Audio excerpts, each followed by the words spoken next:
This kid risked his life to protect his beautiful sister, but he got beaten to a pulp, and his leader was tossed off a bottomless cliff. The boy watched on in total helplessness, blaming himself for being too weak. In the end, the villain hung him from a tree to be torn apart by wild beasts. Just then, an old man saved his life and took him as a disciple. After enduring hellish agony, he finally transformed into an invincible war. God blood debts must be paid in blood. The story begins in Gungra village. Thien Savu had lived there with his father since he was 10, but after his father passed away, everyone turned on him, bullying and driving him out because of rumors that his dad was a deserter. Since then, he's been homeless, barely surviving in the woods for years. Suddenly, one day, the big sister from the village came to call Savu back. It turned out it was her coming-of-age ceremony, and she'd gotten permission from the village chief for him to come eat. Savu listened immediately, because since his father died, those two siblings had always taken care of him like family. When they returned to Gungra village, everyone was whispering and cursing Savu behind his back. But he didn't give a damn, just treating it like dogs barking in the wind. Suddenly, someone blocked their path. The guy, acting tough because he was the village chief's grandson, grabbed Savu by the collar and started trash-talking. Right then, a large hand grabbed the jerk by the neck like he was nothing but a frog. It was the younger brother of the sister, Gung Koi-sun, who had just returned from a hunt. The sister saw this and told her brother to drop him, not wanting any trouble with the chief. Koi-sun casually tossed the guy aside, and he went rolling, landing flat on his face, screaming in pain. The old village chief saw her precious grandson in such a pathetic state and flew into a rage, swinging her cane at Koi-sun, but it felt like nothing more than a light scratch, completely useless.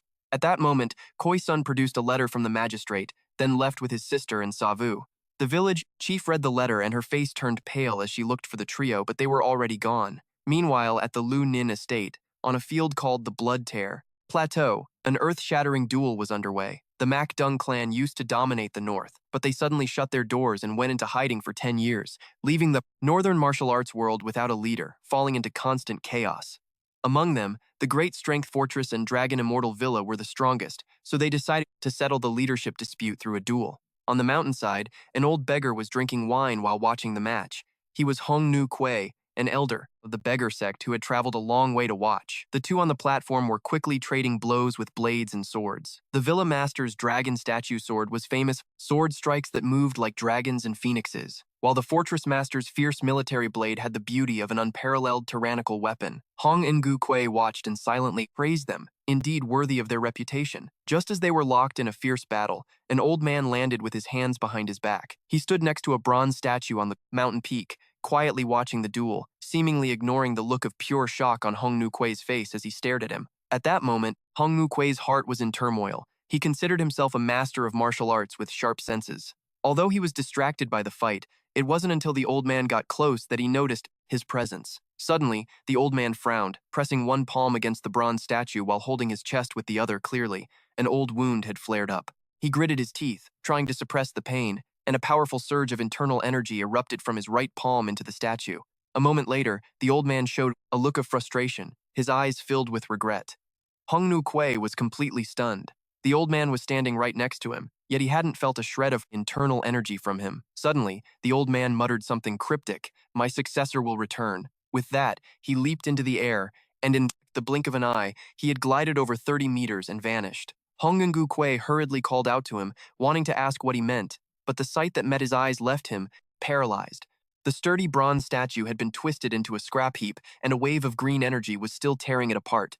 Hong Nu Kuei witnessed this and couldn't help but gasp. If that strike had landed on a person, he didn't dare imagine the consequences.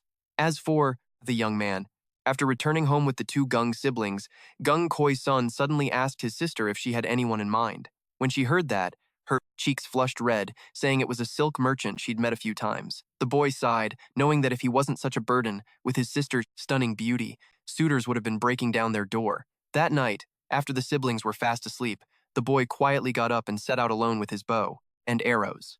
Unexpectedly, as soon as he stepped out, Koi-sun called him back.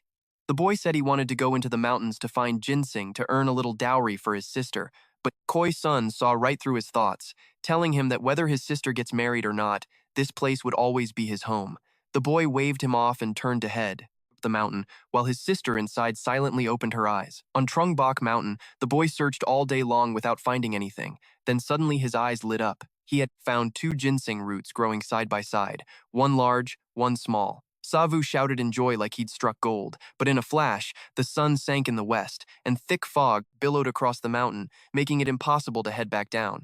Just as the boy was looking for a place to rest for the night, he spotted a campfire nearby. He quietly approached and saw an old man sitting cross-legged under a tree. It was the mysterious old man from the Blood Tier Plateau. Seeing an old man appear in the middle of the wild mountains, the boy couldn't help but be suspicious.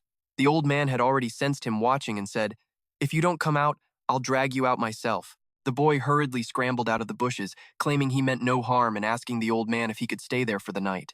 The old man glanced at the boy, effectively giving his consent. Beside the fire, the boy roasted some mushrooms and offered the old man a skewer as a gesture of gratitude. The old man accepted, chewing every bite 36 times before swallowing. The boy saw this and asked if it wasn't to his liking. The old man explained that doing so allowed the body to fully absorb the nutrients from the food, so even with little to eat, he could meet his body's needs. The old and the young chatted by the fire. During the conversation, the old man asked the boy, "You're a drifter. Why are you living in Gungra village?" At this, the boy scratched his head awkwardly, saying he had promised his father he would never leave the village. The sharp-eyed old man noticed the boy was hiding something, but seeing him so uncomfortable, he didn't press further. The boy stammered a bit about his background, then asked the old man why he was out in this desolate wilderness. Surprisingly, the old man said he was looking for death. The boy, acting surprised, he tried to talk the old man out of it. "I'm sick and I don't have long to live, but before I go, I have to take out the enemy who ruined my family with my own hands. You destroyed everything I had. So, kid, don't bother trying to stop me. Death is just where I'm headed." The boy didn't know what to say. Once the old man finished, he just closed his eyes and stayed silent. The boy sighed, and they didn't speak the rest of the night. Early the next morning, he quietly got up and left, leaving a wild ginseng root by the fire. He had no idea that a group of men had been riding horses all night toward Kungra village. The leader was an envoy from the Yuan dynasty, and he had a nasty scar on his face. They were there to scout for concubines. Before leaving, Tien Savu looked back at the old man. He didn't know what the old man had been through, but he hoped the ginseng would help him survive and fulfill his final wish. Shaking off the heavy thoughts, Tien Savu headed toward the village. When he arrived, he was shocked to find it completely empty. He was caught off guard and didn't even notice someone sneaking up behind him. The next second, a thug smashed a fist into the back of his neck. The heavy hit sent him sprawling to the ground, and the guy immediately pinned him down. The villagers, who had been hiding, rushed out to surround him. The village chief bluntly announced that his sister was chosen as a concubine candidate to be handed over to the Yuan envoy. The letter from the local magistrate was just to warn the chief that the Yuan envoy was coming to Kungra. "I know how close you two are, so we had to lock you up before the envoy arrives." Realizing the truth, Tien Savu gritted his teeth and fought with everything he had, but the thug kept him pinned. In that desperate moment, Tien Savu bit down hard on the guy's finger. The thug yelled in pain and let go, but the second he did, Tien Savu nailed him in the face with an elbow. Tien Savu seized the chance, pulled out his bow, kicked the thug flying, stepped on him, and aimed an arrow at his head. The thug was trembling, begging for his life. The village chief shouted at him, saying this would bring ruin to the whole village. But Tien Savu, in a blind rage, fired an arrow that grazed the chief, scaring her to death. It thudded into her cane. The chief's face was sliced by the arrow. Tien Savu gritted his teeth, his voice cold. "I've put up with all your bullying, but don't you dare touch a single hair on my sister's head. I'm taking my sister out of Kungra right now. Anyone who tries to stop me is going to end up a lot worse than just injured." With that, Tien Savu ignored everyone and bolted for home. The thug scrambled up, shouting as he chased after him, but suddenly some war horses galloped into the village. It was the Yuan envoy there to claim his prize. With a terrifying scar on his face, he demanded to know where the girl was. Tien Savu ran like the wind to his house. His sister was happy to see him, having no clue what was going on. Tien Savu frantically told her everything. Without waiting for her to react, he grabbed her hand and ran for the mountains. On the way, into the hills, Tien Savu froze. He saw a group of men heading toward his house, led by the Yuan envoy.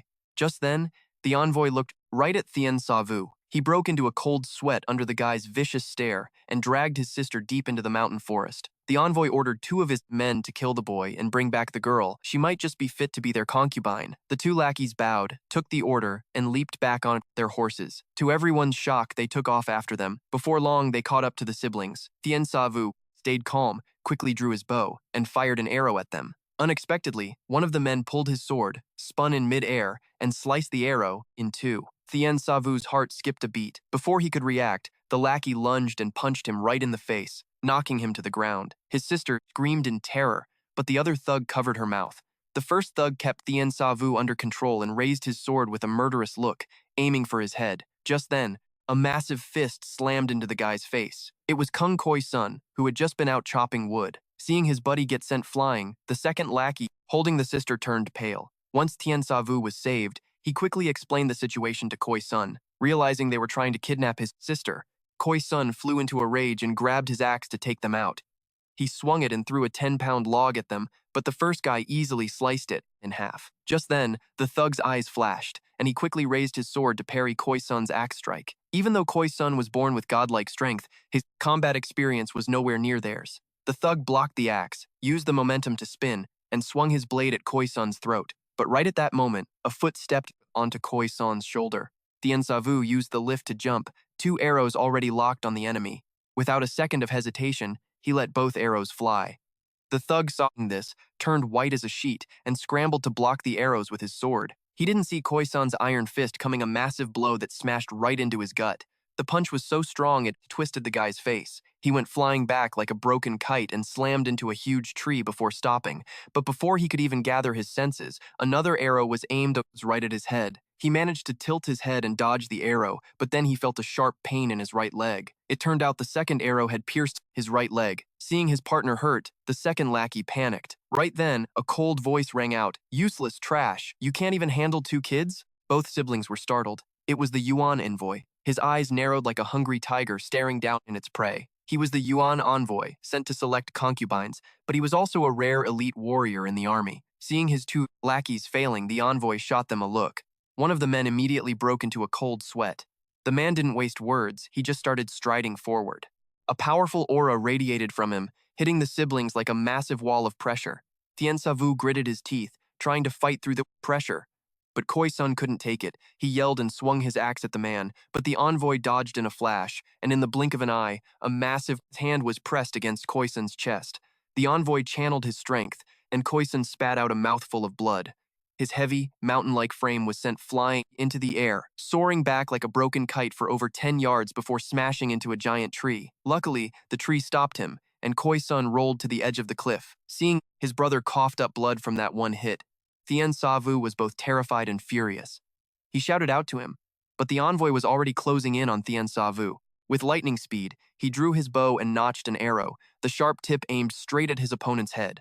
He fired without hesitation, but the opponent was even faster, ducking low to dodge. The arrow only pierced his hat. Unfazed, the envoy didn't stop. He swung his left hand, landing a heavy strike on Thien Savu's ribs. He was caught completely off guard, sent flying through the air, tumbling across the ground like a ball. Seeing the fur cloak getting in the way, the envoy chuckled, then glared at Thien Savu with a savage look.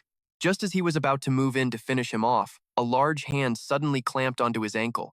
The envoy turned back, locking eyes with Koisan's bloodshot gaze.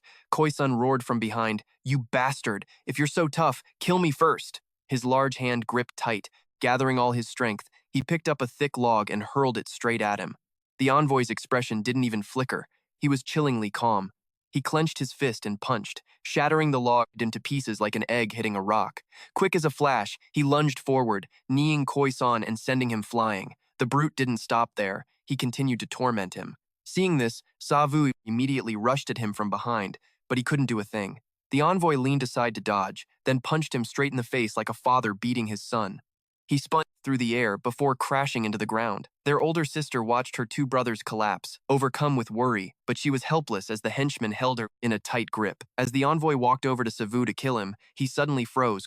Son's hand was locked onto his leg. "You scum, even if I die, I won't let you kill my brother. Fine, I'll grant your wish and kill you first." As he spoke, the envoy smashed his fist into Koisan's face, but Koisan didn't seem to feel a thing. Struggling to pull himself up, the envoy's pupils constricted, unable to believe it. He saw Koisan's face twisted in rage, his voice icy. "You bastard, I will kill you." With that, Koisan jumped to his feet, grabbed the envoy's wrist, and drove a powerful punch into his head. Unexpectedly, the envoy yanked his arm free, in an instant, slipping behind Koisan. He reached out with his left hand, grabbed the boy's spine, and lifted him up like he was hoisting a small mountain. Koisan screamed in agony as the envoy applied pressure. The envoy didn't care. He walked slowly to the edge of the cliff, a cruel smirk playing on his lips, and then let go, throwing Koi-sun down into the abyss. Tien Sa-vu screamed in pain, struggling to lunge forward, but by the time he reached the edge, Koi-san had already fallen to the bottom. "Don't be so anxious, I'll send you down to join him soon." Tien Sa-vu didn't even hear the envoy's threat. He couldn't believe his brother had died right before his eyes. Suddenly, Tien Sa-vu flew into a berserk rage, headbutting the envoy and sending him sprawling to the ground. Then, he leaped high and delivered a powerful kick to the envoy's body. Tien Sa-vu went crazy, raining punches down on the envoy's face. The two watching henchmen couldn't believe their eyes. Although Tien Sa-vu was agile, he was certainly no match for the envoy. Suddenly, an iron-like hand gripped the boy's wrist. No matter how much he struggled, he couldn't escape. The envoy gave a sinister grin, and his aura suddenly surged. Before Tien Sa-vu could even react, he felt a force so strong it felt like his body was being torn apart. Immediately after, the envoy threw him away, sending him crashing to the ground, unconscious. The envoy walked over slowly, wiped the blood from the corner of his mouth, and said in a cruel tone, "You've got guts. I'll make sure you die in one piece." Saying that, the envoy pulled 2 chains from his belt and threw them at Tien Sa-vu. The chains wrapped tightly around his arms, leaving him hanging from a tree. If your sister is lucky enough to be chosen as a concubine, you 2 brothers could have become royalty of the great Yuan. But now your brother is dead, and you will hang to death on this tree. You brought this on yourself. With that, the envoy ordered his 2 men to drag Tien Sa-vu's sister away, leaving him hanging on the tree in the forest. Not long after, a few hungry wolves caught the scent of blood and tracked it to Tien Sa-vu. The pack looked up at the boy hanging there, their eyes gleaming with greed. One wolf quickly climbed a low branch and leaped up to bite Tien Sa-vu. Just then, a figure slowly approached. It was the old man Tien Sa-vu had met in the woods yesterday. The old man reached out his left hand, and a wave of green energy shot out, hitting the wolf mid-air. In an instant, the wolf was torn to shreds by the powerful force. By now, the other wolves had rushed in to surround the old man. They swarmed him, teeth bared. The old man wasn't the least bit afraid. He smiled, and a massive amount of internal energy radiated from his body. Fast as lightning, he grabbed a wolf by the snout. The green energy surged into the wolf, instantly turning it into a pile of gore. Just then, another wolf quietly circled behind the old man, leaping to bite his neck. Unexpectedly, the old man had anticipated it, spun around, and delivered a palm strike that hit the wolf squarely in the back, killing it. But on the spot, the old man walked through the pack like he was strolling in a garden. In the blink of an eye, several wolves were dead. Tien Sa-vu watched this, unable to believe his eyes. He never expected the old man he'd randomly met to be this powerful. The old man looked up at the boy and spoke slowly. "Do you want to live, even if you have to endure pain far worse than death itself?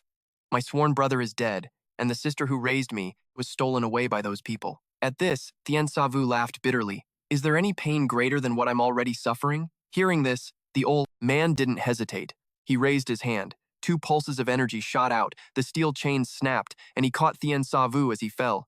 "You are a good kid. Even after all this suffering, you can still find the strength to smile. From today on, you are the successor of Han Nu-ba." The boy had 35 broken bones and 72 damaged muscles, but his master said his current state was actually quite good. Tien Sa-vu looked at his master in confusion, watching as he took the centennial ginseng root he had left, channeled his energy into his palm, and funneled it into the root, extracting a drop of pure ginseng essence. The master dripped essence into Tien Sa-vu's mouth and spoke slowly. "The human body has 206 bones and 639 muscles. Understand them, and you can gain perfect control over your body. Because you can't move at all right now, your nerves will be extremely tense and sensitive." After saying that, Han Nguba extended 2 fingers and tapped the pressure points on Tien Sa-vu's body in succession. Powerful energy instantly flooded the boy's body, blending with the ginseng essence and continuously flushing out the damaged meridians. Focus your mind and use your heart to feel the flow of energy. After unblocking your 36 major pressure points, you will be able to feel every single state of your body, feel how the muscles intertwine, understand how your toes control your hands, and how the joints, how your body moves and flows. And you can even hear the blood rushing through your veins. Once you truly grasp all of this, you will have mastered the essence of our school's martial arts. The agony was so intense that Tien Sa-vu couldn't help but scream. Han Nguba watched it all in silence, his expression grave. As they say, you must break before you can build. Break it all down so you can be reborn. Whether you transform or end up crippled for life, it all depends on your will. A flicker of hesitation crossed his eyes. "Son, this is the only path for you to inherit the title of heaven-breaking martial icon. A year later, at the myriad immortal cave on Diowang Mountain, two lean old men sat cross-legged, waiting in silence. A moment later, a figure glided in like a gentle breeze. It was the false venerable, the leader of the northern martial arts world. It turned out that in the north, there was a group of people whose martial prowess had reached a transcendental level, entering the realm of the carefree immortals. Among them, the three masters of the myriad immortal cave, led by the false venerable, were the most powerful. At this moment, the false venerable slowly spoke, "I think we all know why I've invited you here today. In the past year, 12 of our masters who reached the carefree immortal realm in the north have been killed one after another. It turned out that about a year ago, an old man had brought a young boy to find the Earth Immortal of the Seven Lands at Thiet Lin. The Seven Lands Earth Immortal unleashed his ultimate soul-transforming technique, his inner energy churning as a storm of snow and rain struck the old man. Unexpectedly, the old man simply raised his left hand, and in his palm, it looked like thunder was rolling. With just one move, he shattered the soul-transforming technique the Seven Lands Earth Immortal was so proud of. Then, the old man kept pressing his attack. In the blink of an eye, he was right in front of the Seven Lands Earth Immortal, using his hand like a blade to easily sever his meridians. Before the Earth Immortal could even react, he was struck by a palm that pierced through his chest, and he bled from all 7 orifices, dying instantly. Even more terrifying was that after his death, that violent energy continued to tear through his corpse. 2 months later, the old man led the boy to find Thiet Sun Tu. Thiet Sun Tu unleashed his mountain-sealing ultimate move, the Seven Earth Divine Art. But the old man seemed to be mocking him. Facing the boundless wall, which was supposed to be unbreakable, the old man chose to meet it head-on. With just one strike, he caused the boundless wall to crumble. Then his index finger pierced through Thiet Sun Tu's palm like a sharp blade. But what followed was the massive internal energy of the old man pouring out. "Thiet Sun Tu, you were a master of the carefree immortal realm, yet all the bones in your body were crushed into powder, and, in an instant, you exploded into nothingness." At this point, the false venerable's voice dropped. "If all 12 masters died at that old man's hands, then the situation is dire. If this continues, forget about building a new nation. I fear even our current forces will suffer heavy losses." Hai Dong's sword immortal couldn't believe it. No one in the north had ever been able to easily kill a master of the carefree immortal realm. The Diamond Venerable suspected that the royal court might have discovered their plans, but he immediately dismissed his own thought. Even the royal court would find it hard to easily wipe out a master of the carefree immortal realm. Just then, the false venerable slowly said, "Have you two forgotten about that man? 10 years ago, we joined forces with 30 masters of the carefree immortal realm to surround and kill him. But not only did we fail, we lost half our masters. That hell-bent tyrant, Han Nu-Ba, the heaven-breaking martial icon, has returned with his disciple." At the same time, in a dense forest, Tien Sa Vu wore 2 iron gloves, ready for combat. Han Nu-Ba lunged forward. Seeing his master attack like a tiger descending from the mountain, Tien Sa Vu charged in without fear. Teacher and student quickly engaged, trading blows as fast as lightning, and for a moment, it was a stalemate. Over the past year, every single day, Tien Sa Vu had worn those 80-pound iron gloves, and the heaven-breaking divine art taught by Han Ba was starting to show results. The heaven-breaking divine art had always been passed down through a single master-disciple line. Whoever masters this art is called the heaven-breaking martial icon. The heaven-breaking divine art is based on the breaking of bones and joints, using one's inner energy to strike the opponent's meridians and pressure points, thereby destroying their bones and muscles. Your movements are too slow. Speed it up. Don't use your brain to think about the techniques. Let your body move naturally. The heaven-breaking divine art has no fancy moves. It just uses all your strength to snap joints and destroy muscles. Tien Sa Vu frantically used his fingers to strike his own shoulder, using his inner energy to neutralize the raw power in his arm. Unexpectedly, his master's fingers struck first, hitting him square in the forehead, sending him flying backward. Tien Sa Vu stumbled back a few steps before finding his balance. "You're tired, but your enemies won't be tired. If dozens of people surround you, are you just going to stand there and wait to die because you're tired?" Han Nguba's voice lacked any gentleness. "Catch your breath and do it again." As he spoke, his eyes suddenly turned a ghastly shade of blue, and the next second, the old man's figure vanished. Tien Sa Vu turned pale, but before he could react, his master's right palm was pressed against his chest. Han Nguba channeled his force into his palm, and Tien Sa Vu was launched backward like an arrow. The boy gritted his teeth, trying to suppress the power his master had forced into him. The two forces clashed inside his body, shattering the stones under his feet. "I would love to teach you the easy way, but I don't have the time. Feel it for yourself and find back everything you've lost." This mountain was a martial arts sanctuary that even the royal court dared not step foot on. Yet now, 2 people, one old, one young, dared to charge in. The warrior monks guarding the mountain roared and swarmed out. The young man didn't hesitate, meeting them head-on. Tien Savu was like a tiger entering a flock of sheep. He dodged and weaved with such agility that no monk could withstand a single blow. Han Nguba watched his disciple, feeling very pleased. But just then, another group of monks surrounded them from behind. The monks charged at the old man with long staves. Han Nuba kept one hand behind his back, and his right hand suddenly lashed out, firing a blast of pure energy behind him. The ancient stone bridge instantly shattered. The 1,000-pound stone slabs were sent flying by the old man, easily blocking the pursuers. Soon after, teacher and student crossed the bridge, but ahead, another group of monks stood in their way. The lead monk shouted, "Han Nuba, 10 years have passed. What more do you want?" Han Nuba didn't pay him any mind, whispering to his disciple beside him, "Savu, this is my personal vendetta. If you get involved, their hatred might become a burden you carry for the rest of your life. A teacher for a day is a father for life. Master, if they're your enemies, I'll just take them out. I'm on my own. What have I got to lose?" With that, Tien Savu channeled all his inner energy into his palms. His iron gauntlets couldn't handle the pressure and shattered into pieces.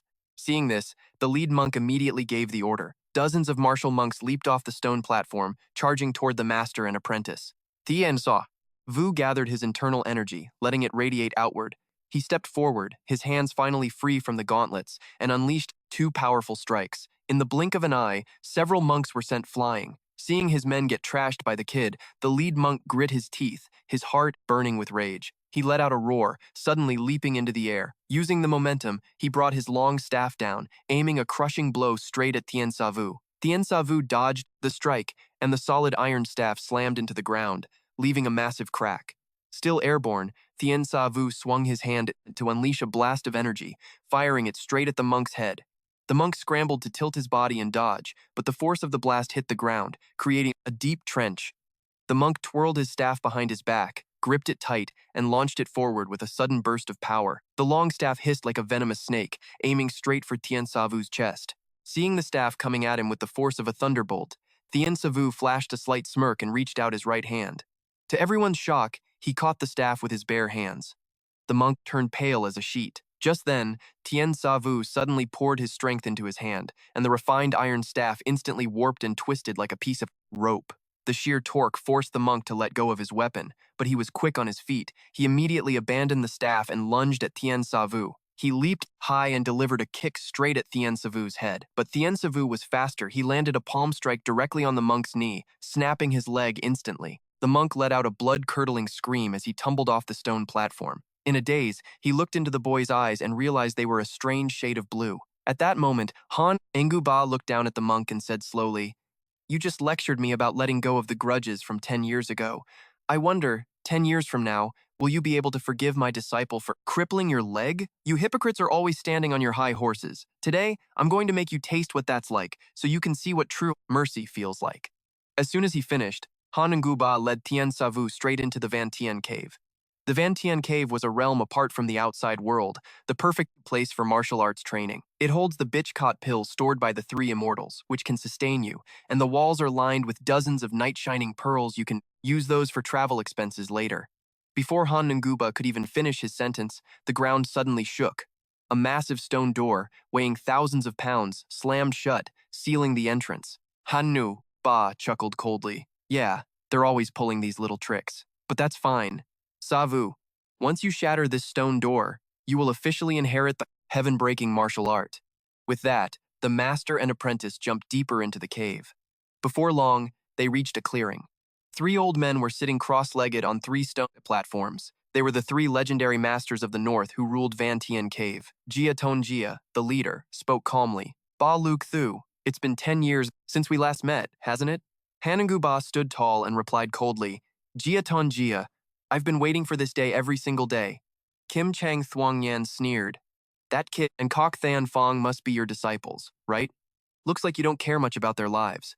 I called them here to teach him one final lesson." Finished speaking, Hanangu Ba tore off his cloak, revealing a torso covered in rippling muscles and crisscrossed with scars. The scar right over his heart looked especially gruesome. "Savu, from now on, memorize every move I make. Even the hits I have to take, it's all valuable experience for you." Tien Savu heard this and frowned. He caught the hidden meaning in his master's words. The boy was silent for a moment before saying in a trembling voice, "Yes, master." I understand. As soon as Tien Savu finished, the Haidong sword immortal made the first move. He flicked his left hand, and a 3-foot sword appeared. The cold blade, fueled by inner energy, embedded itself into the rock at the top of the cave. Immediately, tons of debris rained down, crashing onto Han Nuguba. The other two understood the signal and stood up as well. 3 peak-level masters launched a coordinated assault on Han Nuguba. Jia Tanjia flicked his left hand, unleashing a blast of powerful force. Kim Kang Thuong Nan extended 2 fingers, tapping at the air repeatedly, using his signature technique, the reincarnation Vajra point. In an instant, sword energy, palms, and finger strikes surrounded Han Nuba. While under heavy attack, Han Nuba just smiled. The old man extended his left hand, poured all his inner energy into his palm, and slammed it into the ground in front of him. A wave of powerful energy rippled out from him, cracking the entire floor under the sheer force of his palm strike. Han Uguba stood there, calm as a god walking the earth. Jia Tongjia looked at this scene in disbelief. Han Uguba then said coldly, "Even with my old injuries, killing the 3 of you would be as easy as killing a dog." It turned out that 10 years ago, the 3 masters of Vantian Cave had conspired to overthrow the royal court and tried to recruit Han Ingu Ba, but he refused. Jia Tongjia was worrying that Han Nuba would ruin their plans, so they tricked him into leaving and joined forces with 30 other masters of the Free Spirit Immortal Realm to ambush him. At the same time, Han Nuguba's wife was assassinated, dying a tragic death in their home. His only daughter and her nanny went missing in the chaos. Han Nuguba fought like a madman to kill half of the masters who ambushed him, but he was left critically wounded. Although the heaven-breaking divine art was incredibly effective at healing meridians, his heart injury could only be suppressed, not fully cured. For the past 10 years, Han Nuguba had scoured the north, but still couldn't find his daughter. It wasn't until word arrived that she had gone to the Central Plains that Han Nuguba set out to find her.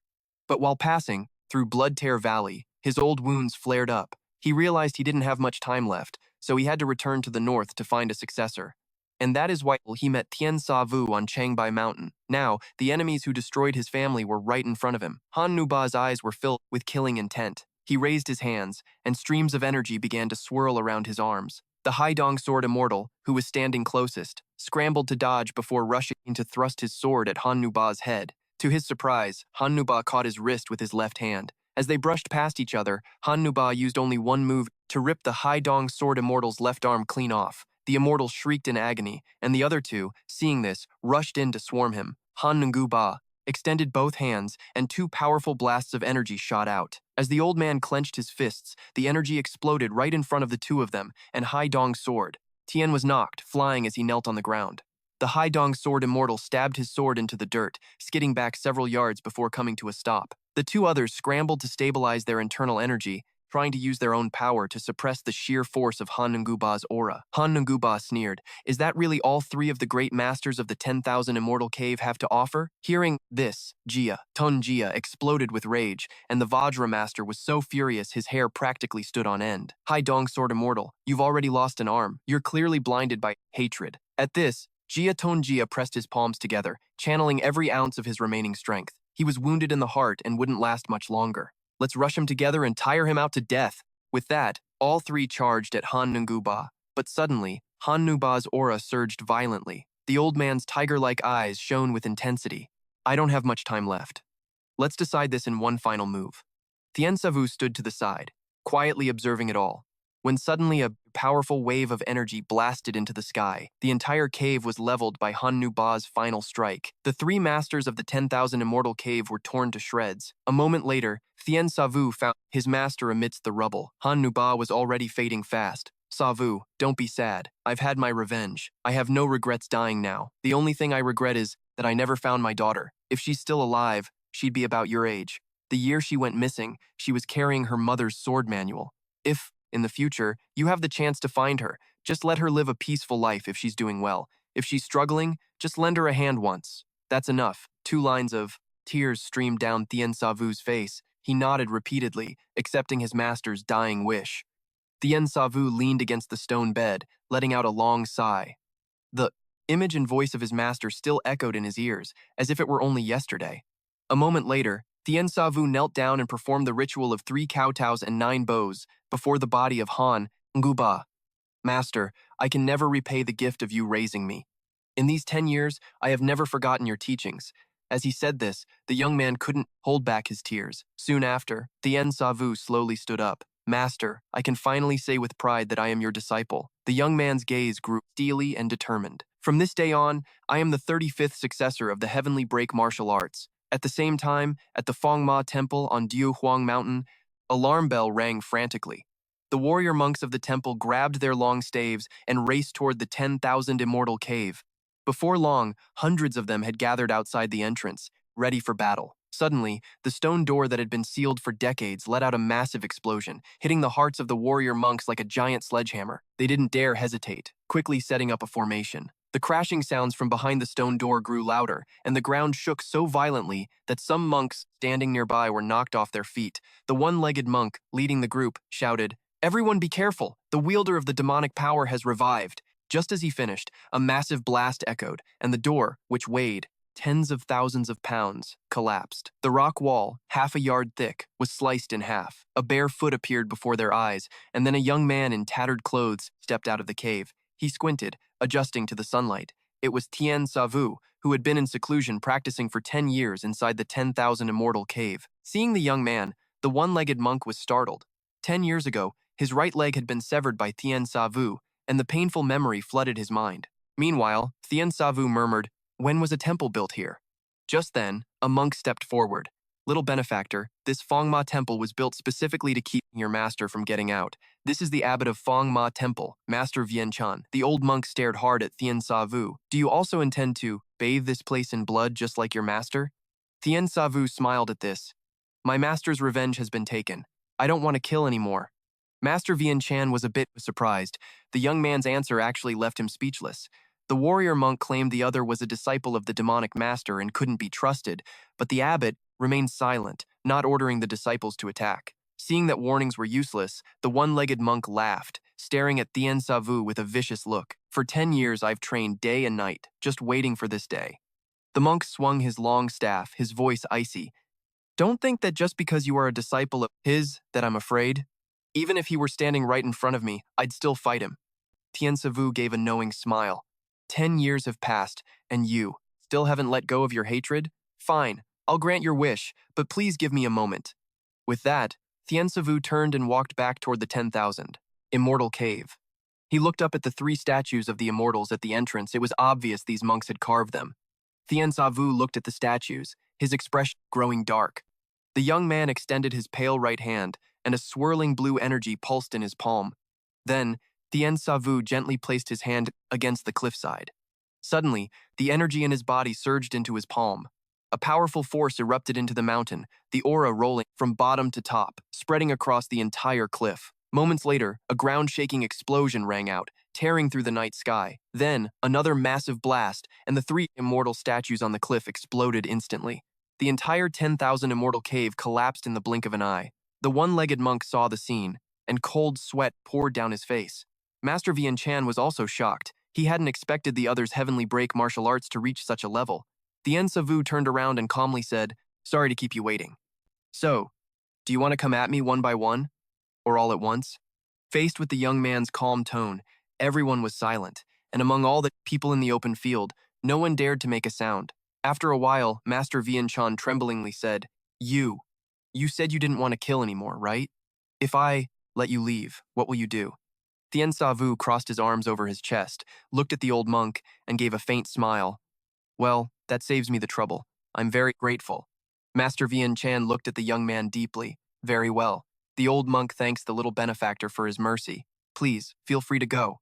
The one-legged monk prepared to his object, but Master Vientian said bluntly that with only 10 years of hard training, trying to defeat the heavenly break martial artist was nothing more than a pipe dream. Tien Savu didn't want to drag this out any longer, so he turned to leave. Hundreds of people watched the young man walk away in silence. No one dared to stop him. When he walked past the one-legged monk, Tien Savu said softly, "Back then, you tried to stop my master from getting his revenge, so me cutting off your leg was unavoidable. But I still believe that our duel was fair. If you want revenge, feel free to find me, and I'll take you on." Just then, Master Vientian asked, "Little benefactor, after you descend the mountain, where do you plan to go?" The young man paused. "Naturally, to finish my master's last wish first. I'm going to the Central Plains to find his daughter. It belongs to someone else." Master Yuanzhen sighed bitterly. It seemed a major upheaval was coming to the Central Plains. Tien Savu glanced at the old monk without a word, then pushed off the ground and shot away like an arrow. Watching him go, Master Yuan Zhen muttered, "This young man has a presence beyond compare. I fear he has already surpassed his master. He might just be the most powerful martial arts prodigy to ever live." Beside a small mountain stream, Tien Savu shook out his long hair, sending droplets flying. It had been 10 years since he last bathed. After washing up, he pulled his clothes from the water, but they were in tatters and beyond repair. Several priceless, night-luminescent pearls tumbled out of his clothes, rolling onto the grass. Tien Savu picked up a jade pendant that had fallen out with the pearls. He stared at the pendant, in his hand, lost in thought. A moment later, he snapped back to reality. The most urgent thing now was to find some clothes. Just then, the aroma of food drifted to his nose. It seemed there were people nearby. With that thought, he gathered his momentum and leaped. In the blink of an eye, a figure blurred through the air. Before long, a small, simple house came into view. In the yard, a few sets of clothes were hanging on a rack. Tien Savu smiled to himself, his toes barely brushing the fallen leaves as he soared toward the little house. In the courtyard, a young girl was being called by her family to bring in the laundry. She was just grumbling as she reached for the clothes when a sudden gust of wind swept through the yard, and 2 sets of clothes were snatched away by the wind. She was still stunned, wondering where the wind came from, when she saw a young man drop from the sky and quickly put on the clothes.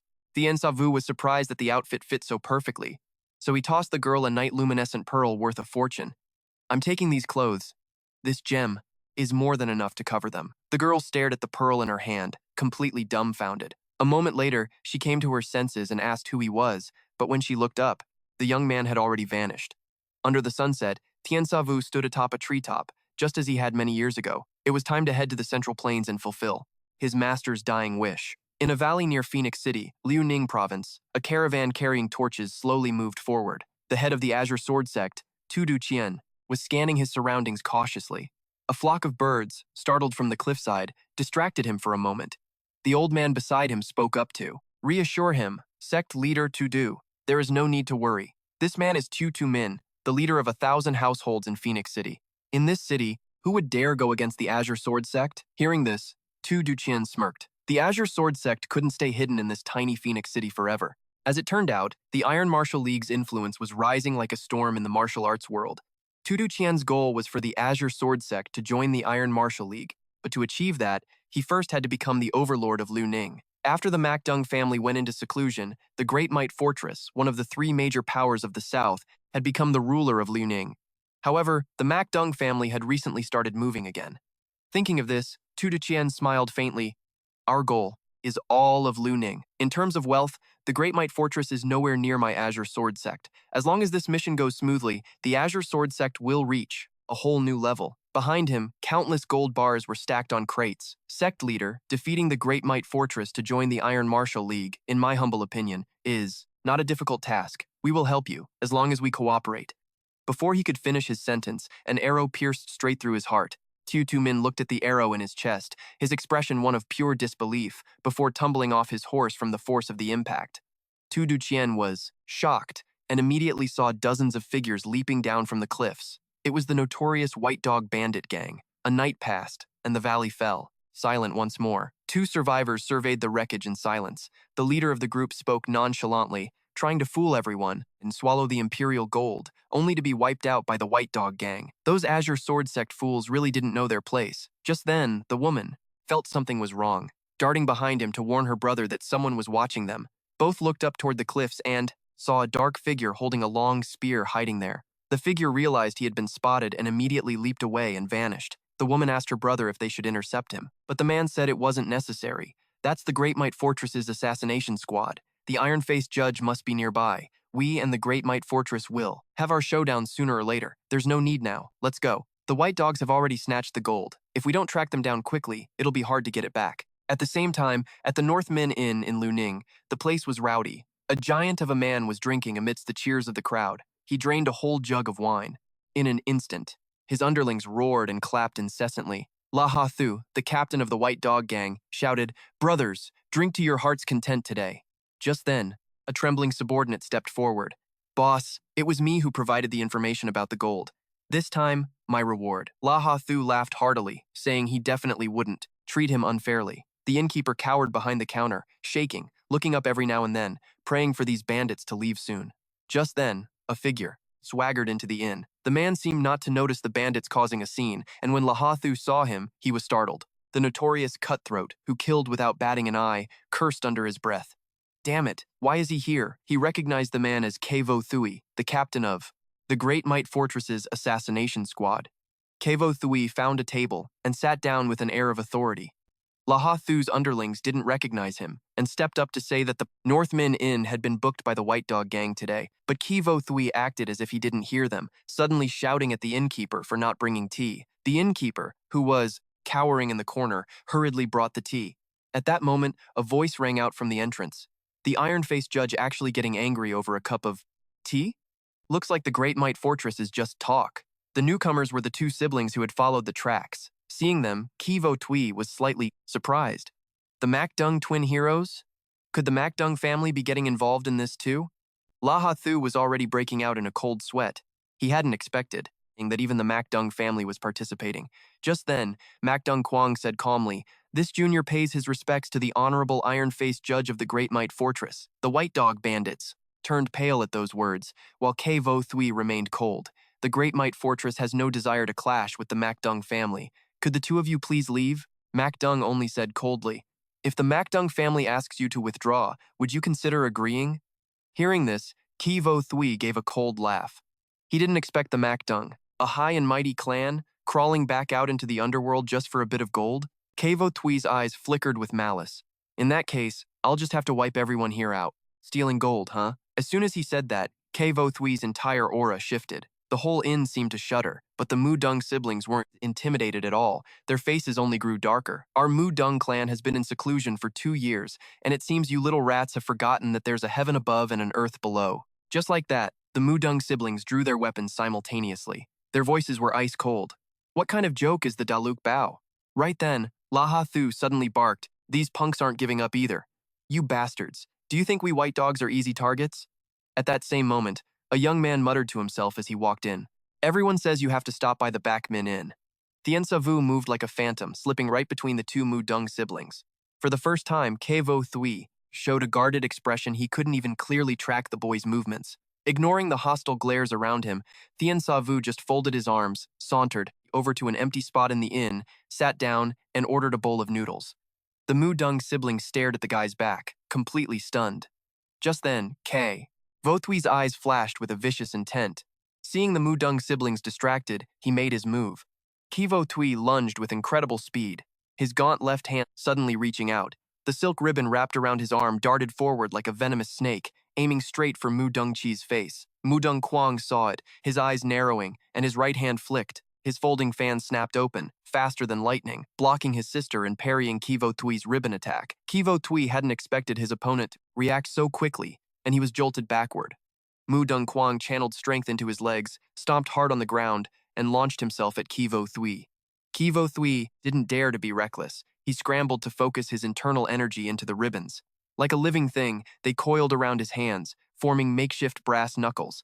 He used both hands to brace for impact, taking Mudung Kwang's thunderous strike with his own body. They clashed once before breaking apart, then immediately engaged again. In the blink of an eye, they'd already traded several moves. Suddenly, Mudung Kwang swung his fan. Kevo Thui ducked, then lightly tapped his toes on the fan, using the momentum to spring back and put some distance between them. Kevo Thui's 10 fingers dug into a pillar, hanging upside down on the wall like a giant spider. Mudung Kwang smirked. "That running away technique of yours is really something else, old man." Kevo Thui didn't get angry. Instead, he laughed back with a sarcastic tone. "Is that all the Mudung clan's martial arts amounts to?" Before he could finish, his hat was sliced clean in two and fell to the floor. Mudung Kwang's eyes went cold, radiating, killing intent. What's the Daluk Bao really worth? Just then, a soft times thud time sounded behind Kevo Thui. His head wrap had been blown away by an invisible force. The smile vanished from Kevo Thui's face, and Mudung Kwang ordered his sister, "Handle the white dogs. I'll take care of this old geezer." Hearing that, Kevo Thui's face turned even darker. The white dogs standing nearby were already terrified by the fight. Lahathu glanced toward the door, but Dung Chi was already blocking it. The girl drew her sword and said coldly, "Captain La, if you're thinking of running, you've got the wrong idea. Tell me where. You hid the stolen gold, and I might make your death quick." Lahathu was fuming. He'd been running things for years and had never been insulted like this. Whether it's the Mudung clan or the Daluk Bao, I'm killing you all today. His white dog underlings drew their blades and charged. At the same time, Ki Vo Tui screamed, "Assassination squad! On my command, kill every last one of them." Instantly, dozens of shadows broke through the windows from upstairs. Turns out, Ki Vo Tui had been lying in wait with his assassin squad all along. They swarmed the room, slashing wildly. They were the elite of Daluk Bao. Even outnumbered, they didn't flinch, shouting in unison, "The gold belongs to us, the Daluk Bao." Hearing the commotion, Tien Sa Vu, who was busy eating his noodles, blinked in surprise. He turned around, murmuring curiously, "Huh?" In the inn, all three factions were in a chaotic brawl. Sa Vu just kept calmly eating his noodles while the innkeeper begged him to leave because it was too dangerous. Sa Vu replied, "I've been traveling from the north for 10 years and haven't had a proper meal yet. Hey, innkeeper, why are they fighting? I heard them talking about gold, but I'm not really sure. It seems like the Daluk Bao and the Mudung clan are fighting over the gold the white dog stole." Hearing that, Sa Vu finally understood. His master had mentioned both the Daluk Bao and the Mudung clan. They were two factions fighting for dominance over Liaoning. Mudung Chi kicked an assassin squad member, sending him crashing into the counter until he passed out. She turned to look at Sa Vu, who was still eating, and saw he was completely calm, with no trace of fear on his face. She thought to herself, he's so calm in the middle of this chaos. Could he be some kind of hidden master? Suddenly, she felt danger behind her. A Daluk Bao expert was lunging at her with a spear. Mudung Chi pivoted, swung her sword, and sliced the guy in two. After finishing the attacker off, she looked back at Sa Vu. She watched him for a moment before shaking the weird thought from her head. The kid couldn't be more than 20. How could he possibly be that restrained? She warned him coldly, "If you don't want to die, get out of here." "Thanks for heads up, miss, but I've still got 2 bites left. Once I'm done, I'll go. You just keep doing your thing, don't worry about me." Mudung Chi was taken aback, staring at him. "You've got guts, I'll give you that. Have it your way." With that, she dove back into the fight. The expert who had been knocked out earlier finally woke up, saw Sa Vu sitting at the counter, and assumed he was with the white dogs. He screamed and swung his fist at him. Seeing this, Sa Vu spun his chopsticks, channeled his inner energy into them, and flicked them straight at the guy's finger. A burst of powerful energy tore through the finger and straight into the man's meridians. The guy coughed up blood, hit the floor, and dropped dead on the spot. Sa Vu sighed. It seemed the Daluk Bao's martial arts weren't all that impressive. He looked outside to see Mudung Kwang and Kevo Tui clash fiercely, neither gaining the upper hand. Kevo Tui sneered, "Lately, you Mudung folks have been aggressively collecting gold all over Liaoning. What's your real goal?" Mudung Kwang frowned and replied coldly, "Nothing to say to you." He lunged, swinging his fan, but Kevo Thui dodged it. Laha Thu looked at the battlefield and shouted in a rage, "As tough as our white dogs are, we're no match for the Daluk Bao elites." Just then, an underling trembled as he reported, "Boss, 80% of our men are dead. What do we do? Damn these bastards. I'll take you all down with me," Laha Thu roared. He clenched his fists, channeled all his inner energy into his arms, crouched down, and slammed them into the ground, sending a shockwave of energy that sent everyone flying, even the Mudung siblings. Quang and Kevo Tui were both caught in the shockwaves of their clash. Mo Dongchi was stunned. She never expected this thief to be so powerful. Suddenly, her pupils constricted. Laha Thu charged in like a wild bull, hitting her before she could even react. Iron-faced judge, Mo Dung Duo. "I'll remember this. I swear I'll have my revenge." Laha Thu screamed as he bolted from the inn. Mo Dung Kwang cursed under his breath and took off after him. Kevo Thui, tired of dragging this out, roared, "Assassination squad," after him. The inn patrons were shocked to see the crowd burst out in pursuit of Laha Thursday. Mo Dung Kwang caught up to Laha Thu and said coldly, "Laha Thu, you really think you can outrun us with your lightfoot skill?"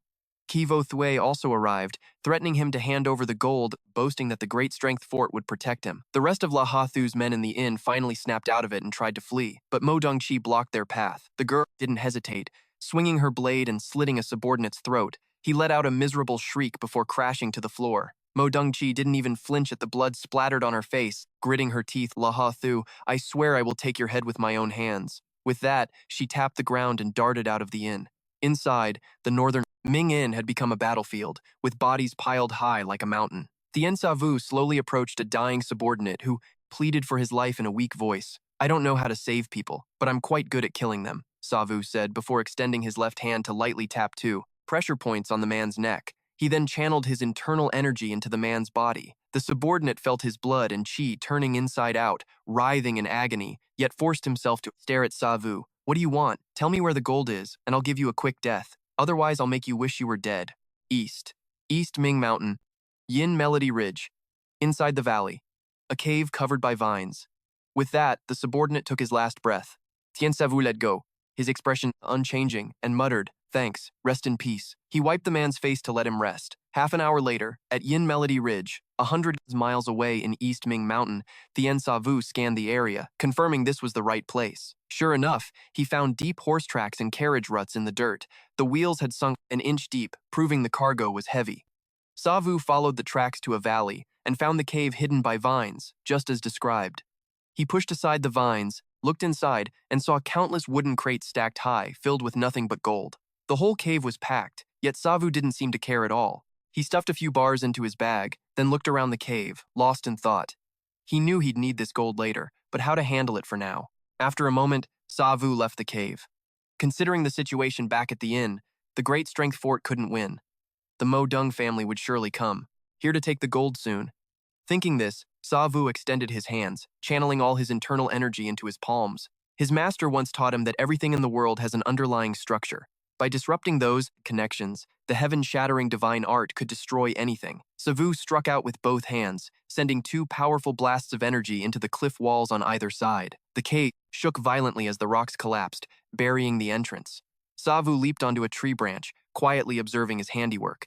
Once the dust settled, the entrance was completely sealed with stone. Savu stayed calm that way. No one could easily get their hands on the gold. Job done, Savu started planning. Currently, the Great Strength Fort in Fushun was fighting the Mo Dung family from Shenyang for control of the Liaoning territory. 10 years ago, when his master went to find his daughter, he was blocked at Bloodtear Plain. Shenyang is the most densely populated city in Liaoning. After some thought, Savu decided to head to Shenyang to scout things out. Meanwhile, Kivo Tui poured all his strength into his fist, while Mo Dung Quang funneled all his internal energy into his fan. As they clashed, roof tiles shattered and flew everywhere. Lahathu was terrified. The strength of these two was far beyond his own. Senior Kevo Thui, you know how our skills compare? Do we really have to fight to the death? A cut appeared on Kevo Thui's cheek, drawing blood. You cocky brat, you're still way out of your league. Assassination Squad, capture Lahathu now. The elite subordinates of the Great Strength Fort obeyed and rushed at Laha Thursday. Mo Dung Quang thought to himself, this is bad. While his martial arts were slightly superior, fighting so many at once was impossible. Just then, a figure flew in. It was Mo Dung Chi in pursuit. Big brother, leave Lahathu to me. Instantly, several flashes of sword light lit up the air, and 4 elite subordinates of the Great Strength Fort dropped dead on the spot. Mo Dung Chi swung her sword a few more times, sheathed it, and lunged to grab Lahathu by the throat. Before he could even react, he was pinned by the girl. Kevo Tui saw this and lunged forward, but a powerful wave of energy slammed into him, blocking his path. It was Mo Dung Quang. Kevo Tui hurriedly tried to block with both hands, but his arms were instantly injured, drawing blood. I told you to stop earlier, but you wouldn't listen. Now it's too late. Leave your life here. Lahathu, throat locked in Mo Dung Chi's grip, gasped, the gold is mine. You'll never get it. Mo Dung Chi gave a cold laugh. I'll make you tell me yourself. She channeled her internal energy into him, enveloping Laha Thursday. The technique she used was none other than the Mo Dung family's soul-reflecting art. That night, the Great Strength Fort was ablaze with lights. 7 bodies were laid out in the courtyard. Van Track Tin, the master of the Great Strength Fort, looked at the corpses, deep in thought. What a pity. So many dead. Just standing by and watching is useless. Indeed. They dared to kill our assassination squad. It shows they have no fear of all. Out war with the 40 F.Ode, Great Strength Fort. At this, Kevo Tui spoke in a low voice. This failure is due to my incompetence. I beg for your punishment, master. You did your best. Punishing, you serves no purpose. I don't understand why the Mo Dung family would re-emerge in the martial arts world over some gold.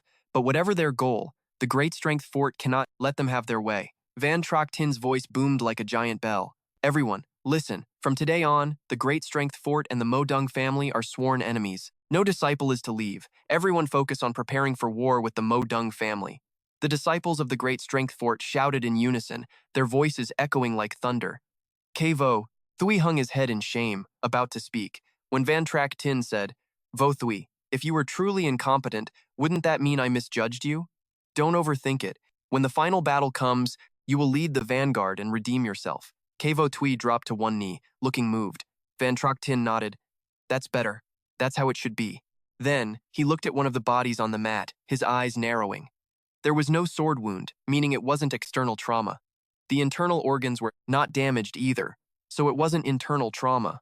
Van Trachtin placed 2 fingers on the body's pulse to examine it carefully, and suddenly, his expression, change of plans. He was killed by someone with immense internal energy who shattered his meridians. Van Trachtin turned to look at K. Votui. Votui, when you were fighting the Mu Dung duo, was there anyone else around? Ki Votui said there was a young man, about 20 years old, but he didn't act suspicious at all, nor did he look like someone with that kind of deep internal power. Van Trachtin mused. Over 20. It's hard to have that kind of power at that age. There must have been another master helping out. Thang Tien, you and Huiswang go welcome the Northern Wind Envoy. You must ensure absolute safety. After instructing his son, Van Trachtin sank into deep thought. To use internal energy to shatter meridians with such precision, even he couldn't do that. Could there be such a master hidden within the Mudung clan? Or was there another expert interfering? Even though his mind was usually as calm as a frozen lake, he couldn't help but feel uneasy. This person could very well become a new variable. At the same time, at the Mudung estate in Shenyang, Mudung Songheap hesitated in front of a door. You're late, it seems. Things didn't go as planned. Mudung Kwang's face turned pale as he said bitterly, I've let you down, brother. Let me down? I never had high expectations to begin with. Stop talking. Come in. Father is waiting. Mudung Quan Than opened the door. Inside, an old man stood with his back to them, hands behind his back, staring out at the rafters. That was Mudung Dong Tien, head of the Mudung clan. Mudung Quan Than bowed respectfully. Father, Kwang, and Chi have returned. Mudung. Dong Tien turned around, his expression cold. I heard you didn't get the gold. We used the soul-searching technique to find the location, but hearing this, Mudung Dong Tien's eyes sharpened. But what? When we arrived, there was a landslide. The entire mountain had completely collapsed. But please, Father, rest assured, give us time, and even if we have to move mountains or drain the seas, we will find that gold. After hearing Mu Dong Quang explain the whole story, Dung Dong Thien extended his left hand, curling his 5 fingers. A powerful suction force radiated from his palm. Mu Dong Quang felt his throat being crushed. Dung Chi shrieked in terror. Mu Dong Quang was pulled toward Mu Dung Dong Thien, left hovering in midair, before being grabbed by the throat. For such a botched job, what use are you to me? Mu Dong Chi tried to beg for mercy, but her older brother stopped her. Father is furious. Don't speak. At that moment, Mu Dong Thien looked like a rabid lion. Do you know why our Mu Dung clan shut our doors for 10 years? It was to join the Iron Martial Alliance and become part of the 5 Dragon Alliance. Your vision is so narrow. You see, 20 years ago, the Mudung clan was growing too fast, making the 5 great clans nervous. They feared we would threaten their status, so they used the Iron Martial Alliance to form the 5 Dragon Alliance to keep us in check. Because of that, 20 years ago, a massive turning point occurred for our clan. I, Mu Dung Dong Thien, suddenly announced our seclusion and personally killed every elder who opposed me. Do you think I did all this just to join that damned 5 Dragon Alliance? No.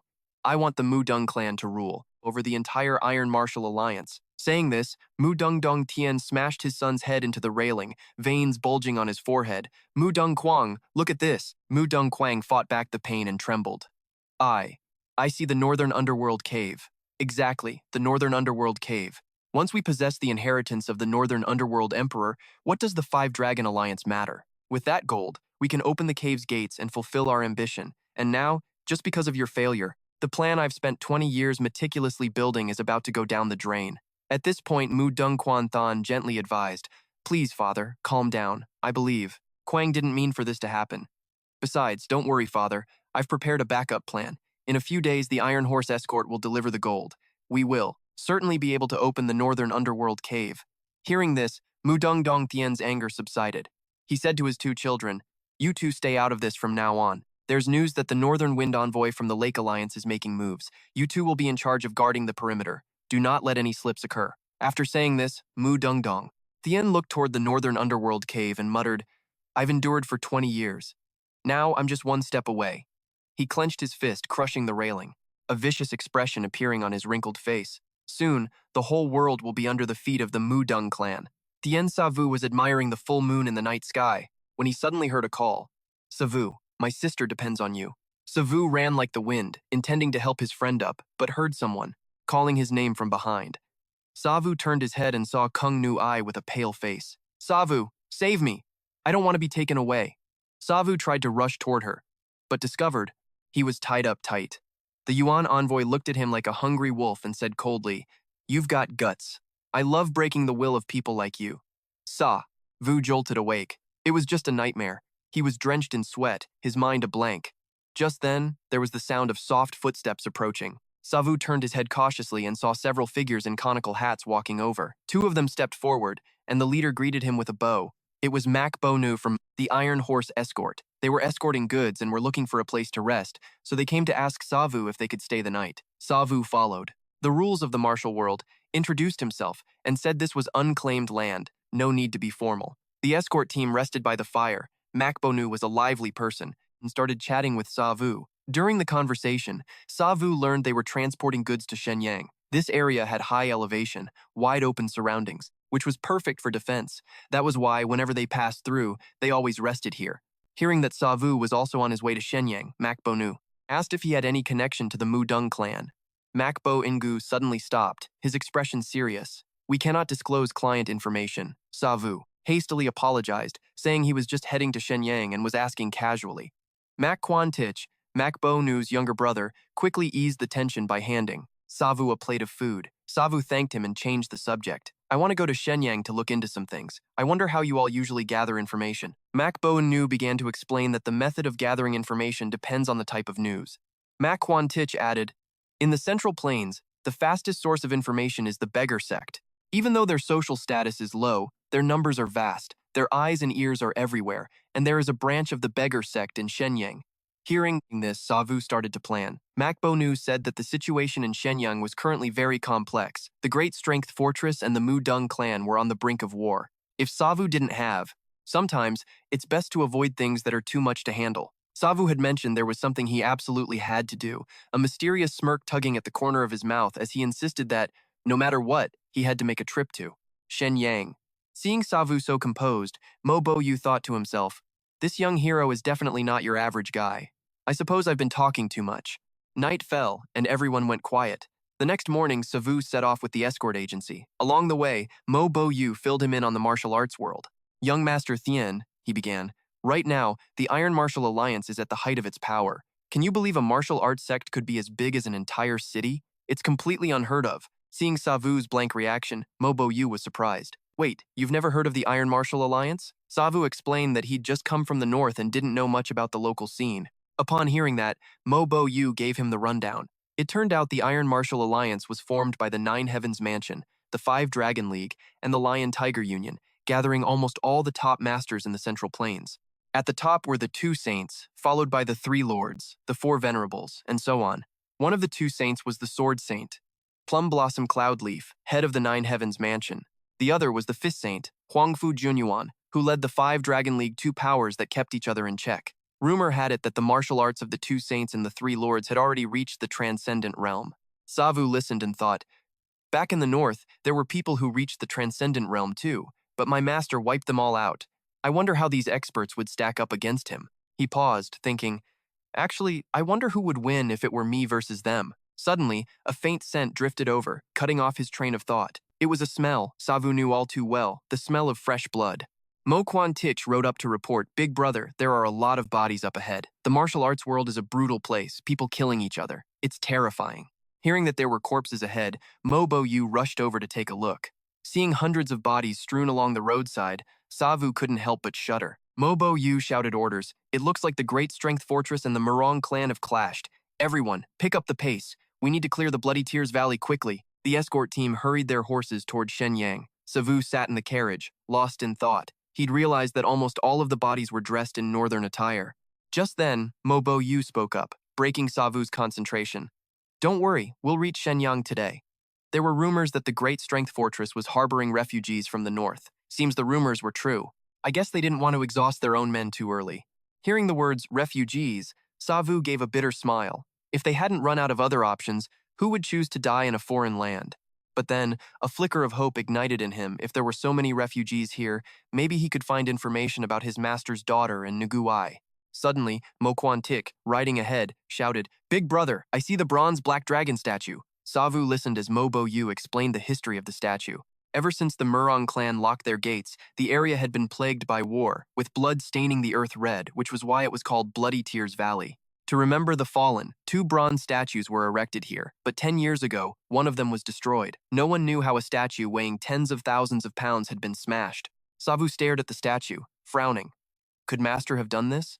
Not long after, the city of Shenyang appeared before them. Once inside the city, the escort agency parted ways with Savu. Mo Kwantik bowed. The beggar gang branch is on Dongju Street. You can go there to ask around. Young Master Thien. Savu returned the bow. Thank you. Mo Bo Yu put an arm around Savu's shoulder. We have a job to finish, so we part here.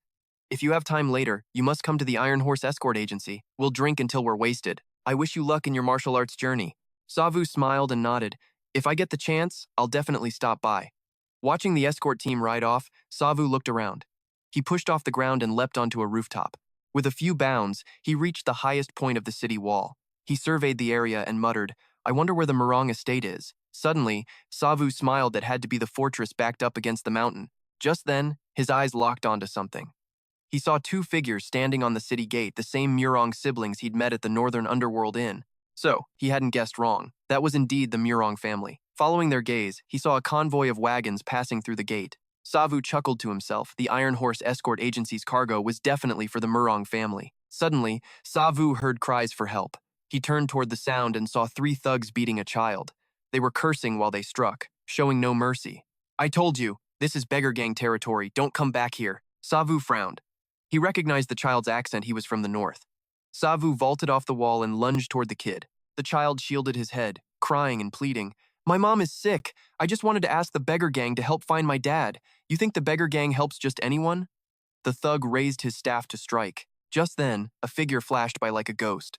Savu intercepted the blow in the blink of an eye, tapping his finger against the staff. A surge of powerful internal energy shattered the staff into pieces. The beggar gang members stared at Savu in shock. Savu growled coldly.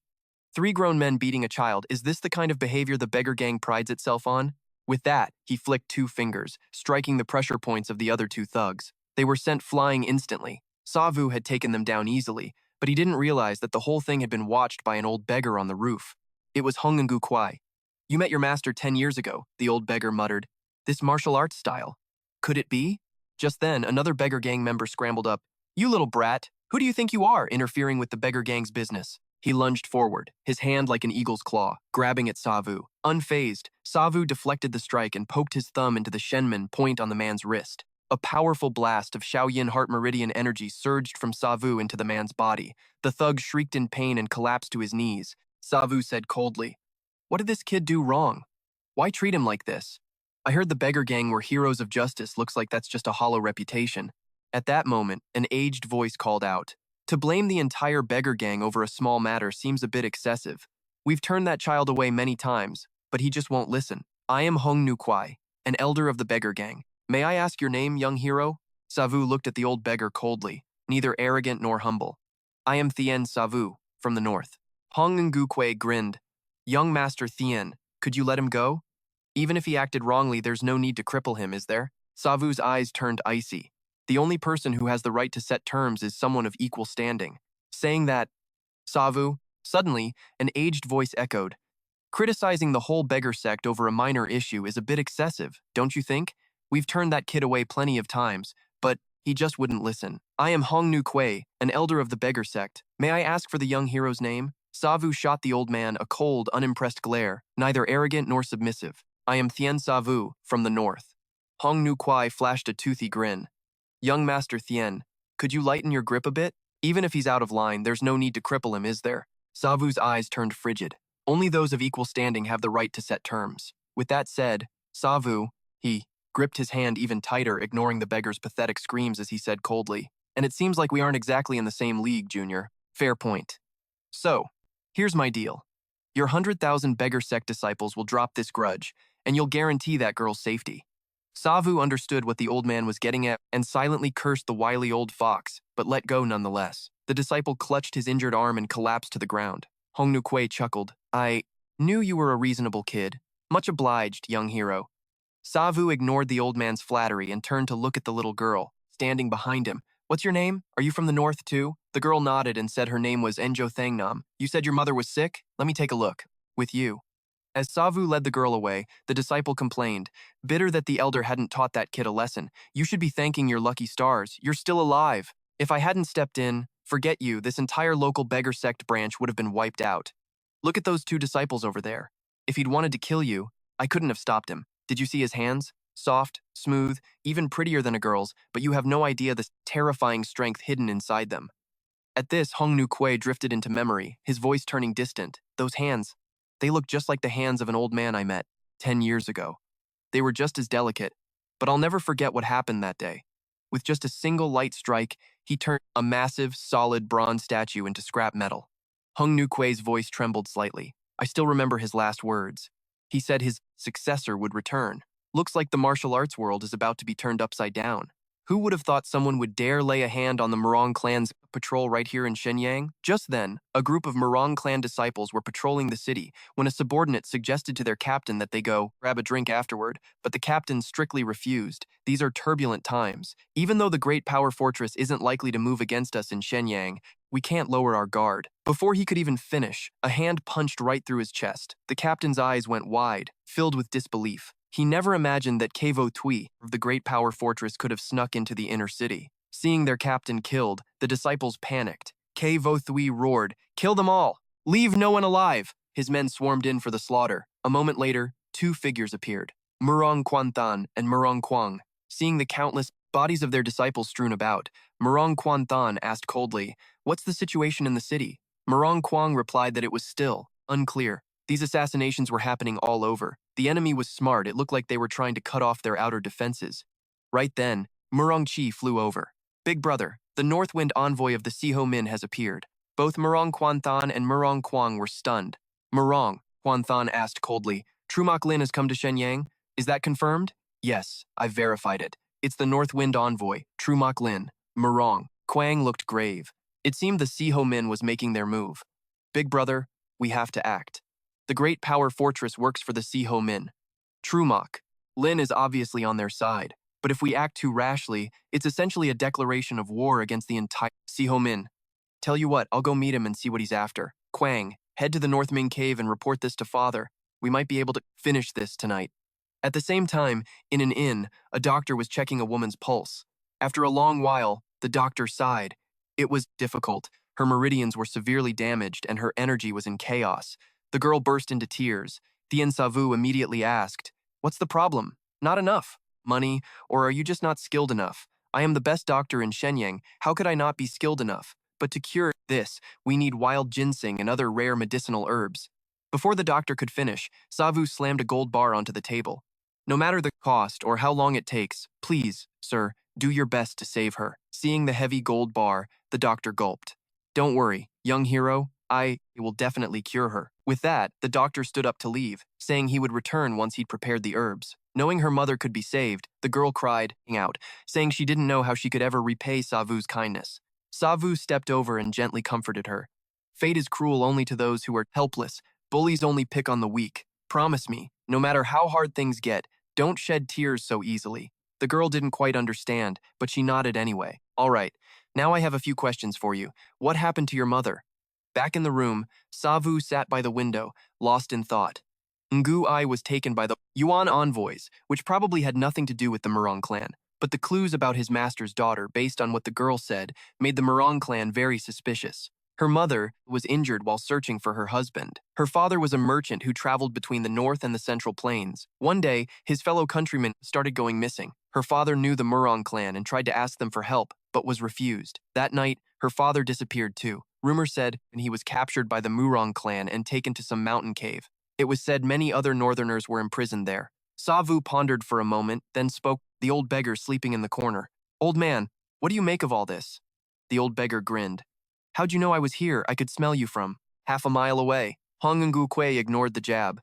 "I know you've been eavesdropping on the roof the whole time. Tell me, what do you think? About all these northerners going missing?" Hong Ngu Kuei said that northerners vanishing wasn't anything new. 20 years ago in Shenyang, or even all of Liuning, this happened like clockwork. Back then, the beggar sect investigated but found nothing, only feeling a vague connection to the Murong clan. But, ever since the Murong clan shut their doors, every trail went cold. "I heard the beggar sect has the fastest intelligence network in the Central Plains. Looks like that's just rumor. Young people are so impatient. 20 years ago, we didn't find anything. But in recent years, we've learned quite a bit, for instance, the location of the cave you're looking for." Hong Ngu Kwai stopped there, implying free info only went so far. Savu turned to look at him. Want to strike a deal? Hong Ngu Kwai replied seriously. That is the rule of the beggar sect. Just then, a figure appeared at the door. Both men turned. Looking up, a man in black robes, carrying a long sword, walked in slowly. It was Chu Mok Lin, famously known as the North Wind Royal Envoy. Unlike the Second Saints, Third Masters, and Fourth Lords who built their reputations long ago, there are three rising stars in the martial arts world known as the Three Heroes. Chu Mok Lin is one of them. He is a young talent from the Tiger sect. After introducing the newcomer, Hong Ngu Kwai whispered, him showing up in person means the Tiger sect takes this battle very seriously. Hearing this, Savu glanced at Chu Mok Lin a few more times. Just then, someone else walked in. Mo Dung Quan Thon bowed respectfully, humble and polite. Long time no see. It's an honor for the Mo Dung clan that the North Wind Royal Envoy has graced us with his presence. Chu Mok Lin responded coldly. It had been a long time since he last saw Mo Dung Quan Thon. Quan Thon invited him inside to talk, but Chu Mok Lin refused, saying he had an appointment. Hearing that, Mo Dung Quan Thon paused, his mind racing with guesses. Chu Mok Lin bowed. Greetings, Elder Hong. Hong Ngu Kwai laughed. You know me? I heard you've been in Shenyang for 10 years, Elder. I haven't had the chance to pay my respects until now. Hearing this, Mo Dung Quan Thon was stunned. A beggar sect, Elder had been in Shenyang for 10 years without him knowing. Chu Mok Lin noticed the shift in Quan Thon's energy. It seems the Mo Dung clan didn't know about this either.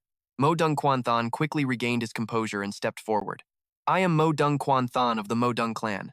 Please forgive my rudeness. Hong Ngu Kwai chuckled triumphantly, lowering his voice to brag. Well? Do you finally see how impressive I am? At that moment, Savu was drawn in by the next words from Mo Dung Quan Thon.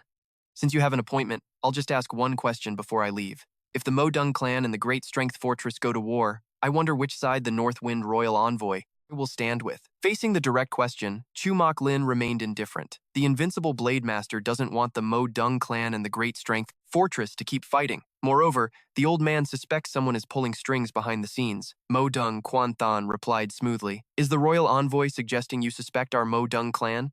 You're overthinking it, Quan Thon. The old man didn't mean that. Chu Mok Lin stared straight at Mo Dung Quan Thon. I also believe that isn't the case. Mo Dung Quan Thon bowed and took his leave. But after walking a few steps, he stopped, turned back, and said with a meaningful tone, Brother Mok Lin, be careful. Shenyang isn't safe tonight. Chu Mok Lin's eyes turned sharp. No need to worry about me. As he walked out of the inn, Mo Dung Quan Thon sneered. The invincible Blade Master doesn't want to fight? Does he think the Mo Dung clan is afraid of him? His expression twisted into a cruel look, dropping all the fake politeness from before. Tonight is the night you die. Inside the inn, Chu Mok Lin and Hong Ngu Kwai were talking. Savu was still thinking about the previous exchange when Chu Mok Lin interrupted. I am Chu Mok Lin of the Tiger sect. May I ask your name, friend? Following the customs of the martial arts world to introduce himself. Chu Mok Lin was inwardly shaken. He couldn't sense any aura coming from this young man at all. Hong Ngu Kwai took the chance to ask Chu Mok Lin point blank why he came to find him. Was it to get info on the Mo Dung clan, or to ask the beggar sect to stay out of it? Chu Mok Lin spoke plainly. Hong, Ngu Kwai guessed right. The invincible Blade Master is trying to prevent the conflict from escalating. If an all-out war breaks out, the Tiger sect will surely get involved, and the Five Dragon Alliance is still lurking on the sidelines. If that happens, both sides will suffer heavy losses. Since the invincible Blade Master has spoken, I guarantee the beggar sect will not meddle in this. Speaking of which, Hong Ngu Kwai suddenly changed his tone. But if you have other motives, Elder, you're joking. How could the Tiger sect have ulterior motives? After some polite formalities, Chu Mok Lin said his goodbyes. That night, outside the Great Strength Fortress, Van Trick Tin and his children were waiting at the gate to welcome Chu Mok Lin. Chu Mok Lin recounted the day's events, and Van Thang Tien asked how the fortress should respond. Chu Mok Lin sneered. Since the battle with the Mo Dung clan was inevitable, they might as well strike first and end it quickly. Let's go. Tonight, we seize the inheritance of the Northern Darkness Emperor. On the other side, the teacher and student stood on a cliff, looking down at the quiet city of Shenyang. Hong Ngu Kwai asked if Savu planned to move tonight. Savu replied, Tonight is the perfect time to sneak in. Savu tapped his feet and leaped, hands behind his back. Let's go. Don't you want to see the show? In the secret vault of the Mo Dung clan, Mo Dung Quan Thon was reporting everything to his father. After hearing it, Mo Dung Thien immediately said, The Tiger sect is using the excuse of peace, but they really want to snatch the Northern Darkness Emperor's inheritance. The Beggar Sect elder, Hongmu Kui, is also in Shenyang. Even though he promised the Beggar Sect won't get involved, we cannot let our guard down. If the Beggar Sect dares to step in, we'll wipe them all out. Mo. Dong Tian looked at the two golden wheels on the stone table, his eyes burning with greed. After tonight, our Mo Dung clan won't have to hide anymore. Neither the Five Dragon Alliance nor the Iron Martial Alliance is worth worrying about. Mo Dung Tian's tone grew crazed. Once I have the shattering golden wheels, this world will be at my feet. The city was already filled with corpses. Just then, Hong Mukui's voice echoed from behind. Why are you surprised? Struggles between martial arts families are always like this. The two stepped over the scattered bodies. I'm not surprised. If they weren't like this, we couldn't easily make our move like this. Hong Mukui couldn't help but shudder. He hadn't expected such ruthless thoughts from this teenager. Soon, they reached a cave behind the mountain. A wave of cold air hit their faces. This was the Northern Darkness Cave, guarded by the Mo Dung clan for so long. Inside the Northern Darkness Cave, the Great Strength Fortress and the Mo Dung clan were fighting fiercely. Screams echoed throughout the cave. Cavo Tui charged forward, shouting, "Wipe out the Mo Dung clan!" On the other side, the Mo Dung disciples drew their swords to fight back, chanting slogans about protecting the Northern Darkness Cave. Van Thang Tien and his sister stuck close to Kivo Tui. In an instant, the siblings had killed several people. Chumak Lin drew his blade, unleashing his ultimate technique, the Lion Blade art. The flash of the blade covered the area, causing several Mo Dung disciples to die on the spot. In less than half an hour, the Great Strength Fortress had wiped out the Mo Dung disciples. Van Trick Tin frowned, looking puzzled. The Mo Dung clan spent 20 years hiding this place. How did we win so easily? Just as he finished speaking, a beam of golden light shot out from behind. Several of the Great Strength Fortress subordinates were sliced in half, dying instantly. Hearing the horrific screams, Chumak Lin was startled, a bad feeling rising in his heart. That golden light surged forward with unstoppable force, streaking straight toward Van Trich Tin. Kavo Thui cried out in a panic, "Alliance leader, watch out!" Hearing the shout and sensing the danger behind him, Van Trick Tin put everything into dodging, but the golden beam still sliced his left arm clean off. Blood sprayed everywhere, and Van Trick Tin clutched his severed arm, cold sweat breaking out across his forehead. Just then, heavy footsteps echoed from the distance. Gritting his teeth through the pain, Van Trick Tin glanced over and saw a group of figures in black robes slowly approaching. The masked faces emanated pure killing intent. A deep, aged voice boomed. Even the Northern Envoy has come in person. It seems the legacy of the Northern Emperor truly is quite a prize. Turning his head at the sound, Trumak Lin saw an old man standing there, his presence imposing. Two golden circular blades hovered and spun around him. It was Mu Dung Thien, the head of the Mu Dung clan. Back to Savu, having just entered, the two found countless corpses scattered across the hallway. Savu was shocked to see many disciples of the Great Strength sect riddled with arrows. Clearly, they had fallen into traps along the way. As they cautiously moved deeper, Hongnu Kui asked, "Did you come here for the Northern Emperor's legacy too?" Savu replied, flatly, "I have no interest in that junk." Hongnu Kui stared in disbelief. The Northern Emperor's legacy is the treasure every martial artist dreams of. If you're not interested, then why come to the Mu Dung estate? Before he could finish, the tile beneath Hongnu Kui's feet suddenly sank, triggering a mechanism built into the walls. Startled, Hongnu Kui channeled all his internal energy into his arms to brace against a stone pillar charging toward him, but the power of this trap was far beyond what he had imagined. Even with all his might, he was pinned against the wall. Just in the nick of time, a pale, slender hand appeared. Thien Savu blurred into motion, arriving before him and unleashing a strike that shattered the multi-ton stone pillar into pieces. Savu smiled. The heaven-shattering divine art has never failed in 1,000 years. Hong Ngu Kui looked at Savu, his jaw hitting the floor. After saving him, they continued deeper. Before long, they reached the exit. To their surprise, beneath the northern cave, there was an entirely different world. Hong Ngu Kui gasped at the sight, a massive frozen lake stretching hundreds of yards wide. On the surface, a crowd surrounded a group in the center. Hong Nukui recognized Mu Dongdong Thien standing on a stone pedestal. Could those two golden wheels actually be the legacy of the Northern Emperor? But Savu didn't care about that so-called treasure. His gaze was fixed on a small hut in the far corner. Savu leaped toward it. Confused, Hong Nukui scratched his head. Who walks away from treasure right in front of them? Savu landed as light as a feather and peered through the bars to see. Sure enough, a group of northern people held captive inside. Hong Nukui followed behind and gasped in shock.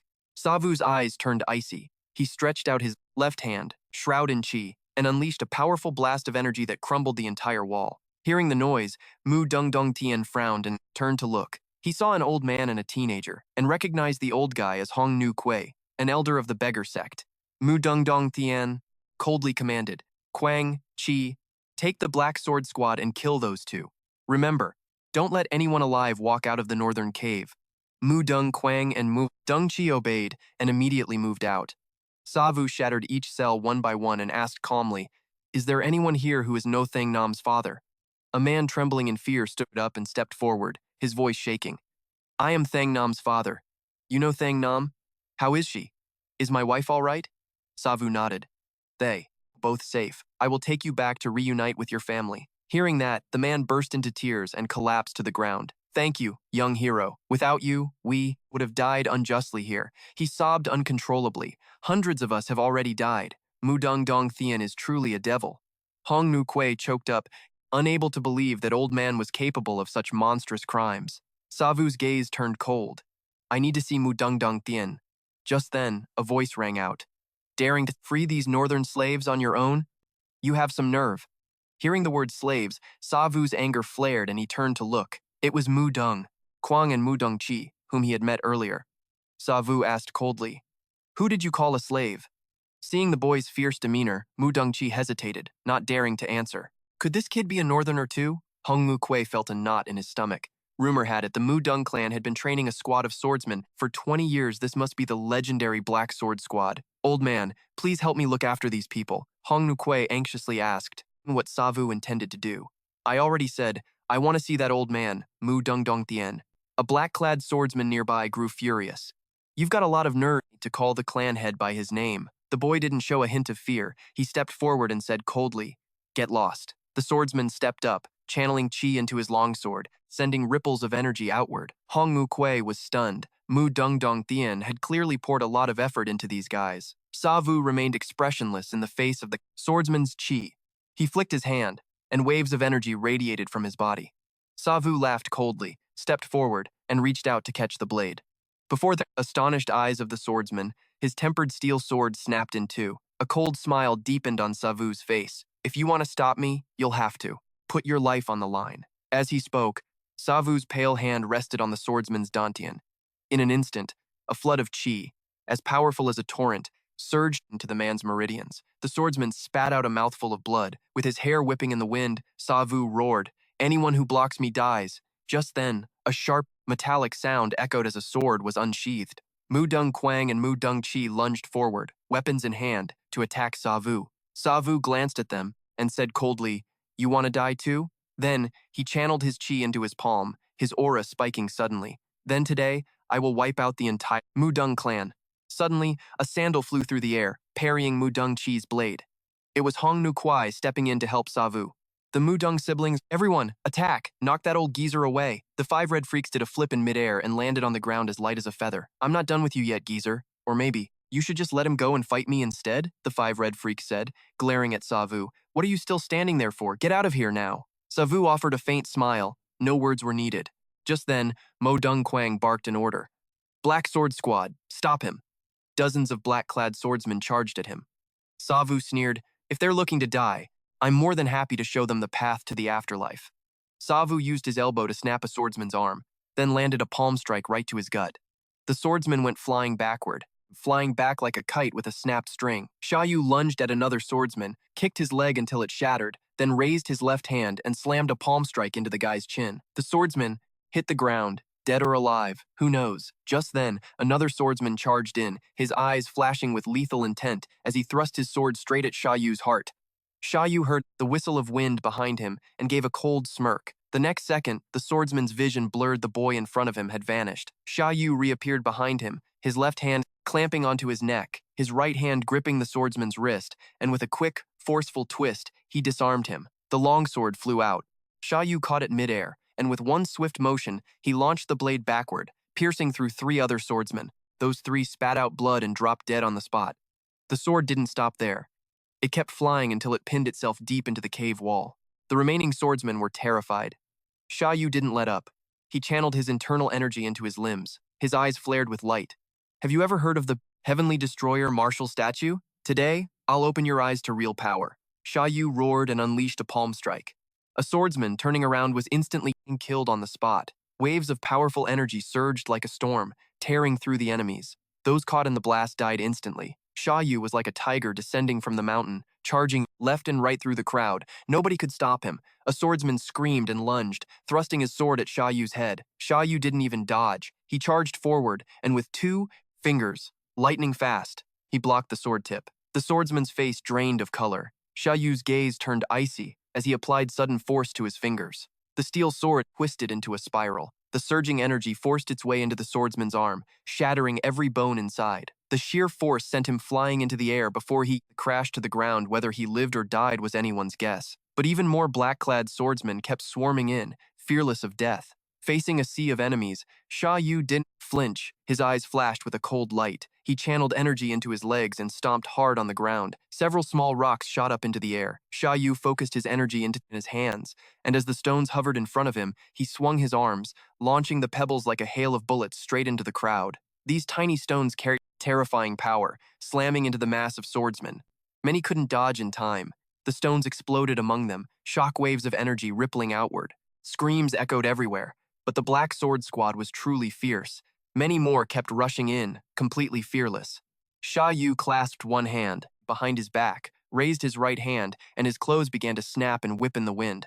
The black-clad swordsmen quickly closed in, but instead of attacking immediately, they began moving around Sha Yu like ghosts. Sha Yu channeled his energy into his right hand, observing the situation with a cold, focused expression. A moment later, dozens of swordsmen moved in unison, gathering at one spot, forming a vortex of energy that surrounded Sha Yu.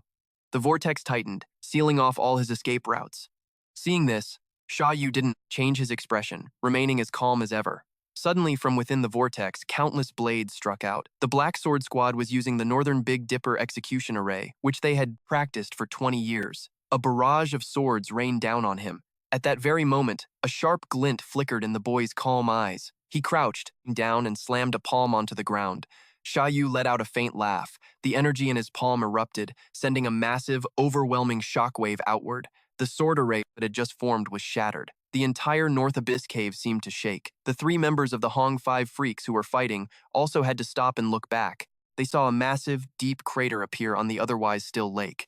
Murong Guang immediately shouted, "Jir, go handle those northerners. Then get back to father quickly. I'll deal with this old guy." With that, Murong Guang charged in, swinging his fan at the Hong 5 freaks. The Hong 5 freaks flipped in the air to dodge. The old beggar was clearly truly angry now. "I don't care about myself, but those northerners are innocent." He pulled a soft whip from his waist. He spun in the air, using the momentum to lash the whip toward the Murong siblings.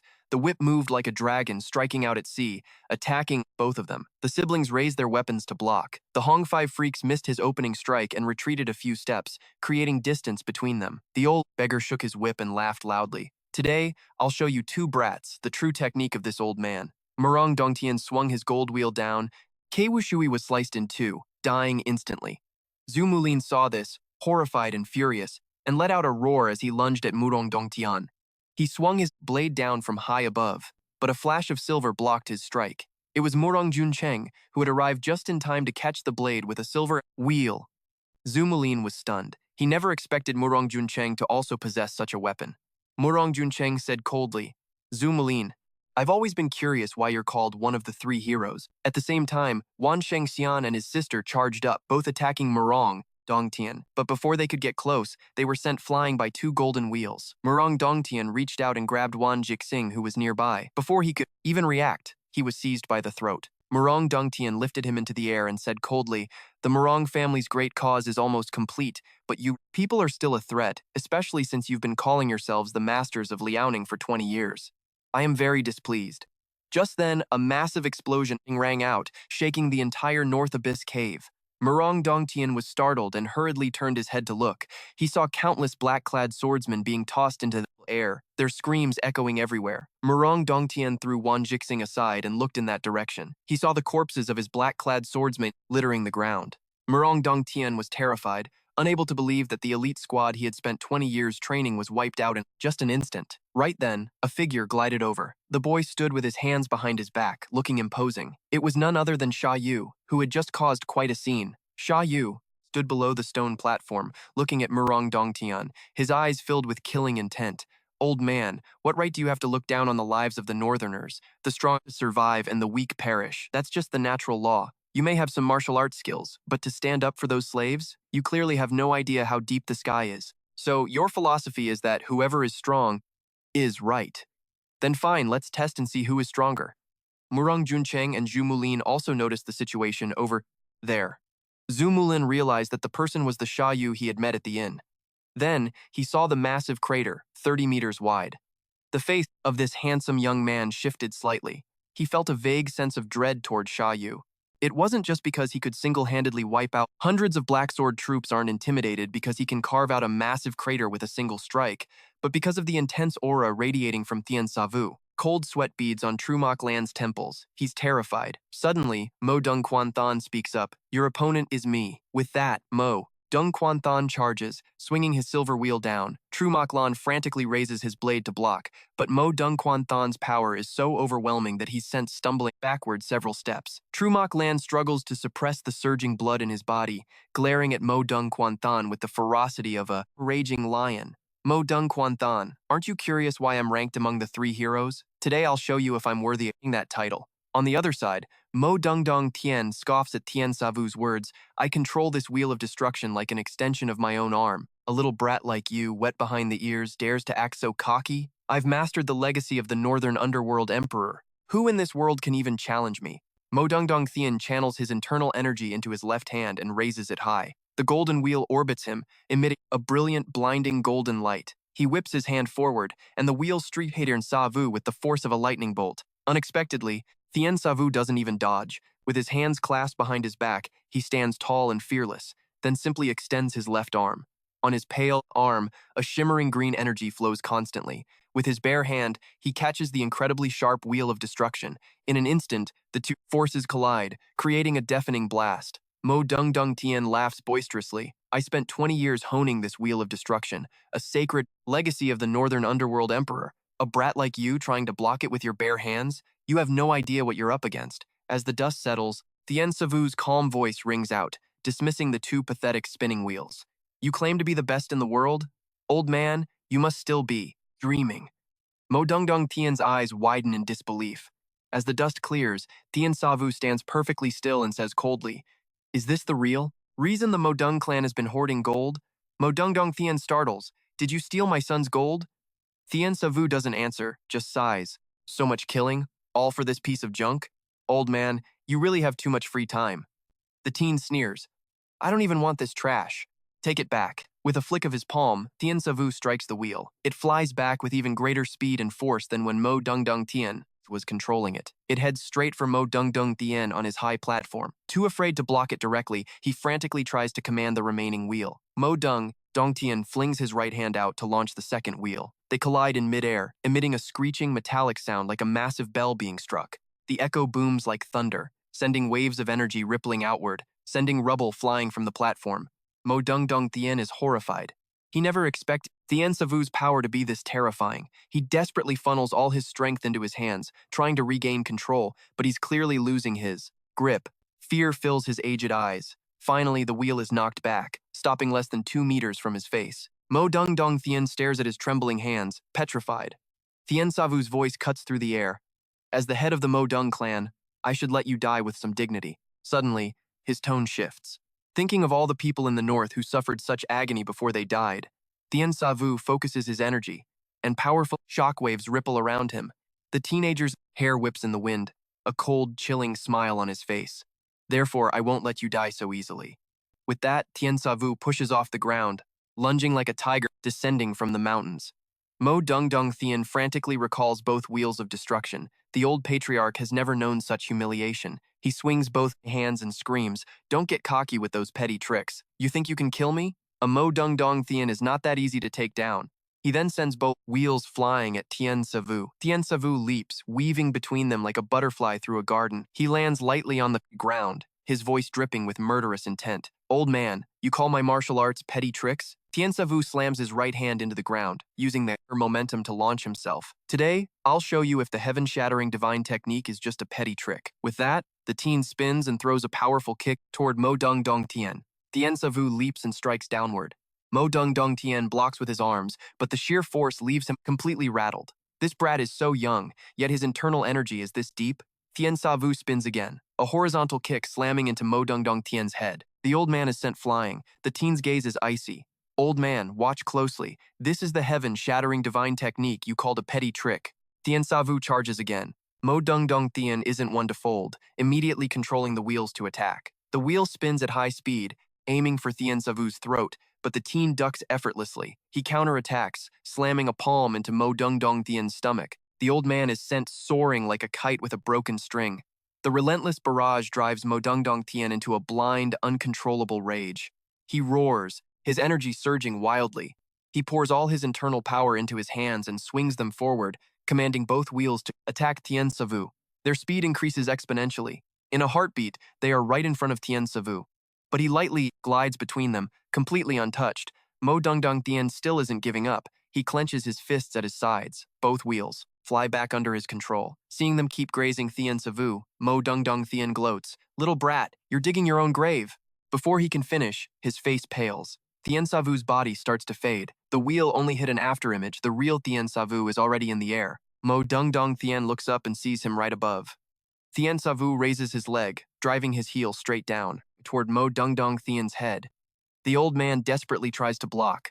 Tien Savu doesn't press the attack. He uses the recoil to flip back, creating distance from Mo Dong Tien. Tien Savu crossed his arms over his chest, his energy beginning to surge. His voice turned ice cold. "Old man, this is a pain you'll never, ever forget." With that, the teenager lunged forward, unleashing a flurry of strikes at Mo Dung Dung Tien.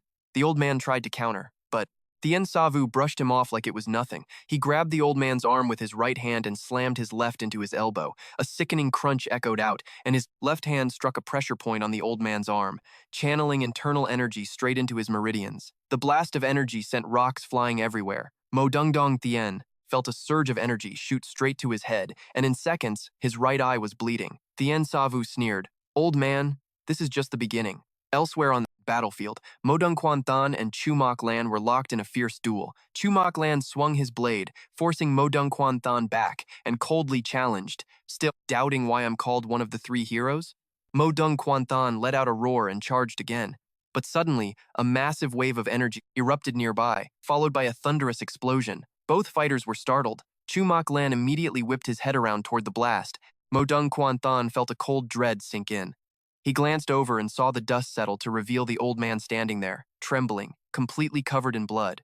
It was Mo Dung Tien. Seeing his father in such a pathetic state, Mo Dung Quan Than screamed out in panic, but Mo Dung Tien couldn't even hear him.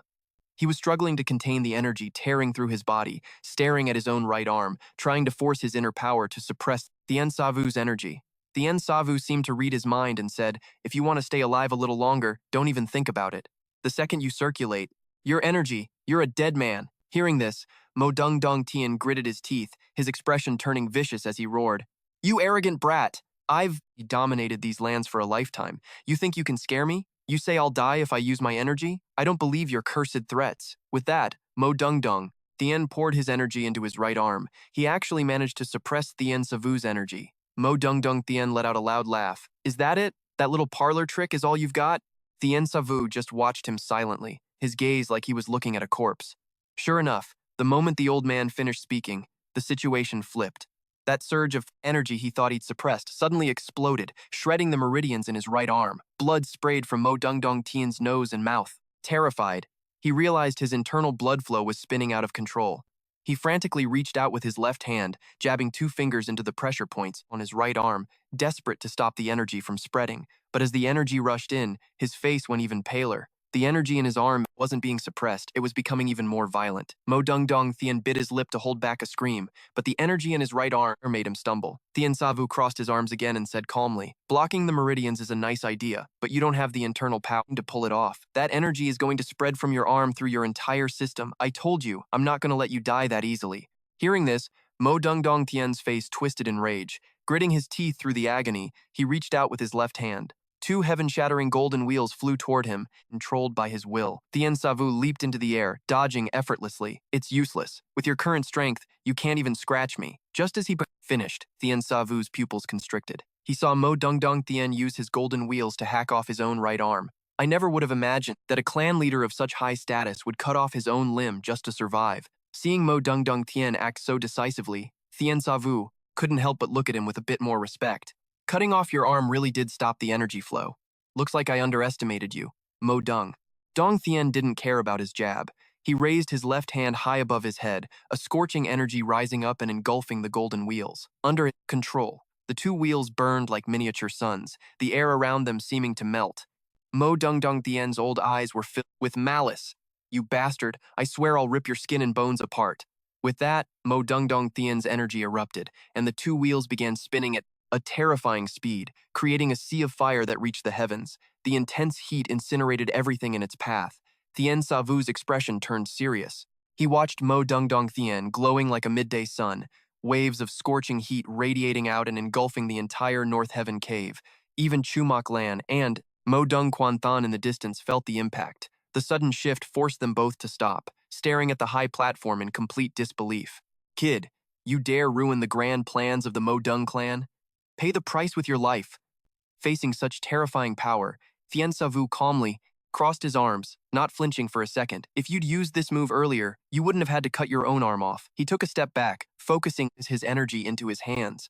Thien Savu crouched down, hands held in front of his gut, bright blue energy swirling between his palms. The teenager's eyes went cold as, said, "Old man, like I said, I'm definitely taking your life."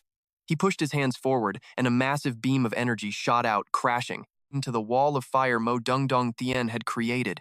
The energy inside the teen roared like a tidal wave, pouring into his hands. The sheer power spiked, smashing through the fire surrounding the golden wheels. Thien Savu clenched his hands, and the two golden wheels shattered. Then, a series of explosions rocked the air like a lightning strike on a clear day. The consecutive blasts shook the entire North Heaven cave. Chu, Mok, Lan, and Mo Dung Quan Than in the distance had to exhaust their own power just to hold their ground. Mo Dung Quan Than screamed, "Father!"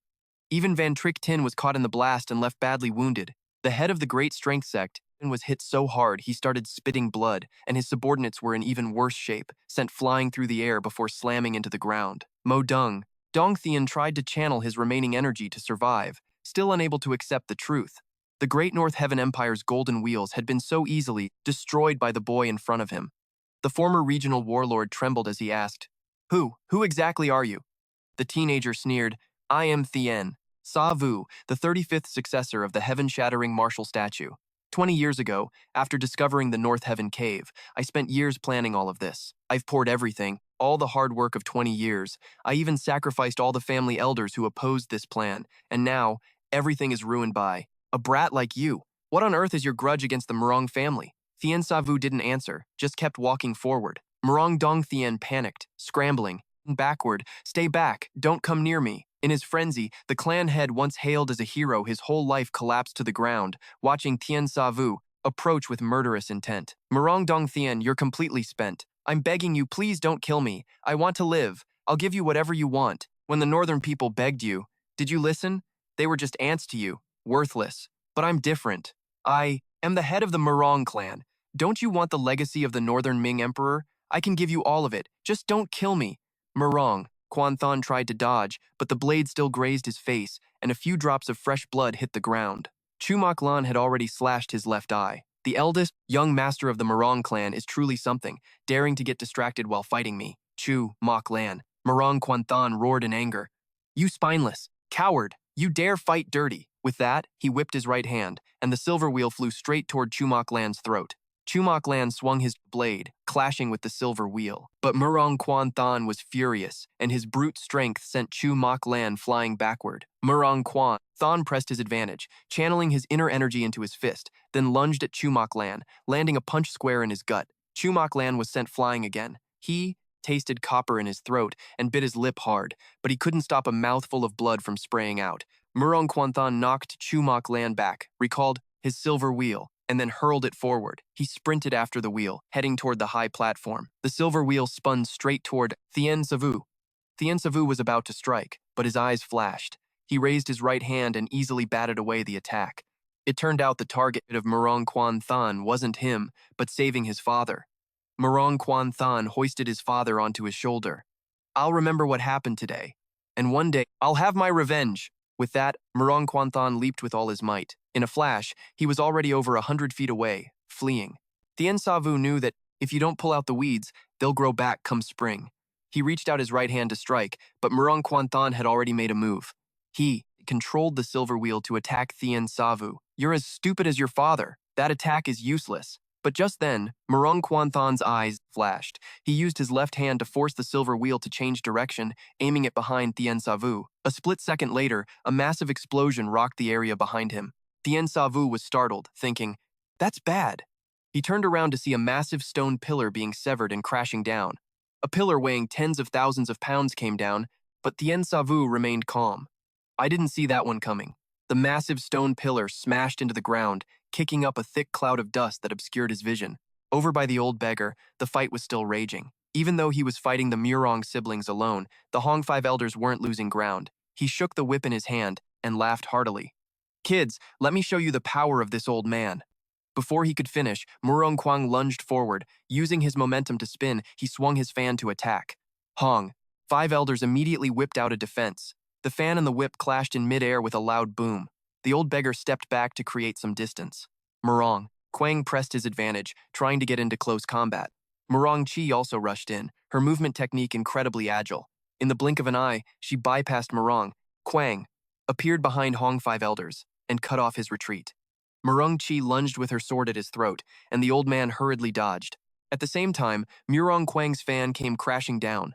Hong Five Elders did a backflip in the air, avoiding both their attacks. He landed on the ground with one hand and kicked out hard at the Murong siblings. They were so focused on attacking that they were caught off guard and hit by the old beggar's strike. He pressed his advantage, lashing out with his whip. Like a giant python, the whip coiled tightly around Murong Quang. Hong Five Elders pulled with all his might, hoisting Murong Quang off his feet. Trapped, Murong Quang couldn't break free. Hong Five Elders flung him toward Murong Chi, and the two collided in midair. The old beggar quickly retracted his whip, causing the Murong siblings to tumble to the ground. They scrambled to stand up, their faces ashen. Hong Five Elders sneered. "The Murong clan claims to be the best in Shenyang, and this is all you've got? Even the beggar gang wouldn't dare treat lives so callously. Who do you think you are to do something like this?" But right then, a massive explosion went off in the distance. Hearing the sound, Hong Five Elders couldn't help but look over.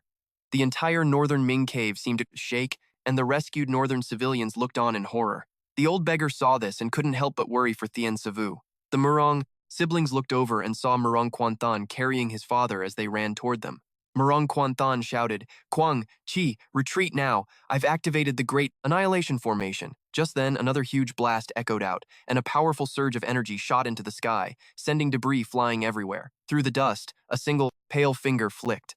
Hearing the explosion, Murong Quanthan turned his head.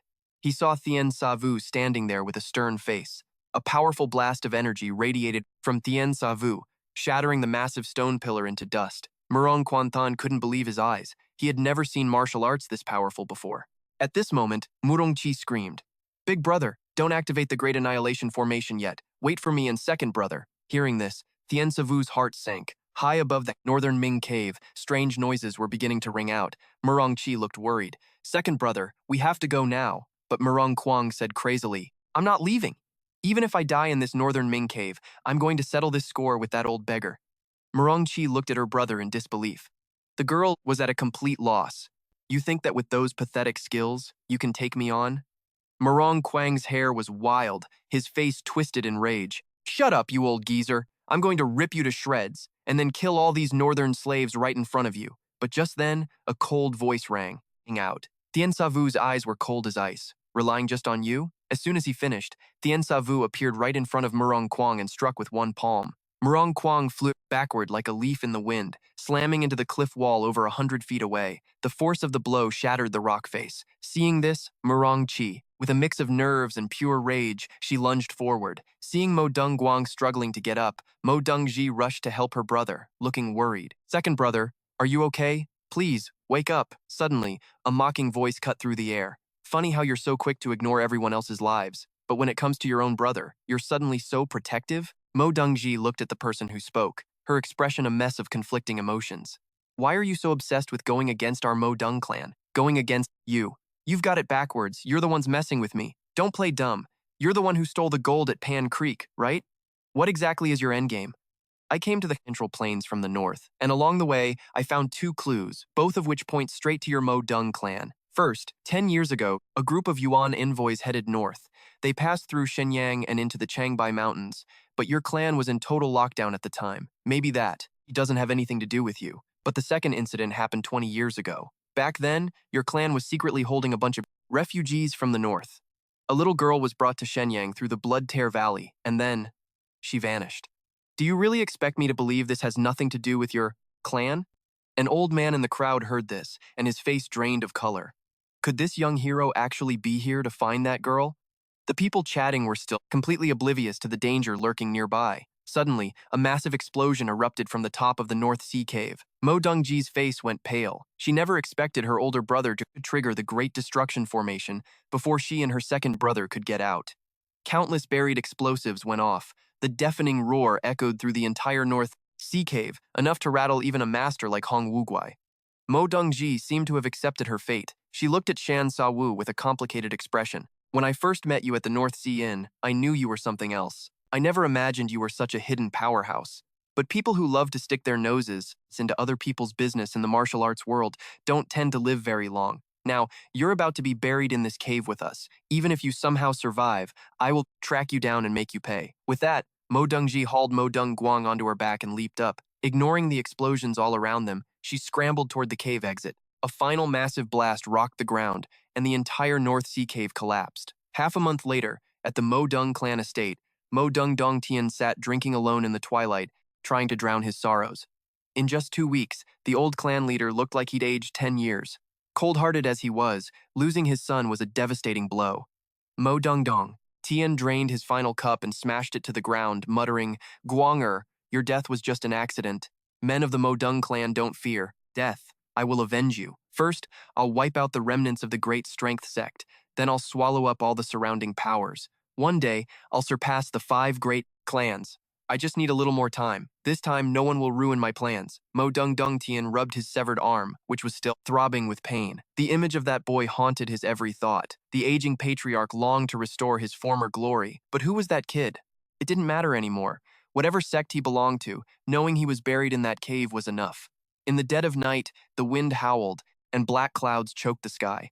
Mo Dung Dongtian opened his eyes, only to be paralyzed with terror as the boy he considered his own personal nightmare stood right before him. Shan Sawu looked down from above and said slowly, "Old man, I told you I'm coming for your life." It turned out that after the cave collapsed, Shan Sawu used his heaven-shattering divine art to blast a path out. Rocks that looked solid as stone felt like soft tofu to him. Hong Wuguai followed behind, whispering to himself that if it weren't for Shan Sawu, they'd all be dead and buried in there. Before long, they all managed to follow Shan Sawu out of the ruins. That's when the old man from the crowd suddenly asked Shan Sawu if the girl he was looking for happened to have the surname Han. Shan Sawu was surprised, nodding that yes, she was a Han girl, about 5 or 6 at the time. The old man revealed he'd been held captive in the North Sea cave 20 years ago. Back then, the Mo Dung clan had kidnapped so many people, men, women, and children. But their main goal was to mine the cave. So, they sold off the weak women and children to human traffickers. The old man said the girl's name was likely Han Xiangya. She was a very bright, clever child. Shortly after being kidnapped, she was sold off. The records from back then had to be in Mo Dung Dongtian's possession. If they could just find that ledger, they'd find a lead on her. Hearing this, Shan Sawu turned on his heel, vowing to settle this debt personally. That was the reason he had broken into the Mo Dung estate that night. Shan Sawu finished speaking, extended 2 fingers, and struck several pressure points on Mo Dung Dongtian's chest. Immediately, a violent surge of inner energy flooded the old man's body. Finished, the boy coldly stated, "I remember saying I wouldn't let you die that easily. It's time for you to pay for everything you've done." Mo Dung Dongtian stared at the boy in pure horror as a powerful blast of energy rippled through the room, taking a long time to finally dissipate. Just then, Mo Dung Juncheng's voice came from outside. "Father, as you commanded, we are getting ready to head to the Iron Martial Alliance. Jir and I will investigate everything thoroughly. We must find who framed the Great Strength sect to gain the support of the other martial arts factions. We've come to bid you farewell for the night." Mo Dung Juncheng waited, but his father never replied. He looked inside and his face turned white. He saw Mo Dung Dongtian slumped in his chair, completely unresponsive, with raw energy still coursing through the old man's body. "Mo Dung Jun, Cheng panicked. Father, what's wrong? Jir, go get a doctor, quickly. By now, Shan Sawu had already slipped away. Hearing the commotion from the room, he glanced back, his hand tightening around the notebook he had taken. Shan Sawu sprinted toward the inn where he'd been staying. As he vaulted through the window, he heard a familiar voice. Did you find what you were looking for? Shan Sawu jumped to the floor, stepped into the room, and saw Hong Wuguai waiting for him. Mo Dongdong Tian was a villain, sure, but he was also a major figure. You aren't sorry he's gone? Shan Sawu replied that he had no connection to people like that. Finding the lead on his master's daughter was all that mattered. Hong Wuguai didn't seem bothered by Shan Sawu's coldness, adding that 20 years had passed. That lead might not even help him find her anymore. Shan Sawu frowned, dropping the notebook on the table. He looked at Hong Wuguai and asked point blank, Actually, I wanted to ask. Old-timer, have you ever heard of the black market?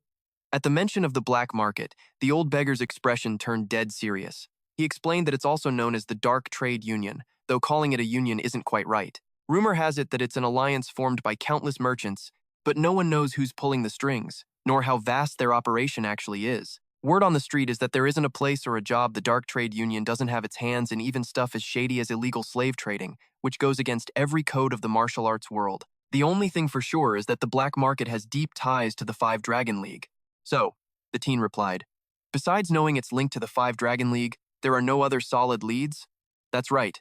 But, if I step in, there's a chance I could sniff them out. Tien Savu stared hard at the old beggar. You have a way? But Hong Nu Kuei just said that free info only goes so far. Tien Savu smiled at that.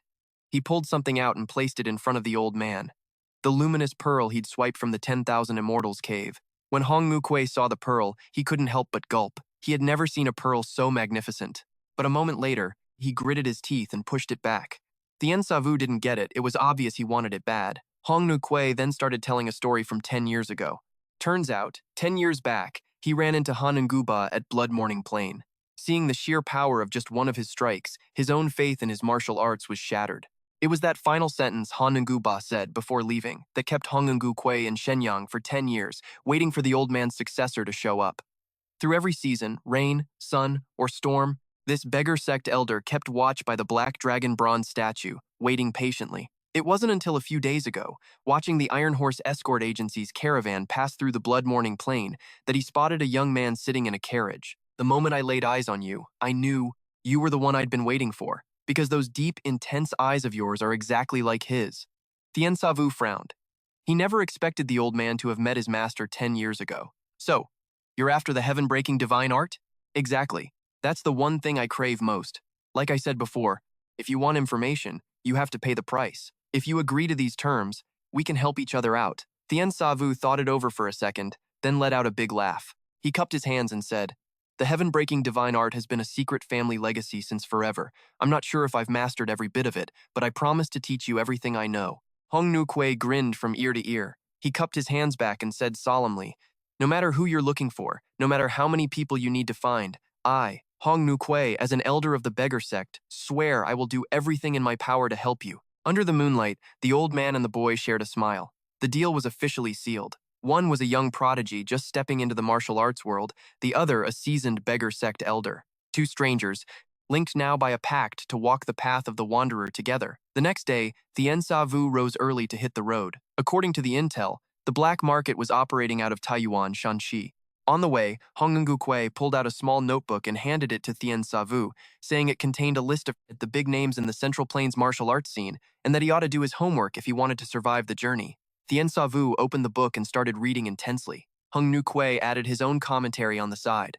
The first person mentioned in the book was one of the two saints known to the underworld as the Fist Saint, Huangfu Junyuan, the head of the Five Dragon League, one of the three major forces of the Iron Martial League. Next up was the second saint, Sword Saint Plum Blossom Yun Yezi, who guards the Ninefold Mansion, a force under the Iron Martial League that keeps the Five Dragon League in check. Hong Nu Kuei noted that while these two are called the strongest in the martial arts world, the three tyrants and four revered ones aren't far behind. Next came the three heroes and three flowers. The three heroes include Iron Edge, Sanbu, Shadowless Blade, and Northwind Royal Envoy. The three flowers are Blood Plum Blossom, Snow Lotus, and Waterflower. All of them are renowned young prodigies in the world of martial arts. Hearing this, Tien Savu muttered to himself, Northwind Royal Envoy, right. The Chumu Lin we met in Shenyang is the Northwind Royal Envoy. He's from the Scholar Lake League, another power within the Iron Martial League. The Great Strength Fortress in Shun Province is also a branch of the Scholar Lake League. The invincible blade tyrant Chu Hu Sheng is said to be at the top of the three tyrants, with martial arts nearly on par with the two saints, and Chu Mu Lin is his direct disciple, the leader of the younger generation. The three heroes and three flowers are all about your age. If you get the chance, you should try to make friends with them. And so, the old man and the boy continued toward Taiyuan. At night, the two found a spot to rest on the outskirts of town. Hongnu Kuai downed a swig of strong liquor, feeling much more at ease. Thien Sa Vu was still busy studying the list. After a while, he suddenly asked, "Old-timer, according to this list, is there really no one stronger than the two saints?" Hongnu Kuei looked a bit surprised, then took a moment to think, saying there might be one person who could outclass the two saints. Thien Sa Vu's expression turned grim. "They say there's a master in the northern plains known as Heaven and Earth. This person is not only incredibly strong but also ruthless. Rumor has it that even if the three tyrants teamed up, they couldn't take him down. Right now there's no solid info on his true identity, so most people think it's just wild gossip. That's the only name I've heard like that, unless some other monster pops up like you." Thien Sa Vu brushed off the compliment. His mind was filled with the image of the person from 10 years ago. Is Lu Tiandi the name of that Yuan dynasty envoy who took the 5 children away? Hongnu Kuei snuck a look at Thien Sa Vu for a moment, and seeing him stay calm, suggested they start the training for the heaven-breaking divine art. Honestly, I don't know that much about the heaven-breaking divine art myself. My master just said it's a technique passed down for thousands of years. Attack the void when you see it, dodge the solid, follow your heart's desire, no fixed moves. If that's the case, isn't that just like a street fight? I doubt it's that simple. Of course it's not. To use the heaven-breaking divine art perfectly, you have to understand the structure of the human body, the meridians, and the pressure points. Once you grasp those, you can read the flow and direction of your opponent's power, strike at their weak spots, shatter their muscles and bones, and stop their blood and chi from circulating. My master said everything in this world has a pulse. With that, Thien Sa Vu flicked his hand, releasing a burst of internal energy. The powerful blast struck a boulder.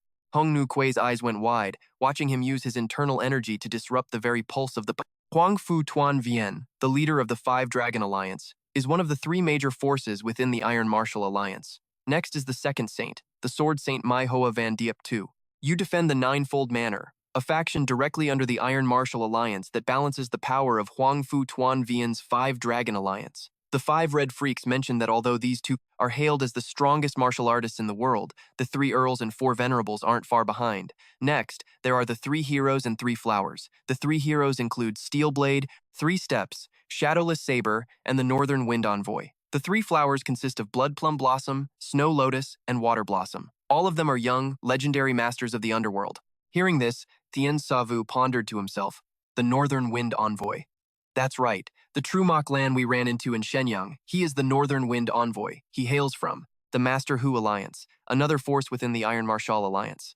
The Great Power Manor in Thuan Prefecture is just a branch of Master Hu. The peerless Saber Earl True Hao Sin is known as the leader of the 3 Earls, with martial arts nearing the level of the 2 Saints. True Mok Lan is actually the disciple of the peerless Saber Earl and leads the current generation of young masters. The 3 Heroes and 3 Flowers are around your age. If you get the chance, you should try to make allies with them. An old man and a teenager continued their trek toward Tainwin Manor. By nightfall, the two found a place to rest on the outskirts. The 5 Red Freaks gulped down a mouthful of strong liquor, feeling much more at ease. Thien Sa Vu was still scanning the list of martial artists. After a while, he suddenly asked, "Old man, according to this list, is there really no one stronger than the 2 Saints?" The 5 Red Freaks looked a bit surprised, then took a moment to think. He said there might be one person who surpasses the 2 Saints. Thien Sa Vu's expression turned serious. It is said that in the northern plains, there is a master known as Heaven and Earth. This person is not only incredibly powerful, but also ruthless. Rumor has it that not even the 3 Earls fighting together could defeat him. There's still no concrete info on his real identity, so most people write it off as nonsense. I only know of him, unless some other freak pops up like you. Thien Sa Vu ignored the old man's teasing. His mind was filled only with the image of that person from 10 years ago. Could Lu Heaven and Earth be the name of the Yuan envoy who took Ingu Ai away? The 5 Red Freaks snuck a look at Thien Sa Vu, and seeing he was still calm, he suggested learning the Heavenly Breaker Divine Art. The Heavenly Breaker Divine Art? Honestly, I'm not entirely sure about it myself.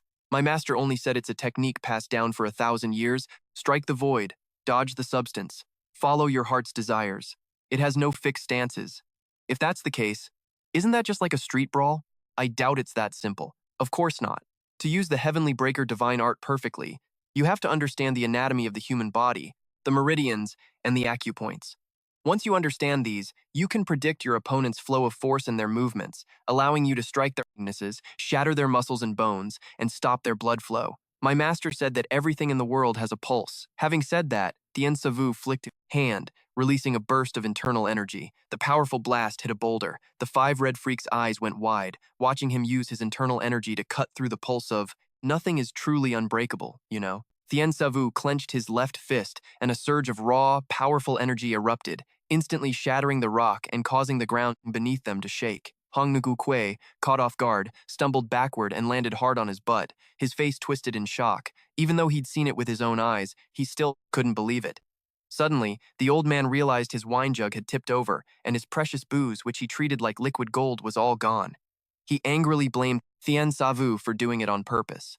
After a bit of bickering, the old man and the kid decided it was time to rest. Meanwhile, over at the Daluk fortress, two people couldn't get a wink of sleep. Van Trick Tin and Trumok Lan sat around a stone table, their expressions grim. The Mudung clan is claiming Mudung Dong Thien died of heart failure. What do you make of that? Anyone with even a lick of martial arts training knows a master like Mudung Dong Thien doesn't just die from heart failure. It was clearly Tien Savu's doing, but the Mudung clan just doesn't want to admit it. Van Trick Tin mentioned that his hunting party had run into Tien Savu at Ban He earlier, and one of his own subordinates had his meridians shattered and died. The fortress master looked regretful. I should have recruited him back then. Even if you had tried, he would have turned you down. Have you forgotten what he said when he saved us? If you hadn't paid those northern refugees properly, just the fact that you manipulated them into fighting the Mudung clan would have been enough to seal the fate of Daluk Fortress, just like that. It's a good thing Tien Savu didn't join the Five Dragon Alliance, otherwise our Tiger Alliance would have had another nightmare to deal with. Now that Mudung Dong Thien is dead, this is the perfect chance for Daluk Fortress to take over Shenyang. I have important business to attend to and can't stay long. I'll be waiting for good news from you. With that, Trumok Lan stood up and took his leave. This young hero wasn't nearly as calm as he appeared. Elsewhere, in the city of Shenyang, a man in a bamboo hat hurried into a tavern. He walked straight to a corner table on the second floor and bowed to report, but the man at the table waved him off. Quan Dao Hoan signaled his subordinate to hold on. He was reaching the important part of the conversation. He glanced at a nearby table where a few people were huddled around a man with a missing leg. This guy was vividly recounting the battle at the North Underworld cave. That kid has hands as soft as a girl's, but you wouldn't believe the terrifying power hidden inside them. Just one touch, and your muscles and bones will be twisted into knots. The whole Black Sword Squad was no match for him. He just lightly slapped the ground, and the entire frozen lake in the North Underworld cave cracked. When I woke up, my leg was broken, but I didn't feel any pain at all. Because that boy stood before me like a towering mountain, his presence so overwhelming I couldn't even move. His aura was like a god of war descending from the heavens. No one could stand against him. Hearing this, Quan Dao Hoan felt a chill run down his spine. He calmly asked, Minhui, what do you think of this story? Nyip Minhui replied, the man with the missing leg is clearly exaggerating. What kind of martial arts in this world could be that godlike? There's no smoke without fire. I need to head back to Taiyuan immediately.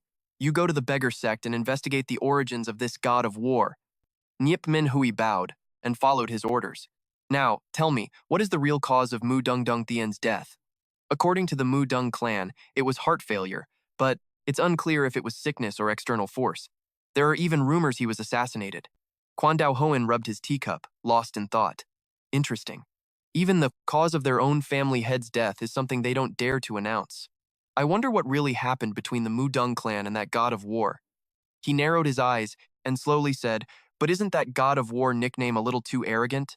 Within 3 days, the old man and the teenager made it from Shenyang to Taiyuan. Hong Nu Kuei deeply regretted not agreeing to ride a horse. He never expected Tien Savu to be able to run non-stop for 3 whole days. The two entered Taiyuan and found a tavern. While eating, Hong Nu Kuei told Tien Savu about the black merchants. Turns out, after the Yuan army was defeated and retreated north, a massive trading group called the Great Heaven Merchant Guild appeared in the Central Plains. They grew so fast that it made the black merchants nervous. Now, everywhere the Great Heaven Guild has a branch, the black merchants have one too, and the Great Heaven Guild has close ties with the beggar sect. So, Hong Ngu Kuei was confident he would find info on the black merchants. Just then, the street erupted in noise. They saw 3 guards blocking a man's path. Thien Savu looked over, his pupils shrinking. The man being blocked had a face full of murderous intent. Thien Savu could feel a terrifying aura radiating from him. Hong Ngukwe looked over too, and his expression turned sour. Things were looking bad. The man who had been blocked spoke up. I was wondering who it was. Turns out it's the young master of the Huang family. I hear you use your father's power to throw your weight around, and dozens of girls have taken their own lives because you defiled them. As he spoke, his killing intent grew even stronger. The Yuan army was kicked out not long ago, and already, degenerates like you are starting your evil acts again. The three guards were furious and drew their blades, but a voice from behind made them freeze. Hong Yivo stepped forward, saying he was willing to pay a fortune to hire Kong Vi to work for him. Kong Vi just sneered. I guess the young master hasn't heard of my title, the Underworld Demon Blade. With that, he flicked his finger against his scabbard, and the sword at his hip flashed. My blade is meant to punish demons. Kong Vi's aura shifted instantly when the guards heard the name Underworld Demon Blade. Their faces went pale, but before they could even react, flashes of light appeared, and all three guards were dead.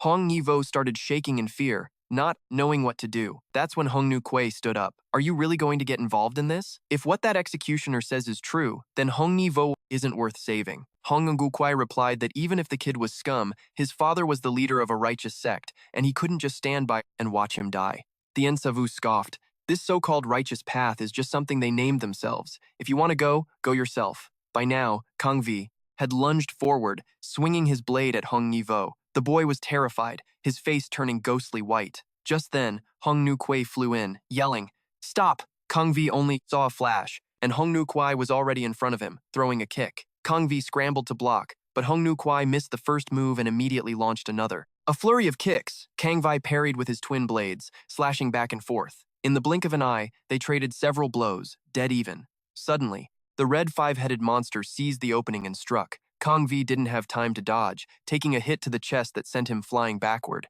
He stumbled, hunched over, and his face turned grim. He hooked a finger into the rings of his blades and ripped them off, hurling them straight at the red five-headed monster. The blades tore through the air, aimed right at his throat. The old man scrambled upward, kicking the blades away.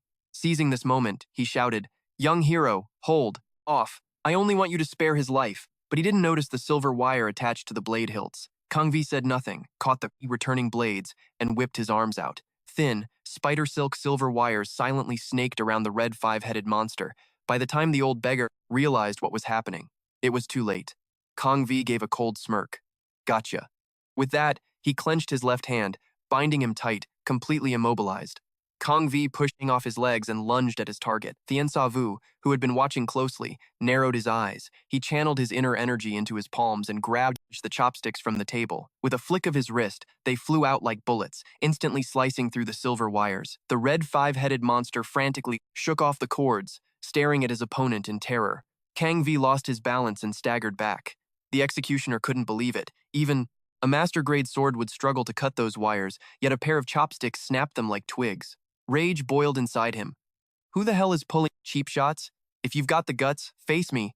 He looked toward the direction the chopsticks came from, but the window was empty. Just then, a hand rested on his shoulder, and a calm voice echoed in his ear. Fight face to face. Oh? And does using hidden weapons count as fighting face to face? Thien Savu said, eyes unfazed. Can we just call it a day? Caught off guard by someone appearing behind him, Kang Vi whirled around, stabbing wildly with his blades. So you're dead set on fighting then? Thien Savu pivoted to dodge the blades. He used the momentum of his spin to deliver a sweeping kick.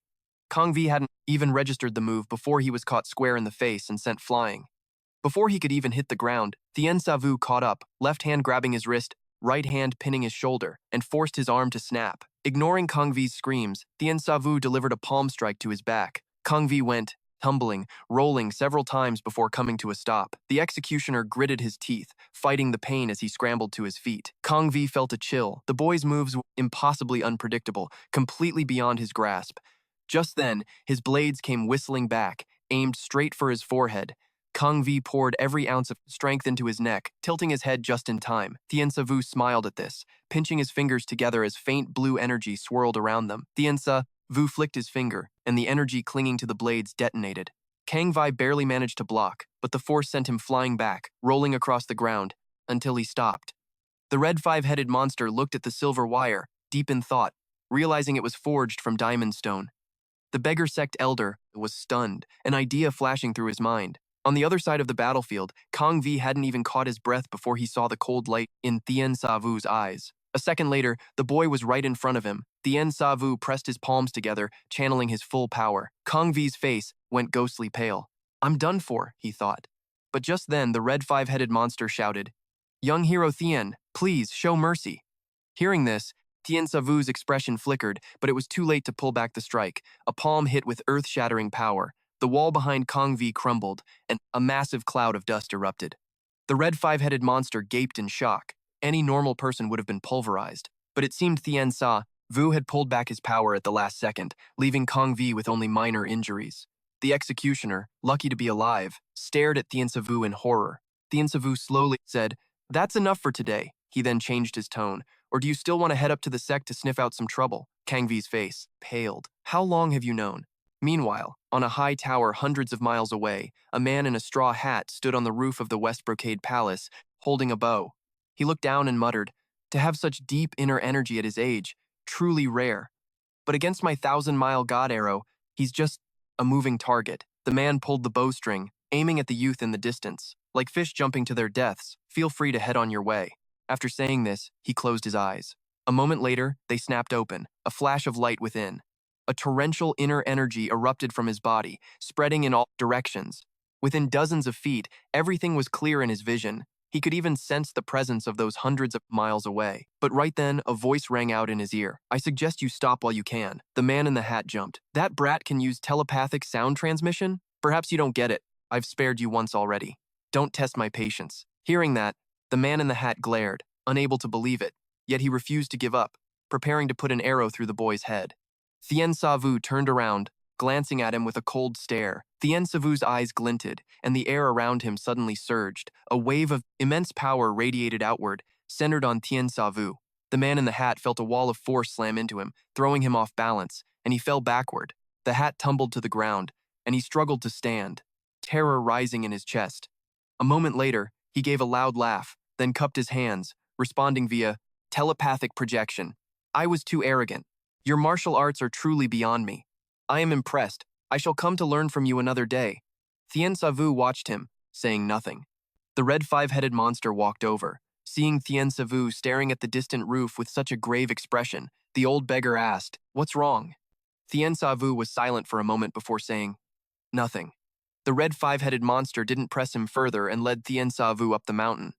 On the way, Thien Savu asked why the old man had told him to show mercy earlier. The red five-headed monster explained it was because of the silver wire Kang Vi used. "You don't know this, but that wire is forged from diamond stone. It's the signature weapon of the Dark Trade Union. Just by seeing it, we can learn a thing or two." That wire was made of diamond stone, the signature weapon of the Dark Merchant Association. Just by seeing it, we can at least gather some. Discussing the Black Merchant, Thien Savu mentioned that if Kang Vi and his cohorts joined forces, even he couldn't guarantee a win. The five ghosts of Hong were shocked. "He has cohorts?" "That's right. He's been tailing you ever since you made your move. If he'd stepped in back then, you'd be a dead man." The five ghosts didn't seem to care much, though. He figured with Thien Savu around, he had nothing to worry about. Guided by him, they reached a massive gate on the mountain. Standing at the base, Thien Savu looked up and noticed the sign on the gate was blank. Hong explained that this was the beggar sect's branch in Taiyuan. It was left blank because the sect believes in upholding justice, so anyone in need of shelter is welcome to stay. They headed inside to an old, dilapidated temple, where Hong pressed a brick on the wall, instantly revealing a secret stone door. Thien Savu followed him inside, where he heard the sound of clashing staffs. A group of beggar sect disciples bowed in respect, greeting Elder Hong. Hong looked at the scene, beaming with pride. Thousands of disciples were gathered in the massive square. On the surface, it was just a crumbling temple, but no one would guess it housed such a powerful force. Thien Savu never dreamed this could be a beggar sect branch. Hong led him to a secret room to brief him on the situation. It turned out the Taiyuan branch was responsible for gathering all information in the Central Plains, then verifying and reporting it to headquarters. Since the incident with the Yuan envoy kidnapping Nu Ai happened 10 years ago, all relevant intel had already been sent up. That's why Hong had sent men to the main branch to connect. The old beggar then summoned the branch leader, Truong Tunat, to ask if he'd dug up anything on the Black Merchant. Truong Tunat explained that the head of the Black Merchant's Taiyuan branch was a man named Lian Tunehia, who wasn't just a savvy businessman but a top-tier martial artist. The tricky part was that he was incredibly paranoid. He didn't even trust his closest inner circle, so Nobody knew his whereabouts. The beggar sect disciples were working hard to track him down. Are you really sure you want to go up against the Black Merchant? They have very close ties to the Five Dragon Alliance. If you burn that bridge, things are going to get rough. Thien Savu smiled. Are you worried to go straight for them? Hong said that with his personality. That sounded like exactly what he'd do. Also, that executioner you asked me to investigate? We've got info on him. It's definitely Underworld Demon Blade Kong Vai. He's locked up right now, waiting for his trial. Hearing this, Hong's expression shifted. If it really was him, this was going to be a headache. At the same time, in the dark dungeon of Taiwan, Kong Vi sat cross-legged, muttering, demonic scum must be wiped out. Not a single one spared. The veins on the Underworld Demon Blade's forehead bulged, his face growing increasingly crazed. Suddenly, Kong Vai widened his eyes and roared, demonic scum must be wiped out. As he spoke, Kong Vi's thin arms suddenly rippled with bulging muscle, his frail body swelling up to several times its size. The jailer heard the strange noise and looked over, confused. Inside the cell, Kang Vai flicked his wrist, and a silver wire shot out. The two jailers approached to check, completely missing the wire wrapped around the cell door. A second later, the door was sliced through and exploded into a hail of wooden splinters. Kong Vi continued to mutter, anyone who blocks the extermination of demons is a demon himself. The jailers were so terrified they collapsed to the ground. Kong Vi, looking like a demon crawling out of hell, said coldly, you demonic scum are all going to die. Thien Savu noticed Hong's face turn grim and asked, have you heard of him before? Yeah, he's famous in the underworld.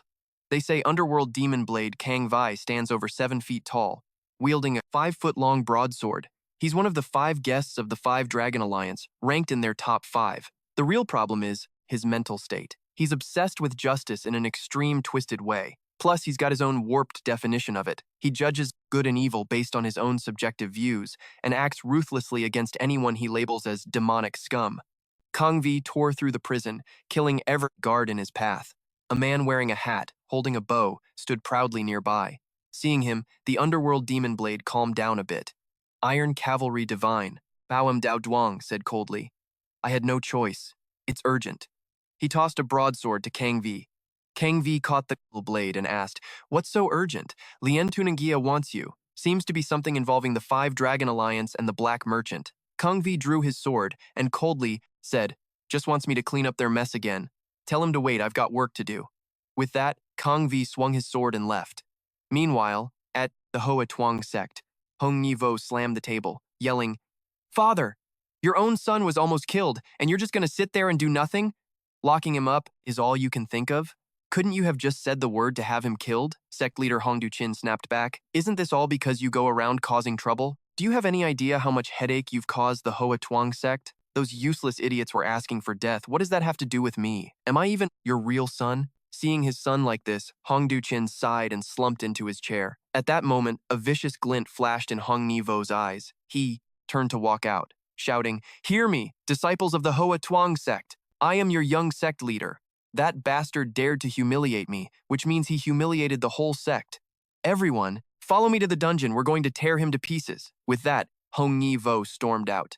The disciples followed, but just as he kicked open the front gate, he saw a man as massive as a pillar blocking the exit. Kang Vi grinned maliciously. Before Hong Ni-vo could even react, a flash of cold light struck. The young sect leader of Hoa Tuong was sliced in two, the lethal blade energy cutting right through and knocking everyone behind him, flying. Huang Du-chin, who was still in the main hall, was shattered with grief. He roared, drew his sword, and lunged outside to attack Kang Vi. Kang Vi gripped his blade, laughing loudly. Hong Du-chin, you're the one who spawned this thing. You're the true root of all this evil. Hong Du-chin stomped on the wooden debris, his chubby frame leaping up with surprising grace before he used that momentum to come crashing down with a fierce slash. Kang Vi didn't flinch, catching the blow with his sword. The blades collided with a shrill, metallic screech. Kang Vi laughed. I knew it. The Hoa Tuong sect is just as demonic as the rest of them. Today, I'm going to finish you off. With that, Kang Vi channeled all his strength into his hand and sent Huang Dorqing flying back. Huang Dorqing did a few flips in midair and planted his hands on the ground to steady himself, his face twisted with rage. Our Hoa Tuong sect has always acted with honor. All of Thai Nguyen knows that. Kang Vi sneered, I only trust my own judgment. Seeing this, Huang Dorqing didn't say another word. Energy began radiating from his body. Under his control, the energy condensed into blades of pure force. Kang Vi's pupils contracted. He hadn't expected this sect leader to have such a technique. Huang Dorqin brought his hands together and pointed into the air, and the energy blades swarmed toward Kang Vi like a plague of locusts. Kang Vi didn't dare let his guard down. He used his Totun backsword technique to block the blades aimed at his back while spinning around to deflect the ones heading for his face. Kang Vi stared at Huang Dorqin and said coldly, "Old man, is that all you've got?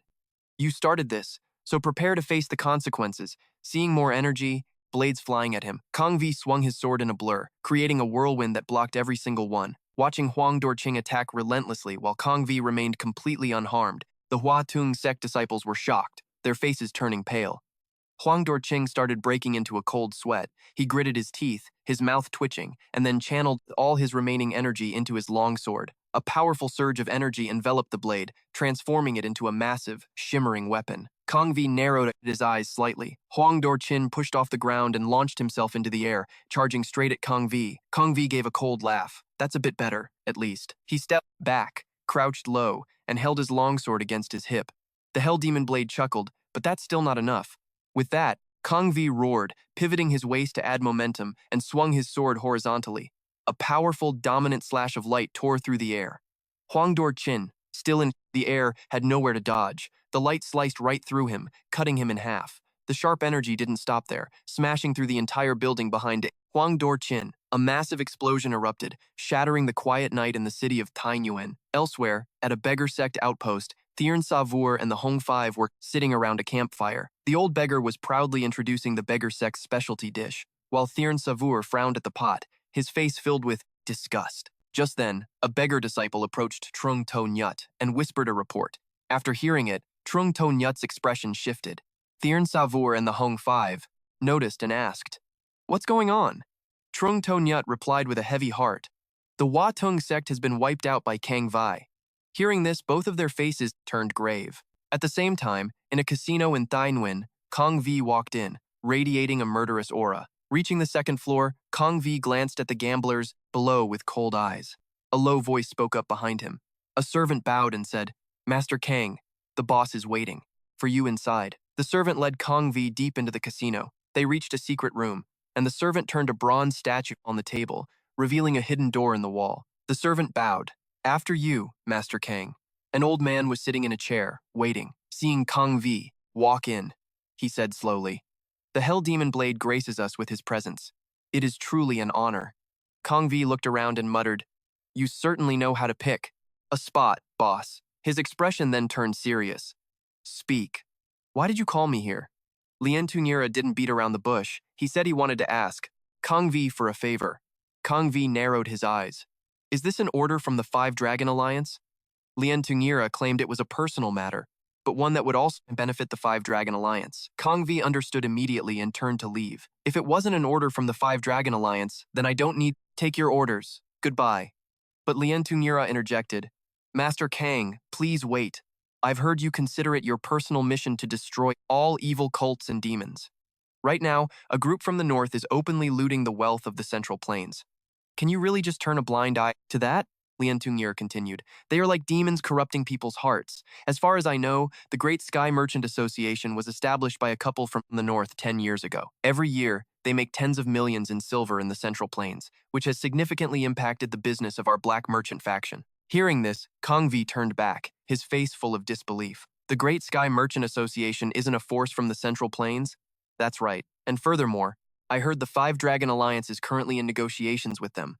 No matter how large the profit, we shouldn't be doing business with outsiders, right?" Hearing this, Kang Vi couldn't contain his anger any longer. He gripped his sword so tightly his knuckles cracked. The Hell Demon blade seemed to have been deeply triggered. "They are all damn demons." With that, Kang Vi turned and walked out, his voice firm. "Rest assured, the Great Sky Merchant Association will disappear from Thai Nguyen soon." Watching Kang Vi leave with that murderous intent, a smile spread across Lien Tungyir's face. A man wearing a hat also stepping out from the room. Dar Dung said with clear admiration, "As expected, it only took a few words to get him to work for us." Lien Tungyir glanced at him, looking pleased. "You flatter me. Kang Vi's parents died at the hands of the Yuan army. Ever since then, he has hated Northerners. I only provided a little motivation. That's what makes you so scary. So, will the plan proceed as scheduled?" "Of course. I intended for you to be involved from the start. Let's go." To the Red Wall. Meanwhile, at a tavern in Tainyuan, Tien Savur still couldn't get used to the preading and Hull de Tus for Dever, specialties of the beggar sect. He finally decided to head to a tavern to drink alone. Thien Savur raised his glass, his mind in total turmoil. He remembered all the information he'd just heard at the outpost, and a wave of melancholy washed over him. He wondered if he had done the right thing by sparing Kang Vi. What? You said Kang Vi wiped out the entire Huatung sect? That's right. Not a single person in the Huatung sect survived. The bodies of the sect leader, Huang Dorqing, and his son, Huang Niervu, were even hung up. The Hong Five heard this, their faces deathly pale. Even the old man couldn't understand why Kang Vi would do such a thing. Head, Trung, pick some of our best men to secretly track Kang Vi. Don't miss a single detail. Trung To Nyut bowed immediately to take the order. Thien Savur regained his composure and started thinking about the connection between these clues. According to the Hong Five, the black merchants operate in total secrecy, so his immediate goal is to track. He began to think about the connection between these clues. According to the Five Red Freaks, the dark merchants operate in total secrecy, so his immediate goal is to approach, near the Dai Thien trading house. Just then, a few figures appeared, catching Thien Savur's attention. He looked up and saw a woman and two men walking upstairs, carrying long swords. Thien Savur recognized the pattern on the men's cloaks at a single glance. He had seen it in the martial arts registry. It was the symbol of the Hua Sun sect. As for the woman, she had a graceful figure and wore a red veil. Her eyes were shimmering like water. But when Thien Savur saw the plum blossom pattern embroidered on her veil, he understood immediately. The Hua Sun sect practiced Taoism and had never accepted female disciples, but one person had made them break their rule that was the blood plum blossom, one of the three blossoms, Don Mok Tung Yen. The three of them arrived at the tavern, and seeing the second floor was packed, Don Mok Tung Yen scanned the room and spotted Thien Savur sitting alone by the window.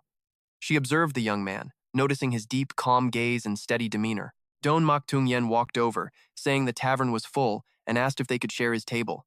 Thien Savur smiled and agreed. The three sat down and ordered the waiter to bring some food. While eating, Don Mok Tung Yen introduced herself and her sect to Thien Savur. The other two also introduced themselves. One was Ha Tung Yan, and the other was Tang Mok Hop. Both were second-generation disciples of the Hua Sun sect, so they were elites. Of the Hua Sun sect, nice to meet you. I am Thien Savur from the north. May I ask which sect you young heroes belong to? Thien Savur replied that he was not from the Central Plains martial arts world, and his skills were just for self-defense, not worth mentioning. Hearing this, Don Mok Tung Yen grew secretly wary. But before she could talk more, Thien Savur stood up to leave. It's getting late, if you'll excuse me. Ha Tong Yan saw this and said, a martial artist wouldn't be this calm when hearing the title of the blood plum blossom. Don Mok Tung Yen still looked calm as she replied, the pugilistic world is vast. It's normal for him to have never heard of my reputation. In the current situation, we should still be careful, who knows. He might be related to the underworld demon blade. Don Mok Tung Yen was very certain, however, believing this young man had nothing to do with the destruction of the Hoa Tuong sect. He definitely had martial arts skills, but she couldn't sense any chi times from him at all, especially those calm, deep eyes, the look of someone indifferent to the world. Tang Mok Hop had a different opinion, believing that no matter how strong the underworld demon blade was, he wouldn't dare challenge the largest faction in Tai Nguyen alone. As far as I know, Kang Vi is someone who acts on his own convictions, so he wouldn't bother, nor would he be able to collaborate with anyone else. There's no need for you two to keep guessing. Everything will be clear tomorrow after we meet the leader of the Dai Thien trading house. That night, the three stayed at an inn. The next morning, Don Mok Tung Yen was practicing her swordplay in her room when she suddenly saw Thien Savur walking down the street. Don Mok Tung Yen was slightly surprised, then looked closely and realized it was the same young man she had met at the tavern last night. Don Mok Tung Yen felt a bit uneasy. She didn't know why Thien Savur kept making her feel anxious. Thinking this, she sheathed her sword and jumped out the window. Just then, a knock sounded at the door. Senior sister, we need to head to the Kraden Sixter, Dai Thien trading house today. We should leave now. After waiting a while with no answer, Tang Mok Hop and Ha Tong Yan pushed the door open. But when they entered, they found the room empty. At the same time, at another inn in Tai Nguyen, Kang Vi sat in his room muttering to himself. The gaze of the underworld demon blade grew fierce. They are all demonic heretics. They must be eradicated. After saying that, Kang Vi stood up and grabbed his long sword. Dai Thien Trading House, Kang Vi, will destroy you all. On the other side, at the Dai Thien Trading House branch in Tai Nguyen, manager Trin Fong was meticulously recording accounts. Upon hearing that they would be hosting the Tai Nguyen prefect today, the branch master's eyes flashed with cunning, and he ordered Trin Fong to prepare money from the vault. The city wall collapsed last night, We, the Dai Tian trading house, must win the contract for the repairs. Qian Dao Hoen sneered. If we're spending money, we have to go big, make the prefect fully satisfied. The manager noted every instruction from Qian Dao Hoen, then bowed and went to make arrangements. I heard Min Hui has returned from Shenyang. Call him here. Not long after, Neep Min Hui arrived at the study to report what he had investigated. As far as he knew, Mo, Dung Dong Thien died at the hands of the god of war, but for some reason, the beggar sect refused to reveal any information about him. Qian Dao Hoen heard this, furrowed his brows, and felt the beggar sect wouldn't do that without a reason. As for the black trade, there had been no movement from them yet. Qian Dao Hoen was surprised. The Dai Thian trading house and the black trade had always been in a silent rivalry, but for the past 3 months, the other side had been eerily quiet. This made Qian Dao Hoen feel uneasy. The Lien Tung Ya he knew was never one to sit still. According to information gathered by his subordinates, Kong Vi, as one of the 5 great guests of the 5 Dragon Alliance, had appeared in Tai Nguyen. Furthermore, last night, this underworld demon blade publicly committed a crime. Rumor has it he killed the young leader of the Hoa Tuong sect, then killed the leader Hongdu Qin, and then single-handedly slaughtered every single disciple of the Hoa Tuong sect, causing the total annihilation of the Hoa Tuong sect. As for the reason why he did this, it remains unclear, but his subordinates guessed that his purpose in coming to Tai Nguyen was certainly related to the 5 Dragon Alliance, and the 5 Dragon Alliance had close ties to the Black Trade, so it was very likely the Black Trade would take action in the near future. Qian Dao Hoen agreed with his subordinate's speculation, but even though he had clashed with Lien Tunangya many times, he could not guess what that old fox was plotting. If only the young miss were here. With her intelligence, she would definitely have figured out their plan. Just then, subordinate ran in from the front courtyard, panting, and said a letter had arrived from the young miss. Qian Dao Hoen was overjoyed and hurriedly ordered them to bring it in. The branch master skimmed the letter, but the more he read, the uglier his expression became. A moment later, he slammed the letter onto the table, causing the whole study to go silent. After a while, Neep Min Hui finally dared to ask about the contents of the letter. The young miss negotiated with the 5 Dragon Alliance, but it failed. They demanded that we must not take action against any other faction. Furthermore, at this point, Qian Dao Hoen's expression turned furious. They even want the young miss to marry into their ranks. The night before, the young woman and the young man had just met at the tavern. Don Mok Tung Yen followed Thien Sa Vu, keeping a safe distance. Looking at the young man's back, as he walked slowly along, Tung Yen couldn't help but wonder, what is this mysterious teen really up to? Suddenly, Thien Sa Vu turned his head, and the girl on the roof had vanished, long before he noticed. The teen glanced up at the rooftop and sighed, muttering, if you want to tag along, just say so. No need to be so sneaky about it. Don Mok Tung Yen was hiding in her corner, holding her breath. This Hua Shan sect swordswoman was feeling deeply unsettled. She had completely masked her presence. So how did he spot her? Just then, her beautiful eyes widened in surprise. She saw a tall man with a long sword blocking Thien Sa Vu's path.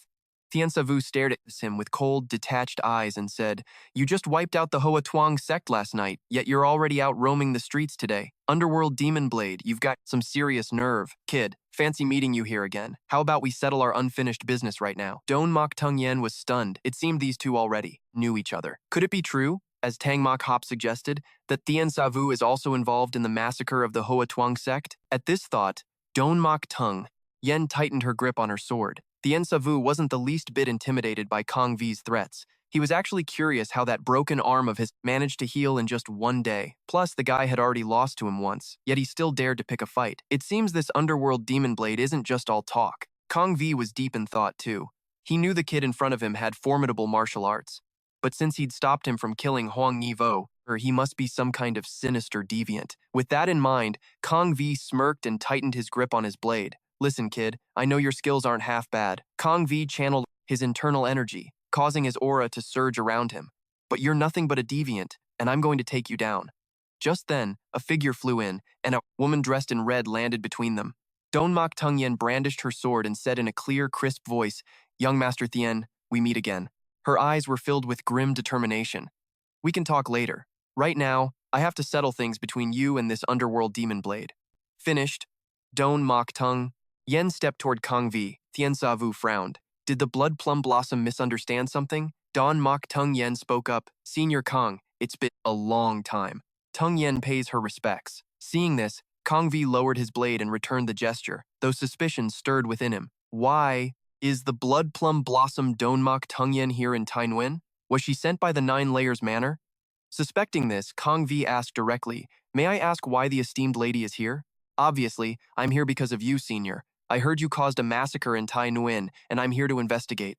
"You mean the Hoa Tuong sect? Those scumbags were nothing but demons. They deserve to die." Hearing this, Don Mok Tung Yen snapped, "Please, think about what you're saying. Do you have any idea how many innocent people those monsters harmed? Your words, do you think the victims would ever accept that? The son of a sect leader, who claims to be righteous, is acting so recklessly, with a father who indulges him without a shred of discipline. Small leaks sink ships, a tiny spark starts a forest fire." Kang V laughed, looking incredibly proud. "If you don't root out the evil while it's still in the cradle, it'll cause chaos later. Therefore, even if I have to kill 10 people, 100 people, or even wipe out an entire sect, I won't hesitate." The underworld demon blade's eyes sharpened. He raised his sword. "Even if they belong to the Iron Martial Alliance, I won't back down." Thien Savu sighed. He really doesn't know how to judge this situation at all. Don Mok Tung Yen said, "My Huashan sect serves the Nine Layers Manor, and Senior Kang belongs to the Five Dragon Alliance." Saying this, the swordswoman drew her blade, her beautiful eyes locked onto Kong Vi, refusing to back down. "If Senior Kong refuses to listen to reason and insists on being stubborn, then if we clash, it means all-out war between our factions." The tension on the street turned heavy. Killing intent filled the air. Thien Sa Vu also grew serious because he noticed a crowd gathering, countless people watching and whispering among themselves. "Isn't that the blood plum blossom of the Huashan sect? And that guy must be Kong Vi, the one who wiped out the Hoa Tuong sect. Why are they fighting?" Thien Savu thought to himself, "These people are so clueless. If they really start fighting, innocent bystanders are bound to get hurt." Just then, Tam Mok Hop and Ha Tong Yan happened to pass by, looking for their senior sister. Seeing the crowd ahead, Ha Tong Yan peeked over and saw his senior sister facing off against a man. As he looked closer, he gasped in shock. "Isn't that the underworld demon blade, Kong V?" Without thinking twice, the two of them leaped over the crowd, shouting loudly, "Senior sister, we're here to help." Don Mok Tung Yen was distracted for a split second, and in that moment, a cold, lethal light flashed in Kong V's eyes. He drew his sword, and Don Mok Tung Yen followed suit, though she was a step slower. She spun, moving as gracefully as a butterfly. Just as their swords were about to collide, a figure blurred into view. Thien Savu reached out with both hands, catching both longswords. His voice remained as calm as still water. "You two, please, stop. One of you is a famous swordswoman of the Huashan sect, and the other is one of the 5 great guests of the Five Dragon Alliance.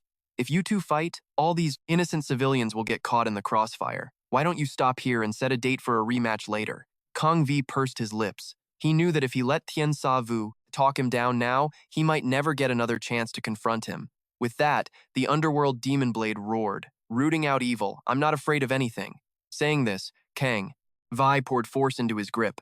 Seeing this, Thien Savu's eyes flashed with a cold light, and suddenly, a powerful blast of internal energy erupted from him. It surged, like a tidal wave, crashing into Kong V's sword-wielding arm.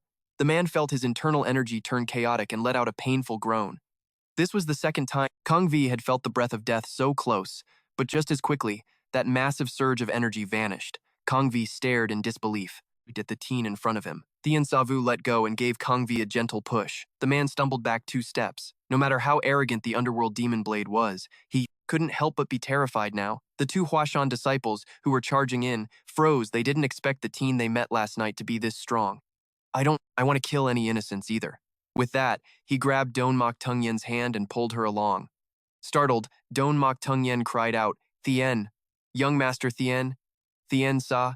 Vu didn't care and kept dragging her away, but right then, Kong V's voice rang out from behind them. "Young Master, please stop, I haven't even learned your name yet." Savu didn't care and pulled her along, but just then, Kong V's voice rang out from behind. "Young hero, please stop, I still don't know your esteemed name." "And your name, young hero?" Thien Savu turned back, calm as ever. "I am Thien Savu." With that, he pulled Don Mok Tung Yen away from the crowd. Tang Mok Hop and Ha Tong Nan hurriedly gave chase, leaving Kang Vi standing there, utterly bewildered. This guy, the underworld demon blade, was feeling absolute agony. He didn't want to give up on his conviction, but his opponent was just too strong. It looked like he needed to find some help. Meanwhile, as soon as Thien Savu left the crowd, he ran into 2 people, 2 Beggar Clan disciples, bowed respectfully, explaining that their elder had sent them to keep tabs on Kang Vi. Thien Savu glanced back at Kang Vi, noting that now, Wasn't the right time to tail him. He's completely unhinged right now. If he spots you, you'll be in serious danger.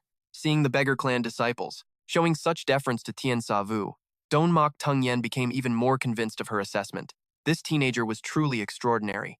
The two beggar clan disciples bowed to thank Tien Sa Vu, promising to be more careful. Tang Mok Hop and Ha Tong Nhan followed behind Tien Sa Vu, looking confused. After a moment, Ha Tong Nhan spoke up. Young Master Thien, please, let go. Tien Sa Vu finally realized he was still holding Don Mok Tung Yen's hand and quickly let go. My apologies. Tang Mok. Hop chimed in quickly. We should head to the Great Heaven Merchant Guild. Tien Sa Vu's interest was piqued, and he asked if he could tag along. Tang Mok. Hop happily agreed. Don Mok Tung Yen recalled the instructions her master gave her before she set out. Tung Yen, this mission is incredibly difficult, but you must succeed, not just for the 9 levels manner, but for yourself. You must know what should and shouldn't be done. Know who to associate with, and who to stay away from. Don't worry, Master. I will certainly keep it in mind. She was certain that Tien Sa Vu and Kang Vai were connected, and on top of that he had close ties to the beggar clan. Based on what those two disciples just said, she guessed he might even know an elder of the beggar clan. In that case, he was exactly the kind of person she needed to recruit, and maybe, eventually, bring him into the 9 levels manner. Before long, the group arrived at the Taiyuan branch of the Great Heaven Merchant Guild. Standing before the gates, Tien Sa Vu looked up at the magnificent architecture and the brilliant red lacquer doors. Just a local branch, yet it was this opulent. It was clear just how wealthy the Great Heaven Merchant Guild really was. Don Mok Tung Yen took a jade pendant from her person, handed it to the guard, and said she wanted to see the branch. Master. Tien Sa Vu stood behind her, his sharp eyes catching the butterfly-shaped jade pendant in her hand. The teenager froze, reaching into his shirt to fumble for a moment. He had a butterfly jade pendant too, just a bit smaller. It was a gift from a little girl named Tu Ha, over a decade ago when he was still up north. This is my most precious treasure. I'm giving it to you. One day, I will become the wealthiest merchant in the world. When that happens, bring this and find me. Remembering the past, Tien Sa Vu smiled, wondering how that little girl was doing now that she was in the Central Plains. Thinking this, Tien Sa Vu already had a plan. Coming to the Great Heaven Merchant Guild this time, besides sniffing out info on the black market, maybe he could even find word of Tu Ha. After the guard reported, they were led inside. Soon, they reached the inner courtyard of the branch. Chief Steward Trinfong bowed in greeting. So it is the blood plum blossom, one of the 3 flowers and 7 fears. Since you possess the young lady's token, you are a guest of honor at the Great Heaven Merchant Guild. Please, come inside. With that, Trinfong led them to a small pavilion. Along the way, the buildings and gardens were arranged with such exquisite care that Tien Sa Vu couldn't help but admire it. But for some reason, a strange thought crossed his mind. Did that little girl from back then now live in a place as luxurious as this? Just then, Don Mok Tung Yen's voice cut through his train of thought. Young Master Thien, I happened to befriend someone at the Iron Martial Alliance a few days ago. That person is very close with the Great Heaven Merchant Guild, and it just so happens they have a branch here in Taiyuan, so I decided to drop by. Therefore, young master, Thien, if you want to walk the path of the martial world, you really should make more friends. Tien Sa Vu didn't quite get it, but he just nodded and followed along. A while later, they reached the reception room. Inside, Branch Master Qian Dao Hone was already waiting. Everyone took their seats. Qian Dao Hone asked bluntly, Don Mok, are you here? Because of the underworld demon blade, Kang Vai? Don Mok Tung Yen didn't beat around the bush and confirmed it. She wanted to find out everything about him. We have been tracking Kang Vai for a long time. Recently, he has been in very close contact with Lian Tungia of the black market. Tien Sa Vu thought to himself, just as I suspected. Steward Trin brought over records for the lady to inspect, detailing all information on Lian Tungia, including his business dealings, his connections with the local authorities, and even his ties to other martial sects. The only thing is, we haven't found his current location yet. This information is not supposed to be leaked, but since you have the young lady's token, we will make an exception. We aren't sure why Kang Vai came to Taiyuan, but we suspect it involves the black market, and more importantly, he is likely acting under the orders of the 5 Dragon Alliance. Don Mok Tung Yen took the booklet and read it carefully. When she reached one specific detail, she couldn't help but read it aloud. 20 years ago, they collaborated with the Mu Dung family in human trafficking. Her voice was soft, but to Tien Sa Vu, it sounded like a thunderclap. Qian Dao Hoen keenly noticed the teenager's reaction. He had been silent since entering the room, so why such a strong reaction to news about the Mu Dung family? Although Tien Sa Vu quickly regained his composure, his eyes still made the man wary. At this moment, Don Mok Tung Yen spoke up. Information is never free. I wonder what Branch Master Qian wants in exchange. Qian Dao Hoen stated bluntly that he wanted the 9 levels manor to provide protection to minimize the potential losses for the Great Heaven Merchant Guild. The Great Heaven Merchant Guild is protected by the authorities. I'm afraid you don't need our help, 9 levels manor. Don Mok, the annihilation of the Hoa Tuong sect was a martial arts grudge. It's common for authorities not to interfere. But yesterday, dozens of guards were killed, and the authorities didn't even lift a finger. I suspect the prefect of Taiyuan is in bed with the 5 Dragon Alliance. I fear that from now on, the authorities will not interfere with any of Kang V's actions. Don Mok Tung Yen replied that she didn't have the authority to mobilize the entire 9 levels manor. Qian Dao Hoan said that simply mobilizing the surrounding sects near Taiyuan would suffice. Don Mok Tung Yen considered the pros and cons and agreed. Tien Savu watched them bickering over every little advantage and thought to himself that these two were truly not just some run-of-the-mill person. Right then, Qian Dao Hoan glanced over at Tien Savu, still not knowing the name of this young brother. Such a secret conversation. And yet Lady Don Mok brought this young brother here? He's definitely not just anyone. Before Tien Savu could even answer, Don Mok Tung Yen spoke up. I asked young hero Thien to come along because I need a favor. Ever since Mo Dung Dung Thien died, the beggar sect has locked down all their intel. Not just the Ku Trong Manor, but even the Iron Martial Alliance hasn't heard a peep. Hearing Don Mok Tung Yen bring this up, Qian Dao Hoan couldn't help but take a few extra looks at Tien Savu. Young hero Tien, I know you've got some deep ties with the beggar sect. If you can help us dig up some info, the Ku Trong Manor will definitely make it worth your while. Tien Savu closed his eyes at that. So that's it. They're stalking me just because of my connection to the sect. He opened his eyes, and suddenly, the vibe around him shifted completely. Lady Don Mok, my relationship with the beggar sect isn't as close as you think, Tien Savu said coldly. I can pass the message along for you, but don't get your hopes up. Having said his piece, Tien Savu stood up, not wanting to waste any more time on their chat. See ya. Both disciples from the Huashan sect were spooked by the kid's aura. Even Qian Dao Hoan, a seasoned veteran of the pugilistic world, couldn't help but break out into a cold sweat. This kid is no pushover. Truly a hero among youth. Don Mok Tung Yen regretted being so pushy and hurriedly called out, Young hero, wait! But Tien Savu had already stepped out. Don Mok Tung Yen beat herself up over her own impulsiveness. She and Tien Savu had only met once, yet she'd already crossed the line and broken the taboos of the martial arts world. Qian Dao Hoan complained about Tien Savu being too touchy, but deep down, he took note of him. My young mistress has been searching for a certain boy for years. They say it's her childhood sweetheart. Judging by his accent, he sounds like he's from the north. And those eyes. They're exactly how the mistress described them. Could this kid be the one she's been looking for all this time? Tien Savu left the Great Thien Trading Association on his own. He already had the info on Lien Tuangia. The next step was tracking down the hideout of this black merchant. But just as he stepped outside, a beggar sect disciple came sprinting up. He claimed Elder Hong sent him to bring Tien Savu back to the sect. At the same time, on Wuzhu Mountain, a figure was moving silently through the woods. It was none other than Kang Vi, the one Tien Savu had defeated earlier. 2 beggar sect disciples tasked with trailing Kang Vi were following him from a distance. Suddenly, one of them felt a sharp sting in his heel. You keep following him? I've got a killer stomachache. I'll be back in a sec. But when the disciple returned, Kang Vi had vanished.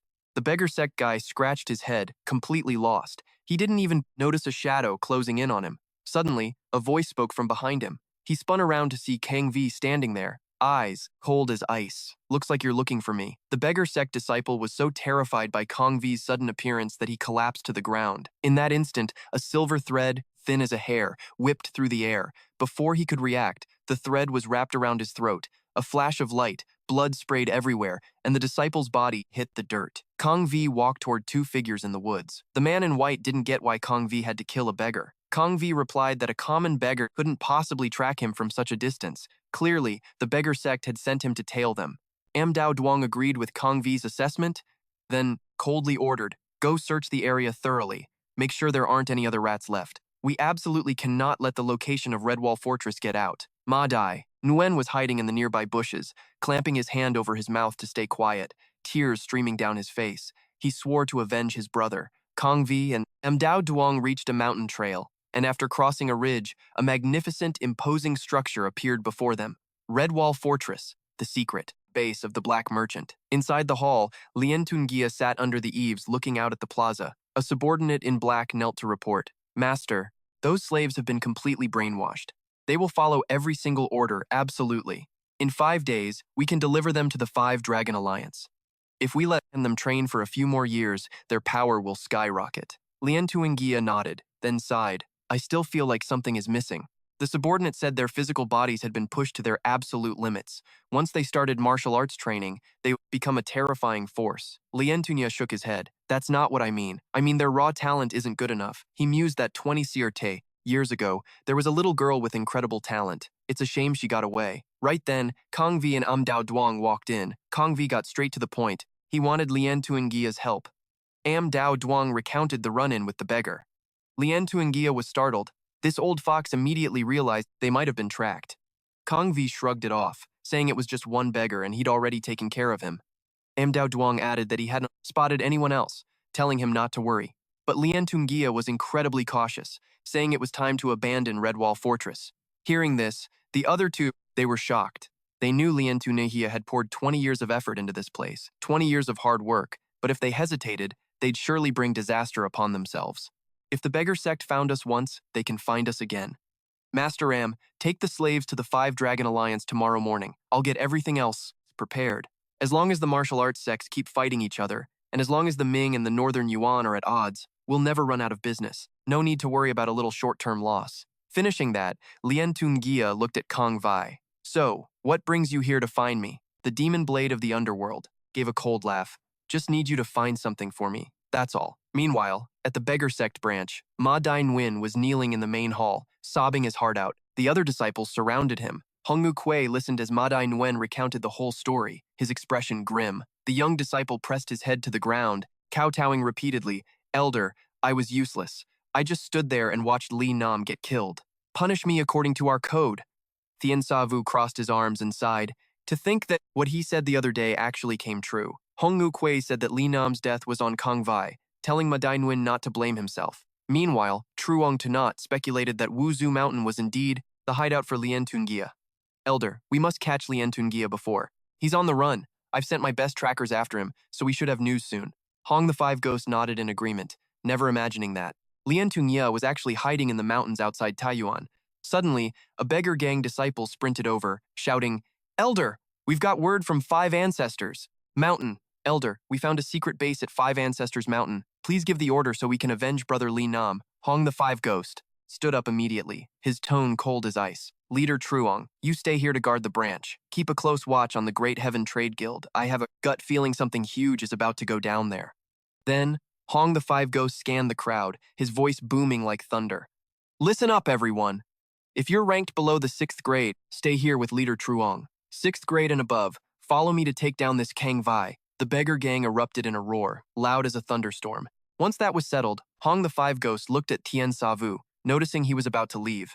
Are you really going alone, taking on a master like Kong Vi is a death wish? I guess you want to get there first and handle him yourself, huh? Tien Savu stayed silent, letting his silence confirm the elder's guess. Kid, you're really looking down on our beggar gang, aren't you? Let's go together. Tien Savu just smiled, saying nothing. This secret base had been hidden in the mountains for 20 years without anyone finding it. Yet here an old beggar was, showing up in the middle of the night looking for food. Hong the Five Ghost put on a masterclass in acting, playing the confused old man to grab the attention of the black trade guards. He stepped forward, begging for a scrap to eat and promising that if they ever hit hard times, they could join the beggar gang. The moment they heard beggar gang, the two guards tensed up. One drew his sword, ready to strike, but the old man blocked him. I'm just here for food. What's with the sword swinging? With a cold chuckle, Hong the Five Ghosts sent both guards flying. They slammed into the massive doors and went limp. Life or death unknown. Hong the Five Ghost roared, "Move out, brothers! Take them down!"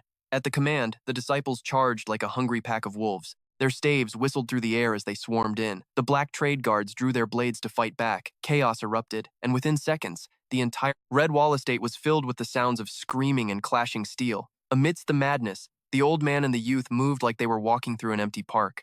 Hong the Five Ghosts looked at Tien Savu, puffed up with pride. See that? Our beggar gang isn't just good at gathering intel. Our kung fu isn't too shabby, is it? Just like he said. Within minutes, the beggar gang had the upper hand. Suddenly, a guard lunged toward them with a blade. Hong the Five Ghosts didn't flinch. He just tucked his hands behind his back and kicked the guy straight in the face. Those toes, unwashed for 30 years, poked right into the guard's nose. Hong the Five Ghosts smirked, put some muscle into his leg, and the guard went flying like a soccer ball. Up on the balcony, Lien Tunagia slammed his fist onto the railing. The black trade boss was absolutely livid. He was supposed to move his slaves out secretly tomorrow morning. How did the beggar gang catch wind of this tonight? Lien Tunya demanded to know where Kong Vi was. Am Dao Duong replied that he had already left to deal with the Great Heaven Trade Guild. Brother Am, are you just going to sit there and watch? If this beggar trash keeps slaughtering my men, the Five Dragon Alliance will suffer massive losses. I'm no match for that kid. I have to wait for the right moment. Besides, why? Didn't you prepare for this? I'm truly disappointed in you. Dao Duong set his teacup down with a cold, detached tone. And you should know your place. Whether this place gets razed to the ground or you die here, it won't affect the partnership between the Dark Trade Guild and the Five Dragon Alliance. Everything happening here is on you and you alone. Lien Tunanhia gritted his teeth, his blood boiling with rage. He knew Dao Duong was washing his hands of the mess. Once the human trafficking was exposed, the righteous sex would descend on them, and he would be the sacrificial lamb. He knew Dao Duong was washing his hands of the mess. Once the human trafficking was exposed, the righteous sex would descend on them, and he would be the sacrificial lamb. He stepped forward, glaring at Hong the Five Ghost and Thien Savu. Lien, Tungia tried to play it cool. The beggar gang acts so high and mighty, yet you're sneaking into private property in the middle of the night? If word gets out, people are gonna laugh you right out of the martial arts world. Lien Tungia, one of our disciples died here, and I'm here for justice. Thien Savu looked up. Today, he was finally meeting this mysterious black trade boss face to face. 20 years ago, this was the man who kidnapped his master's daughter. You say. You killed my disciple? Where's your proof? Looks to me like you're just a bunch of bullies. Hong the Five Ghost countered that they had witnesses, and if he was so innocent, he should let them search the place. So, the beggar gang is officially declaring war on me then? Hong, the Five Ghost's eyes turned ice cold. You killed our brother, why wouldn't I come for you? Lien Tuangia gave a sinister laugh and pulled a short whistle from his robes. A shrill, eerie sound pierced the air. Immediately, heavy thuds echoed from all sides as a crowd swarmed in, surrounding the beggar gang. These people were dressed in rags, their expressions completely vacant. They were the slaves Lien Tungia had brainwashed for the Five Dragon Alliance. The disciples froze, horrified. A moment later, one disciple charged forward, his staff whistling toward the head of a slave. But the slave didn't even blink. He didn't dodge or feel a thing. The disciple was stunned, unable to believe his eyes. The staff struck home, knocking the hood off the slave. Beneath the hood was the innocent face of a child.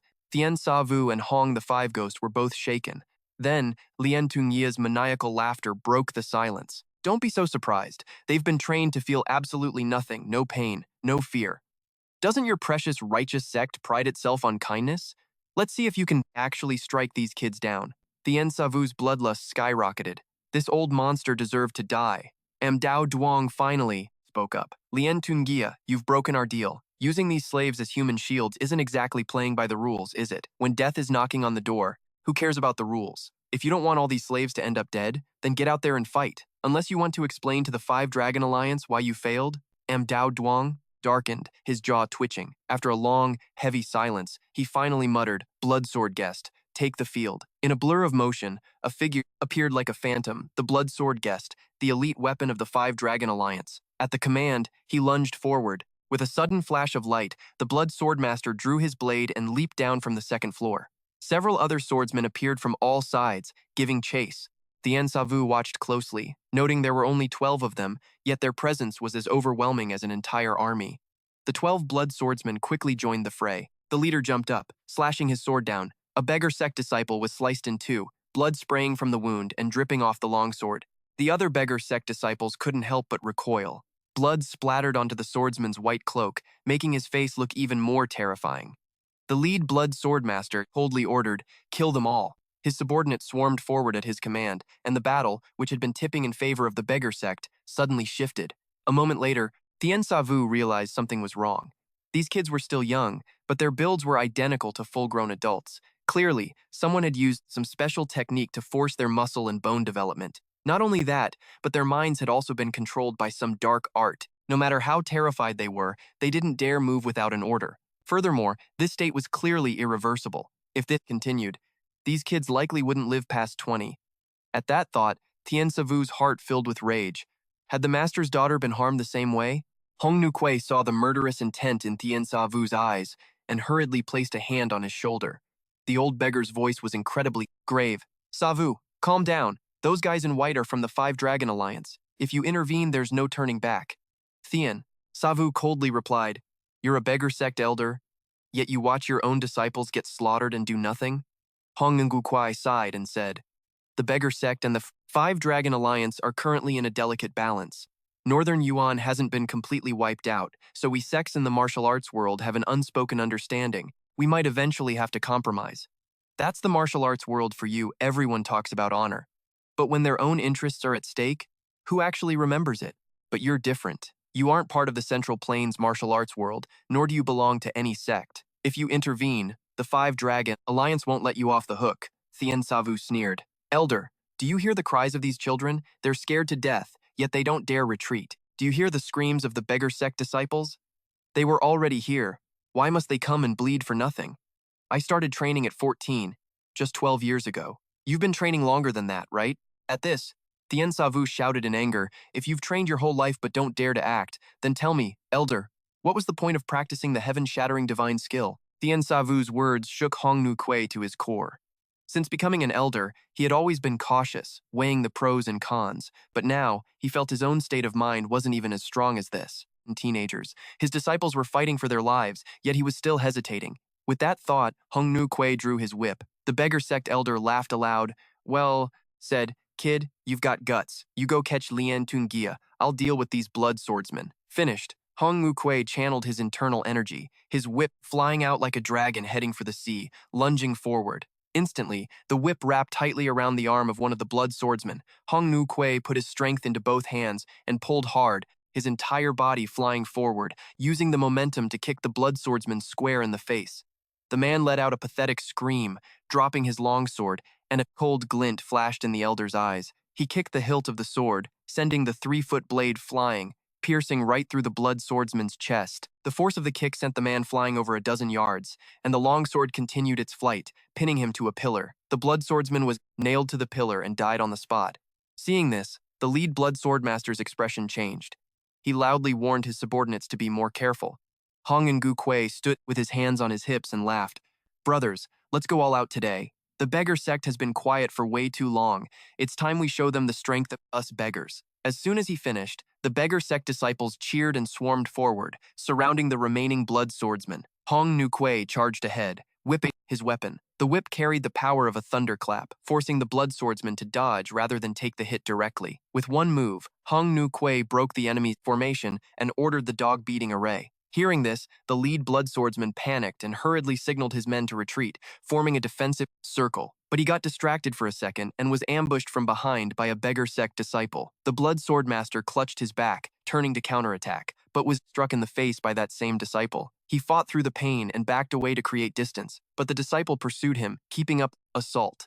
The blood swordsman jumped up, using his feet to kick the tip of his opponent's staff, borrowing the momentum to vault away, hoping to attack their beggar sect disciples on the outer ring. He no longer wanted to fight. He only wanted to escape the encirclement, but it was clearly too late. A beggar sect disciple jumped onto his comrade's shoulder, and like an arrow leaving a bow, he dove down. He swung his staff, striking the lead blood swordmaster in the back of the neck. The other blood swordsmen were also defeated. By now, the beggar sect's dog-beating array was fully set. Thien Savu watched the scene, silently praising them, then looked up at the balcony where Lian Tunangia was standing. The Black Mountain sect leader was gritting his teeth, his rage burning hot. He couldn't believe that the elites of the Five Dragon Alliance couldn't handle a bunch of beggars. At that moment, Thien Savu's eyes turned sharp. He pushed off the ground and leaped up. Thien Savu rushed toward the balcony, attacking Lian Tungia. Lian Tungia was too busy cursing to see it coming, suddenly feeling a powerful gust of wind. The next second, Thien Savu appeared right in front of him. Lian Tungia was terrified, collapsing onto the floor. Thien Savu extended his left hand, his internal energy coating it. The teenager's voice was cold as ice. "Lian Tungia, 20 years ago, how many children did you buy from the Murong family, and where did you take them? I don't have much patience left. Where is he right now?" For the first time, the Black Mountain sect leader felt the breath of death so close.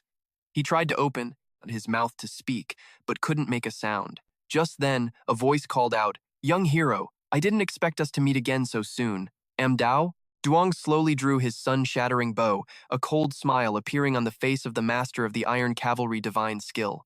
This time, it's not certain who will win and who will lose. Duong slowly pulled back his sun-shattering bow, a cold smile appearing on the face of the Iron Cavalry divine art master. This time, it's not clear who will win or lose. And just like that, an arrow was fired at terrifying speed. A flow of golden energy condensed around the tip. From 10 yards away, the arrow was on him almost instantly. Even with his guard up, Tien Savu didn't expect the enemy to strike so fast. He only saw a golden flash lunging straight toward his chest. The young man was immediately sent flying back by the immense force. Tien Savu landed gracefully, the arrow still lodged in his chest. He frowned and spat out a mouthful of blood. Mdao Duong poured all his strength into that shot, then leaned against the wooden railing to watch. Lien Tu Wai thought Dao. Duong had succeeded and started cheering him on, but Mdao Duong frowned after looking closely. Tien Savu was slowly getting up, his right hand gripping the sea arrow, with less than 3 inches of the shaft sticking out past his palm. Clearly, the young man had managed to grab the lethal arrow at the very last second. Tien Savu stared at the arrow in his hand, still shaken. If he hadn't quickly stepped back to create distance, he likely would have been shot through the chest. The young man tossed the arrow aside and said coldly, "You've got great timing, but it's a pity the only chance you had to kill me. You blew it." Having failed his first move, Mdao Duong immediately activated his golden eye vision technique to observe him minutely. In a flash, all the energy flowing around Tien Savu's body became clear to his eyes. He saw a powerful, hidden force coiled within the young man's dantian. Wisps of energy rose from the crown of his head. Mdao Duong gulped, unable to believe that a teenager could possess such pure, internal power. A moment later, he tried to steel himself, pulled out another arrow, stomped his foot, and leaped off the wooden railing. Mdao Duong glided through the air, drew his bow, and fired, a golden wave of energy surging on the arrow, speeding straight toward Tien Savu. The latter stepped back lightly, dodging it with ease. Tien Savu frowned, full of suspicion. The guy specializes in archery, why abandon his range advantage to charge in? Just then, Mdao Duong surged forward behind the arrow, his iron cavalry master's eyes burning bright, his internal energy swirling constantly. Mdao Duong raised his hands, his movements sharp and decisive. This time, he unleashed a volley of 10 arrows. Tien Savu moved like a blur, dodging constantly, his speed leaving nothing but after-images behind. Mdao Duong still kept his 10-yard distance, his hands never resting. In an instant, the bow roared like thunder, arrows flying thick and fast, even piercing through a stone wall, a foot thick. Up on the balcony, Lien Tu Wai stared at the situation below. Even though Mdao Duong is one of the 5 great guests of the 5 Dragon League, he seemed unable to do a thing against the young man. The Black Mountain Gang leader thought to himself, "This place isn't safe anymore. Better get out of here." Tien Savu kept dodging the arrows, knowing that if this kept up, he'd be a sitting duck. Seeing a large flag nearby, Tien Savu reached out and grabbed the flagpole. He was already running at breakneck speed, and once he caught the pole, his body pivoted sharply, and the next second, he was like a cannonball, using the momentum to launch himself straight at Mdao Duong. Seeing this, Mdao Duong quickly stepped back. Tien Savu missed, landed solidly, then pushed off the ground with his toes, his body soaring upward. Seeing the young man shift instantly from defense to offense, Mdao Duong panicked, his hands working, feverishly, firing another 10 arrows in a row. Tien Savu moved like a phantom, in and out of sight, dodging every single one. The two chased each other, and before they knew it, they reached a small building. Mdao Duong didn't hesitate to fly inside. Tien Savu wouldn't let him go and chased right in. Just then, Mdao Duong suddenly thrust out his right hand, silver wires shooting from his wrists, forming a dense spiderweb trap inside the house in the blink of an eye. The young man didn't see it coming and charged right into the trap. Tien Savu thought, "Not good," and quickly planted his right foot to steady himself. "You brat, now that you've realized it, it's too late." As he spoke, Mdao Duong jerked his right hand, and the silver wires tightened instantly, wrapping around Tien Savu. To his surprise, the young man was even faster, immediately retreating toward the door, though a few stray hairs were still sliced off by the razor-sharp wires. "When you got close to me, I already felt something was off. So this was all just to lure me here. It started out as something fun, but now that you've figured it out, it's boring." Tien Savu's eyes went cold. "You find this amusing, do you?" The young man held up 2 fingers, concentrating massive force into their tips, then flicked hard against a silver wire nearby. A wave of powerful, arrogant force rippled along the wire. In a flash, dozens of silver wires couldn't take the pressure and snapped, with wood chips flying in the air. The young man's voice echoed. "Those children looked like they were only 13 or 14, yet you tortured them into that state." Mdao Duong witnessed the scene, absolutely horrified. These silver wires were forged from diamond stone. You can't just snap them with basic internal power. He never expected a teenager to have such exquisite control over his internal energy. A murderous look flashed in Tien Savu's eyes as he continued, "Fighting people like you makes me sick." No sooner had he finished speaking than the young man's figure vanished. Mdao Duong was terrified and scrambled backward. Tien Savu stuck close, in hot pursuit. The young man kicked off a corridor pillar, but just as he turned the corner, he saw his opponent aiming right at him. Tien Savu's gaze turned icy. His right hand shot up, and he slammed a powerful palm strike against the corridor pillar next to him, along with the fierce force from his palm. A massive burst of energy exploded outward, and in an instant, the entire building collapsed. Amidst the rubble, Amdao Duong's eyes widened. He couldn't believe the destructive power of that single palm strike. Through the swirling dust, Mdao Duong flew out of the small building. The master of the iron cavalry technique was almost buried in the wreckage. Before he could even find his footing, a shadow was already hot on his heels. Seeing this, Amdao Duong let out a bitter, self-deprecating laugh. He is one of the 5 great guests of the 5 Dragon League, yet he's been driven to this point by some nameless kid. Thinking this, Amdao Duong slowly spoke up. "We're fighting to the death, yet we don't even know each other's names. I am Amdao Duong, known as the Iron Cavalry Master. I am Tien Savu, from the northern frontier, and today, I'm definitely taking your pathetic life." Mdao Duong smiled coldly and said nothing else, his hand reaching for 10 more arrows from his quiver. The Iron Cavalry Master stepped forward with his left foot, his eyes returning to normal before flashing with a sharp light. With the 10 arrows under his control, a strange, menacing pressure hung in the air before him. The archer channeled his inner power into every arrow, making them spin relentlessly. Driven by his inner energy, this master archer unleashed a flurry of shots, smooth as flowing water.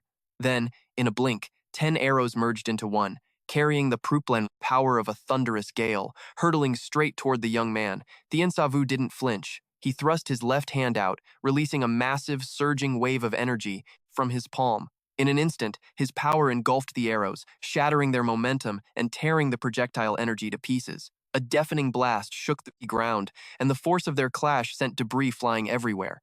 Before the dust could even settle, Tien Savu lunged forward. His hand, white as snow, descended like Mount Tai, aiming straight for the archer's skull. Seeing the young man strike, the archer was paralyzed with terror. A master of his craft, he refused to just sit there and die, desperately funneling every last drop of his energy into one final shot. The distance between them was less than 10 feet. It was impossible to dodge. The arrow whistled like a shooting star toward Tien Savu's head. Seeing the arrow come straight for his face, Tien Savu tightened his core, twisting his body midair. He reached out with his pale hand, his overwhelming power catching the arrow dead in its tracks. He gripped the shaft, then dove forward. In a flash, they blurred past each other. A heartbeat later, the arrow was buried deep between the archer's eyes. Landing on the ground, Tien Savu coldly remarked, "I told you I'd take your pathetic life today. Rest in peace." As the words left his lips, the archer collapsed, dead on the spot. Hong Nu Kuei watched, stunned, but quickly regained his composure. This battle was going to turn the 5 Dragon Alliance upside down. Thinking this, he scanned the area, looking to consult Lien Tu Wai, only to realize the boss of the Black Mountain Gang had vanished into thin air. No one knew that, at that very moment, a horse was galloping wildly toward the Taiyuan estate. On its back, Lian Tu was terrified. It's like a stray dog. He knew for a fact that the gang must have blocked every exit. He had to reach the Great Heaven Trade Union to find Kang Vi. Only she could escort him safely out of Taiyuan. Meanwhile, at the Great Heaven Trade Union, Kang Vi wore a cruel smile as the main gates were smashed to pieces. Then came the blood-curdling screams from within the estate. Tam Mok Hoa and Don Mok Tung Yen were mid-discussion when they jumped in alarm. Just then, the head steward, Trin Fong, came sprinting in, breathless. "Steward, Kang Vi has attacked the front gates. The guards are fighting for their lives, but they can't hold him. You need to retreat, sir. Shut your mouth. If I leave, this branch is finished. Our young lady is still at the 5 Dragon Alliance, and she'll be in mortal danger." Tam Mok Hoa and Don Mok Tung Yen were bewildered. Even if Kang Vi was a martial arts powerhouse, why would he suddenly attack the Great Heaven Trade Union? Don Mok Tung Yen suddenly realized the 5 Dragon Alliance must have figured out the partnership failed, so they chose this low-down tactic to cut off the trade union from its allies. They rushed to the courtyard to find a chaotic scene where guards were facing off against Kang Vi. A guard screamed, charging at him. Kang Vi remained unfazed, his long sword ready. He moved like a butterfly dancing through a forest, appearing and disappearing. Under the moonlight, limbs were severed and blood splattered everywhere as he slaughtered the guards. The demonic blade laughed loudly. "You demonic outsiders deserve to die." Just then, another guard attacked from behind. Kang Vi glanced back, sneered. and with a flick of his wrist, his sword pierced the guard's chest. Seeing their comrades cut down, two more rushed in, but before they could even get close, Kong V ended them with a single stroke. Despite the guards fighting with everything they had, the gap in power was just too wide. Each of Kong V's strikes claimed another life. This demonic blade was a grim reaper in human form. None of the guards could even withstand a single move. Captain Neep Min Hui ground his teeth in rage. With a burst of strength, he launched himself into the air, flying straight at Kang Vi. "You lunatic, I'll end you today." Kong V chuckled coldly, his tone dripping with sarcasm. "Is that all you've got?" He lunged, aiming directly for Neep Min Hui.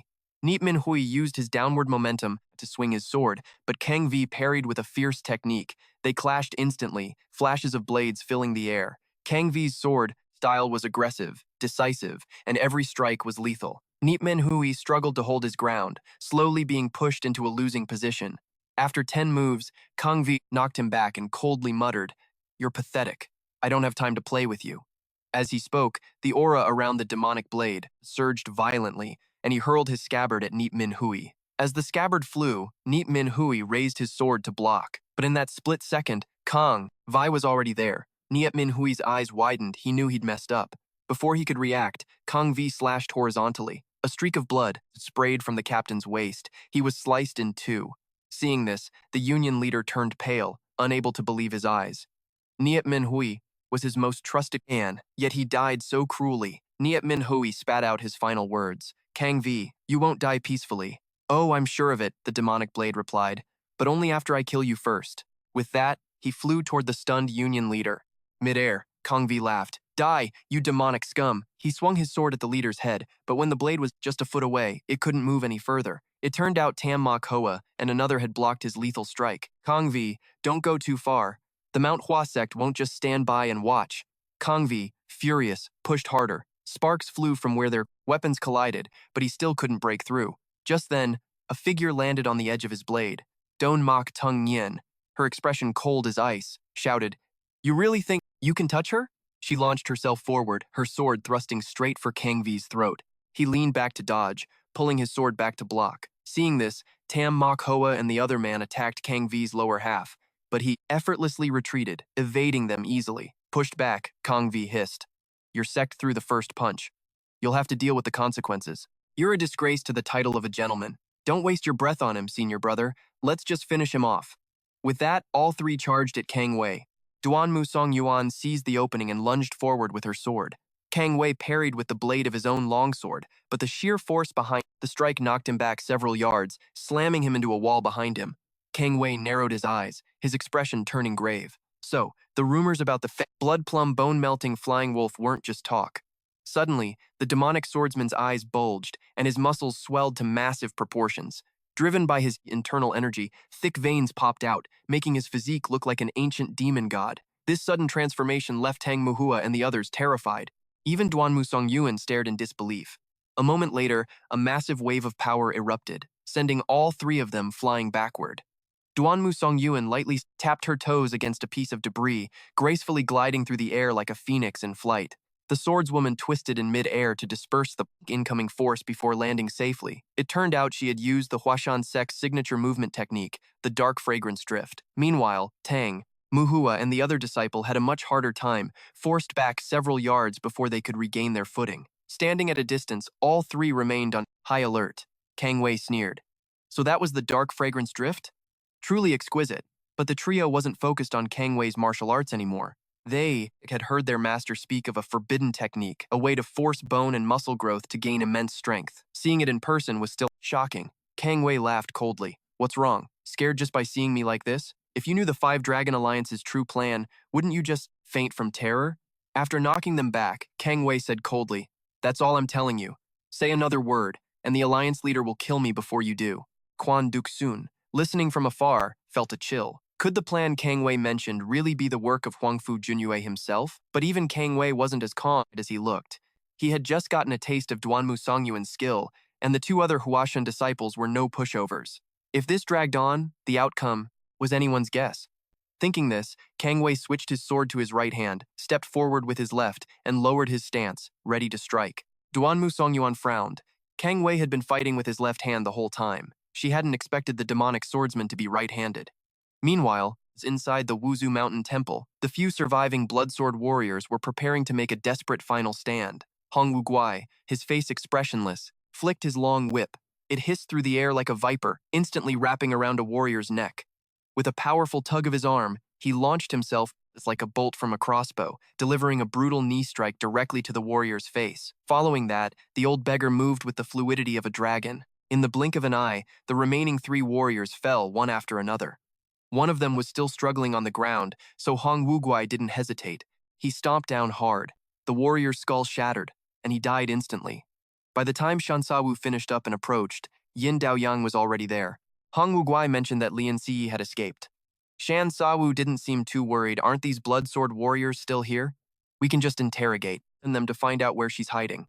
Hong Wuguai shook his head, saying these were the elite of the 5-Dragon Alliance, strictly trained. No matter what methods they used, it might be impossible to crack them. Shan Sao's expression darkened, but he said calmly, "Don't worry, they will tell me everything." The beggar clan disciples tied up the surviving warriors out of 12. Only 6 were left. Hong Wuguai's attention then drifted to the children nearby. The old man thought to himself, if they could catch Lian Xi, the beggar clan would have leverage against the 5-Dragon Alliance, and if they could help these enslaved kids recover their minds, they would be direct witnesses to the human trafficking crimes. Hong Wuguai patted a child on the shoulder. "Little one, the beggar clan will protect you until you fully recover, both in body and spirit." But to his surprise, this simple gesture terrified the child. The young slave reflexively drew a hidden dagger, the blade glinting with a cold light. Hong Wuguai's expression shifted as the blade flashed near his face. He leaned back just in time to dodge the strike, then nimbly retreated to create some distance. The other enslaved children seemed triggered by the movement, all charging madly at Hong Wuguai in a wild frenzy. Shan Sawu stepped forward, shielding the old man. The youth's eyes were calm, his voice steady. "Let me handle this. It seems they misunderstood your good intentions." Hong Wuguai was startled. "Young hero Shan, they're just kids. Please, don't be too hard on them." Without a word, Shan Sawu channeled his energy and stomped, hard on the ground. A 3-foot-long flagstone cracked beneath his feet. He extended his left hand, wrapped in an overbearing, brutal force, and tapped the stone with one finger. Suddenly, the entire flagstone exploded, sending a barrage of debris flying. The stone shards rained down, hitting the pressure points of the enslaved children. Over 100 of them were instantly paralyzed, unable to move. The beggar clan disciples whispered to each other in awe, never expecting the youth, their elder, brought along to have such incredible skill. Shan Sawu walked over slowly and scooped up one of the frozen children just as Han Wuba had saved him all those years ago. "From now on, no one will control you ever again. You are free." The child didn't know if they understood, but tears were already streaming down their face. Hong Wuguai dragged the remaining warriors over. After securing the children, Shan Sawu turned to them and asked, "Speak. Where did Lian Xi go?" The warrior sneered. "Don't even dream of it. I won't say a word." Shan Sawu's eyes flashed with cold intent, and he struck 3 pressure points on the man's chest in a lightning-fast motion. The man's arm began moving against his will. Shan Sawu forced a dagger into his hand, and the blade slowly drifted toward the warrior's own throat. The man was horrified, trying to stop himself from committing suicide. "A bloodsword warrior? You'd rather die than betray your own?" Shan Sawu mused. "Fine. If you want to play the hero, I'll grant you your wish." With a slight flick of his fingers, the man's arm shifted, and the blade plunged straight into. "You want to be a hero? I'll grant your wish." The teenager curled his 2 fingers slightly, and the swordsman's 2 arms shifted direction on their own, stabbing straight into the henchman beside him. That swordsman was absolutely terrified, struggling to grip his own wrist, but his hand wouldn't obey him. The blade just kept piercing inch by inch into his comrade's throat. His eyes wide with pure fear, he screamed, "Stop it!" Tien Savu just smirked, completely ignoring his desperate pleas. "Didn't you say your comrade's life mattered more than your own? Fine, then I'll let you kill them one by one yourself." Hong Vu-Koi watched the scene unfold, a smirk tugging at the corner of his mouth. These bloodsword warriors were trained with iron-willed resolve, refusing to betray their brother was a creed carved into their minds since childhood. Tien Savu's methods were brutal, but they shattered the mental defenses of these elite killers instantly. Sure enough, seeing his comrade about to die by his own hand, the swordsman couldn't take the pressure anymore and yelled, "Stop, I'll talk." Lien Tu Yi definitely ran toward the Dai Tian Trading Guild. Tien Savu remained cold and expressionless. "Are you sure? Better not be lying." He had previously asked Kong Ui to wipe out the Dai Tian Trading Guild, and Kong Ui had agreed to his request. Hong Vu Koi asked the young man what he planned to do. Tien Savu said grimly, I have to head to the Thien Trading Guild. I have to catch Lien Tu Yi. I'll leave this place to you, elder. With that, Thien Savu channeled power into his legs, stomped hard on the ground, and launched himself into the air, vanishing. Instantly, the blue stone floor shattered, debris flying everywhere, and the sheer force created a gale that forced everyone to squint. In the blink of an eye, Thien Savu was already over 100 paces away. He knew that even with 3 Mount Hua disciples guarding it, the Thien Trading Guild would struggle to hold off Kang Wei. If he was late, Lien Tu Wei would definitely escape, and the clues about his master's daughter would be severed once again. Thinking of this, Thien Savu gave his all in unleashing his Lightfoot technique. Beneath the moonlight, only a blur could be seen racing toward Tai Nguyen City. This place was once the most luxurious estate in all of Tai Nguyen. Now, because of one man's arrival, it lay in ruins. Quyen Dao Hoen watched the situation, thinking to himself that his life now depended on the 3 Mount Hua disciples. Even if the trading guild had traps capable of leveling the entire estate, he wouldn't regret sacrificing his life, but he refused to let the young lady come to any harm. Manager Tran Fong advised his master to run for it while he had the chance, but Quyen Dao Hoen ignored his subordinate's advice. Seeing the 3 disciples from Mount Hua fighting a desperate battle against Kang Ui, the fragile guildmaster spoke slowly. Since we formed an alliance with Don Mok Tung Nam, I cannot betray my allies, not even if it costs me my life. Merchants may value profit, but honor matters even more. Gritting his teeth, Quyen Dao Hoan muttered, "Forgive me, young lady. It seems I can't serve you any longer, but I will never break my blood oath."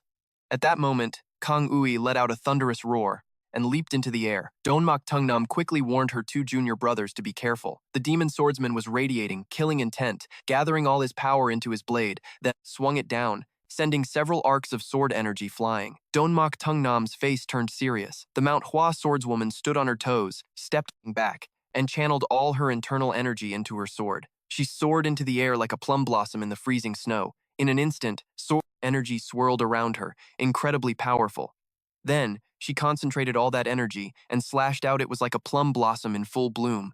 The 2 fighters with long swords clashed violently in a heartbeat. Tang Mok and the other disciple quickly scrambled to the sides. The 2 beams of sword light collided, causing a shockwave to blast outward, scattering immense power in every direction. Kang Ui sneered. The Snow Plum Blossom title is truly well earned. Then, the demon swordsman's eyes glinted with malice. "But thinking you can stop me with just this? You're daydreaming," Kang Wei roared, stabbing both swords into the ground. Suddenly, his aura surged, and he poured massive amounts of force into his blades. The hard ground beneath them began to crack and shatter piece by piece. The move he used was his famous masterpiece, Heaven-Splitting Strike. In a flash, a violent wave of swordlight, churning with debris, surged toward them. Don Mok Tung Nam's eyes widened in disbelief. The sword light was like a rising tide, charging at them with earth-shattering power. Ha Tong Nhan and the other disciple desperately tried to defend, but the pressure was like Mount Tai pressing down on them. Their skill levels were too low. They were about to collapse. Realizing she couldn't stop this strike alone, the Snow Plum Blossom made a quick decision, calling her brothers over. Tong Nhan, Mok Hoa, form the Tri-Talent Sword Formation. Back me up. The 2 Mount Hoa disciples immediately understood and quickly retreated toward Don Mok Tung Nham. The 3 of them instantly formed the sword formation, their auras linking together. As they channeled their energy, they unleashed a wave of sword light, and the 2 forces collided violently in midair. The entire estate seemed to tremble. As the dust settled, Kang Ui stumbled back a step. The demon swordsman leaned over with his hands on his hips, gasping for air. A moment later, he wiped his nose, took a deep breath, and a stream of bright red blood trickled down. The demon had clearly suffered internal injuries from the clash, but the 3 others were in worse shape. Tang Mok and the other disciple were bleeding from their orifices and had stopped breathing. They slumped to the ground, lifeless. Don Mok Tungnam's clothes were shredded and tattered. The Snow Plum Blossom braced herself with her sword, struggling to stand. Kang Ui gave a cold, mocking smirk. "Don Mok Tungnam, don't blame me for bullying the weak." His eyes glinted with cruelty. "You brought this on yourself." Meanwhile, on a street not far from the Thien Trading Guild, a group of beggar sect disciples armed with bamboo staves were patrolling everywhere. They were following Hongvu Koi's orders to blockade the key routes of Tai Nguyen. Their unusual behavior made passers-by turn and stare. Division leader Truong Tanat was listening to his subordinates' reports when suddenly a massive explosion erupted in the distance. Truong Tanat jumped in shock. He realized it was coming from the direction of the Thien Trading Guild. Right then, the sound of rapid hoofbeats approached from behind. Truong Tanat and his men couldn't help but look back. They saw someone riding a horse at full gallop through the crowded street. It was Lien Tu Wai, frantically trying to escape to the Daitian Trading Guild. A beggar sect disciple shouted, "Don't let him get away, that's Lien Tuwai." By then, Lien Tuwai had already ridden off into the distance. Truong Tanat hurried to order his men to give chase. The beggar sect disciples immediately raced toward the Daithian Trading Guild, but little did they know, the guild had already turned into. On the battlefield, Kang Ui slowly stalked toward Donmak Tung Nam. His face was twisted, and the demon blade's grin grew even more sinister. He spat out, "So, the Huashan sect is now in bed with these northern traders, colluding to plunder the wealth of the Central Plains? Donmak Tung Nam, it seems the Huashan sect has truly fallen to the dark side." Gritting her teeth, Donmak Tung Nam hissed, "Don't you dare insult my school." With that, she screamed, forcing herself up to strike back. But Kang Ui was faster, swinging his blade. She had no choice but to desperately raise her sword to parry. Already, exhausted, she was sent flying by the force of his blow, crashing to the ground as the butterfly-shaped jade pendant around her neck tumbled out. Kang Ui rested his sword on his shoulder, strolled over, and sneered, "Little brat, you really don't know your place. So what if I insult your sect? In the martial arts world, strength is everything. Whoever holds the sharper blade determines what is just." Seeing Donmak Tung Nam sprawled on the ground, powerless, Kang Ui squinted and glanced behind him. His goal for this mission was to wipe out the Great Sky Trading Company. Taking down the fighter Hoenn was the top priority. Thinking this, he turned and headed toward the two masters not far away. Donmak Tung Nam tried to stand, desperate to stop him, but she had nothing left in the tank. Tran Fong, the manager, stood firmly in front of his master. No matter how much she tried to pull him back, he refused to move an inch. Kang Ui raised his sword, coldly saying, "Stop struggling. Both master and servant can head to the afterlife together." Just then, a frantic voice shouted from behind. Lien Tu-Wai rode up, trembling as he spoke. "Great hero Kang, we have to get out of here now." Kang Ui paused, asking what on earth had happened. The beggars' sect led a boy to attack the Red Thunder Wall. Great hero Doan is holding them off, but I doubt he can last long. We're out of time, we must retreat immediately.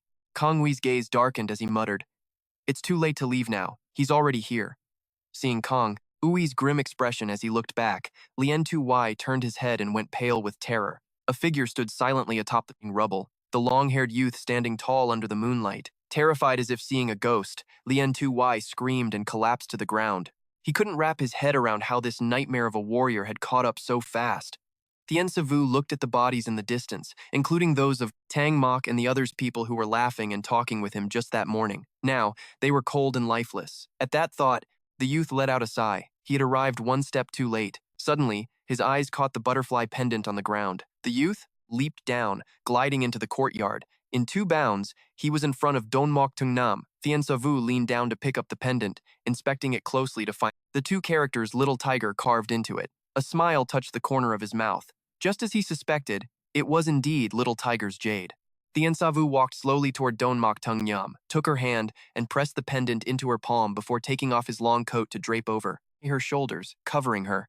The youth's tone was slightly reproachful. "Your clothes are torn to pieces. Kang Ui is no small fry. You really went all out for this, didn't you?" Softening his voice, Tien Savu leaned in closer. "Still, thank you for risking your life to keep your promise.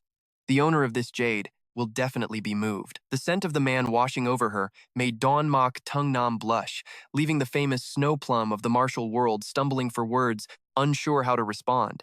The youth stood up. "Rest and recover your energy. Leave Kang Ui to me."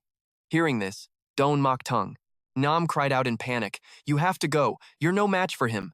Tien Savu ignored her warnings.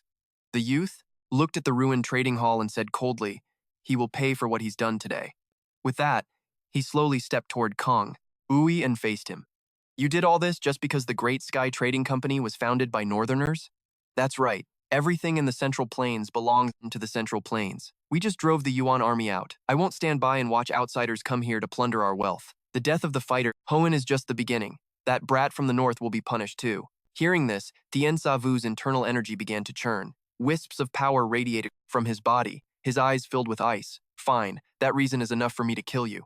Facing the youth's suffocating killing intent, Kang Ui's face went pale. The demon blade hurriedly tried to intervene. "Wait, don't rush." Having sustained internal injuries in the previous fight, he knew if he fought Tien Savu now, he would surely die. It seemed he had to use that times item to survive. This brings us back to a hidden detail from episode 30. Back then, Kang Ui had asked Lien Tu-Wai for a favor at the Red Thunder Wall. "Lien Tu-Wai, I know you're holding a divine pill, right? A normal person who eats it gains longevity, and a martial artist who eats it gets a massive power boost. Give it to me. Great hero Kang, you're joking. If I had something like that, wouldn't I already be a top-tier master? Years ago, the Tone Thang sect lost one. 20 people died over it, and you were one of the suspects. The case eventually went cold, but I happen to know a few details. If I reported this to Tone Thang, Lien Tui's expression darkened. Are you threatening me? Not at all. I just want you to live a peaceful life. Lien Tui stared at Kang Wei for a moment, then said, "Follow me." The other grinned, silently agreeing to keep the secret. Little did they know, Don Dao Duong had overheard and warned that Kang Wei was playing with fire and would likely lose his life. Kang, just let out a cold laugh, not caring at all. If the secret of the pill is revealed, I might die. But if I face that youth, with my current strength, I'm definitely dead. Between the two, I choose the lesser evil. I have no other choice. Soon after, Lien Tuai led Kang Wei to a secret room where a pill lay quietly in a silk-lined box, the very divine pill that Tone Thang had lost years ago. I'm giving it to you now. This has nothing to do with me anymore. But I'll warn you, this pill is from an early period. Its effects are not stable. Consider this matter finished as far as I'm concerned. But I'll warn you, this pill is from the early days. Its medicinal effect isn't stable. I'm determined. Kang Wei snatched the pill from Tui's hand. Don't worry, I'll take care of your business properly. I'm heading to the Dithian trading group right now. Kang Wei stared at the spirit pill in his palm as if it were his lover. He was ready to pay any price to take that kid down. Seeing Kang Wei pull the black pill from his chest, Tien Savu looked a bit confused for a second. Kang Wei didn't hesitate to swallow the divine pill. As he gulped it down, Kang Wei felt a surge of raw power rushing straight to his head. The demon blade waved his arms, tilted his head back, and let out a long maniacal laugh. A massive silver aura instantly spread across Tutri. Seeing this, Tien Savu frowned. He could feel his opponent's internal energy multiplying in the blink of an eye. Kang Wei casually swung the long sword in his hand, unleashing a fierce blade of light. Tien Savu, if I don't kill you today, I'll regret it for the rest of my life. The boy faced this sudden power-up without flinching, saying, "Cut the chatter. Just make your move." Kang Wei smirked, then let out a roar, twisting his body to borrow momentum for a horizontal slash. The overwhelming force from the sword surged forward, sending debris flying everywhere in its wake. Tien Savu stepped back slightly, just managing to dodge the powerful strike. Kang Wei stepped forward, bringing down a massive splitting Mount Hua blow. Instantly, a heavy wave of swordlight crashed straight down toward the boy. To his surprise, the attack was intercepted, like a raging river hitting a giant mountain and getting split into two smaller streams. Kang Wei's eyes widened in disbelief. He saw a pale hand stopping his blade cold. The boy's icy voice echoed in his ears. "Kang Wei, you're definitely dying today." With that, Tien Savu surged forward, attacking straight at the center. The boy unleashed a palm strike, hitting Kang Wei's sword arm with a brutal, crushing internal force that ripped right through him. He screamed in agony as the power traveled from his arm into the sword, causing the 5-foot blade to crack piece by piece. Ignoring Kang Yu's pathetic screams, Tien Savu struck his elbow with another palm. A crisp sound of breaking bones followed, and a flash of cruelty lit up Tien Savu's eyes. "So you're the demon blade, huh? Today, I'm sending you to meet the king of hell." After saying that, Tien Savu gripped Kang Wei's wrist, pivoted, and used his own momentum to toss the big guy flying. Kang Wei tried to stabilize himself in mid-air, but he realized his internal energy was in total chaos, and he couldn't control his chi. Just then, a shadow rushed at him. Kang Wei turned pale. After launching Kang Wei, Tien Savu followed him up. The boy channeled his brutal Chu Yen energy into his palm and slammed a strike into Kang Wei's lower abdomen. Kang Wei shrieked in pain and flew backward like a withered leaf, caught in the wind. Tien Savu didn't let up. The boy leaped into the air and stomped hard on Kang Wei's left arm, driving his power into the elbow and shattering the entire arm instantly. Tien Savu unleashed 2 more strikes, his body moving non-stop like a ghost. He glided in close, both hands thrusting forward in a powerful dual palm strike against Kang Wei's spine. The guy was sent flying like a kite with its string cut, his bones shattered from head to toe, and his muscles completely shredded. Seeing Kang Wei drop to the ground like a heap of meat, Tien Savu pulled back, suppressed the surging power in his body, and slowly walked up to him, saying coldly, "Now that you're in the underworld, go ahead and be a demon. A blade there." The boy turned to leave, but suddenly, the situation took a wild turn. Kang Wei, who seemed finished, began to rise slowly. His entire body remained in a twisted, grotesque shape, along with the sickening sound of bones crunching inside his body. The demon blade laughed crazily. "Do you know why they call me the demon blade? Even if every bone in my body is crushed, and every muscle fiber is severed by your power. At this point, he stood up like a spring. I am an immortal being returned from hell. I will annihilate all the evil in this world. With those words, waves of energy rose up, and his broken hand snapped back to normal in a flash. Tien Savu stood not far away, watching it all with a cold expression. The boy's eyes were calm, his face unchanged. The heaven-breaking divine technique is based on dismantling joints and bones. It's designed to force my energy into your body to sever your muscles, bones, and circulation. Saying this, Tien Savu smirked, then raised his right hand, curling his fingers. At first, I intended to leave you with a corpse, but it seems I gave you too much credit. With a snap, the power hidden inside Tien Savu's palm flared, triggering the internal force already planted inside Kangui, which exploded instantly. If you're an immortal being, then I'll make sure you don't keep your body at all. Under the intense pressure, Kangui's screams grew weaker and weaker, finally vanishing into a wisp of green smoke, leaving no bones behind. Lien Tuyi's eyes bulged in absolute disbelief. The legendary demon blade, he had been obliterated into nothingness by this boy. Seeing Tien Savu glare at him with icy eyes, the human trafficker couldn't stop trembling. Lien Tuyi, now we have time to talk. Right then, rapid footsteps approached the beggar sect disciples had arrived late. By this time, the Dai Thien trading group had finally quieted down. 2 days later, in the study of Qian Dao Hoen, manager Tran Fong was reporting the damages of the Dai Thien trading group to Qian Dao Hoan. The latter ordered him to take good care of the families of the guards who died in the battle, then asked about the state of Don Mok Tungyum. Tran Fong replied that the heroine had not eaten or drank for 2 days, just sitting silently in the small building beside her 2 disciples' bodies. Hearing this, Qian Dao Hoan held his forehead, feeling a headache. After this battle, the Dai Thien trading group owed a huge debt to the Kutrong estate. Even though both sides reached an agreement, he was still worried that Kutrong estate would use this chance to demand more conditions. Thinking of this, Qian Dao Hoan leaned back against his chair, sighed, and felt guilty toward the young lady for failing her expectations. After a long while, he slowly opened his mouth. Where is Hero Thien right now? Tran Fong answered directly that Tien Savu had taken Lien Tuyi down to the dungeon and wouldn't let anyone get near. At the same time, in the dungeon of the Dai Thien trading group, Lien Tuyi was panicking and screaming, "Is anyone there? What are you trying to do?" Just then, a voice came from the dungeon door. Lien Tuyi, it would be best. You'd better pray you remember what happened 20 years ago. As Tien Savu slowly pulled up a chair, Lien Tuyi scrambled backward in a panic. Ever since witnessing how ruthless Tien Savu was that night, this human trafficker was scared out of his mind. Tien Savu sat back comfortably, his voice cold. 20 years ago, how many children did you buy from the Mo Dung family, and where did you take them? He smirked. I don't have much patience. A moment later, agonizing screams echoed through the dungeon. One day, at the beggar gang's branch, in Tai Nguyen, a few disciples gathered, whispering to each other. Did you hear? Kang Wei was wiped out, soul gone, bones and all. Yeah, I heard. It was that so-called war god. Really? Then why is he here to see Elder Hong today? No idea. Word is he's interrogating Lien Tuyi. The screaming went on all night. Keep it down. Elder Hong's coming. Hong Vu Koi walked by, overhearing the strange gossip. Reaching a pavilion, he saw Tien Savu standing there, staring into the distance with a cold expression. The rescued children had been brought back to the branch. Right now, a few disciples were trying to help them recover and train. The 2 men, one old and one young, watched in silence for a long time.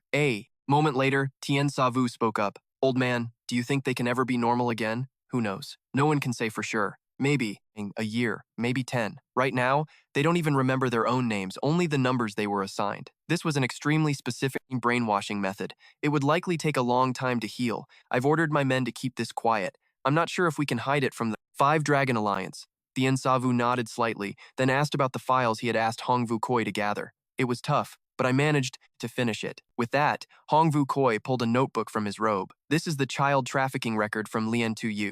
The buying and training methods are detailed, but it still doesn't say where they were sent after being trained. Tien Savu flipped through it carefully before saying calmly, no matter. Once we storm the 5 Dragon Alliance, we'll find out. Thank you for your help, old man. At first, Hong Vu Koi laughed, saying, think nothing of it, but after grasping the meaning behind Tien Savu's words, the old beggar immediately broke into a cold sweat.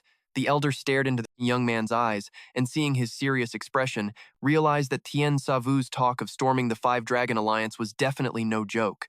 Hong Vu Koi hesitated for a moment, but decided that since he considered Tien Savu a close friend, he would stand by him.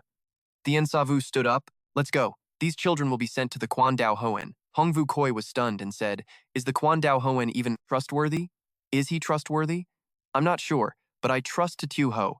You know the young master of the Dai Thien trading group? Let's just say we're old acquaintances from when we were kids. I just hope these children won't be controlled by anyone else later on. What do you mean by that, don't you? Trust our beggar gang? I trust you, of course, but I can't say the same for your sect leader. Faced with a group of mindless killing machines, any power in the martial arts world would find it hard not to be tempted. Hongvu Koi scratched his head, not knowing what to say, then changed the subject, asking where they were headed. South, to Anhui. According to Lien Tui, my master's daughter is there. She's only 28, but she leads the entire Dai Tian trading group. Her 10 branch leaders respect and admire her completely. Today, I've gathered you all here because I have a favor to ask. If you ever meet a man from the northern frontier carrying my token, please report it to me immediately and give him your full support. This is my father's order and also my personal request.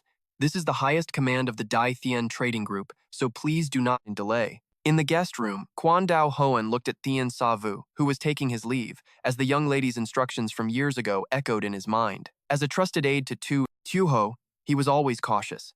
That night, when Thien Savu picked up the young lady's token, the subtle change in the young man's expression was still burned into his memory. As far as he knew, the young lady had only given out 3 tokens since arriving in the Central Plains, and none of them were men.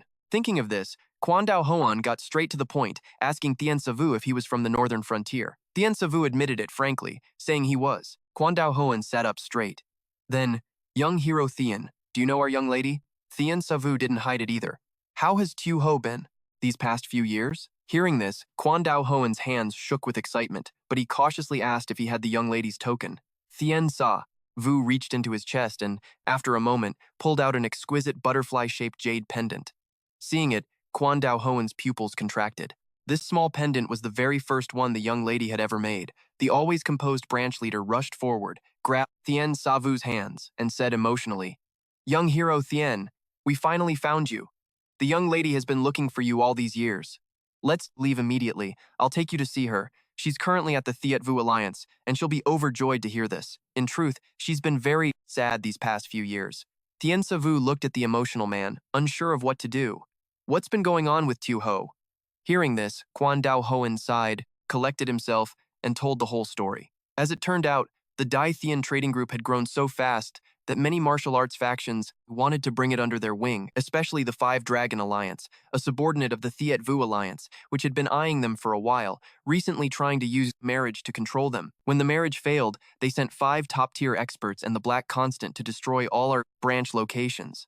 Thanks to young hero Thien, our Shanxi branch escaped that disaster. But who knows what cruel methods they'll use next. Either way, the young lady will be so happy to hear you've arrived in the Central Plains. Thien Savu heard him out, already calculating his next move. I miss her too, but I have something important to attend to and must depart immediately. Kwandao Hoen saw the seriousness on the young man's face. Since he couldn't really hold him back, he asked where Thien Savu was heading. I need to set off for Anhui immediately. Once things are settled, I'll go find Xiaohu myself. Having said that, they both stood up and bowed to each other. Watching the young man's figure fade into the distance, Kwandao Hoen fell into deep thought.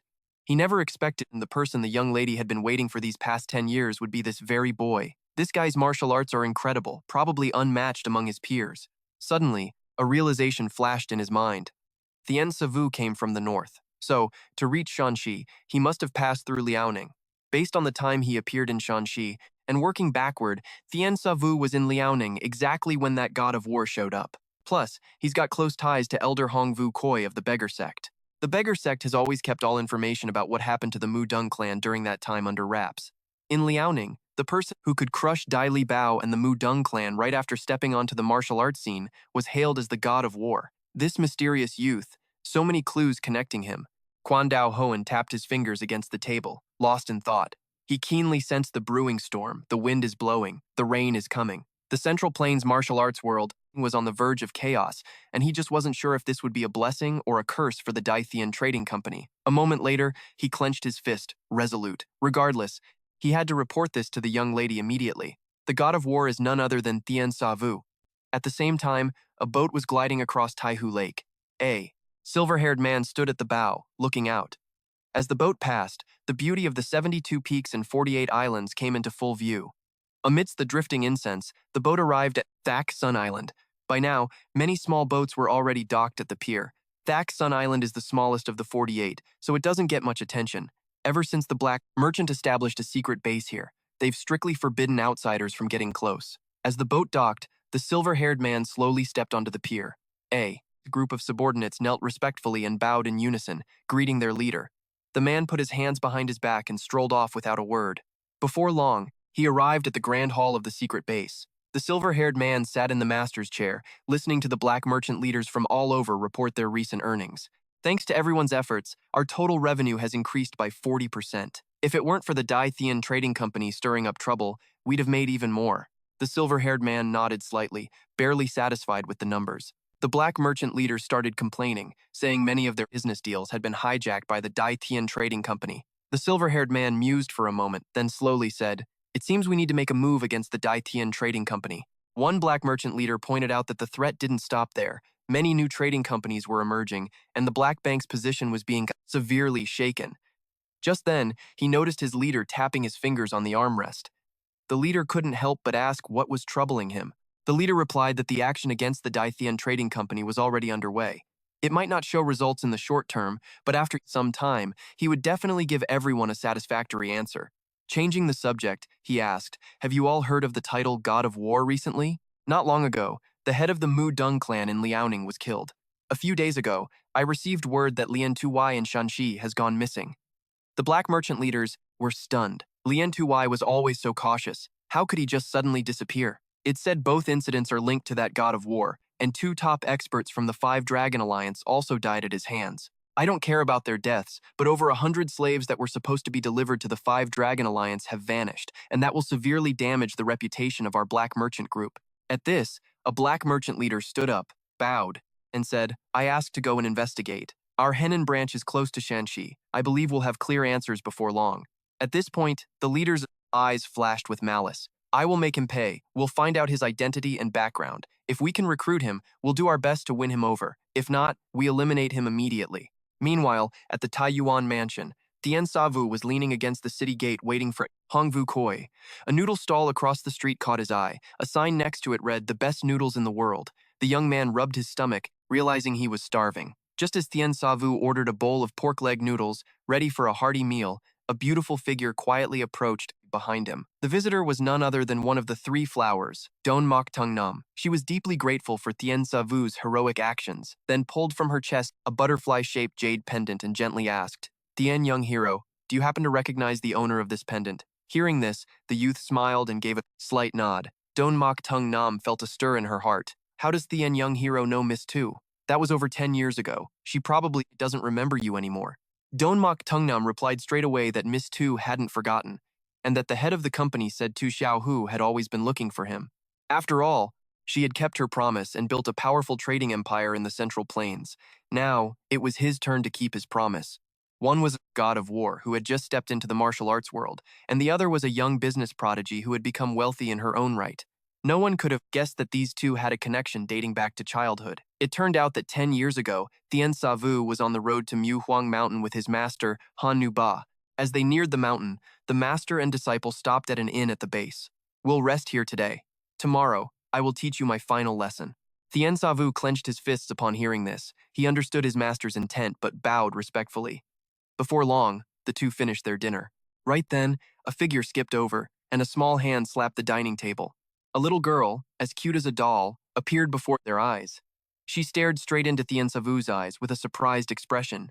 "Big brother, why are your eyes blue? They're so pretty." The girl was very lively and immediately started chatting with Tien Savu. A moment later, Han Nugu Ba asked, "Little one, are you looking for us for something?" The girl turned to look at the old man next to her, noticed his eyes were also blue, and couldn't help but marvel. Then she smiled sweetly, saying she had come to eat and rest with her father, but the inn was full, so she was asking if they could share the table. Tien Savu looked at his master for permission. Han Nuguba was silent for a moment before nodding in agreement. The inn was full, so they asked if they could share a table.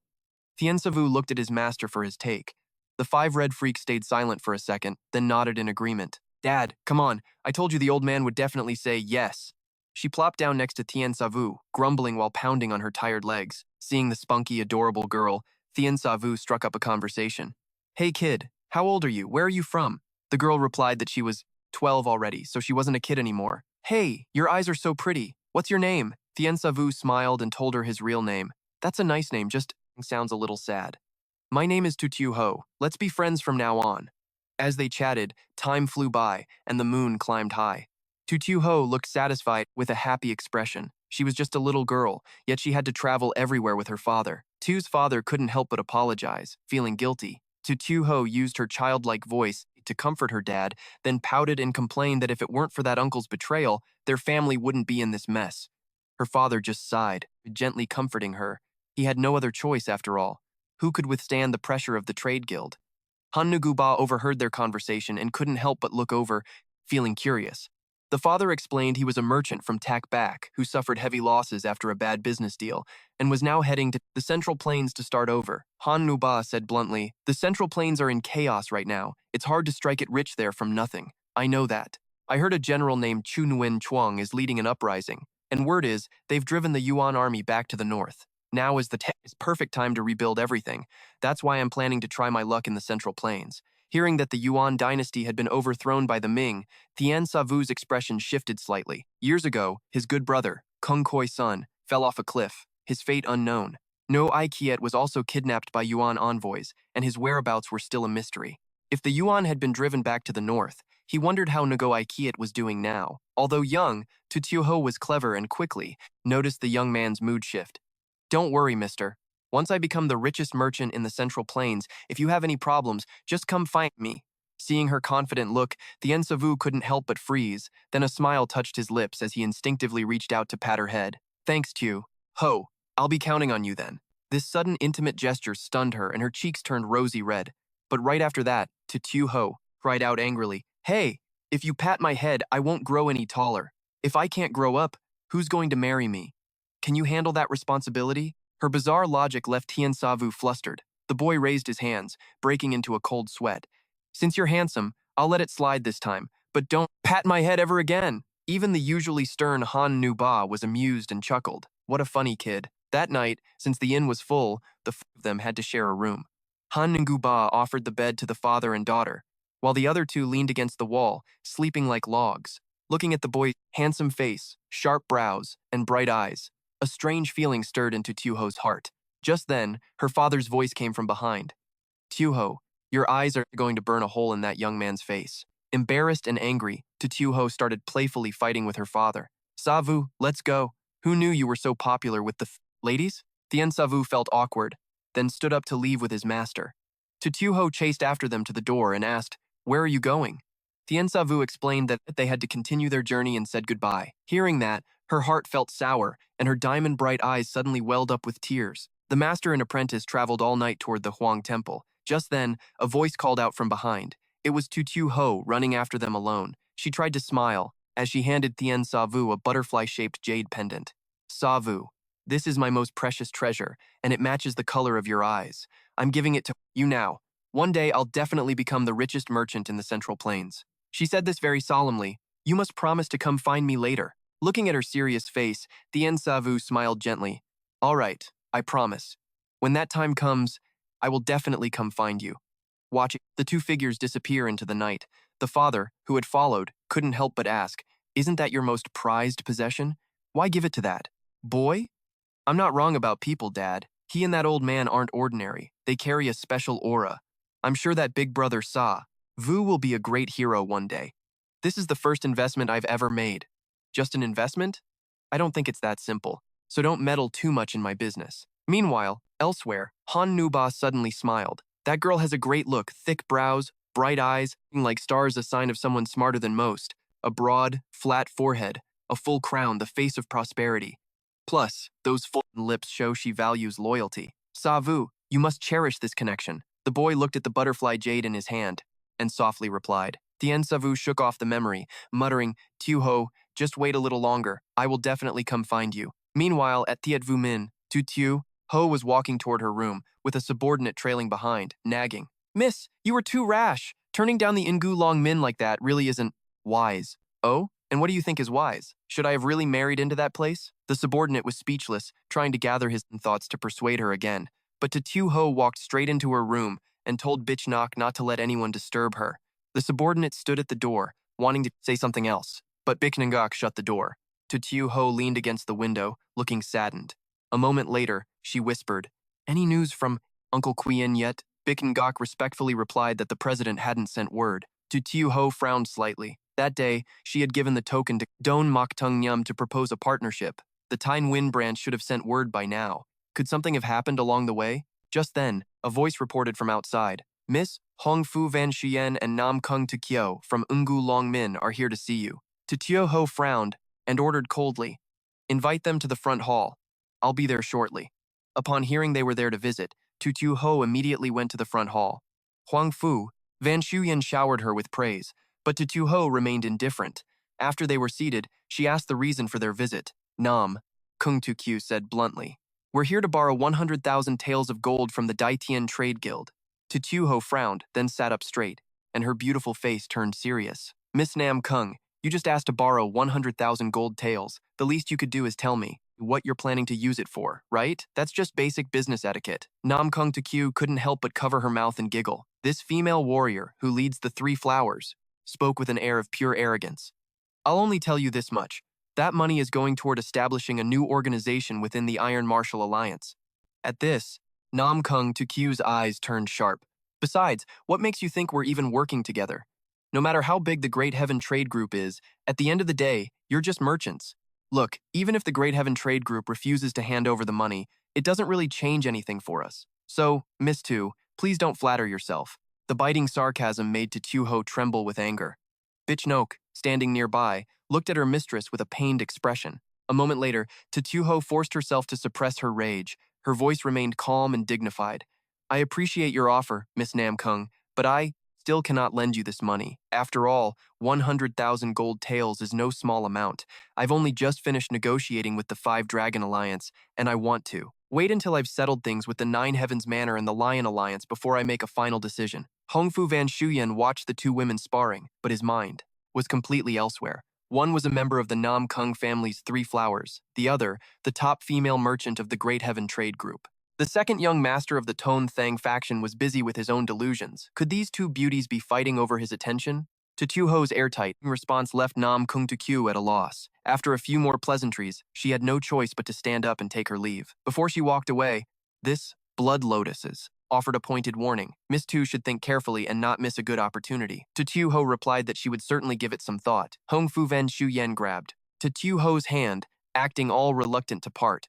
Facing such a forward move from the second young master, Tu Ho didn't show anger. Instead, she skillfully pulled her hand back and politely said her goodbyes. Once they left, a cold, icy expression immediately washed over Nam Kung Tu Kyo's face. Tu Ho mentioning the Nine Heavens Manor and the Lion Alliance was definitely intentional. Thinking of this, the Blood Lotus felt a surge of hatred. She secretly vowed that one day she would make that woman kneel and beg for mercy. In the next room, Tu Ho rubbed her throbbing temples and let out a long sigh. She knew Nam Kung Tu Kyu was right about one thing.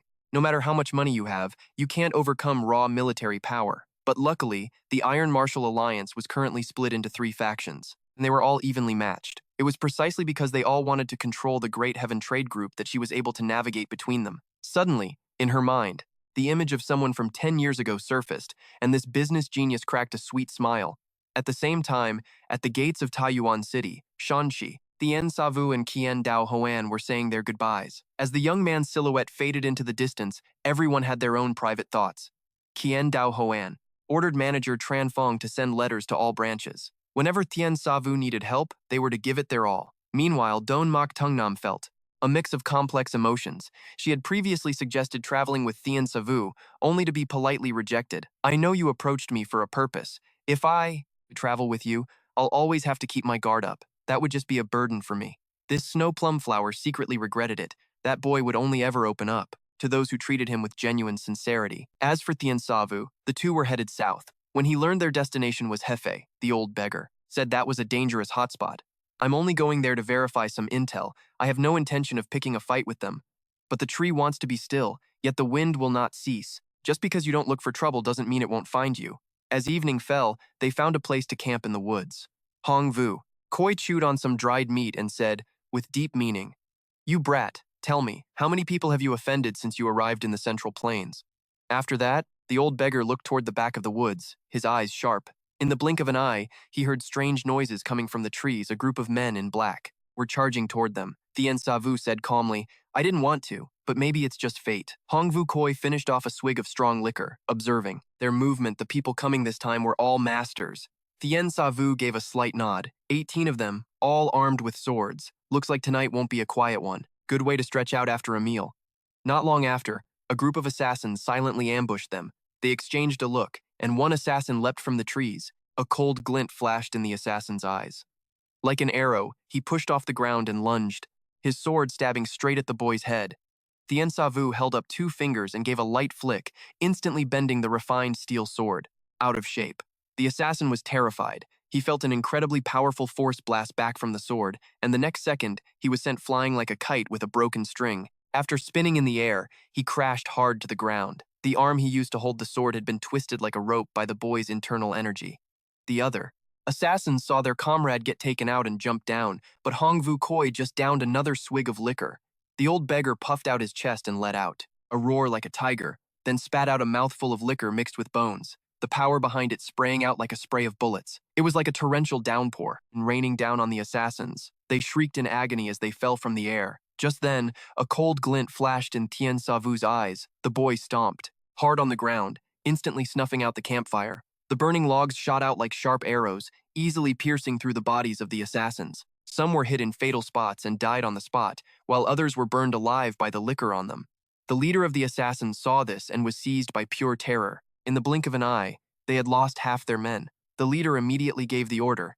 The ambush failed. Kill that brat now. As soon as he finished, he saw the dirt in front of him suddenly erupt.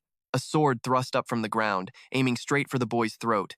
The boy extended his right hand, his 5 fingers curling into a claw. A domineering internal energy surged within his palm, and the sword in the assassin's hand couldn't move an inch further. Thien Savu remained expressionless, saying coldly, "You think you can kill me with skills like this?" Seeing this, a flash of light crossed Thien Savu's eyes. He instantly thrust his right hand forward, gathering an overwhelming force in his palm, and shattered that razor-sharp blade like it was made of paper. Shan Wu then struck the assassin with a palm blast. The force didn't let up at all, and the ground for several yards around cracked wide open, sending debris flying everywhere. That assassin was killed instantly, without a bone left intact. But right then, several more assassins charged in. Facing the swarm, the young man didn't flinch. With one palm strike, he hit the lead assassin square in the head. Then, Shan Wu's movements became as fluid as a dragon. In a split second, he darted through the group, and with every strike, another assassin was dead on the spot. Seeing this, the leader was terrified and turned to run. Shan Wu raised his left hand, channeling immense internal energy into his palm, and unleashed another blast. A powerful surge of energy shot out, hitting the guy right in the back. He let out a yell, feeling like he'd been slammed by a sledgehammer, then collapsed and tumbled a dozen feet away. The leader felt his blood boiling, his throat burning, and he spat out a mouthful of blood. But he gritted his teeth, forced himself up, and bolted into the woods. Hongwu Koi started to give chase, but Shan Wu stopped him. "Just let him go. They're just hired guns. Even if we catch him, we won't get anything out of him." "Who do you think sent them?" "I'm not sure, but I'd guess it's the Black Cliff Trade Group." After a night of rest, the odd pair, old and young, hit the road again. The assassins killed last night left no clues, and the ones who survived all committed suicide with poison. The Murong family is currently a mess, so the 5 Dragon Alliance won't be looking at you for a while. If they really were sent by the Black Trade Group like you suspected, then it means their top brass has their eyes on you. Hongwu Kui's face grew grave. They might have figured out you're the war god. A few days later, the two arrived in Jiyuan, Henan. Jiyuan is famous for being the source of the Ji River, backed by the Taihang Mountains to the north and the Yellow River to the south, known as the gateway to northwestern Henan. Once inside the city, Hongwu Kui said he had business to attend to and left Shan Wu at a tavern. The boy sat by the window, looking out, when he saw 3 people, 1 master and 2 servants, slowly walk into the tavern. It was noon, and the place was packed. The 3 walked upstairs, circled around, and stood in front of Shan Wu. The leader introduced himself as Zheng Yu, the boss of the Hongye escort agency, and asked if he could share the table with the young man, since he was alone.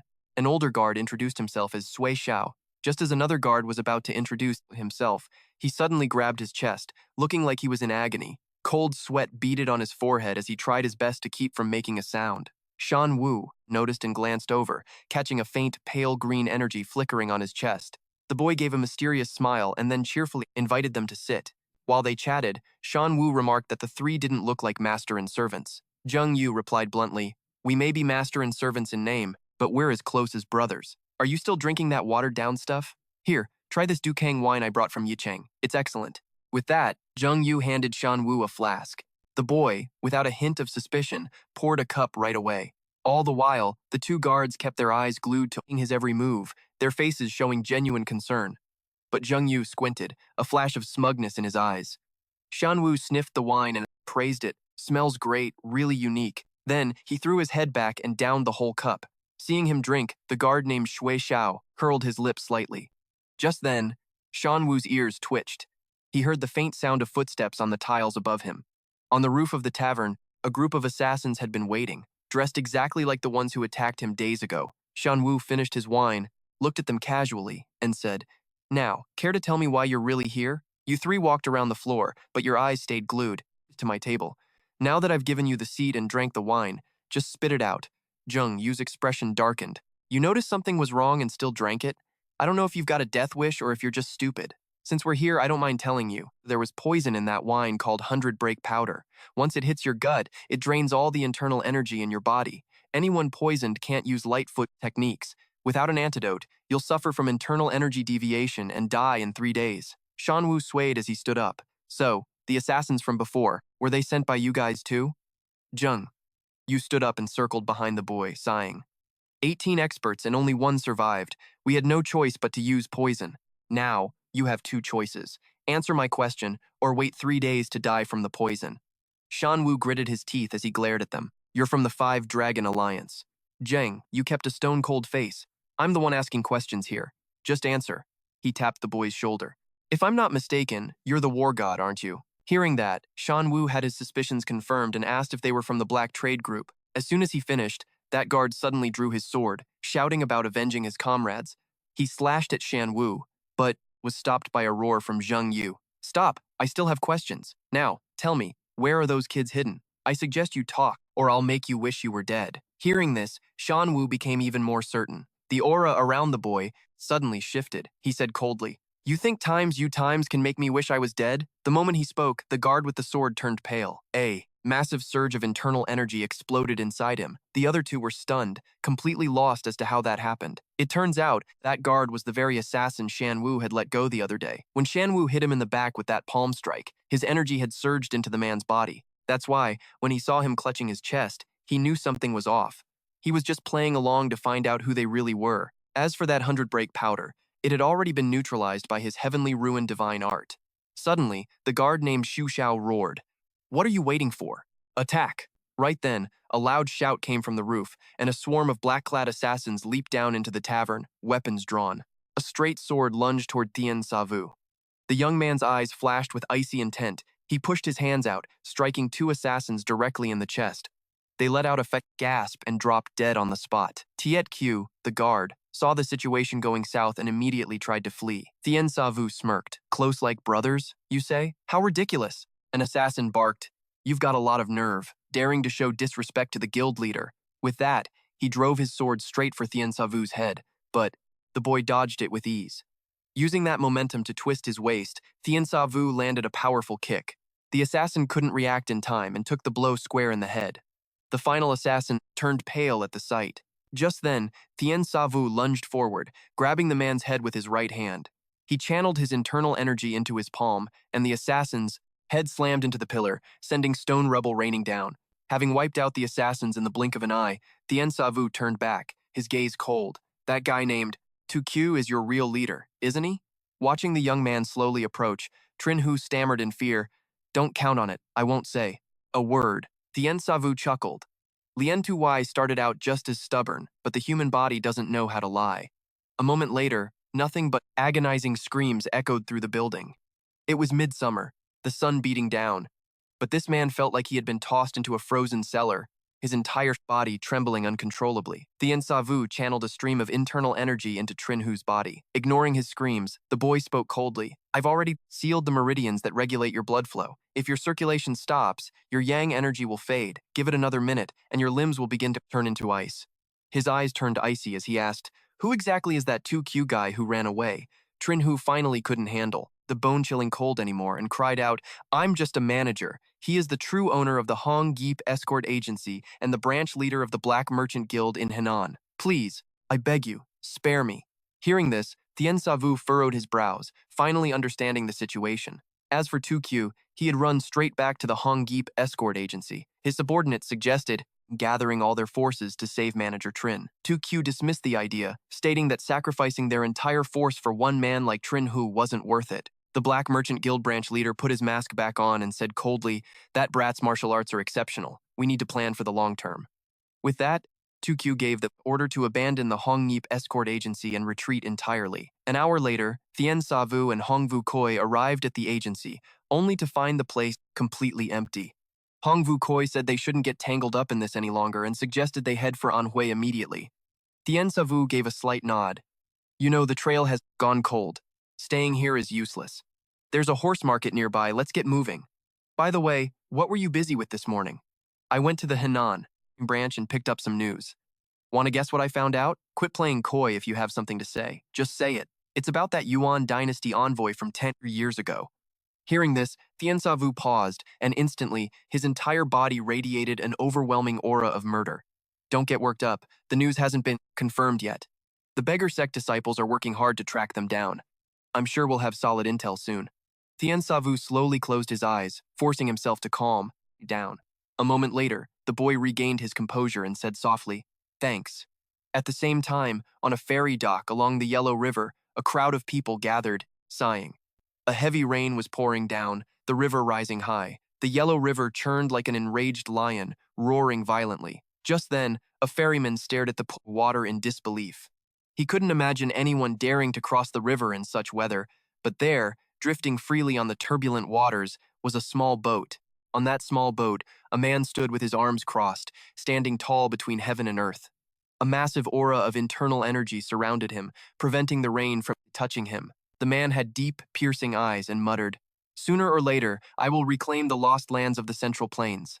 Just then, a wave 3 stories high rose from the river and crashed toward the small boat.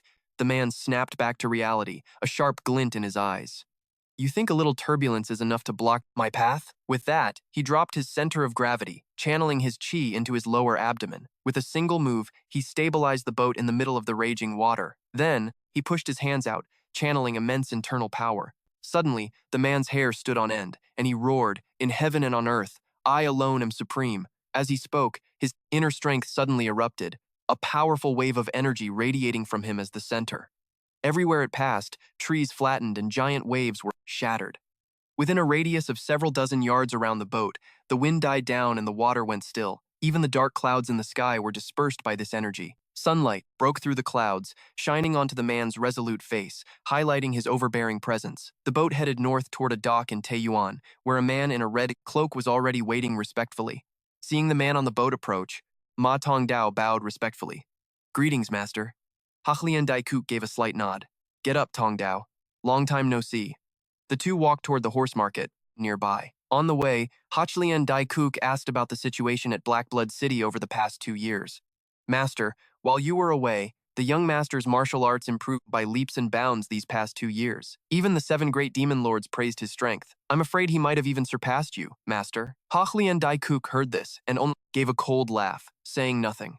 Then his expression turned serious as he asked, "How is that girl?" "She's been the same for 2 years, though she is a bit closer to the young master." Hachlian Daikuk was silent for a while before walking faster toward the horse market. "Let's go. It's time to head back." Meanwhile, at the nearby horse market, Hong Vu Hoi was choosing 2 horses.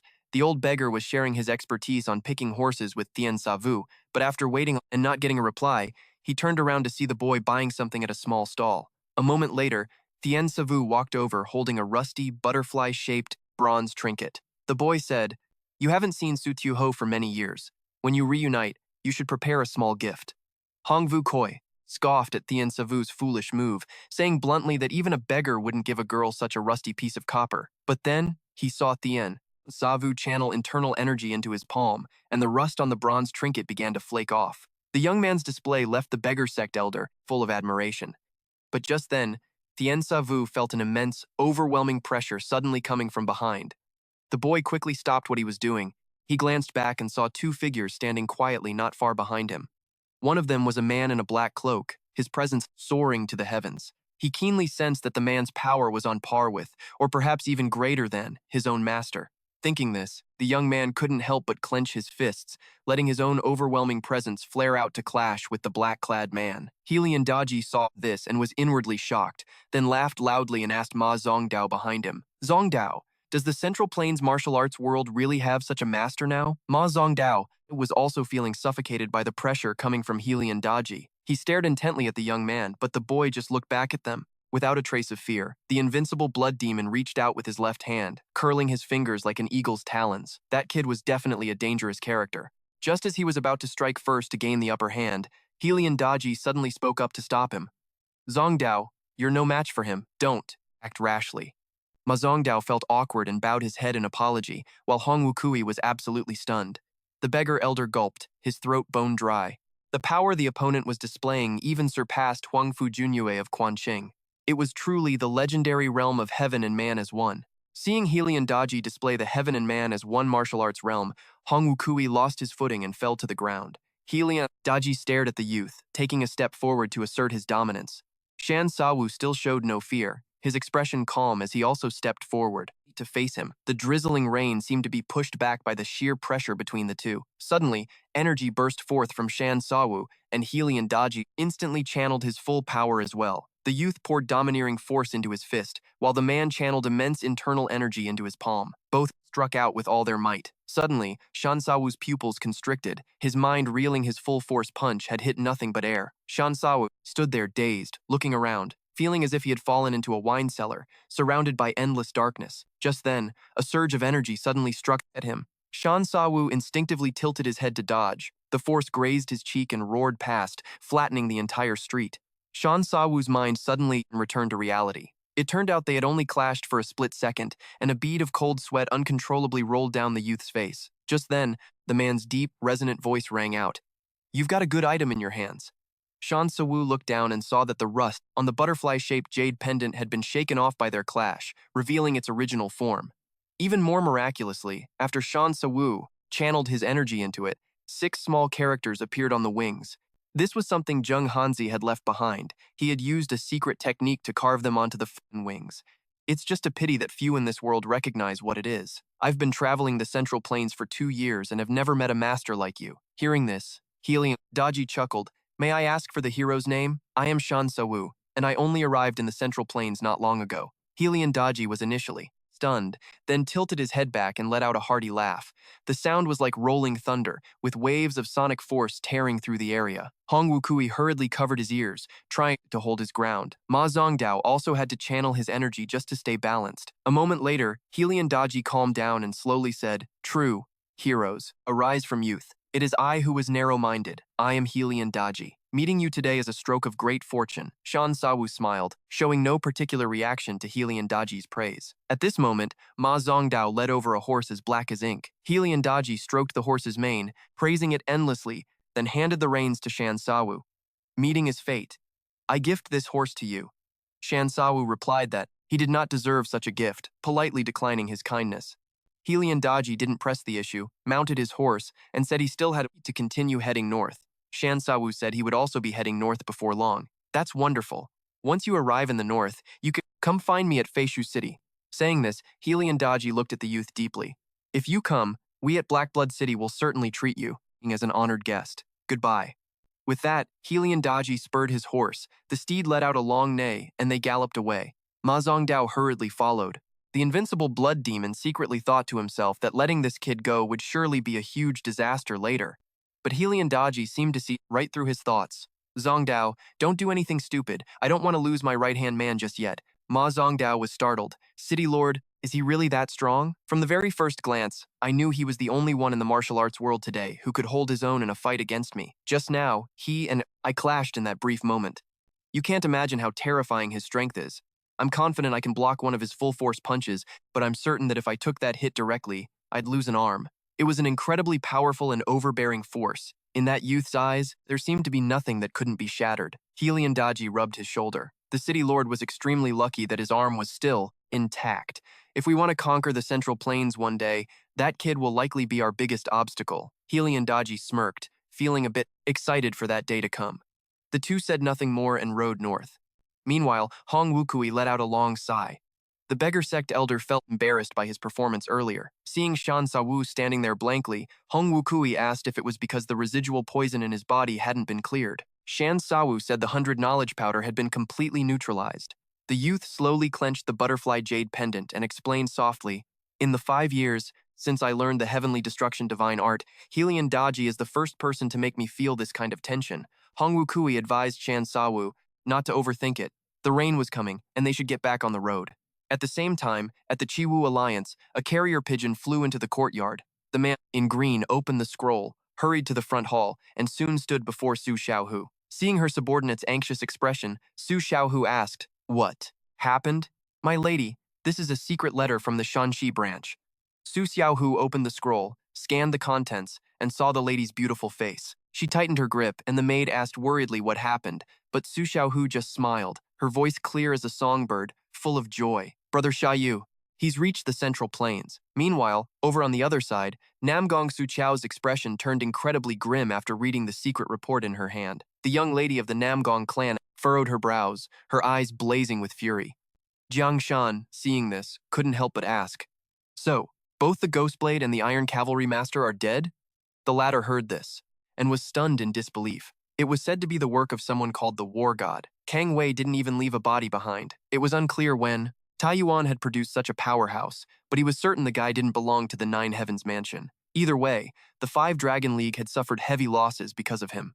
Namgong Suchao put down the report and coldly ordered, "I've never heard of this War God title. You need to investigate it immediately." Jiang Shan replied that investigating wasn't the hard part, but if the opponent could defeat 2 top-tier masters of the 5 Dragon League, he was afraid he himself would be no match for him. Namgong Suchao said bluntly that they could ask the Wugang Yin family for help. Jiang Shan nodded lightly. If they were willing to act, there would surely be news. But there's one thing you must pay attention to. The 5 Dragon League is currently in need of people. If the guy is smart, we can recruit him. If not, Jiang Shan understood her meaning and said coldly, "I understand." If he refuses, we kill him without leaving a trace. At this moment, Jiang Shan brought up another piece of news. He had just received word that the Black Trade scouts were in Henan, setting an ambush to kill someone. Namgong Suchao, clever and sharp-witted, immediately guessed that the Black Trade was likely also hunting the War God. Exactly. Given the current situation, that's highly likely. Plus, this was an order from the Black Trade's higher-ups, but they suffered a crushing defeat and have all gone into hiding. Exactly. Given the current situation, that's highly likely. Plus, this was an order from the Black Trade's higher-ups, but they suffered a crushing defeat and have all gone into hiding. Speaking of this, Jiang Shan suddenly changed the subject. "Miss Namgong, there's a matter I need you to confirm for me. I heard the North Wind Protector of the Lion League died last night. I believe everything stems from the incident in Liuning. The North Wind Protector must have known the truth of the matter. I hope you can step in and inquire little what exactly happened in Liuning." Namgong Suchao nodded in agreement on the surface, but her mind was filled with her own agenda. She knew Murong Dongtian and Huangfu Junyue had a secret pact. Now that Murong Dongtian was dead, only Quan Sheng knew the details of that pact. And as far as she knew, before he was assassinated, Murong Dongtian had handed something to a small escort agency to deliver to Quan Sheng. Because of that, she had detained the people from that agency. After assigning the tasks, Jiang Shan stood up to leave. The expert from the 5 Dragon League was lost in deep thought. Namgong Suchao had talent, but she lacked patience. And then there was that Wugang Yin family, a clan of assassins notorious in the underworld. The whole family of several hundred people were highly skilled assassins. Was it worth using this force for a war god of unknown origin? Thinking of this, he couldn't help but mock himself. Without the protection of the 5 Dragon League, the Wugang Yin family would have long ago become enemies of the entire martial arts world. Besides, this was their dirty work anyway. The expert from the 5 Dragon League looked up at the sky and sighed softly. "War God, you are like a meteor falling into the underworld. In the end, you will disappear just like a meteor." Meanwhile, Namgong Suchao in her pavilion was not concerned with the war god at all. The swordswoman, hailed as one of the 3 flowers, stared intently at a room, her gaze cold. That little brat Su Xiaohu was too cunning. How was she supposed to take over the Great Heaven Trade Group? After thinking for a long time without result, the swordswoman angrily muttered to herself, "You should consider yourself lucky you weren't born into a martial arts family. Otherwise, you would have died by my hand long ago." At the same time, on the outskirts of Luzhou City, two people, one old, one young, reined in their horses. So, you came here to find one of the three flowers, Han Xiangya. That's right. According to Lian Zongyi, she is very likely my master's daughter. Waterflower Han Xiangya was the daughter of Han Zhengwu, the head of the Han family. Rumor had it her strength had already surpassed the other two of the three flowers and the three heroes, and some even said she had one foot in the realm of an immortal swordmaster. The Han family was once a major clan in the martial arts world, but it had gradually declined since the rise of the Namgong family. The two entered the city and stayed at the beggar sect's branch. Hung Wukui seriously examined the intelligence reports arriving from everywhere, but still couldn't find any information regarding the Yuan dynasty envoy. The old beggar looked at the youth with a bit of embarrassment, saying that perhaps he needed more time to let Shan Sayu rest. Shan Sayu replied that he had things to do, telling Hong Wukui not to worry about him.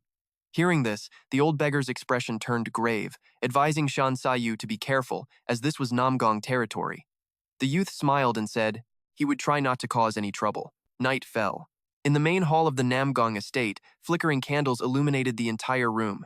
In the middle of the hall was a century-old catalpa tree, meticulously arranged. A large part of its bark had been stripped away, and 4 gold-plated words were carved into it. Use the staff, wield the sword, help the world. A white-haired old man asked, how is Su Qiao's interrogation of the person from the Iron Feather League going? They are still questioning him. I believe they will get a lead soon. Namgong Wu, Chiang frowned. Hurry up, if we miss this opportunity, there will be no hope of catching up to the Huangfu family later. Namgong Tietchang replied in a low voice. Rest. Assured, older brother, we won't let Su Qiao's efforts go to waste. At the same time, in the gloomy dungeon of the Namgong estate, the sound of chains clanking rang out. A man was hung up, gasping for breath, his body covered in wounds. The burly man conducting the interrogation shouted, what did Murong Dongtian give to Huangfu? Junyu? The man's eyes were as firm as iron. This man is Mo, the head of the Iron Horse Escort Agency. Back in the main hall, Namgong Tietchang stood up to take his leave, saying he had to go to the Han family to discuss the marriage arrangement. That old geezer Han Zhengwu is always hesitating. If it weren't for his daughter, I wouldn't even bother marrying into his family. Don't worry, brother. I've been restraining myself for a while now, but tonight he has to give me a clear answer. The moon climbed high. Under the cover of night, a figure glided through the city like a ghost. The youth landed lightly on a roof, looking into the distance, only to see, not far away, a magnificent grand mansion, the world-famous Namgong estate. Shan Sayu turned his eyes away and looked at the dilapidated house in front of him. This was the Han family home he intended to visit tonight. He saw dozens of disciples guarding the entrance, and the youth felt a bit puzzled. According to Hong Wukui, the Han family's strength was not what it used to be. Could these people be disciples from another sect? Shrugging off the doubt in his mind, Shan Sayu slipped inside. He landed on the roof as softly as a cat. The young man carefully lifted a roof tile and peeked through the gap, only to see 2 people talking inside. Master Han, an alliance between our 2 families would only benefit the Han household, not hurt it. I don't see why you're still hesitating. That may be so, but Xiangya is currently at the Iron Martial Alliance. This is a matter of marriage. How can I decide that for her on my own? Does Master Han perhaps think my eldest son isn't good enough for your daughter? Of course not. Many families are hoping to marry into your house. It's our Han family that is too lowly to be a match for you. Nangong Qigong seemed to lose his patience. Just tell me straight. Master Han, are you looking down on the Nangong clan? Han? Zheng Wu tried to suppress a coughing fit and explained with a trembling voice. Of course not. If that's the case, then this marriage is settled. It's late. I shouldn't keep you any longer. Goodbye. With that, Nangong Qigong stood up and walked out of the Han estate. Han Zhengwu chased after him, saying it couldn't be decided so hastily. If this alliance between our houses succeeds, the Nangong clan will use all our strength to help the Han family restore its reputation. Han Zhengwu seemed a bit moved, but still insisted he had to let his daughter decide for herself. Parents decide, children obey. Since when does a child get to make their own decisions? It's settled. I'll come tomorrow to discuss the specific arrangements for the wedding. After saying that, Nangong Qigong mounted his horse and left, followed by a group of his disciples. Shan Sawu heard every word of their conversation clearly. Han Xiangya is currently at the Iron Martial Alliance. Could it be that coming here tonight was all for nothing? Han Zhengwu returned to his room and sighed. He never expected the Nangong clan to be so pushy.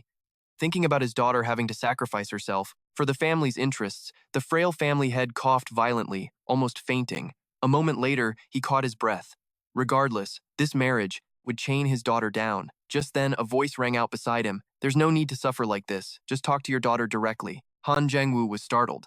He reached out a skinny left hand, pulling a long sword that was 30 feet away toward him. The Han master intended to draw his sword to fight back, but the youth moved like lightning and was in front of him in a flash. Han Zhengwu was terrified, his pupils contracting, as the youth's pale hand gripped the hilt. No matter how hard he tried, he couldn't pull the sword out.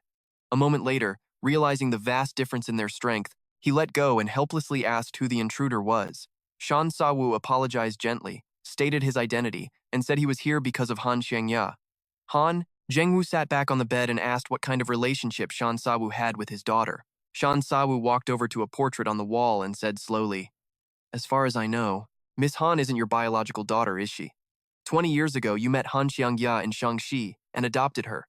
Hearing this, Han Zhengwu was stunned, as if struck by lightning. He trembled as he asked where the other party had learned this. "I traveled from the north to the Central Plains specifically because her biological father asked me to find her." Upon hearing this, Han Zhengwu suddenly realized her biological father is still alive. Remembering his master's final words, Shan Sawu continued, "My master, it has passed away, but before he died, he told me that if I found his daughter and she wasn't living a good life, I should help her once. That's why I hope you can tell me about Miss Han's current situation." Han Zhengwu pondered for a moment and slowly recounted everything. 20 years ago, Han Xiangya was sold by the Murong family to the Four Arts and was trained intensely at the Red Thunderwall in Shaanxi. Xiangya was exceptionally smart and managed to escape. At that time, I happened to be passing by, saved her, and brought her home. For years, I've been looking for her biological parents, but Xiangya has suffered so much, she lost all her previous memories. Then why did the Nangong clan come to force a marriage tonight? They don't value Xiangya at all. They only want to exploit her martial arts skills. That is the reason I have always opposed this marriage. But Xiangya is currently at the Iron Martial Alliance 800 miles away, and the Nangong clan is powerful. If what you say is true, young hero, please help her gain her freedom." Shan Sawu sped away, catching up to the Nangong group. He followed behind the last disciple, feeling only a light breeze. Suddenly, his mouth and nose were covered by a hand, and he felt himself lifted off the ground, light as a feather. The whole thing happened in an instant. None of the other disciples noticed. Shan Sawu pressed the disciple's pressure points, then stripped him of his clothes and put them on. The youth looked at the Nangong compound, silently resolving to investigate exactly why the Nangong clan wanted Han Xiangya so badly. A group of Nangong disciples walked into the courtyard. One felt a bit dizzy, and when he turned back, he saw a figure suddenly appear beside him. Seeing the youth's unfamiliar face, he immediately demanded to know who he was. Unexpectedly, Shan Sawu reached out his right hand, shooting streams of internal energy from his fingertips, which instantly pierced the necks of the disciples behind him. These men couldn't even cry out. In an instant, they became stiff as boards, walking forward mechanically. This technique was the human puppet secret, art, derived from the heaven-shattering divine skill. "Master, what is this human puppet secret art you mentioned?" The heaven-shattering divine skill has been passed down for thousands of years. Generations of predecessors have fought countless experts, learning from their opponents' skills and making them their own. The so-called human puppet secret art is one of those. Simply put, it uses one's own internal energy to control an opponent. But the terrifying part of the human puppet secret art lies in its ability to not only control an opponent's physical actions, but also their consciousness at will. If you can master this technique, infiltration and assassination will be a piece of cake. Shan Sawu followed the group into the inner courtyard, unaware that a black-clad swordsman had already snuck in earlier. While Shan Sawu was surveying the surroundings, the black-clad swordsman was also secretly calculating his next move. The Nangong clan was heavily guarded. If he charged straight into the inner courtyard, he would surely be spotted.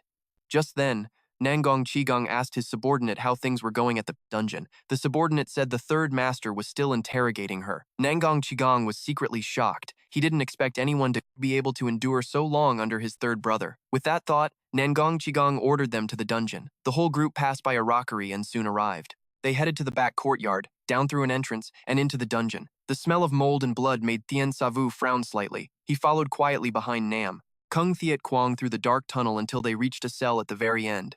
Nam Kung Thiet Quang asked his brother how things were going.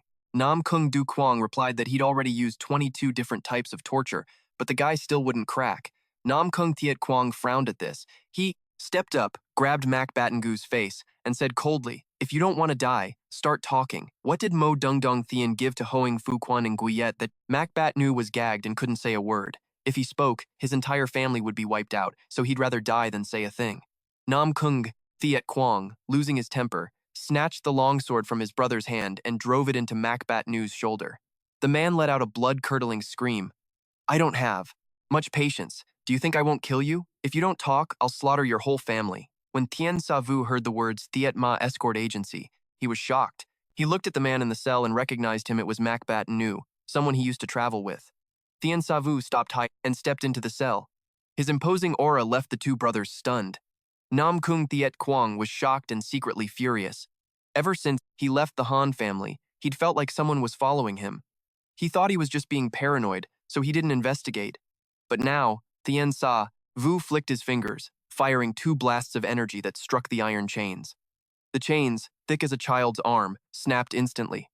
Macbat Nu slumped to the floor. Thien Sa Vu smiled and threw his outer robe over Macbat Nu. The Namkung brothers finally snapped back to reality. Namkung Duke Kwang blocked the boy's path and demanded to know who he was. Thien Sa Vu said coldly, "Move." Under the boy's icy glare, this third master of the Namkung clan faltered, but then Thien Sa Vu suddenly unleashed his energy. I said, "Move."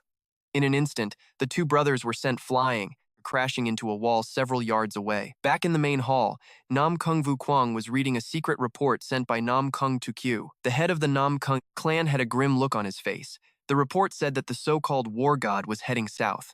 Nam Kung Vu Kwang was about to order his men to find war god's location when a loud explosion rocked the building. He rushed to the window and looked out, seeing 2 figures flying through the air like broken kites, from the direction of the dungeon. Seeing his 2 brothers sent flying like that, Nam Kung Vu Kwang was terrified. The 2 brothers managed to steady themselves after being knocked back over 10 yards. Both were horrified. They never expected the boy's martial arts to be this powerful. Seeing the guy walking toward them slowly while carrying Macbat Nu, Nam Kung Thiet Quang shouted angrily, demanding to know who he was. Thien Sa Vu walked with every step, his aura churning, each footfall carrying immense pressure.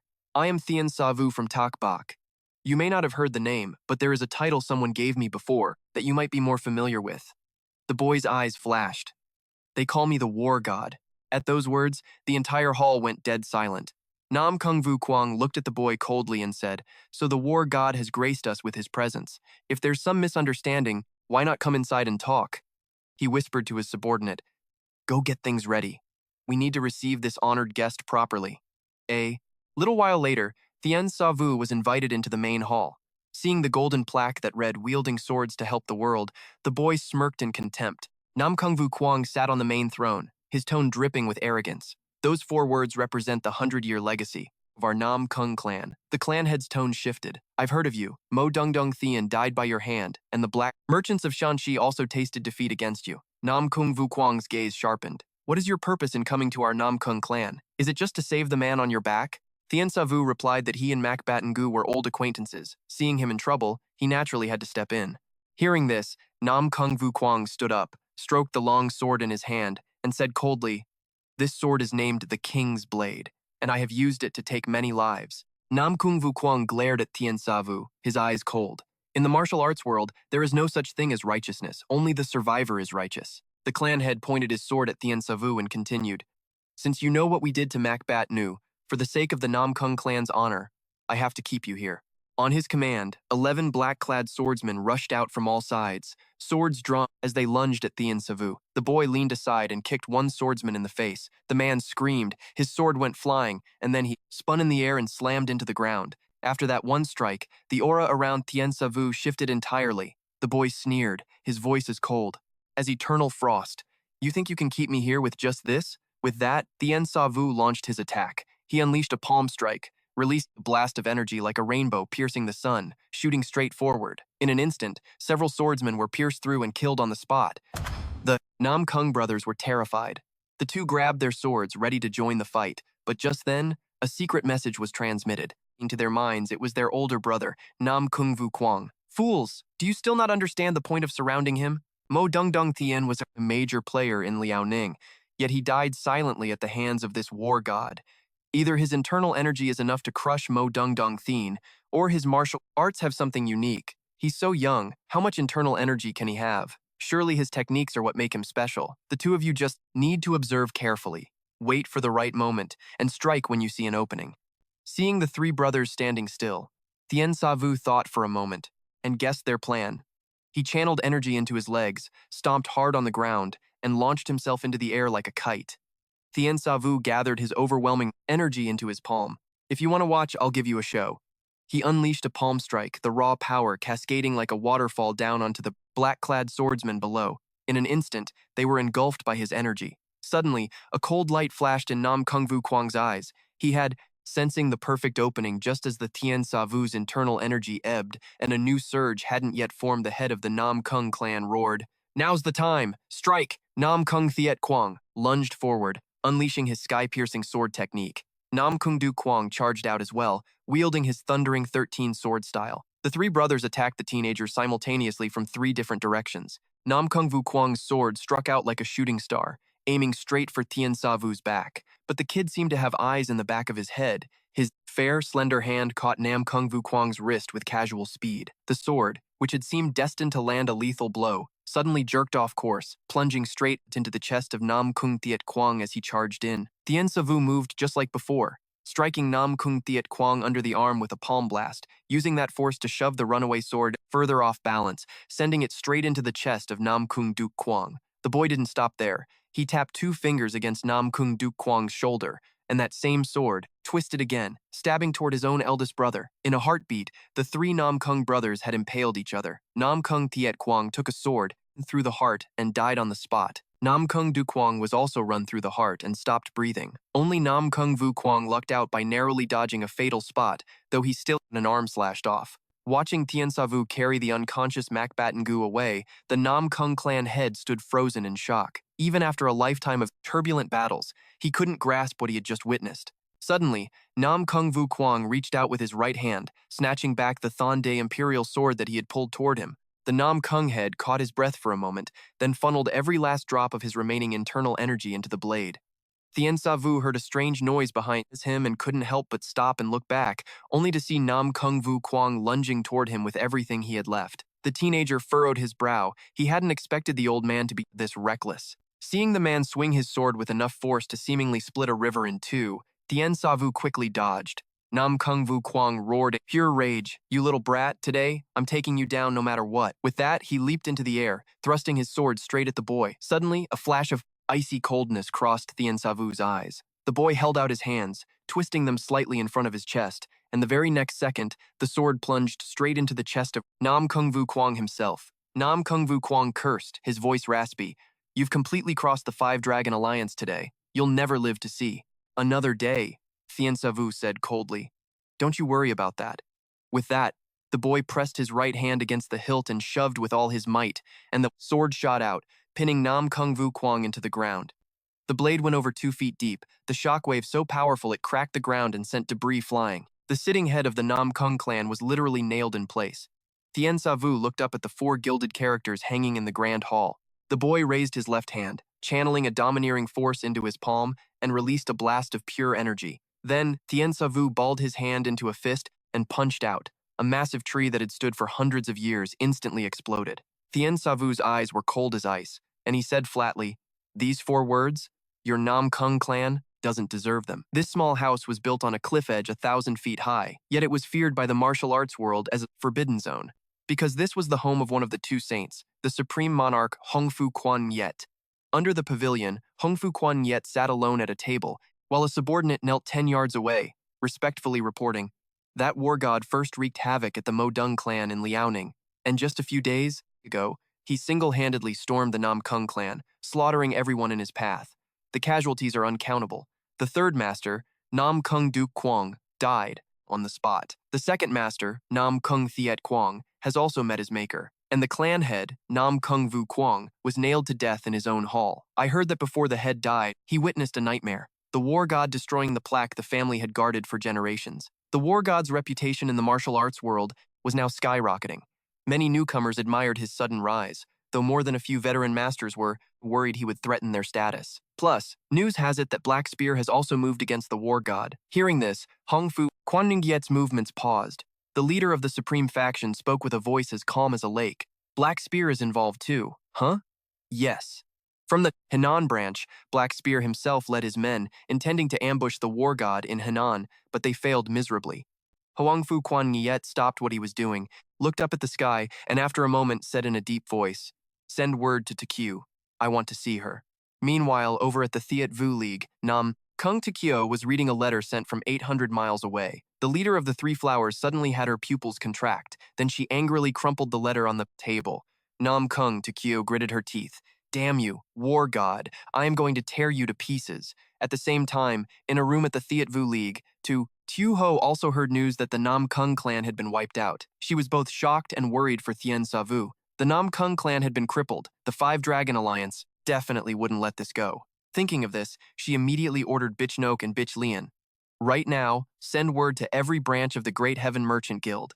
Order them to spread the news of the war god destroying the Nam Kung clan.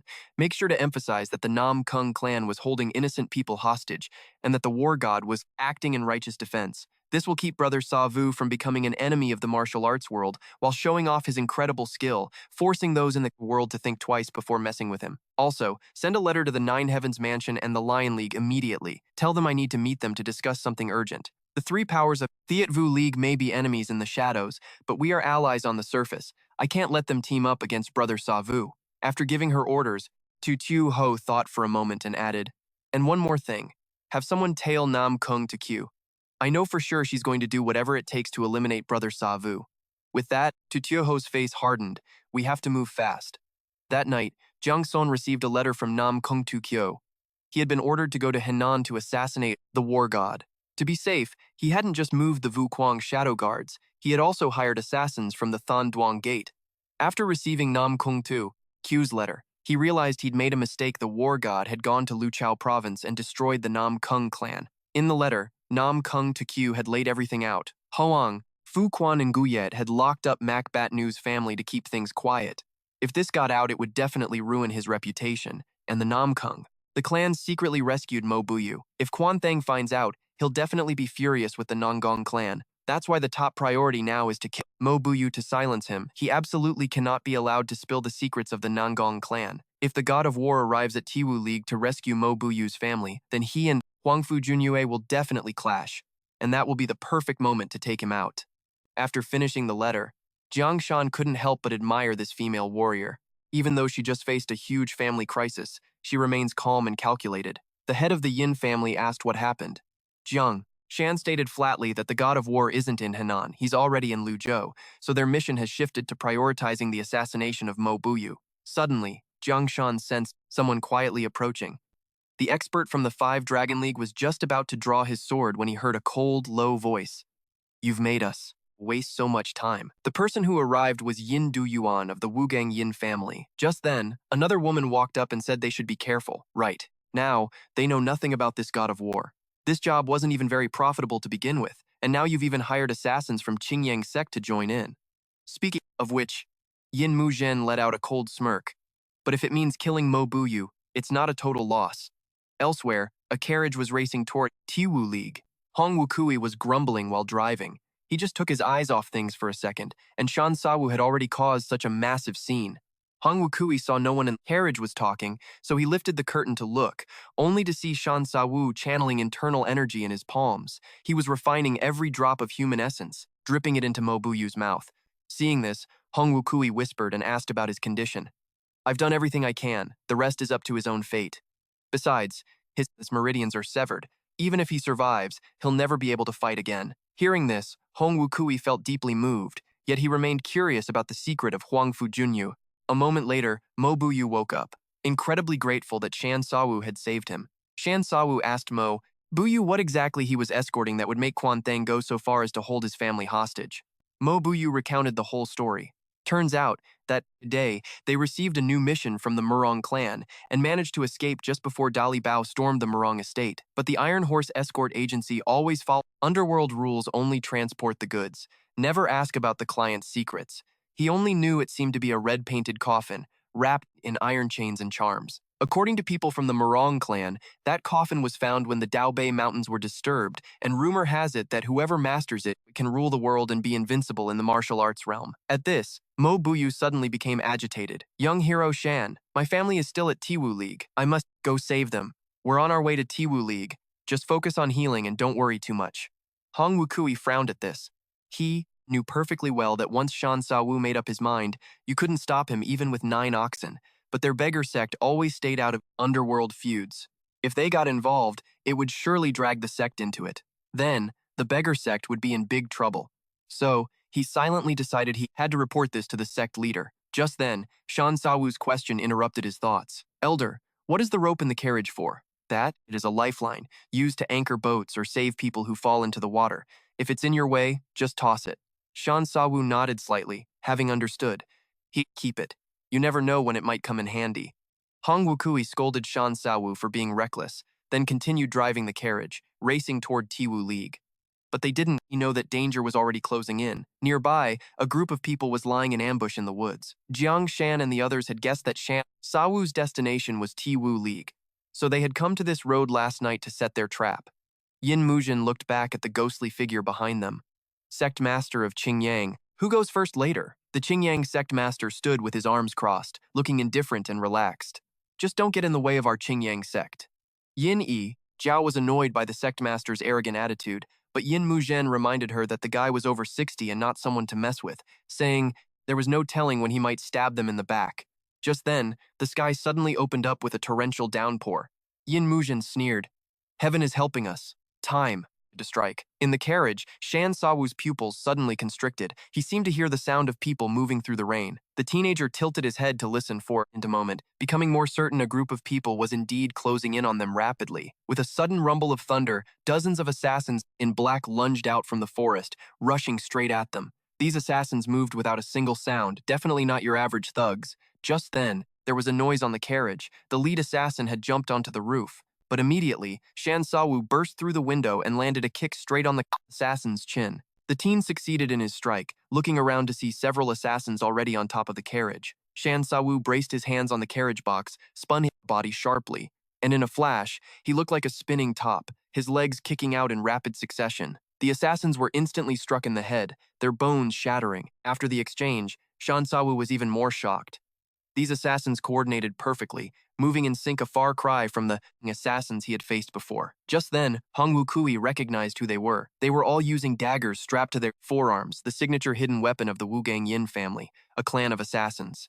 Hong Wukui whipped the horses hard, and the carriage flew forward, but the assassins still clung to their heels. The teenager poured tyrannical power into his hands, and under the siege of the assassins, he didn't waver once. Shan Sawu defended himself with palms flying, and with every strike, an assassin was sent flying off the carriage. Those hit lightly suffered internal injuries and broken bones, while those hit heavily had their meridians severed and died on the spot. But right then, two figures suddenly appeared in front of the carriage.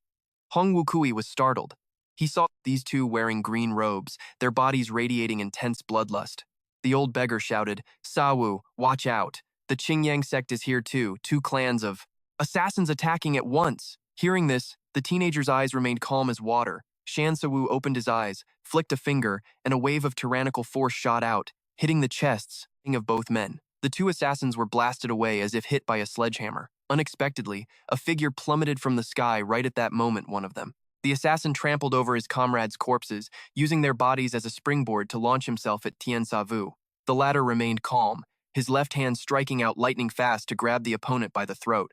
Tien Savu hoisted the assassin into the air with one hand, his young voice as calm as an ancient, undisturbed well. "Regardless of whether you're from the Five Dragon League or the Namkung family, tell your masters to come here themselves." But unexpectedly, just then, the restrained assassin's eyes suddenly flared with fire, a massive surge of power erupting from within him. Tien Savu saw this, his pupils constricting, and immediately after, that Qingyang Gate assassin exploded.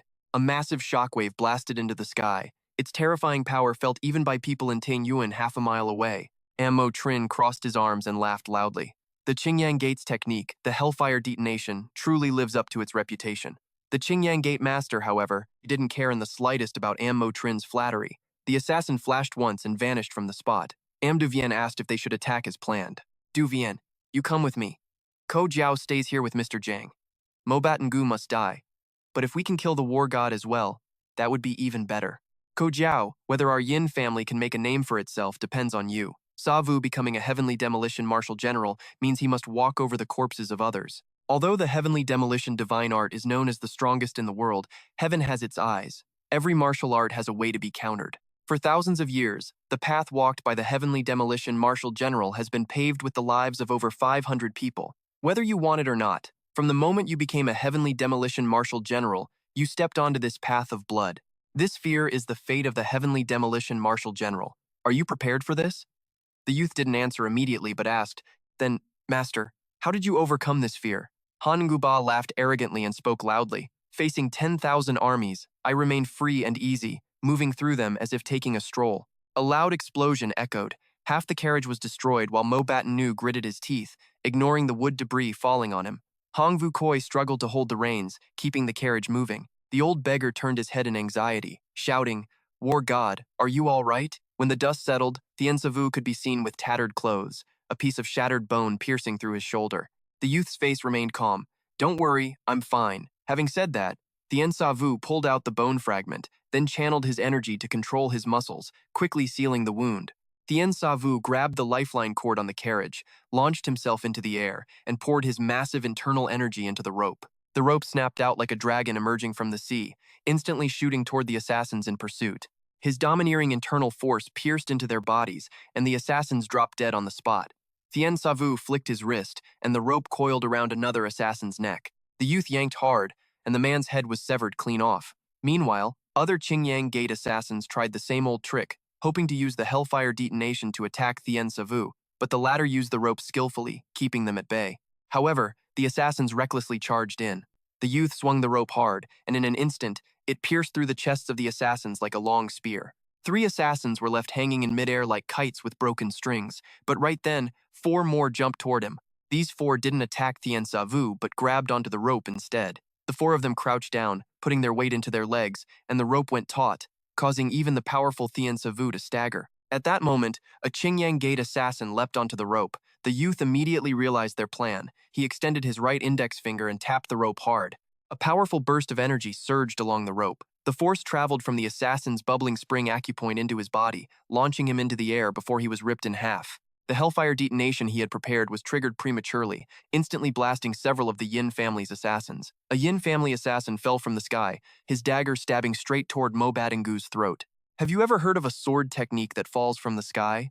Seeing the Yin family assassin charging at Mo Batingu, Tien Savu's calm face finally changed. The rope in his hand lashed out, instantly slicing the man in two. But he didn't know that Ko Jiao, hiding in the woods, had suddenly screamed, her right eye, originally alluring, turning blood red. She was using the Yin family's secret blood pupil curse, which could share her vision with other clan members. At the same time, Mo Trin, ambushing nearby, was using the breath control technique. His heartbeat and breathing nearly ceased, as if he were a hibernating snake. Suddenly, the Yin family head's eyes also turned blood red, clearly having received the secret message from Ko Jiao. Every move Tien Savu made was under his surveillance. By now, the carriage horse was drenched in sweat, clearly exhausted from the long, high-speed run. The assassins kept pursuing like a swarm of ants. Hong Vu Koi whipped the horse hard, and the carriage surged forward. Tien Savu continued to whip the rope around, trying to hold them back. Both sides, you chase and I run, both giving it our all. Along the way, explosions and screams echoed incessantly. Hong Vu Koi turned, asking anxiously, Savu, are you all right? Tien Savu gave a sharp tug on the rope to show he was fine, but his heavy breathing betrayed his exhaustion. Hong Vu Koi's expression was grave. Driving in the heavy rain was difficult enough, and with Tien Savu having to fend off so many assassins, it was even harder. If this kept up, no matter how skilled the youth was, he would eventually die from exhaustion. Savu, hang in there a little longer. We're almost out of the forest. Just then, the old beggar's face changed. Ahead was not the exit of the forest, but a 100-foot-deep abyss. Hong Vu Koi was terrified and yanked the reins. Seeing the carriage about to plunge, Tien Savu channeled his energy into his dantian and whipped the rope out with all his might. The rope shot out, wrapping around a massive tree. The force was so immense that the tree's bark split and sawdust flew everywhere. Tien Savu gritted his teeth and pulled with both hands. The carriage screeched to a halt right at the edge of the cliff. Hong Vu Koi looked grave. Driving the carriage through the heavy rain was already exhausting enough, and with Tien Savu having to fend off the mob of assassins, it was even harder. If this keeps up, no matter how good the kid's martial arts are, he'll collapse and die. Savu, hang in there a little longer. We're almost out of this forest. Just then, the old beggar's face changed. Ahead, it wasn't the exit of the forest, but a 100-foot cliff. Hong Vu Koi panicked and yanked hard on the reins. Seeing the carriage about to plunge, Tien Savu gathered his energy in his lower dantian and whipped the rope in his hand. The rope instantly shot out, wrapping around a massive ancient tree. The force was so great that the tree bark cracked and sawdust flew everywhere. Thien Savu gritted his teeth, pulling with all his might. The carriage stopped right at the edge of the cliff and kept racing forward. At that moment, a few assassins managed to catch up, but only saw. Thien Savu channeled his energy into his palms and uprooted that massive, ancient tree in one go. The vine attached to the trunk swept sideways, and those assassins were immediately blown away. At the same time, an assassin from the Qingyang sect unleashed the hellish explosive technique, snapping the lifeline that had been holding on to over 100 people who couldn't take it anymore, causing it to break in two. Suddenly, Thien Savu realized the pursuing assassins had vanished. "Savu, did those scumbags stop chasing us?" The young man didn't answer the old beggar. Instead, he turned to look deep into the forest. He kept feeling like a pair of eyes was locked onto him. The blood-red eyes of the assassin grew increasingly vivid. This master of secret assassination techniques whispered to himself, "God of War, this is only the beginning." Sure enough, a moment later, Thien Savu's pupils constricted. A figure, tall as an iron tower, appeared on the path. When he caught a clear look at the man, Hong Vu Koi's expression changed. He recognized him as Am Du Vien of the Wu Yang Am family. Am Du Vien hunched over and roared, "God of War, your life ends here." With that, he slammed a fist of iron down onto the head of the racing horse. Hong Vu Koi felt as if their carriage had slammed into a small mountain. The old beggar desperately tilted his head, barely dodging the incoming blast of energy. Meanwhile, Thien Savu quickly pulled Macbat Nu into his arms. Just as the opponent's mountain-crushing punch was about to connect, the young man soared into the air to avoid it. Seeing this, Am Du Vien barked, trying to run. Then, the muscles in his legs rippled, and his massive body launched forward like a bomb. Thien Savu hadn't expected someone so large to have such incredible lightness skills. Seeing Am Du Vien pouring immense power into his fist, the young man had to channel his energy to prepare for the impact. Up in the sky, a bolt of lightning tore through the clouds. The two were about to engage in a real battle. But right then, a gloomy voice suddenly echoed above Thien Savu. It was Mo Trin, who had been lying in ambush there the whole time. He used the breath-holding technique to minimize his presence, so no matter how sharp Thien Savu's senses were, couldn't detect his existence. "God of War, I've been waiting here for a long time." With that, strands of energy shot from his sleeves, controlled by his internal power to form a blade of chi. The blade aimed straight for Thien Savu's back. Thien Savu and Nin Jiao spun around, swinging their palms in unison, just barely deflecting the pincer attack from front and back. Am Du Vien's punch struck the steel cable. Am Mok Tran had already rigged countless threads here. Thien Savu had to rely on the rebound force, combined with his lightness skills, to barely keep his balance. Seeing they had pushed their opponent into a corner, both Am Mok Tran and his partner sneered and lunged straight at Thien Savu. In the blink of an eye, they traded several blows in mid-air, with Thien Savu constantly in danger as he was double-teamed. Am Du Vien's punch technique was powerful, decisive, and truly vicious. Am Mok Tran's strikes were insidious, with crafty attack angles, and both were coating their arms and weapons in true chi, clearly having figured out the secret of the Heaven Soul Divine. Technique. The young man steeled himself, determined to use a killer move to win with one strike. Hong Vu Koi watched the three of them fighting in mid-air for a long time, neither side gaining the upper hand. The beggar sect elder was terrified. He hadn't expected the Wu Yangam family to have such fearsome strength. Since meeting Thien Savu, he had never seen the young man struggle like this. At this exact moment, Thien Savu, who had been purely on the defensive, suddenly flashed a look in his eyes. The young man reached out his left hand, curling his 5 fingers into a claw. The overbearing, fierce energy in his palm swirled like waves. Unexpectedly, without him noticing, thin gold threads had quietly latched onto the young man's arm. Thien Savu turned his head, feeling a sudden jolt of alarm. The moment he was distracted, even more gold threads wrapped around him. Suddenly, countless threads tightened, instantly binding Thien Savu so he couldn't move an inch. High in the air, Am Mok Tran stepped onto the gold threads, standing tall. This is the common flaw of those new to the Jianghu, always thinking that relying on their own high-level martial arts is enough to dominate the world. Saying this, Am Mok Tran laughed, his voice dripping with arrogance. Little do you know, in the Jianghu, it's not about who's better, it's about who lives and who dies. With that, the head of the Am family lunged forward, the gold threads in his hand turning into 9 strands, stabbing toward Thien Savu. Unexpectedly, right at that moment, a faint smile appeared on the young man's lips. The hard chi around Thien Savu suddenly erupted outward, and the gold threads that could withstand 10,000 pounds of force snapped one by one. Am Mok Tran's eyes widened in horror, unable to believe it. As he watched the silver chi around the young man swirl, condensing into an awe-inspiring green dragon that looked down upon the world. The massive dragon carried the power of wind and thunder, in an instant striking toward the Am family head.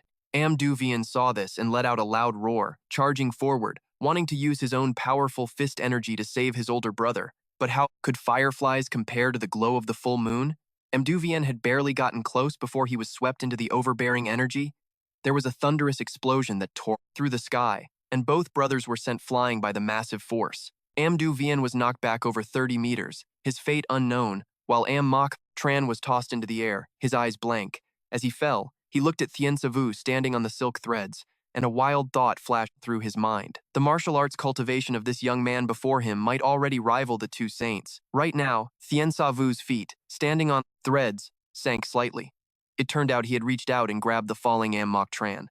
Thien Savu gripped the man's throat and said coldly, "Perhaps you still don't know. For 1,000 years, the Heaven Soul Martial General has never been defeated." Unexpectedly, before he could finish his words, he felt a chill in his chest. A long sword had quietly pierced his body. It turned out the Qingyang sect leader had appeared behind Mok Tran like a ghost. One sword pierced through Mok Tran and then stabbed into Thien Sa Vu's chest. Mok Tran struggled and looked behind him, wanting to curse, but he couldn't make a sound. Mok Tran, you once said I was the type to stab people in the back. With such a perfect opportunity, how could I pass it up? Go on your way with the god of war and peace. And of course, with that puppet he's carrying on his back too. Saying this, the Qingyang sect leader used both hands to drive the sword in further. The tip of the sword embedded in the young man couldn't advance even an inch. It was clearly being clamped tight by the opponent's muscles. Mok Tran used his remaining strength to utter one sentence, "You idiot. Why didn't you cut off his head from the start?" At this moment, Thien Savu's eyebrows slightly. With a squint, the young man's lips curled into a cold, chilling smirk. Decapitation sounds like a great idea. As soon as he finished, the face of the Qingyang sect leader changed drastically, and a powerful surge of energy burst from Zhan Sawu's palm. In an instant, Yin Muzhen's head went flying into the sky. Zhan Sawu's right hand remained locked in a throat-choking position, while Yin Muzhen's headless body hit the ground, along with the head of the Qingyang leader, 2 kills in one go. The young man's silhouette flashed and vanished. He shot toward the ground like an arrow released from a bow. Zhan Sawu landed gracefully in front of Hong Wugui and said gently, "Elder, please take care of Master Mo for me." The beggar elder checked on the young man's injuries, but Zhan Sawu told him he was fine. Suddenly, he snapped his head toward the deep forest. "Elder, wait here. I'll be back in a second." Deep in the woods, Jiang Shan and Yin Jijiao saw the young man's cold gaze and felt their hearts tremble. Suddenly, Zhan Sawu stomped his foot against the ground, launching himself forward like a tiger leaping down from a mountain, heading straight for where the two were hiding. Trying to suppress his mounting terror, the guest of the 5 Dragon League threw a few thunderfire bombs, but Zhan Sawu's aura intercepted them mid-air. The young man's movement was lightning fast. In the blink of an eye, he was right in front of them. Seeing this, Yin Jijiao's face went pale and he scrambled to run. Jiang Shan didn't dare fight back either and chose to flee. Both of them watched as Zhan Sawu's right hand suddenly shot up, slamming a palm strike into the massive tree they had just been standing by. The giant tree, which would take 3 men to wrap their arms around, was severed by the young man's single strike. Jiang Shan bolted in the opposite direction of Yin Jijiao. Zhan Sawu's terrifying power left him with no nerve to even fight back. With 2 top-tier assassins from 2 major clans already dead at the kid's hands, he could only pray the boy would chase Yin Jijiao and not him. To his horror, the footsteps behind him grew louder and closer, sounding as heavy and rhythmic as a great temple bell, making Jiang Shan's heart race with dread. He could even feel the killing intent behind him piercing through his back. Beads of sweat trickled down Jiang Shan's forehead. He pushed his agility techniques to the absolute limit. But no matter how he cycled his internal energy, those death knell footsteps kept getting closer. Between life and death, a twisted plan formed in his mind. A brown porcelain bottle slid from his sleeve into his palm, containing a toxin known as Ghost King Snake. This stuff was harvested from the most intense solar energy points in the desert. Sprinkle it on someone, and it would drain every drop of water from their body, turning them into a dried-up corpse regardless of who they were. Jiang Shan listened to the footsteps getting closer, let out a loud shout, stopped, and spun around to strike, but he realized there wasn't even a shadow of Zhan Sawu behind him. Holding the Ghost King Snake in his hand, Jiang Shan stood stunned, not realizing that Zhan Sawu had leaped into the air and was now landing softly right behind his back. As Jiang Shan turned around in a panic, intending to throw the bottle, the young man had already predicted his every move. Zhan Sawu unleashed a punch, slamming hard into Jiang Shan's left arm. then immediately reached out with his left hand to grip his arm. Overcome with pain, Jiang Shan let out a gut-wrenching scream. John Sawu tightened his grip, forced the porcelain bottle into his mouth, and with his target subdued, asked coldly, "So, you're the mastermind behind this assassination attempt. Who exactly sent you?" Seeing the man refuse to answer, the young man's face darkened even further. "If you won't talk, don't blame me for being ruthless." Meanwhile, at the Lion League, under the Iron Feather League, Su Xiaohu arrived to pay her respects to the unrivaled Blade Lord, Che Haosheng. She tried to stay calm as she stated her request, to invite the Lion League to step in and crush the Five Dragon League. Che Haosheng sized up Su Xiaohu, settled into his chair, and said loudly, "A little girl, the young mistress of a small trading company, dares to make such a request? Do you even know what you're asking for?" "I know, and my visit late at night is also for the sake of the Lion League." Hearing this, Che Haosheng paused his teacup mid-air. "Little girl, you can't fool me. You're actually doing this because of that man called the War God, aren't you?" At the mention of that, Che Haosheng's eyes flashed. War God. That nickname is just too arrogant. The League Master already knows of the War God, so you must have heard of his many feats. He is currently at the center of the martial arts world storm. Forming an alliance with such a young talent wouldn't be a bad thing. Just because he defeated the Murong and Nangong clans, our Lion League must form an alliance with him? Little girl, aren't you underestimating me a bit? I've roamed the world for decades. Even the twin saints of the martial arts world couldn't do anything to me. And you want me to pander to a kid who's still wet behind the ears? How ridiculous. The unrivaled Blade Lord's skills are world-renowned, as everyone knows. Joining forces with the War God is clearly a 100% win for the Lion League. Our three factions are aligned with the Iron Feather League. Striking at the Five Dragon League will definitely trigger a massive war. So how could you say it's all gain and no risk? As far as I know, you, Senior, have achieved divine mastery of your blade, but your plans are deep, and you are already over 70. As soon as she said this, Che Haosheng's expression soured instantly.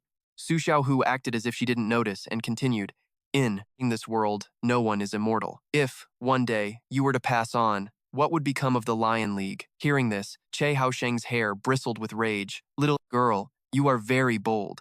Hearing such blasphemous words, the aura around Che Haosheng shifted, and a cold, oppressive force surged directly toward Su Xiaohu. Facing the unrivaled Blade Lord's furious glare, Su Xiaohu gripped her dress tightly, but still tried to keep her composure. The quick-witted young girl knew her words had struck a chord. She immediately bowed and said gently, "Please, League Master, calm down. I am only speaking the truth. Whether you are willing to admit it now or not, the Five Dragon League and the Lion League will eventually clash. Everyone has seen the War God's strength. If you help him now, the Lion League is bound to benefit later." By now, every word from Su Xiaohu was sharp and deliberate. If the League Master is willing to assist, the Great Heaven Trading Company will fully support the Lion League. Hearing the girl break down the pros and cons, Che Haosheng suddenly broke into a grin. "So, you think he's really that valuable, huh?" Feeling the pressure of with their opponent vanishing in the blink of an eye, Su Xiaohu couldn't help but be a bit stunned. The Great Heaven Trading Group has never backed down from a business deal. Yet here you are, willing to make concessions for the God of War. It seems you hold him in high regard. I am a merchant, and merchants don't do things that lack value. The value of the God of War far exceeds the League leader's imagination. As soon as those words were spoken, the Great Hall fell into silence. After a long moment, Ti Haosheng slowly said, "According to the rules of the Iron Feather League, as long as the Five Dragon League doesn't threaten the Lion League, we won't intervene."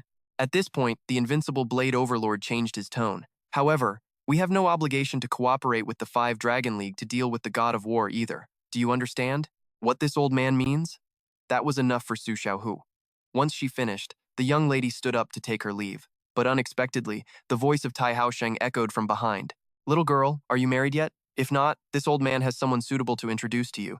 Thank you for your kindness, League Leader. But Xiaohu has no intention of discussing marriage right now, let alone political alliances." Having said that, Su Xiaohu walked straight out of the hall to bid farewell. Hearing the footsteps retreating in the hall, the invincible Blade Overlord sighed and said slowly, "Mu Ling, this young lady isn't bad, but it seems she already has someone in her heart." Mu Ling neither denied nor confirmed his father's teasing. Instead, he expressed gratitude for his father agreeing to his request. "Actually, even if you hadn't advised against it, I had no intention of moving against the God of War. That young lady didn't come here to ask us to punish the Five Dragon League. Her true purpose was to prevent us from getting involved. What a sharp girl. Not only does she have extraordinary courage, but her insight is far beyond her years. Actually, the more chaotic things get between the Five Dragon League and the God of War, the better. We don't need to step into this muddy water." Right. After that, Ti Haosheng told his son that Wan Jiantang of the Great Strength Fort had also sent a letter recently. In the letter, the fortress master wrote with earnest words, stating that if the Lion League confronted the god of war, they would certainly suffer heavy losses. Ti Muling said bluntly that both he and Wan Jiantang had seen the god of war's methods with their own eyes, and what he feared most was the attitude of the beggar sect elder, Hong Wugui, toward the god of war. Hong Wugui had stayed in Shenyang, living in seclusion for 10 years just to wait for him, and even spared no effort to help the god of war. Hearing this, Tai Haosheng sighed slightly. The beggar sect is always lone wolf types, never involved in these disputes, yet he could make a beggar sect elder change his usual way of doing things. It seems this god of war is truly not to be underestimated. Meanwhile, at the Five Dragon League, the saintly imperial governor Huangfu Junyue summoned a woman to meet him in the middle of the night. Su Chao, do you know what kind of flowers I've planted in this garden? These are called vengeance grass. It's said that when women in southern Jiang wait for their husbands to return from hunting, they would bite one of these. Once a woman discovers that her husband has had a change of heart or betrayed the tribe, they will quietly make the men drink the juice of the vengeance grass. Those who drink it won't die immediately, but their meridians will snap and their whole body will fester. Only after 3 days and 3 nights of extreme agony will they finally stop breathing. Huangfu, Yungshuan stood behind him, dropping his playful expression. He knew his father was genuinely furious, while Nangong Suchao was breaking out in a cold sweat. She understood that the saintly governor was implying she should hand over the puppet. Thinking of this, she immediately admitted her fault. This subordinate was wrong. Please forgive me, League leader. Unexpectedly, Huangfu, Junyue tilted his head, his tone suspicious. Su Chao, why would you say that? The moment he finished, Nangong Suchao froze on the spot, unable to guess what this League leader was thinking, only to hear Huangfu Junyue's tone suddenly become stern. Didn't your father already atone for his sins with his death? Or is there something else you're hiding from me? Facing the suddenly intensified pressure from Huangfu Junyue, Nangong Suchao felt like she was being crushed until she couldn't breathe. Only then did she realize that even if the god of war didn't strike, this saintly governor would have eliminated the Nangong family himself. Just then, Huangfu Junyue suddenly pointed. A burst of energy shot out, engulfing Nangong Suchao. In an instant, this warrior woman was lifted into the air by that force. Huangfu Yungshuan saw this scene, his heart trembling. Could his father have already reached the realm of a half-step martial saint? After Nangong, Su Chao landed safely. Huangfu Junyue said slowly, "Get up. Only a fool dwells on the past." This saintly governor turned around, his hands behind his back. Su Chao, if you wanted the puppet, you should have just asked me. Why play all these games? Do you distrust me that much? At that moment, Huangfu Yungshuan spoke up to defend her. Su Chao has been doing her best to handle it. She won't embarrass the Five Dragon League. You guys deal with it yourselves. I'm getting old, too lazy to manage these trivial matters. Having said that, Huangfu Junyue turned and left, returning to the main hall. The saintly governor sat cross-legged and said coldly, "How much has been investigated regarding that god of war's intelligence?" As soon as he finished, a figure appeared silently. The subordinate knelt on one knee and respectfully reported, "The person. Real name is John Sawu. No sect or school. Tracking his movements, it seems he comes from beyond the borders." Huangfu Junyue heard this and mentally calculated that although the Nangong family was severely wounded, there were still remnants. If he could eliminate the god of war, it would prove the opponent still had some value. If they were destroyed by the god of war completely, it would count as removing a worry. Thinking of this, the corner of the saintly governor's mouth curled into a cold smile. Huangfu Yun. Zhuan saw Nangong Suchao down the mountain, and the second young master said, "The Wu Yang Yin family hasn't heard a word since. They must have failed." Nangong Suchao said she had received news that the god of war was on his way to the Yangtze River, and she had entrusted this matter to forces near the Yangtze River to handle. Huangfu Yun. Swan returned to his carefree demeanor and said bluntly, "If Nangong Suchao finds it difficult, I can do it for her and take out the god of war." Nangong Suchao turned to look at him and said, "The god of war's strength is immense. He cannot be underestimated." Hearing this, Huangfu Yungshuan's eyes flashed. Could his martial arts be even higher than mine? Nangong Suchao looked solemn and nodded slightly. Seeing this, Huangfu Yungshuan suddenly grinned. The second young master, who was always joking, was now brimming with fighting spirit. Meanwhile, upstream on the Yangtze River, in the Greenwater Stronghold, one of the 18 strongholds on the Yangtze, the master, Du Guqing, was discussing the secret order sent by the main stronghold with his subordinates. The subordinate said the god of war's strength was unpredictable, and although the main stronghold master promised a generous reward, but it might very well put Lu Shui's stronghold in danger. At this point, Pham Chet advised the leader to think carefully before making a move. The man with the commanding appearance, Duang Hong, listened in silence. The pair of iron balls in his hands never stopped spinning. betraying the hesitation in his heart. Although the war god's martial arts skills were formidable, usually even half of that strength couldn't be brought to bear when fighting in the water. Besides, if we can take him out, the reputation of Lu Shui stronghold among the 18 strongholds of the Yangtze River will definitely skyrocket. Finishing his thought, Dak Ko Kin gave a cold laugh. This arrogant guy is determined to intercept and kill the war god. The young man had risked his life to save his friend, not expecting that upon waking up, his friend would reproach him. War hero, you were dragged into this and got hurt. I feel terrible about it. You really should have just left me behind back there. Saying this, Mak Konangu looked at the young man and asked, why did you save me? You were in prison, refusing to open your mouth even at the cost of your life to protect your family. I respect you as a real man, and besides, we know each other. We're both people of the Jianghu. No need to be so polite. Hearing this, Mak Konangu offered a faint smile, and the guilt in his heart eased a bit. Chien Savu told him to rest up and recover, then stood up to head outside. The young man exited the cabin and stepped onto the deck. That day, after escaping the pursuit, they had found a sub-branch of the Great Heaven Trade Union and boarded one of their passenger ships the very next day. Headed for the Iron Feather Alliance, Chien Savu leaned against the railing, gazing out into the distance. The Yangtze River was vast and foggy with rolling waves, and in the distance, mountain ranges stretched out truly a breathtaking, picturesque landscape. Suddenly, Chien Savu's eyes narrowed slightly. A figure on the deck had caught his attention. Looking closely, it was a teenager clutching a long sword. Chien Savu observed for a moment, feeling a bit taken aback. He realized that although the teenager held the sword to his chest, there wasn't a hint of killing intent, and the boy hadn't even noticed that someone was watching him. At that moment, he was still lost in memories of before he left the mountain. Hunte, if you really want to go down the mountain, I won't stop you. Take this with you. Even though it was an old sword, it was enough for self-defense. Hunte looked at the long sword his master had given him. The scabbard was mottled, looking as if it had endured many years, and the wrapping on the hilt was frayed, vaguely revealing the two characters Zhongnan. My disciple, remember this. A swordsman doesn't need a good sword, body, but a sword spirit. Hunte pulled himself out of his thoughts, looked up at the sky, and let out a sigh. Compared to the vast Jianghu, Zhongnan Mountain was still just too small for him. Suddenly, he felt a gaze evaluating him. Turning his head, he saw a teenager looking at him from afar. Hunte was stunned for a second, realizing that this person had a pair of striking blue eyes. Just then, Hong Nukui walked up behind Chien Savu and asked the young man why he was staring at the other person.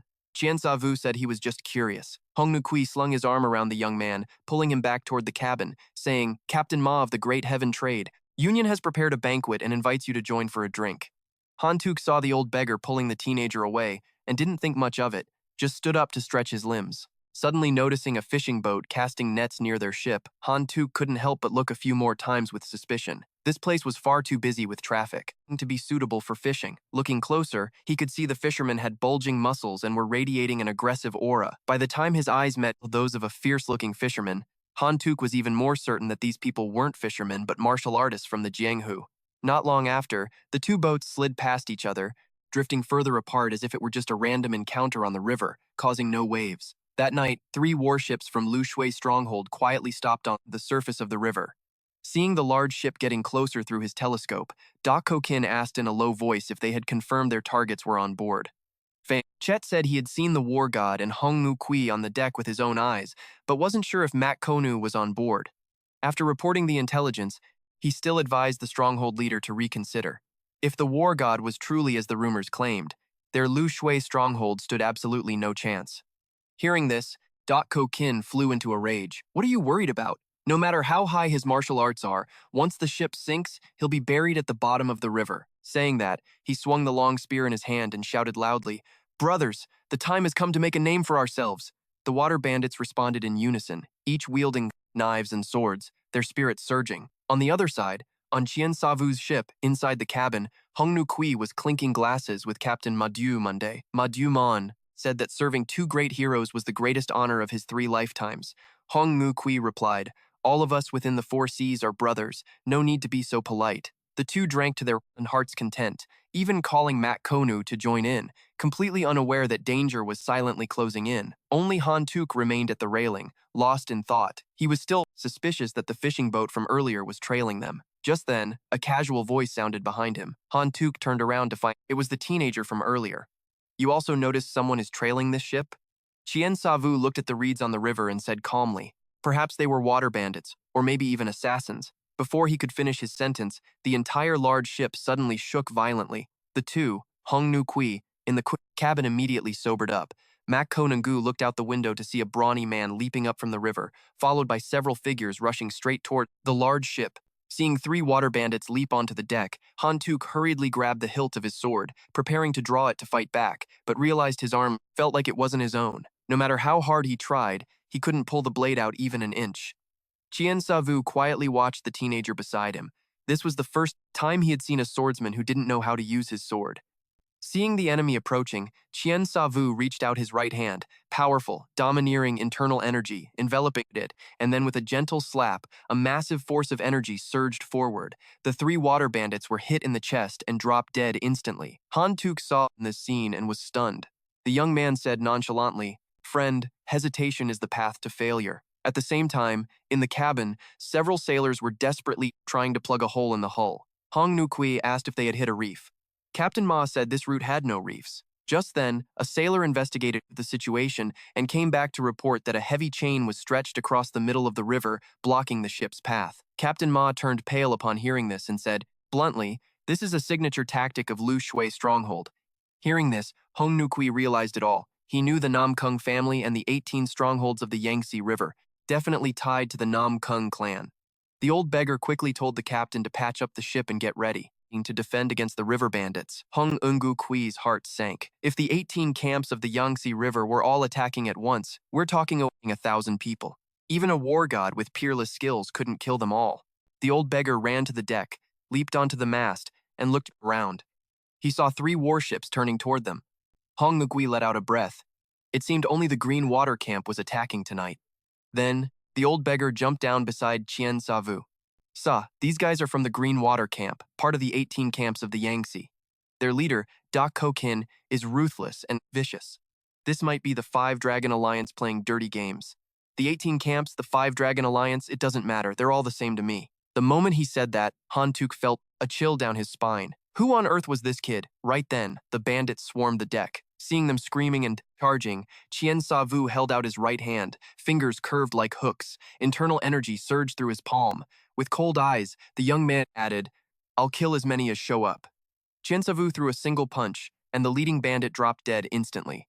The others behind him turned pale, shouting at their buddies to be careful. Han Tuk stared, eyes wide. He never expected this boy to be so ruthless. Hong Ngu Kui noticed the boy beside him, trembling in fear and seemed to understand. He started talking to him. "New to the world, so you've never seen such bloodshed, right? Don't let his sharp moves and cold-blooded strikes fool you. He hasn't even been in the martial world for 2 months, and he's only 26 this year. But whenever he fights, he never hesitates to protect what matters to him. He'd even defy the entire martial world." Hong Ngu Kui glanced significantly at the teenager beside him. "I can sense your potential. Your foundation isn't bad, so don't waste your talent." Han Tuk gripped his sword until his knuckles turned white. He was caught in a mental struggle. "Senior, I swore I would only draw my sword to save the people of this world. What a load of crap. You can't even save yourself right now, let alone the world?" Hearing that, Han Tuk felt like he'd been struck by lightning. He realized the belief he'd clung to for so long was laughable. Suddenly, a shout cut through his thoughts. Dak Ko Kin yelled from afar, "Archers!" In a flash, the bandits drew their bows and fired, a hail of flaming arrows descending like locusts. The sails were hit and burst into flames. Several sailors were skewered by the arrows and died instantly. The wooden deck began to burn too. Hong Nu Kui's expression shifted. The Green Water Camp clearly wanted them burned alive. As for Han Tuk, he dodged left and right, but the dense rain of fire didn't touch him. Just then, a cold smirk played on Chien Savu's lips. He channeled his incredibly brutal internal energy and slammed a punch toward the water. The calm river suddenly erupted into a wave 30 feet high, forming a wall of water between the ships. The flaming arrows hit the water wall and were extinguished, losing all their momentum as they fell. Then, the water wall crashed down like a waterfall, dousing the fires on the big ship. The bandits on the deck didn't even have time to react before being swept into the river. Hong Nu Kui was stunned by the boy's thunderous display. It was the voice of Chien Savu that brought him back. "Elder, give me a hand. Throw me onto the Green Water Camp's ship." Hong Nu Kui caught on, pulled the whip from his waist, and Chien Savu jumped, stepping onto the whip. "Senior, wait here. I'll be right back." Hong Nu Kui whipped his arm, sending the long lash out, and Chien Savu shot off like a cannonball, heading straight for the Green Water warship, over 100 feet away. Seeing the teen, Diving down like a meteor, the green water bandits screamed and braced for battle. Unexpectedly, Chien Sa-vu stomped hard on the deck. The bandits were sent flying by the sheer force.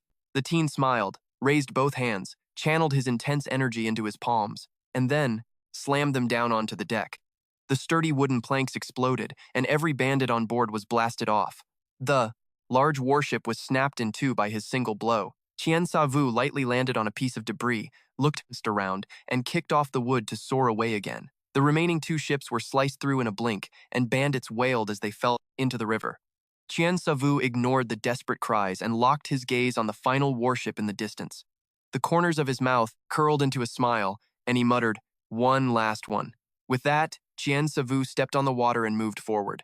On the other side, Hunte was completely dumbfounded. If he hadn't seen it with his own eyes, he wouldn't have believed such human strength existed. Hong Nu-kui shouted while fighting off the bandits, "Stop spacing out and help me." Surprisingly, Hunte seemed like a different person. "Senior, please help me get to that ship." Hong Nu-kui was shocked but whipped his long lash out.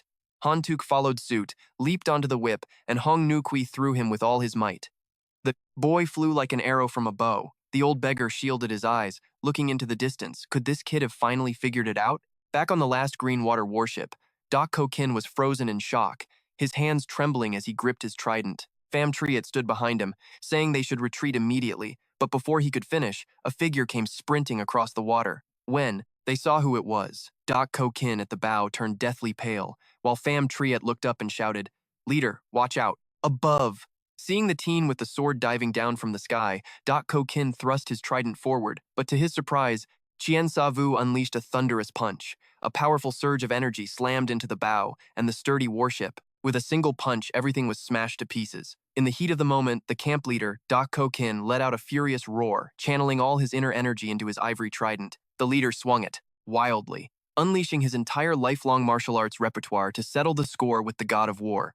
Pham Chet drew the longsword from his waist, ready to intercept the teenager in midair for his boss. Doc Ko-kin charged straight at Chien Sa-vu with his trident, while Pham Chet leaped up, swinging his blade toward Hunte.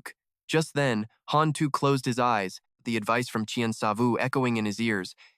Hesitation leads to failure. Suddenly, a sharp ringing sound erupted, like a dragon's roar piercing through the nine heavens.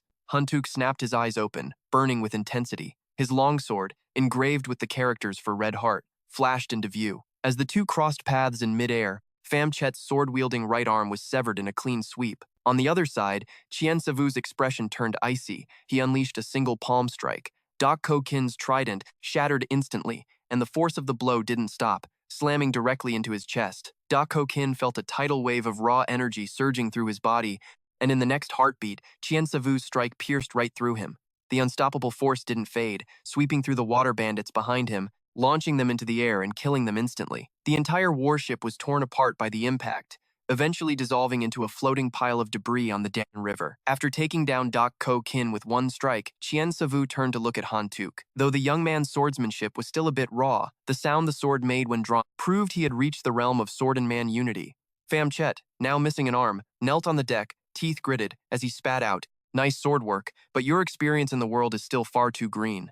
With that, he grabbed his longsword and launched a surprise attack, a stream of swordlight whipping toward Hunte's head like a silk ribbon. Caught off guard, Hunte tried to dodge, but the tip of the blade still sliced his hat in two. Hunte stumbled back in a panic to create some distance, but Pham Chet lunged forward, swinging his blade down toward him again. In that perilous moment, a burst of energy shot from Chien Sa-vu's fingertip, instantly piercing Pham Chet's body and paralyzing him.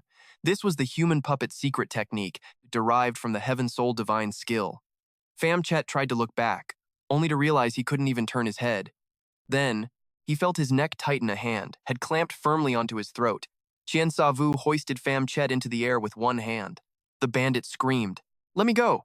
Kill me if you dare, but the Yangtze 18 camps will never let you off the hook." Chien Sa-vu just scoffed.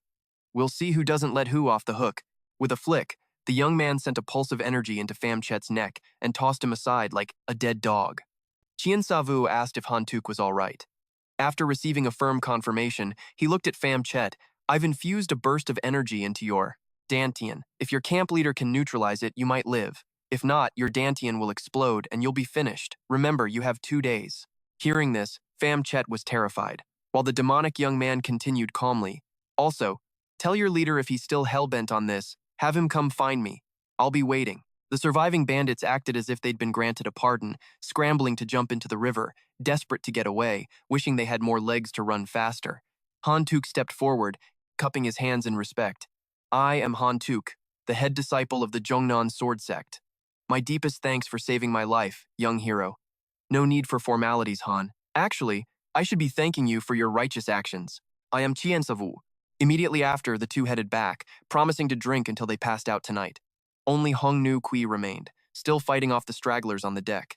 Elsewhere, at the Iron Martial Alliance located on the Dongting Lake Islands, an old man stood leaning against the railing, staring into the distance with a troubled look. He had received news of the Louis Tui camp's defeat. What he didn't expect was that ever since that night, no one from the Yangtze 18 camps would dare move a muscle. Nam, Kung Thuong Win believed they should deal with the god of war themselves instead of outsourcing it to the Wu Yang Yin family and the Yangtze 18 camps. Both the Wu Yang Yin family and the Than Duong sect had fallen to the god of war. Huang Sun had turned into a dried-up corpse, his mouth stuffed with Ghost King sand evidently forced down his throat by the god of war. After a long silence, Nam Kung So Kim sighed. Just who in the world is this god of war? Q said she had drawn up a new plan, hoping for better results this time. She hoped so. At least this kid, barely a novice in the martial world, was turning out to be such a headache. At the same time, at a dock by Dongting Lake, many martial artists, hearing that the god of war was coming, swarmed the area, desperate to see him in person. Huangfu Van Shuyan advised her, such cheap tricks will never kill the god of war. I suggest you reconsider. Nam Kung Q insisted on doing it her way, claiming that even if they couldn't kill the god of war, they would at least make those around him suffer. Hong Fu Van Shuyan gave her a deep look and said nothing more. On the vast expanse of Dongting Lake, a large ship cut through the wind and waves with its sails hoisted. After the previous night's battle, the sailors had repaired the boat. Hongvu Koi pushed Mak Kok and Gu out of the cabin in his wheelchair. A gentle river breeze blew, and the sunlight was warm. The old beggar slumped onto the deck, looking quite relaxed, while Mak Kok and Gu looked miserable, his brow furrowed in constant worry. Along the way, even though the Yangtze 18 camps hadn't attacked again, he knew for a fact that the Five Dragon Alliance wouldn't let this go easily. Hong Vu Koi told him not to worry, joking that if the Five Dragon Alliance didn't follow the rules of martial world, he would order 10,000 beggar sect disciples to go to the Five Dragon Alliance and beg for food. Surprisingly, the old beggar's attempt at humor didn't work. I owe this young hero too much. If it weren't for me and my family, he wouldn't have had to face the Five Dragon Alliance. Don't overthink it. He caused an uproar at the Mo Dung family and disrupted the black market traders' business. Even without you, he still would have crossed the Five Dragon Alliance. The kid just does what he thinks is right, so you don't need to feel so guilty. Just then, Hantuk hesitated and walked up behind Chien Sa-vu. The young man stared at the other's back, his heart a whirlwind of emotions. He already knew the glorious feats of this god of war. First, crushing the Mo Dung family in Liaoning, defeating the patriarch Mo Dung Dung Thien, then wiping out the black market syndicate in Shanxi, and successively slaying the Iron Cavalry God Palace and the Underworld Demon Blade. Nin defeated the first-generation head Mo Dung Dung Thien, then took down the Dark Merchants in Shanxi, and successively killed the Iron Cavalry Divine Archer and the Underworld Demon Blade. After he went on a rampage at the Namgung estate to save Mo Guyu and nailed the clan leader, Namgung Wujin, right on the spot, Han Su had been harboring serious admiration. He thought, nothing would be better than fighting side by side with a guy like that. Seeing the other man standing silently behind him, Shan Sa-wu took the initiative to break the silence. Looks like Hero Han still hasn't come down from the adrenaline of his first real battle. Unexpectedly, Han Su suddenly cupped his hands and bowed. I truly can't stop shaking just from witnessing brother's exquisite martial arts firsthand. Hearing this, Shan Sa-wu turned back, confused, only to see Han Su bowing respectfully and saying, I, Han, am untalented, but I wish to pledge myself as your sworn brother and serve by your side from now on. Hong Wukui and Mo Guyu were stunned right on the spot, while Han Su insisted with total sincerity. Shan Sa-wu reluctantly turned back and smiled. We can just call each other brothers. There's no need for such formalities. Seeing this, Hong Wukui laughed out loud. Sa-wu, why don't I just call you big brother too? At that, even a gloomy Mo Guyu managed to smile. With a large flag appearing on the horizon, Shan Sa-wu and his group finally arrived at Tiwu Alliance safely. Meanwhile, in a quiet room, the fist Saint Huangfu Junyue was admiring a strange potted plant, noting that 5 flowers grew from the same stem, yet each was a different color. The leader of the Five Dragons Alliance asked his subordinate behind him, if one flower is diseased, won't the roots rot? If I cut it off, this strange plant won't be strange anymore, but if I keep it, all 5 flowers will die. So, what should I do? Seeing his subordinate afraid to answer, Huangfu Junyue didn't press him. Let's go. Walk with me a bit to clear my head. I'm feeling a bit restless. Right after that, the two walked out of the courtyard one after the other. As they walked, the Fifth Saint asked, I heard that War God has entered the Hunan region. That's right. His boat has reached the Fifth Tiwu Alliance and is about to dock. Should we take action? Huangfu Junyue stated that the Five Dragons Alliance's reputation had plummeted since they hadn't used strong measures to eliminate him early on. Attacking now would only invite criticism.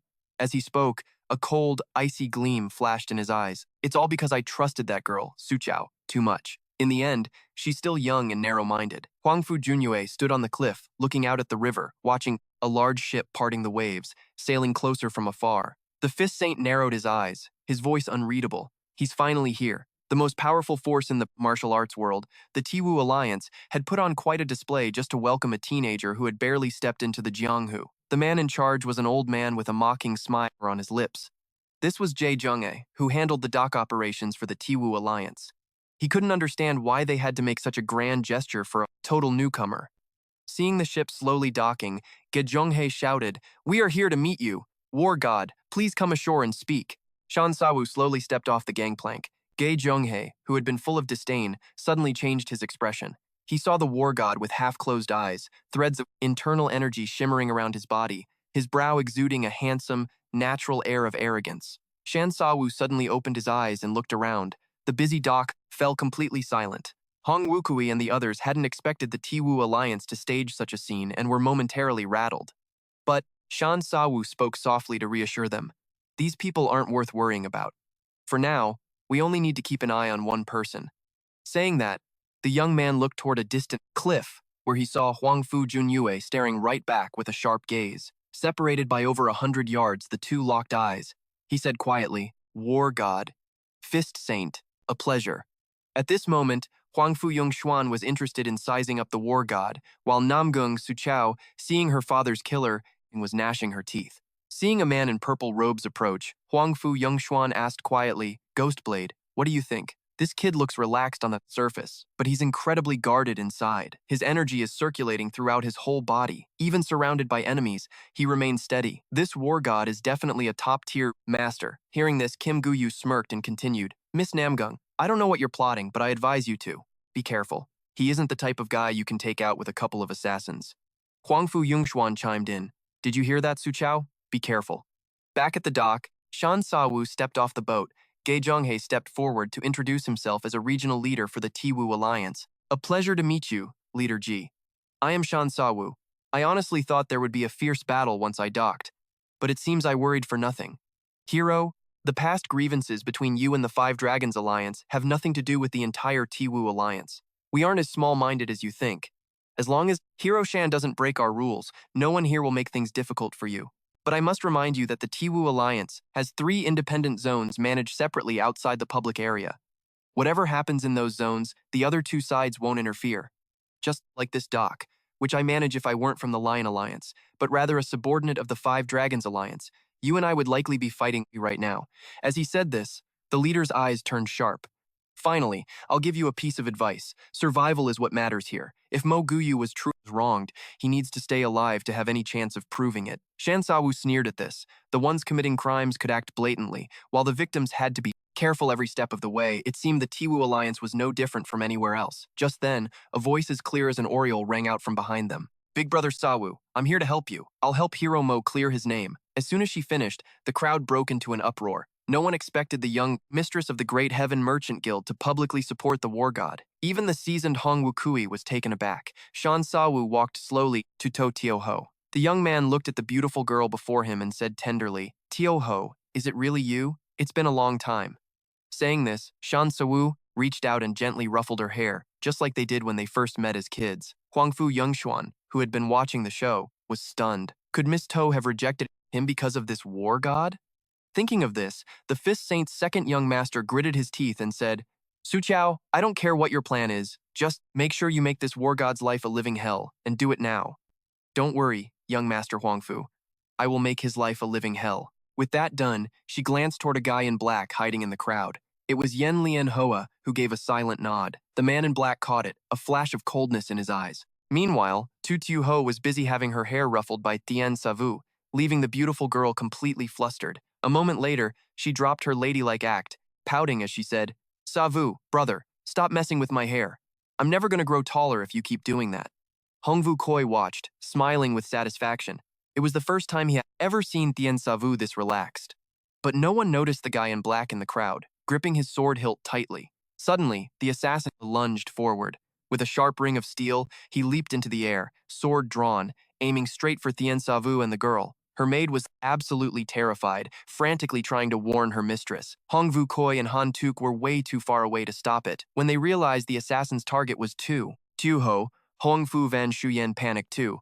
Wait, why go after Miss Tu? But the assassin had no intention of stopping. Suddenly, Tien Savu lifted his right leg and delivered a lightning-fast kick, striking the assassin right in the throat with such force it sent his head flying off.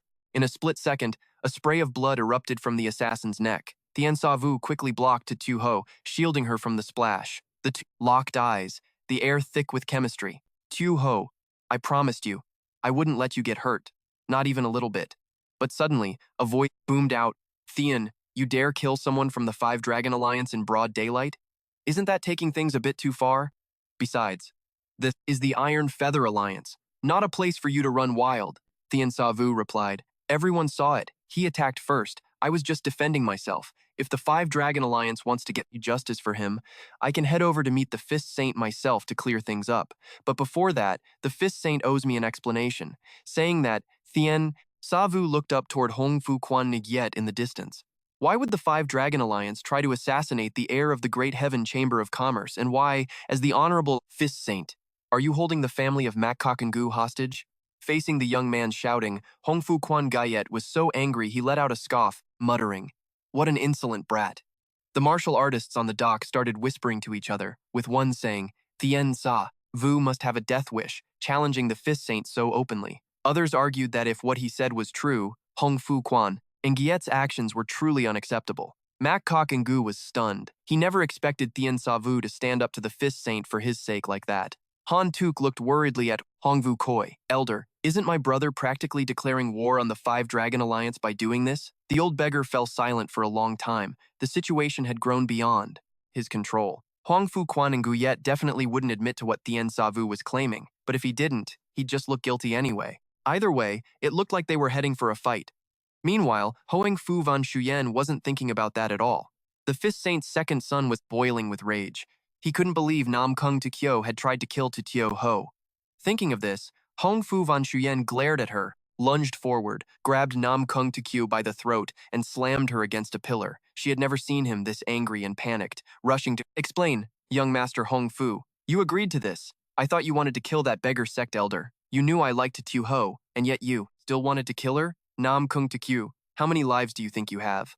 Just then, a hand gently rested on Hong Fu Van Shuyen's shoulder. Kim Koknok said in a deep voice, Van Shuyen, calm down. Now isn't the time for this. The war god's words had cornered the Five Dragon Alliance. If they didn't handle this well, it would be a disaster later on. Hong Fu Van Shuyen finally calmed down. Nam Kung, Tukyu, I'm going to remember this. The second son let go of her and turned to ask Kim Koknagak if he had a plan. The war god clearly wanted to drag the Five Dragon Alliance into this, so they needed to spin it as a personal feud. Having said that, Kim Koknagak pushed off the ground, leaped off the balcony, and landed in front of Tien Savu in a matter of seconds. I'm lucky to meet the war god today. I'm Kim Koknok, known in the underworld as the Bean Demon. Watching Kim Koknok jump into the arena, the others tried to step in.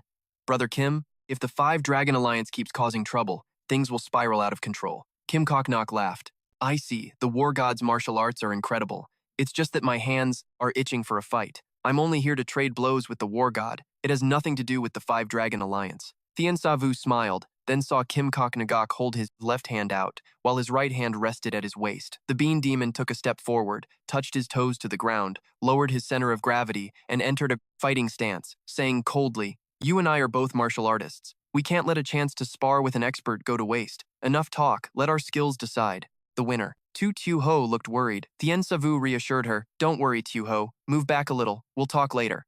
Having said that, Tien Savu hitched up his robes, stepped back, and took a stance. You're right, enough talk. Come at me. Both were overflowing with fighting spirit, and the killing intent instantly flooded the entire arena. Kim Kok-nok said slowly, "For the last few years, I've been nothing but a loyal dog, protecting Hong Fu von Shuyen." His eyes suddenly sharpened. "Let's have a real, exhilarating fight today." Before the words even left his lips, Kim Kok-and-jok charged at Thien Savu, aiming a strike straight at his chest. Thien Savu quickly blocked, but was still sent flying back by the sheer force. Kim Kok-and-gok pressed the advantage, throwing another punch. Thien Savu managed to parry, but then Kim Kok-and-gok unleashed a flurry of lightning-fast, powerful attacks. Thien Savu stayed calm, parrying every strike, moving with fluid grace, and blocking everything coming his way. Suddenly, a cold glint flashed in the young man's eyes as he launched a kick straight at Kim Kok-and-jok's head. His opponent hurried to block the heavy blow. Thien Savu seized the opening to shift from defense to offense, channeling all his internal energy into his left fist, delivering a massive punch to Kim Kok-and-gok's gut. The man felt like he'd been hit with a sledgehammer. The energy surged through him, sending him flying like a kite with a broken string, staggering back several feet before regaining his balance. The turbulent energy inside Kim Kok-nok made him extremely uncomfortable as he frowned and said, "The war god truly lives up to his name. Unbeatable, huh? Look, I've already lost. I came here for justice, not to rack up a body count." Before he could finish, Kim Kok-nok let out a roar, channeling every ounce of his internal energy. "That's cute, but that level won't take me down. Keep it coming." Thien Savu grinned, his battle spirit flaring up. "My thoughts, exactly." With that, they caught their breath and clashed again. Meanwhile, on a nearby peak, an old man and a youth were quietly watching the fight. Van Diep too looked grim and muttered, "No one's ever dared to call out Hong Fu Quan Ning yet like that in public. At first, I thought he was just some reckless kid looking for clout, but his martial arts are legit." "Tang Non, is that the god of war everyone's been talking about?" "Yes, master. His name is Thien Savu, from the northern Bin Quang region." "Who would have thought that freezing wasteland could produce such a hero?" 10 years ago, I heard rumors of a master up there, a real legend, but because of the constant wars, I never got the chance to visit. I wonder if this god of war has any connection to him?" Up in the Sutu Min Tower, a father and son were also watching. Chiet Hao Sam gripped his two iron training balls, his voice low. "If that's the best this god of war has to offer, he's a massive disappointment. That girl from the Dai Thien Thuong group risked everything just to come beg for my help." He paused, feeling like he might be too harsh, but given the opponent was the Bean Demon, he shouldn't expect too much from the kid. Chiet Muklan asked respectfully, "So, father, you think the god of war is going to lose?" "It's too early to call it, but the Bean Demon is a handful. How much do you really know about him?" Chiet Muklan just admitted he'd heard the guy was strong, but there hadn't been any news about him in the martial arts world for years. 5 years ago, Kim Kok-and-gok appeared out of nowhere like a meteor and got nicknamed the Bean Demon. Since then, he's been traveling everywhere to challenge masters. Even the legendary swordsman, Single Sword Thuong Haivu Chi Kiem, was sliced in half by him during their duel. Then there was Tiet Quine Dang Thuong Hai, a boxing master from Sondong, whose meridians were shattered by a single punch from Kim Kok-and-jok. People say if he keeps this up, he'll definitely be one of the 4 venerables. But I never expected him to become Hong Fu Van Shuyan's son-in-law. Old man Hong. Fu Quan Yet still acts like he's high and mighty, thinking because he's a martial saint he can just throw money around, yet he can't even keep Nam Kung Tu, Kyo in check. Meanwhile, Hong Fu Quan Nguyet and his underling were thinking something else. "Should I make a move, sir?" The martial saint sighed. "What's the point? Chiet Hao Sam from Su Tu Min couldn't care less about us, and Van Diep Tu from Ku Trong Palace is just waiting for me to trip up." After a moment of silence, Hong Fu Quan Nguyet ordered coldly, "Go hide the people from the Tiet Ma courier service. And remember, don't leave a single trace behind." The underling bowed and vanished in a blur. The martial saint's face darkened as he muttered, "Nam Kung Tu Kyo, how should I deal with you?" Back in the arena, Thien Savu and Kim Kok-and-gok were going all out. They slammed their palms together, the shockwave cracking the ground and sending gravel flying. Thien Savu clutched his chest, backed off a few steps, and focused his breathing. Kim Kok-nok looked even worse. He'd been sent flying back 10 feet before he could steady himself. Hong Vu Koi asked anxiously, "God of War, are you okay? I've never seen you struggle like this before." Thien Savu sighed, "Forgive me, elder. It seems my aura isn't working on him. Big brother, I remember Master saying the Bean Demon was a disciple of Tien Kung Dao Nyan, the head of the 4 venerables. Master said his strength isn't just martial arts. It's that he fights like a madman who doesn't fear death. That's why so many masters have fallen to him. Also, keep this in mind. When men fight, it's all about the gut. Lose your nerve, and you've already lost half the battle." Hong Vu Koi looked at him with a playful smirk. Well, when it comes to guts, our god of war here doesn't lose to anyone. Thien Savu smiled slightly. Of course not. Just sit back and watch. By now, Kim Kok Nagok had adjusted his internal flow. The bean demon sneered. That was fun. Round two? He swung his arms, and a thick iron chain shot out from under his oversized robe. Thien Savu frowned. Dodging would be easy, but Tu Ho was standing right behind him, and the chain would definitely kill her. Thinking fast, Thien Savu channeled energy into his palms to block. Suddenly, Kim Kok Nok fired a second chain, but he'd buried this one in the ground, and it surged up right under Thien Savu's feet. The young man flipped backward to avoid it, but both chains followed him like shadows. Kim Kok and Gok seized the chance, quickly wrapping the chains around Thien Savu's limbs. Instantly, Thien Savu was dragged forward uncontrollably. The bean demon leaped into the air, putting all his power into his right leg for a direct kick to Thien Savu's head. The young man scrambled to block, but the force was way stronger than he expected. Even after doing his best to brace, he was sent flying, crashing into the ground in a cloud of dust. When the dust settled, Kim Kok Nok stood firm, while Thien Savu lay sprawled on the ground, struggling for air. The crowd gasped in pure shock, unable to believe what they were seeing. Kim Kok and Jock spoke slowly. The martial saint saved my master's life, so my master ordered me to protect Hong Fu Van, Zhu Yan. God of war, I have to thank you. It's been years since I've had a fight this refreshing. Just as he finished, the tide turned. The young man suddenly slammed his hands against the dirt, using the recoil to spring up. Thanks for answering my first question. Now I just need to figure out why my aura doesn't work on you. Thien Savu's eyes sharpened. It's obvious your muscles and blood flow aren't normal. He held up 2 fingers, and faint traces of aura crackled between them. Suddenly, Kim Kok Nok felt his whole body jolt. The internal energy he'd been hiding during the fight was triggered by Thien Savu, ripping his purple robe to shreds and revealing layers of iron chains wrapped around his body. So that's it. It's iron made from millennial black steel. I was wondering where you were hiding those chains. So you wrapped it around your body. No wonder my inner energy couldn't touch you. Kim Kok Nok frowned. He hadn't expected his opponent to figure out his trick so quickly. But without missing a beat, he raised his left arm and roared, "So what if you know?" With that, this bean demon channeled a surging wave of internal power into the chains. Instantly, the black iron links ignited in a fierce blaze. Kim Kok and Gok crouched, forcing his energy into his core, and in a heartbeat, countless chains began writhing like fire snakes. He swung both arms, sending a barrage of chains flying toward Thien Savu, but the young man remained as calm as still water, softly saying, "Everything in this world has a pattern. If you cut the pattern, there is nothing that cannot be broken." As he finished, Thien Savu swung his hands continuously, and those black iron chains snapped instantly. In just seconds, Thien Savu switched from defense to offense, moving with fluid grace, shattering the chains one by one. This 1,000-year black iron, which no sharp weapon could even scratch, was being treated like tofu by the young man's hands. Thien Savu suddenly pushed off his toes, his body launching forward like a blur toward Kim Kok and Gok. His opponent was still mid-swing and couldn't pull back to defend in time. Suddenly, Thien Savu unleashed a right kick, then pivoted, using the momentum from his waist and hips to land a devastating elbow strike right into his opponent's chest.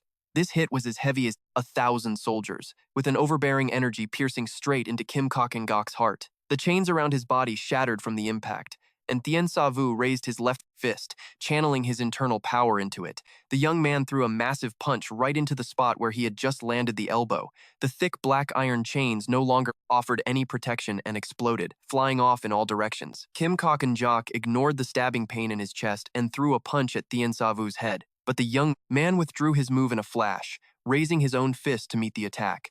As their fists collided, the sound of metal shattering rang out, and the chains wrapped around Kim Kok and Jock's arms burst apart. The bean demon was violently thrown backward by the shockwave. Kim Kok and Jock stared at his 2 bare arms, looking completely dazed.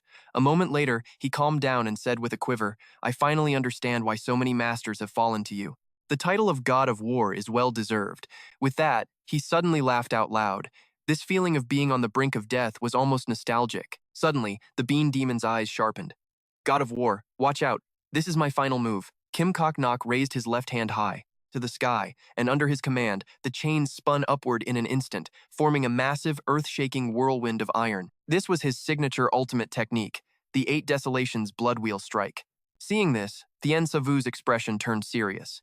He realized his opponent had poured every ounce of his power into this single attack. Just then, the iron whirlwind rushed forward with terrifying force, barreling straight toward the young man. But Thien Savu calmly extended his right hand, striking the iron whirlwind with a single palm thrust. A powerful force erupted from the young man, enveloping the whirlwind. Thien Savu controlled his energy to rotate in the opposite direction, and the iron whirlwind instantly began to crumble. With a deafening boom, Kim Kok Ne stared, frozen in place. Countless broken chain links fell like rain. A strange thought flashed through his mind. The bean demon thought the sight was incredibly beautiful, yet he knew clearly that death lay behind this beauty. Suddenly, Kim Kok Nok's pupils contracted. The young man's fair hand had already pierced through his chest. Thien Savu whispered, "You are the first warrior to acknowledge me since I set foot in the Central Plains. So, I gave it my all. Is that so? Then I am truly honored. Fighting you is invigorating. It's just a shame I won't have the chance to duel you ever again. In truth, there is no deep hatred between us. It's just that this matter isn't something you can resolve. Blame Hong Fu Quan, Nguyen, the mastermind behind it all. That old man pushes all the blame onto his subordinates while standing high above, watching. If I don't punch him at least once, I won't be able to swallow this bitterness." As he spoke, Thien Savu clenched his hand into a fist, and a powerful wave of energy blasted out, aimed straight at Hoang Fu Quan, Nguyen, who was standing 100 yards away. Hoang Fu Quan Nguyen hadn't expected his opponent to dare strike directly, so the Saint of Fists hurriedly channeled his energy, releasing a burst of power. To think the Five Dragon Alliance has fallen to this, that a mere brat whose nose hasn't even been wiped dares to strike at me. Hoang Fu Quan Nguyen clenched his right fist. Seeing the powerful surge of energy closing in, the Saint of Fists planted his feet, channeled power from his hips, and threw a punch to counter the incoming force. The two waves of power collided, and the area was instantly clouded in dust. Hong Fu Quan Nguyen let out a low shout, his internal power erupting, and the two forces clashed before dispersing to the east and west. The lingering energy from their clash hit the nearby lake, causing clouds of steam to rise into the air. Hong Fu Quan Nguyen suppressed the surging blood in his body and slowly lowered his fist. A bit of steam still lingered on his right hand, showing that the last punch had cost him quite a bit of effort. After regulating his breath, Hong Fu Quan Nguyen smirked, using telepathy. "Welcome to the Iron Martial Alliance, God of War. I will treat you well." Thien Savu smiled slightly. Standing tall, he coldly replied via telepathy, "I look forward to your performance, Saint of Fists, Hong Fu Quan Nguyen." Hong Fu Quan Nguyen flicked his sleeve and headed back to his courtyard, sitting under the eaves, staring at his right hand. Just then, a figure flew in, and a subordinate knelt on one knee, respectfully reporting that all preparations were incomplete. He only needed the Saint's order, and the Ironheart Cloud arrow would act immediately. Huang Fu Quan Nguyen tilted his head slightly. Dang Vu Hien was a top expert of the Elder Council. Would it be a waste to send him? Dang Vu Hien's martial arts were indeed top tier, but he was too upright and righteous, frequently clashing with the other elders. The subordinate believed he would certainly hinder the growth of the Five Dragon Alliance. Most importantly, he is not from one of the five great families, so later they could pin all the blame on him without anyone questioning it. Hoang Fu Quan Nguyen closed his eyes, pondering for a moment. "Very well, execute the plan tonight." The subordinate's eyes flashed with cruelty, and he respectfully replied, "Yes." After the subordinate left, Hong Fu Quan Nguyen looked at his right hand again. After clashing palms with the God of War, it was still slightly trembling. The Saint of Fists' expression turned even darker. That little brat. This guy is absolutely not to be underestimated. If Nam Kung Tekyu hadn't kidnapped Mak Kok and Gu, things wouldn't have escalated to this point. At that thought, Kien Than's eyes sharpened. He flicked two fingers, and a blast of internal energy shot out, snapping the wilting flower in two. After doing this, Hong Fu Quan Nguyen gave a cold laugh. Hesitation breeds disaster, and indecision is the root of all evil. Clearly, cutting that flower represented the ultimate choice of this martial sage. Seeing his personal bodyguard killed, yet his father showed absolutely no concern. Hoang Fu Van Suyen stepped forward, his expression grim. This guy dared to brazenly kill his bodyguard. He clearly didn't give a damn about the Five Dragon Alliance. "Men, arrest this villain and throw him in the dungeon until the Alliance leader decides his fate." Surprisingly, Kim Kok Nagok struggled to pull himself up and spoke up in opposition. "Hong Fu Van Shuyen, shut your mouth. I said it before, this was a duel I initiated. It has nothing to do with the Five Dragon Alliance. Besides, martial arts duels are a matter of life and death. I lost, and I accept it. Don't go making my death look so pathetic." As soon as he finished, the martial artists watching nearby spoke up in his support, claiming that it was a fair fight, and even the Five Dragon Alliance couldn't just use their power to bully others. The pier instantly descended into chaos, with the crowd of martial artists jeering and demanding that Hong Fu Van Shuyen get lost. The Qian Than's second young master's face turned purple, his hatred for Thien Savu had reached its peak. Meanwhile, Thien Savu looked at Kim Koknok with a pained expression. He finally understood what it meant to be helpless in the world of martial arts. Thien, brother, you don't need to pity me.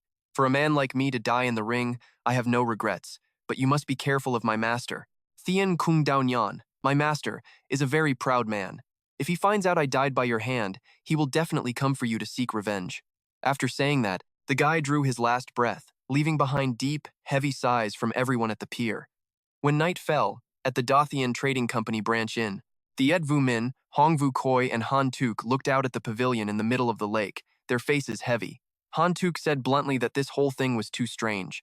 Thien Savu didn't just kill Hoang Fu Van Shuyen's bodyguard, he had also openly disrespected the Qian Than, yet until now, the Five Dragon Alliance hadn't made a move. One reason is that Savu had defeated the guy, which made them a bit wary. The second is that they are also afraid of martial arts public opinion. Elder Hong, why aren't the big brother and Miss To worried at all? They haven't seen each other in 10 years. Just let them talk. In the pavilion on the lake, Thien Savu and Tutio Ho were catching up on everything that has happened over the last 10 years. Tutio Ho asked if Han Vu Bak had come to the Central Plains, and Thien Savu said his master had passed away 10 years ago. Tutio Ho heard this and looked saddened, gently apologizing, while Thien Savu seemed quite at ease. My master's revenge is avenged, so he can rest in peace. But having said that, the old man still had one unfinished wish. At this point, Thien Savu's expression turned serious. Tu Ho, do you know the Lo Chao Han family? The girl said that of course she did. Even though the Han family had declined, they were once a powerful martial arts family in Anhui, and furthermore, the Han family's daughter was one of the three famous young ladies, and after joining the Master II Alliance, she was highly valued by the invincible Blade Lord. Just then, the maid Kim Lian ran up to report, Miss, we have found where Thietma Escort Agency's family is being held. I heard it was Dang Vu Hien from the Five Dragon Alliance's Elder Council who detained them, and now the experts from the Five Dragon Alliance's Law Enforcement Hall have arrived, saying they want to deal with him on the spot. Thien Savu's expression changed instantly. He stood up and asked the maid where Dang Vu Hien was located. The maid pointed in a direction, and Tutio Ho immediately said she would lead the way. But before she could finish, the young man had already flown out of the pavilion. There was no more time left. Kim Lian, take good care of the young lady. Thien Savu sprinted in the direction the maid had just pointed. He didn't expect Huang Fuquan Ningyet to use such a childish excuse. Suddenly, a muffled conversation drifted into Thien Savu's ears. How could it be that I detained Mak Kokengu's family? Dang Vu Hien, you're denying it? We found evidence that you are colluding with the Northern Plains. Before you joined the Five Dragon Alliance, you were already working for the Northern Plains, and after that, you kept providing them with information. Recently, you even detained the people from the Thietma Escort Agency to frame the Five Dragon Alliance and sow discord in the Central Plains martial arts world. With such clear evidence, do you still want to deny it? In the small courtyard, Dang Vu Hien shouted loudly, Nonsense, I am a member of the Central Plains Party. How could I sell Thiet Vu Min's secret information to the Northern Plains? I know what you're thinking, so save your breath. Dang Vu Hien. You colluded with foreign powers to harm the alliance leader. Your crimes are piling up. Today, I will take your life right here to set an example for others. As soon as he finished, the law enforcement hall expert swung his sword down. Thien Savu had just landed on the courtyard wall when he saw this scene. After a moment of shock, Thien Savu smirked and muttered, Hong Fuquan Niet. This old man is truly a master of shifting the blame. One night passed without anything happening. The next morning, everyone gathered in the main hall of the Da Tien Trading Company. Thien Savu recounted what he had witnessed last night. Hong Vu Koi's expression was heavy upon hearing this. He couldn't believe the Five Dragon Alliance would frame an elder. Tu Ho said that Dang Vu Hien was an upright person. Not only was he at odds with the Council of Elders, but he also frequently stood against Hong Fuquan Nguyet, so framing him was normal behavior. I still don't understand how the Five Dragon Alliance can fake evidence of kidnapping Mac's family, but as for the evidence that Dang Vu Hien colluded with the Northern Plains, how did they manage to fake that? Tu Ho said bluntly that there was no need to investigate that matter. Thien Savu heard this and was a bit confused. Nobody cares about the process of how things happened. People only care about the result. Savu, do you believe it? Tomorrow, Dang Vu Hien will become a criminal despised by the whole world. All attention will be focused on Dang Vu Hien's collusion with the Northern Plains. After a while, no one will bother pursuing the fact that the Five Dragon Alliance kidnapped Mac's family anymore, because people won't suspect an organization like the Five Dragon Alliance. On the contrary, they will praise Hoang Fu, Quan Nguyet for being righteous and loyal, sacrificing his own family for the greater good. Hong Vu Koi had a different opinion. Miss Tu, we still have Master Mac, who is both a victim and a witness. The Five Dragon Alliance can easily manipulate this kind of thing. Since Hongfu Quan Nu Yet has dumped all the blame on Dang Vu Hien, all the evidence will surely be arranged perfectly. The word of Master Mac alone will not be enough to shake them. Thiet Vu Min is their home turf, and the Five Dragon Alliance has deep roots and vast power. Even if they suffer losses, they can recover. But we are different once we fail. There is no coming back. Because then we need a careful plan. One strike, one kill. Shan Sa Wu nodded and Xiao Hu added, right, we still don't know enough about the Iron Martial League. Su Xiaohu began to brief everyone on the situation within the Iron Martial League. First, there's the Master of the Nine Layers Mansion, the Plum Blossom Sword Saint, Yun Yezi. Word is, this guy is not to be messed with, and his swordsmanship has reached a truly legendary realm. People say he's moved past the stage of channeling qi into blades. Some even claim he's a living sword immortal. Hong Wukui just scoffed, thinking that's all just overblown hype. Then there's the Lion Alliance leader, Jay Housen. Now he's a real wild card. He built the alliance from absolutely nothing. They say his sword style is all about offense, completely ignoring defense. In the martial arts world, barely anyone can handle one strike from him. Jay Housen always said he hated overthinking things. Whether it's work or a fight, he just goes with his gut. But considering he built the Lion Alliance into a powerhouse in just 20 years, I bet there's a lot more to him than just going with his gut. But of these two, the one we really need to watch out for is the Fifth Saint of the Emperor's Mansion, Huang Fu Junyo. That old man is not only a powerhouse, and he's also incredibly cunning and ruthless. Even though the Nine Layers Mansion, the Lion Alliance, and the Five Dragons League don't get along, as long as they have shared interests, they won't turn on each other. Huang Fu Junyue knows this perfectly well, so he couldn't care less what people say about him behind his back. Hearing this, Mo Guyu's face darkened. If Huang Fu Junyue is really as cold as Su Xiaohu describes, then his younger brother and his family might have already been murdered. Seeing Mo Guyu and clench his fists, the sharp-minded Su Xiaohu guessed what he was thinking. Master Mo, don't worry. Your family is definitely still alive. Huang Fu Junyue is so quick to pin the blame on Deng Yuxian, which only proves that he's actually scared. He never expected things to spiral out of control like this, all because the appearance of the war god was completely outside their plans. As long as Brother Sawu is still in the Iron Martial League, they wouldn't dare touch your family. They're holding them as last ace in the hole. Shan Sawu nodded after hearing Su Xiaohu's analysis. He understood that the battle had already begun, hidden in the shadows. At the same time, in Huang Fu Junyue's private quarters, a subordinate was reporting that since the War God's duel with the Bean Ghost, many young members of the Iron Martial League have been feeling restless. 10 years ago, after Chao Yuan was driven back to the north, the Iron Martial League was plagued by constant power struggles. A lot of high-level martial artists held important positions, but didn't actually do their jobs. The arrival of the War God has really ignited the passion of the younger generation. Huang Fu Junyue remained calm, claiming this kind of thing happens in the Nine Layers Mansion and the Lion Alliance too. As long as they stay out of it, the Five Dragons League has no reason to intervene, but the subordinate expressed his concern. If the Five Dragons League keeps ignoring the War God, once he teams up with the Nine Layers Mansion or the Lion Alliance, the consequences will be unimaginable. Hearing this, Huang Fu Junyue let out a cold laugh. Relax, they won't team up. The War God openly provoked me, so both of those sides are definitely going to try to recruit him. But that War God is an arrogant guy. He's bound to turn them down. It'll be a miracle if they don't start fighting each other, let alone working together. The subordinate fell silent. Huang Fu Junyue then asked, "You really want to get rid of the War God that badly?" "I'm just worried that the War God will become an uncontrollable variable, just like the Iron Horse Escort Agency."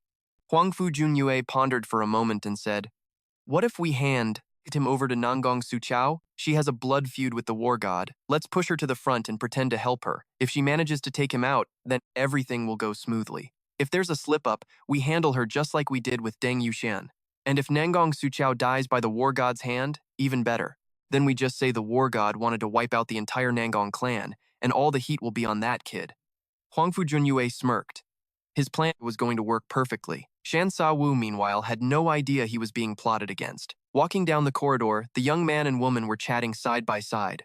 Xiao Hu predicted that the Nine Layers Mansion and the Lion Alliance would definitely try to recruit Shan Sa-Wu. The young man asked her what she thought he should do and who he should side with. She frowned in thought, saying it was too early to tell who would benefit him, and it's best not to get too close to anyone for now. Shan Sa-Wu nodded to remember her advice, then asked Su Xiaohu if she wanted to go for a stroll. She was thrilled. "Just me and Brother Sa-Wu? Okay, let me go get ready and change my clothes. I'll be right out." Shan Sa-woo was just about to agree when he saw someone, Han Su, practicing his sword in the distance. He asked what was up and found out the guy was just frustrated and venting through practice. Shan Sa-woo invited him along. Hey, Xiao Hu and I are heading out for a walk around the league, and since you're bored, come join us. Then, Shan Sa-woo turned to the girl for her opinion.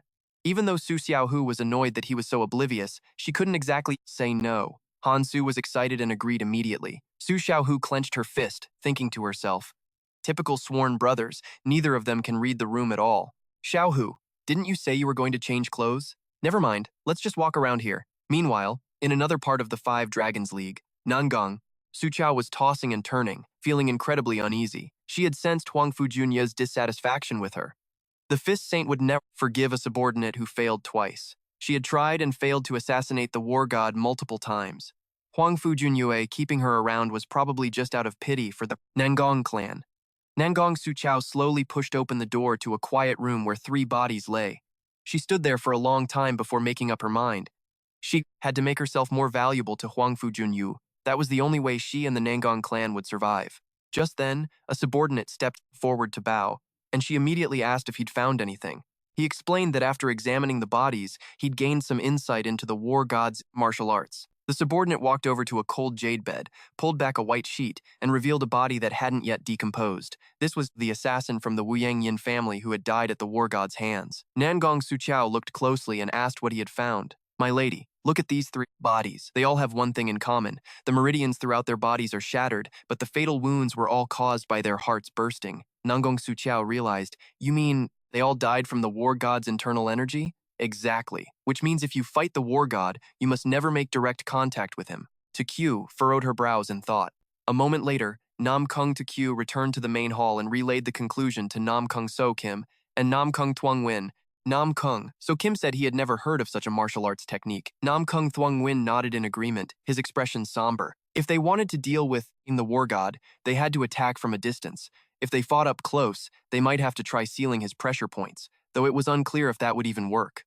Nam Kung So Kim fell silent for a long time before slowly saying, it seems we must find an elite expert who specializes in long-range weaponry, and they must be the best. Nam Kung Thuong Win quickly asked his father if he had anyone in mind. I am thinking of one person, but I don't know if I can convince them. After saying this, Nam Kung So Kim slammed his sword onto the ground. No matter what, we have to try. I will go invite them. You two continue examining those bodies. His eyes flashed with a cold, sharp light.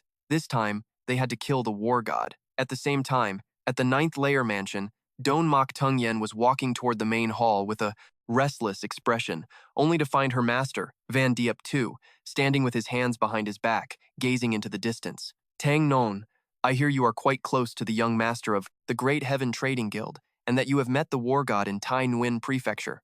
Don Mok Tung Yen said she and Tu Tu Ho were good sisters, and in Tai Nguyen Prefecture, they were. Saved by Thien Savu. Very good. You must make a trip to the Great Heaven Trading Guild and tell them I want to meet the war god. Master, Thien Savu is currently at the center of the storm. Should we wait a while longer? Van Diep too placed a hand on his chest and slowly replied, I would like to wait too, but I don't have much time left. On the bustling streets of the Iron Martial Alliance, Tu Tu Ho walked in front, with Thien Savu and Han Tuk strolling leisurely behind. Tu Ho, you don't look so good. Are you feeling all right? The girl turned back and forced a smile, saying she was fine, but immediately afterward, she took her frustration out on Han Tuk. Brother Han, the Central South Sword Sect is a subordinate of the 9th Layer Mansion. You came to the Iron Martial Alliance. Why haven't you paid your respects to the elders? Han Tuk was caught off guard, his face turning beet red, seemingly hiding something difficult to say. Just then, someone nearby spoke up mockingly. I was wondering the same thing. A disciple of the Central South Sword Sect comes to the Iron Martial Alliance without paying respects to me, an elder, and instead just wanders the streets? Han Tuk, do you have any respect for our sect? Seeing a group approaching, Han Tuk's expression shifted. The man in the lead was Thoch Van Hai, an elder of the Central South Sword Sect. Han Tuk hurriedly stepped forward to bow, but Thoch Van Hai did not. Stop berating him. Thien Savu frowned, finally understanding why his younger brother didn't want to come to the 9th Layer Mansion. Tu Tu Ho whispered to Thien Savu about the man's status, saying that ever since the sect leader went into seclusion, all external affairs of the Central South Sword Sect were handled by him. To make matters worse, one of the disciples dared to insult Han Tuk's late master. Brother, are you using swordplay to pick up girls now? Don't be as pathetic as your master. No woman likes a man like that. Hantuk heard this and was so furious his face turned bright red. He was about to retort, but Thach Van Hai continued the mockery. A kid who only knows how to bury his head in reviving a lost sword style like master, like student. Hantuk could take no more and shouted, "The 36 Heavenly Spears sword art is the supreme technique of the Central South Sword Sect. What is wrong with my master working hard to restore it?" At that moment, a calm voice drifted in. "Are you all picking on him?" Thach Van Hai turned his head to look, then widened his eyes in shock. The young man in green was standing less than a meter from Hantuk. Yet he hadn't even noticed the guy's presence. The young man seemed to blend perfectly with his surroundings. He was clearly no ordinary person. As for Trin Xiao, Trien, he didn't think much of it and stepped forward, eyeing the stranger provocatively. "Hey kid, if you want to stick your nose in other people's business, you better state your name. You aren't qualified to know my name. Get lost." Trin Xiao Trien was enraged, stepping back and readying his sword, but he was immediately stopped by Thach Van Hai. "Chao Trien, stop. You are no match for him." After speaking, Thach Van Hai looked at the young man and said in a deep voice, "I am Thach Van Hai, an elder of the Central South Sword Sect. May I ask your name?" "I am Thien Sa Vu from the north, and I am Han Tuk's sworn brother. Han Tuk and I met on the Yangtze River. We hit it off immediately, so I've been keeping him by my side these last few days. It is my fault that Han Tuk didn't come to the ninth layer mansion to pay respects to the elders, so please, Elder Thach, do not punish him too harshly." Hearing this, Thach Van Hai began digging through his memory. He felt the name Thien Sa Vu sounded familiar. When he recalled the earth-shattering battle at the docks yesterday, the elders' pupils constricted, and he gasped, You are the war god who defeated the bean demon and challenged the sword saint?" As soon as he said this, the crowd around them immediately swarmed in. The fame of the war god had spread throughout the Iron Martial Alliance overnight. Trin Xiao Trien was dripping in cold sweat, terrified. Thach Van Hai was secretly horrified as well. Yesterday, the Sword Saint had ordered that no force under the ninth layer mansion was to clash with the war god. Thinking of this, Thach Van Hai quickly said, "Since the war god has spoken, I will let him go for now. But, Han Tuk, the order within the sect cannot be broken. Come pay your respects later." Thien Sa Vu nodded to him in gratitude. Han Tuk furrowed his brows and respectfully replied, "Yes." As the two groups passed each other, Thach Van Hai whispered, "Don't think that just because the war god is backing you, I'm afraid of you." Trin Xiao Trien also threatened under his breath, "Brother, I'll be testing your skills later." Just as the Central South Sword Sect group was about to leave, Thien Sa Vu suddenly spoke up, "Elder Thach, please wait." Thach Van Hai started and stopped in his tracks. Trin Xiao Trien looked back in terror, afraid the killer would lose his temper, but he only saw Thien Sa Vu's serious expression as he loudly declared, "Perhaps you look down on Han Tuk's martial arts now, but there is a wise saying, never look down on a poor young man for his future. Achievements are not something you can compare to." Thach Van Hai gritted his teeth, but thinking of the man's power and the Sword Saint's orders, the elder had to swallow his anger and lead his group away. "Big brother, I know you did that to stand up for me, but that last part was really over the top." Thien Sa Vu patted Han Tuk on the shoulder and said gently, "Since arriving in the Central Plains, I have met countless experts. Because of the situation and the Sword Saint's order, the elder had to swallow his pride, bid them farewell, and lead his men away. Big brother, I know you did that and back me up, but that last sentence really wasn't right." Thien Sa Vu patted Han Tuk's shoulder and said gently, "After arriving in the Central Plains, I've met countless masters. Plenty of people here use swords, but none of them have a heart as pure as yours. I wasn't just saying that for fun." Han Tuk felt deeply moved, wanting to say something but finding himself speechless. A moment later, he said, "Big brother, I'll head out first." Watching Han Tuk's retreating figure, Tutuho murmured, "He should have just said it all. Han Thuheep is great in every way, but he's just too shy.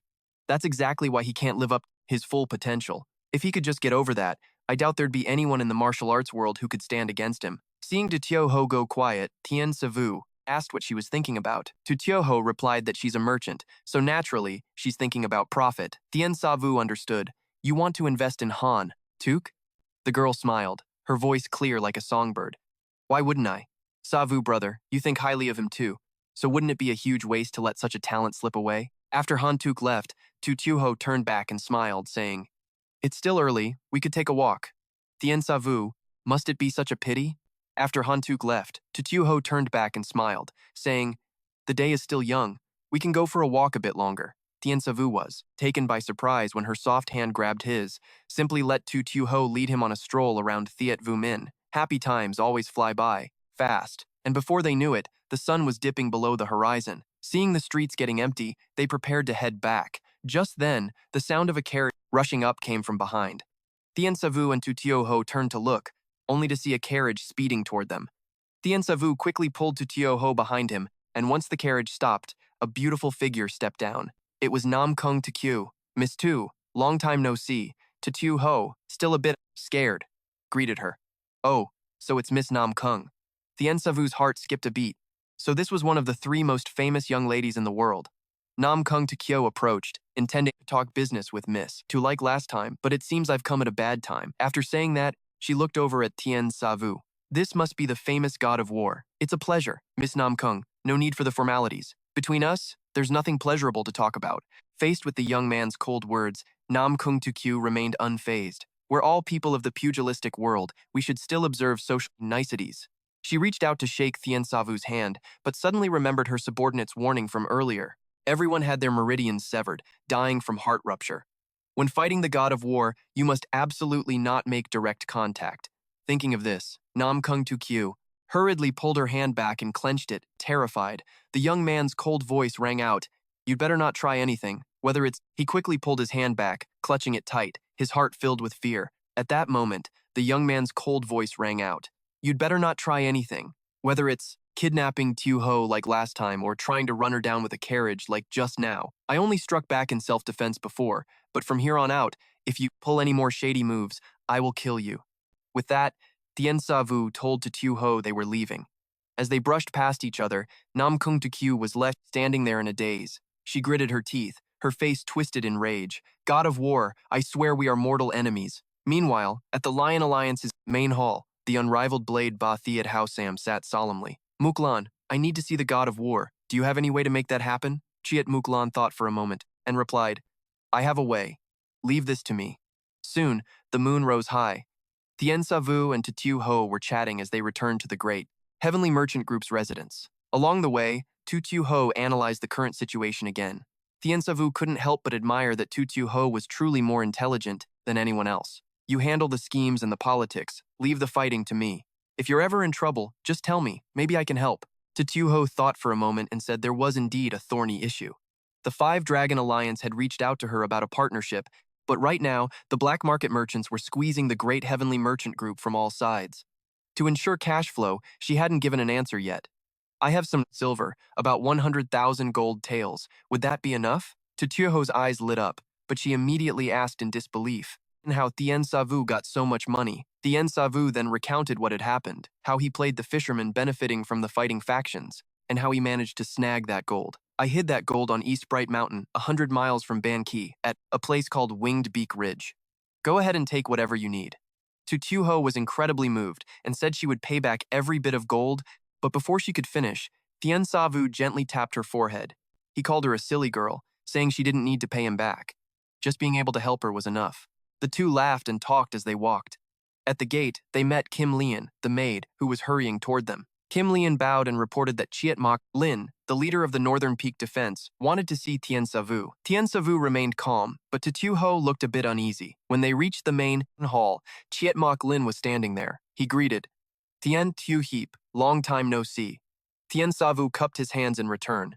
"Apologies for keeping the Chiat young master waiting." Tien Savu was calculating in his head. Everything was just as Tu Ho predicted, but he didn't expect the Lion Alliance to move so quickly. After the pleasantries, Chiat Mak Lin got straight to the point. He said the wealth lord of the Great Power Vault was deeply grateful for Tien Savu's chivalrous help and wanted to invite him over to express his thanks. Hong Nu Kui, standing nearby, asked, "So, an invitation from the Winged Eagle Group?" Tien Savu was a bit confused. Chiat Mak Lin explained that the Winged Eagle Group was a small unit within the Lion Alliance, gathering the most talented young people of the Alliance, and the wealth lord, Van Troc Tuong, was the one in charge of it. Hearing the phrase talented young people, Tien Savu mused for a moment before asking, "I heard the Ice Flower, Han, Huang Na, is also at the Lion Alliance. I wonder if Miss Han is in the Winged Eagle Group." Tu Ho shot a look at Tien Savu, and Chiat Mak Lin went stern, his mind racing. Earlier he'd seemed distracted, but now he was asking about the Han family's young lady. Thinking that, Chiat Mak Lin smiled, feeling like he'd grasped the key. "Of course, Miss Han is a member of the Winged Eagle Group, and she is highly regarded by my father. In a few days, the Winged Eagle Group is having a gathering. If Tian Tu Heap honors us with your presence, you'll certainly see Miss Han. In that case, I accept. See you then. Just then, the maid quietly approached to Tu Ho and whispered that Miss Don Mok wanted to see her. Tu Ho told the maid to lead Don Mok Tung Yen in. Go to the guest lounge, and I'll be there in a bit. Hearing the servants whispering, Chiet Mok Lin furrowed his brow, surprised that the Ku Trong manor was moving so fast. To avoid an awkward run-in, he quickly stood up to take his leave. Walking out of the estate, Chiet Mok Lin looked back, thinking to himself that right now, every faction is eyeing the Dai Thien Merchant Guild and the War God, especially the Engu Long Alliance, which has already sent out several elite experts. Yet, Thien Savu isn't worried at all, meeting both him and Don Mok Tung Yen, as if he couldn't care less about being watched by Hong Fu Quan Nyak. The young master of the Su Tu Alliance felt a spark of anticipation. He couldn't wait to see what kind of chaos this war god was about to stir up. During the day, Tu Ho was all smiles with her man, but back home she was pouting. That's because Thien Savu had just accepted Chiet Mok Lin's invite but turned down her best friend, Don Mok Tung Yen. This made Tu Ho feel like she'd lost face. Seeing her mope, Thien Savu had to explain. He didn't accept Chiet Mok Lin's invite because of the Su Tu Alliance, and he didn't refuse Don Mok Tung Yen because of the Ku Trong manor. Chiet Mok Lin only invited him to meet the young fighters of the Duke Ung group, not to see the invincible Blade Lord, whereas Don Mok Tung Yen wanted him to meet the Sword Saint. Tu Ho stared at him for a moment, then smiled and said, Brother Savu, by going to the Duke Ung group, aren't you secretly supporting the Su Tu Alliance? You should either agree to both or reject both. Thien Savu heard this and immediately saw the problem. Just like the saying goes, if you don't stay neutral, people will get restless and unhappy, and the martial arts world is no different. He knew he had to pay a visit to the Duke Ung group. Right away, he asked Tu Ho if there was a way to handle both. She told him there absolutely was. It turns out the Thiet Vo Alliance was originally formed to fight against the Yuan dynasty. Because of that, they secretly built an underground fortress in case the Yuan forces breached them and wiped out the entire army. Tu Ho pulled out an ancient map and spread it across the table. This is the original architectural blueprint I spent a fortune to acquire. After the Yuan fell, that underground fortress was abandoned. Now, hardly anyone even knows it exists. Tu Ho suggested they could secretly meet the Sword Saint there, avoiding the snub to the Duke Ung group, while also not offending the Ku Trong manor. The next night, Thien Savu followed the map to the entrance of the secret passage. Looking up, he saw the ruins in decay. It really was the scene of a place abandoned for many years. Thien Savu walked into the passage with his hands behind his back. After a while, a massive boulder blocked his path. Last night, Tu Ho had warned him that the guards had sealed the passage when they retreated. Seeing this, Thien Savu reached out, and his palm was surging with endless internal energy. He struck out with a powerful palm, and the 10,000-pound rock began to crack from the center. Suddenly, Thien Savu's eyes widened. He felt a familiar ripple of energy, thin wisps of power radiating from behind the rock, just like the feeling when he and his master raided the Van Tien cave all those years ago. In a flash, he realized this was the work of the Plum Blossom Sword Saint. This martial arts powerhouse was showing off his strength without holding back, his energy flowing endlessly. Almost as if he was questioning Thien Savu. Young man, have you ever seen my true power? Seeing this, Thien Savu smiled slightly and stomped hard on the ground. His aura suddenly exploded, surging in all directions. The young man thought to himself, I want to ask you, Plum Blossom Sword Saint, do you have the qualifications to meet the heaven-breaking war god? The two currents of energy collided and then vanished, and the secret passage fell silent again. Thien Savu walked on with his hands behind his back. In the pitch-black passage, a blinding light suddenly appeared. Thien Savu looked up and saw a long sword floating in mid-air. He realized this wasn't a real blade, but a spirit sword. A spirit sword is made from energy directed by the mind, where the intent goes, the sword follows, and it is incredibly sharp. Just then, the spirit sword began to dissipate, turning into countless plum blossom petals falling to the ground. In an instant, a plum tree sprouted from the floor, growing sky-high in the blink of an eye, with petals raining down constantly. A moment later, a whole plum forest had grown around them. Thien Savu stood in the middle of the forest, unable to help but admire it. These petals were all packed with immense power. If they all attacked at once, even he would have a hard time defending. Thinking this, the young man blurted out, the Plum Blossom Sword Saint truly lives up to his name. You deserve to be the sword immortal of the continent. A hoarse voice suddenly echoed. To be praised by the war god, this old man is truly honored. I wonder, is the war god interested in taking a move from me? No sooner had he finished speaking than Von Dieptu's eyes bulged, turning a strange, deep red. A massive wind suddenly kicked up in the plum forest, with waves of energy and countless petals swirling to attack the young man. Thien Savu remained calm and nonchalantly asked, "Is this the reason you wanted to meet me?" Seeing the storm of petals rushing toward him, Thien Savu stood perfectly still. Moments later, the petals fell like rain. The young man stood in the middle of the flower storm, completely unscathed. Van Diep too asked in a deep voice, "Young man, why? Didn't you fight back?" The Sword Saint's technique is beautiful, but it holds no killing intent, so why would I need to resist? Truly, a hero comes from the youth. I am Van Diep too, the master of Ku Trong Manor. It's a pleasure to meet the Plum Blossom Sword Saint. I am Thien Savu. Saying this, the young man walked up to Van Diep too, and Thien Savu sat cross-legged, silently waiting for the Sword Saint to continue. Van Diep too slowly said, "I have a question. If I hadn't retracted my move at the very last second, what would you have done? Or are you that confident that you could have blocked my full-force strike?" Thien Savu replied, "I'm not that talented, but the martial arts I practice are a bit unique. I can see through an opponent's aura, so I can tell whether the Sword Saint's attack has killing intent or not. Of course, if I misjudged, death would be unavoidable. But I figured that since you went through the trouble of coming here to meet me, you certainly didn't come to kill me." Van Diep too was slightly taken aback. He had never heard of such a martial art in the world. Then, in your eyes, how is this old man's aura right now? Your internal energy is hidden rather than exposed. You have clearly reached the realm of returning to nature. But there is one thing I don't understand. Thien Savu's eyes sharpened as he continued, "I can feel that the energy in your heart meridian is scattered. If you'll forgive my bluntness, have you been poisoned?" Van Diep too stared at the young man in front of him, saying nothing for a long while. At the same time, at the Daitian Merchant Guild, Kim Lian was tidying the room and muttering to herself, saying how strange it was that the Sword Saint would take the initiative to invite the war god to a meeting. And as for Tatu, Tiger's still obsessing over why Shan Sawu wants to join the Winged Eagle sect. It's obviously because of Han Xiangya that he agreed to the Deadwood Ridge deal. Kim Lian says that Ice Flower Han Xiangya is known for her cold personality, so maybe the young hero just wants to meet her to see what she's all about. Tu Xiaohu isn't buying any of it though. All she can think about now is the relationship between the two of them. Could it be that Brother Sawu didn't come to Luzhou for the Nangong family after all, but for that ice flower, Han Xiangya? Unable to figure it out, Tu Xiaohu immediately orders Kim Lian to send word to the Anhui branch to dig up every single detail on Shan Sawu and Luzhou. "Miss, the Anhui branch has already reported everything there is to know about the young hero. Why don't you just ask him yourself?" Tu Xiaohu feels like crying but has no tears. "What? If Brother Sawu really is looking for that, Miss Han? Stop talking so much. Get that message to the Anhui branch, and look into every other place Brother Sawu has been before. Don't miss a single detail. Do you hear me?" Back in the secret tunnel, Yun Diezi ponders for a moment before speaking slowly. "Have you ever heard of the ice quill parasite?" Shan Sawu shakes his head slightly, indicating he hasn't. "I had to dig through piles of ancient texts just to find a record of it.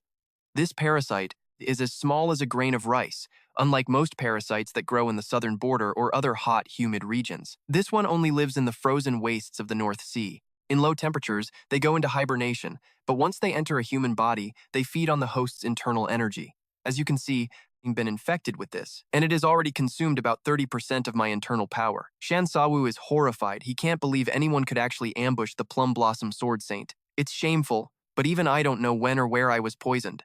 I'm currently using my chi to protect my heart and veins, but it only slows the erosion. It doesn't cure it. If my energy runs dry, I'll be frozen solid into ice." Shan Sawu asks if he can use his internal energy to burn the parasite away. Yun Diezi replies, "The ice quill parasite feeds on chi. Even if you've mastered the Purple Cloud Divine skill to its peak, using your energy to burn it would be like throwing gasoline on a fire." Shan Sawu understands and asks, "I'm curious, why is the Sword Saint telling such a secret to an outsider like me?" Surprisingly, Yun Diezi turns the question around, asking the young man what he thinks of the current Iron Martial Alliance.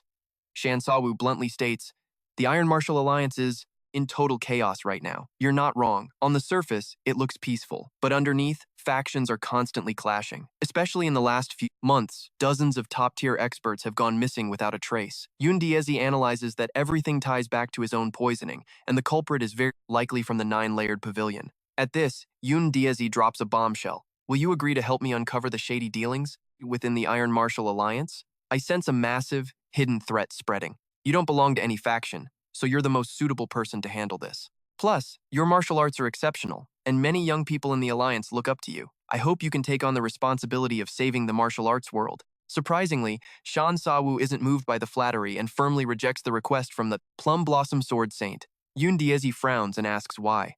The young man says flatly that he doesn't want to get involved in martial arts politics. Besides, the nine-layered pavilion has tons of followers and experts. Even if there are people with bad intentions, they are more than capable of handling it themselves. If an outsider like me starts investigating now, I won't solve anything. I'll just create more conflict. Yoon Diezi listens, stands up, and carefully explains the logic behind it. After a while, he sighs and says, "Very well, but once the internal conflict in the alliance erupts, I'd like to ask you to lend the nine-layered pavilion a hand." He looks at Shan Sawu with a meaningful gaze. "That's a small favor, right? As long as it doesn't go against my conscience, I can consider it. But my point remains, I don't want to get mixed up in these underworld disputes." Finished. Shan Sawu stands up to take his leave. Before they part ways, Yoon Diezi warns him to be careful of Quan Sheng. And for heaven's sake, never underestimate Huangfu Junyue to this day. No one has seen his true full power. With that, Yoon Diezi takes flight using the Huashan sect's legendary flowering steps. He glides through the air as if floating, then soars upward, leaving only a gust of wind sweeping through the tunnel. The future of the martial arts world will certainly have a place for you, young man. Shan Sawu watches the sword saint fade into the distance, secretly admiring the elegance of the Huashan movement techniques. But immediately after, he thinks about how even a legendary sword saint could be ambushed. The Iron Martial Alliance really isn't a great place to be. Clearing his head, he tries to copy Yoon Diezi by stepping on the air, but after a few failed attempts, he decides to just walk out of the tunnel. Cut to Dongku County, 400 miles away from the Iron Martial Alliance. Two beggar sect disciples are walking around with a portrait, asking everyone questions. The portrait depicts an imperial official. The beggar sect received intelligence that an official named Xia Nusi had followed a diplomatic mission to the north years ago and was currently living in Dongku County. After searching along the way, they finally find a villager who says Xia Nusi lives in a house on the hillside. The two disciples thank him profusely and head off. Finding this man should lead them to clues about that official. However, they don't notice that a burly man is watching their every move from the roadside. The man's face is covered by a rag, but you can still see a long, gruesome scar on his face. Meanwhile, two other beggar sect disciples lead someone over. It's Zhang Chengze, the leader of the Dongku branch. He's the only beggar in Dongku County, so he was named the leader by default. The four-bag disciple in charge says they've tracked down Xianusi and orders Zhang Cheng's to lead the way. The group heads straight for the schoolhouse on the hill. Zhang Cheng says Xianusi came here 10 years ago and has been making a living by teaching. Just as they reach the school, an old man walks out. Xianusi and Zhang Chengzie have known each other for a long time. Seeing him show up today with a bunch of beggars, the old man looks surprised. Zhang Cheng's bows and introduces them. These are disciples of the beggar sect, and they're here to ask about Xianusi's time in the north years ago. Hearing this, the old man freezes, cold sweat beating on his forehead. The lead four-bag disciple bows and says, "We heard, sir, that 10 years ago, by teaching." Everyone arrived at the school just as an old man was walking out. Hano Tu and Truong Tuatak had known each other for a long time. Seeing that he had once again brought a few beggars along, the old man was a bit surprised. Truong Tuatak bowed and introduced them. "These are disciples from the beggar sect, here to inquire about Ha. No Tu went to the northern lands all those years ago." Hearing that, the old man jolted, cold sweat beating on his forehead. The lead disciple with the four-bag emblem cupped his hands and said, "I hear the elder has been back when he followed the Yuan dynasty envoy to the northern lands. Someone wanted to track down the girl who was kidnapped all those years ago." Hearing this, Ha No Tu froze, silent. For a long time, the old man said with a tremble, "I'll go with you. Let me just pack my bags." The beggar sect disciples watched the old man head inside, one worried, and he might try to bolt, but the other reassured him that even though the old man used to work for the Yuan dynasty, he'd already turned a new leaf. Just then, a deep, gruff voice echoed from behind. "A traitor is always a traitor." The beggar sect disciples spun around, barking at whoever dared to speak. The man continued in a cold tone. 10 years ago, he betrayed his people, and now he's betrayed the Yuan dynasty. At this, the brawny man's eyes turned icy. I shouldn't have let him live back then. Seeing the wicked scar on the man's face, the lead four-bag disciple narrowed his eyes. "Isn't this the Yuan dynasty Imperial Guard from the wanted poster?" Thinking this, he shouted, "Don't let him get away! He's the one Elder Hong has been looking for." The other beggar sect disciples turned pale, let out a roar, and swarmed to surround the man. A bolt of lightning tore through the night sky. The disciples lunged at the man, but he didn't even flinch, clenching his fists as if they were nothing. Inside the house, Hano-tu braced himself against the table, trying to stay steady. He seemed to age 10 years in an instant. Even if people called him a Yuan dynasty lapdog, he didn't care. But the events of 10 years ago weighed on his heart like a mountain. Every night, He could still hear the young girl's hopeless, tragic cries. Ha! No two, trembling, stepped out of the school. He thought he could finally be free today, but the moment he stepped out, his eyes widened in terror. Truong Tuatak was lying on the ground with his neck snapped, and the other disciples had been taken out too. The brawny man looked at Hano Tu coldly. I was going to let you live out your days in peace, but you just don't know when to quit. With that, he tossed the corpse aside and walked toward the old man. Hano Tu was so terrified his limbs turned to jelly, and he collapsed to the ground. The man stared at him with a vicious glint. The black-blooded nobility does not allow betrayal.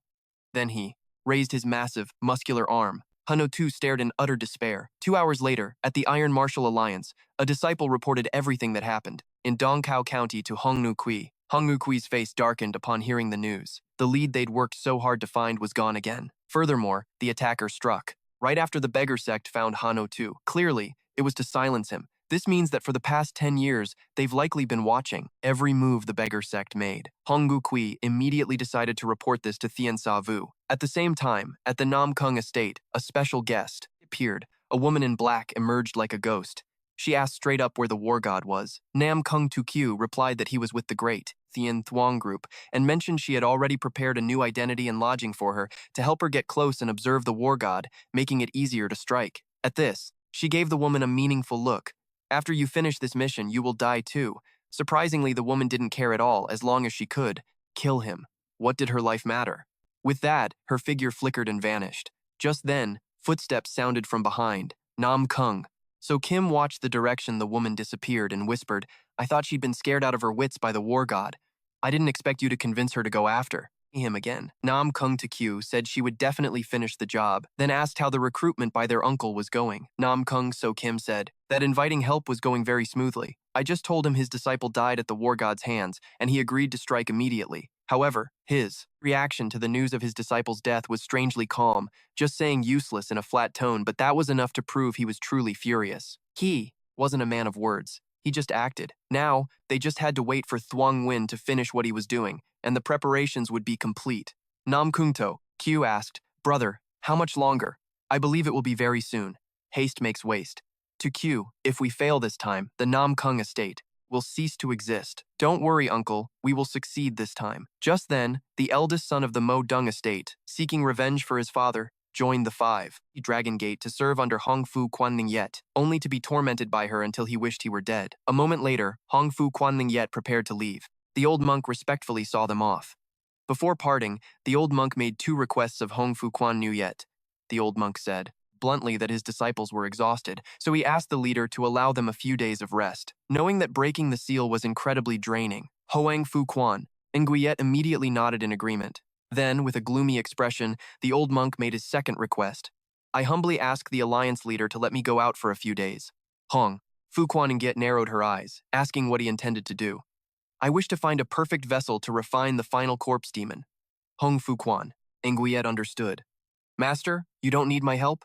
You must already have someone suitable in mind, right? The old monk smiled implicitly, confirming the suspicion. Fine, but this is the last time. People are already getting suspicious. These tantric monks had a pact with Hong Fu Quan and Yet from the beginning. They would help her break the seal of the 7 extreme cold yin spirits and use them to help Hong Fu Quan and Yet refine an immortal corpse demon in exchange for the 5 Dragon Gate protecting them and leaving them 1 corpse demon to revive their sect. Hearing the words immortal corpse demon, the subordinate felt a spark of interest and asked if it was like Kang Wei before. Hong Fu Quan Nuyet didn't hide anything from her new subordinate, stating bluntly that Kang Wei couldn't even compare. It turned out the immortal corpse demon was a forbidden technique recorded in ancient texts. Normal corpse refinement uses a dead body as a base, but the immortal corpse demon uses a living person as a sacrifice. The method is incredibly difficult. The slightest mistake would cause the victim's soul to scatter and vanish completely. Until 500 years ago, a tantric monk created the extreme cold yin spirit, using powerful yin energy to neutralize the victim's natural yang energy, and then used a secret mantra to bind the victim's soul, making the creation of an immortal corpse demon possible. The immortal corpse demon still retains its consciousness, so it doesn't forget its martial arts, but its body is far stronger than any ordinary person. The most terrifying thing is that they can still think for themselves, but they've lost their basic humanity. Once they lose control, they won't hesitate to kill their own kin. Essentially, they are demons born for slaughter, and there's an old story about them. 500 years ago, a branch of the esoteric sect fled to Shenyang. They secretly crafted supreme cold yin essence inside this mountain while preparing to forge the immortal corpse demon to reclaim the western regions. However, the Northern Ridge Great Emperor, the top master of the North at the time, discovered their clues. Fearing that the appearance of the immortal corpse demon would bring disaster upon all living beings, he went there alone to wipe out the entire group of esoteric monks. After securing the 7 pieces of the already forged Supreme Cold Yin essence, the Northern Ridge Great Emperor realized this object contained world-destroying power, so he tried to use his peerless cultivation to destroy it. To his surprise, the object was incredibly sinister. No matter how deep the Great Emperor's internal energy was, he couldn't make a dent in it. Under the constant assault of his massive internal energy, the intense cold yin aura within the essence erupted, instantly spreading throughout the cave. The cave turned into a deep freeze. The Northern Ridge Great Emperor, being a master of peerless martial arts, managed to survive, but he became even more convinced that once this thing appeared, the world would surely fall into chaos. Thus, he spent the rest of his life inside that cave guarding it.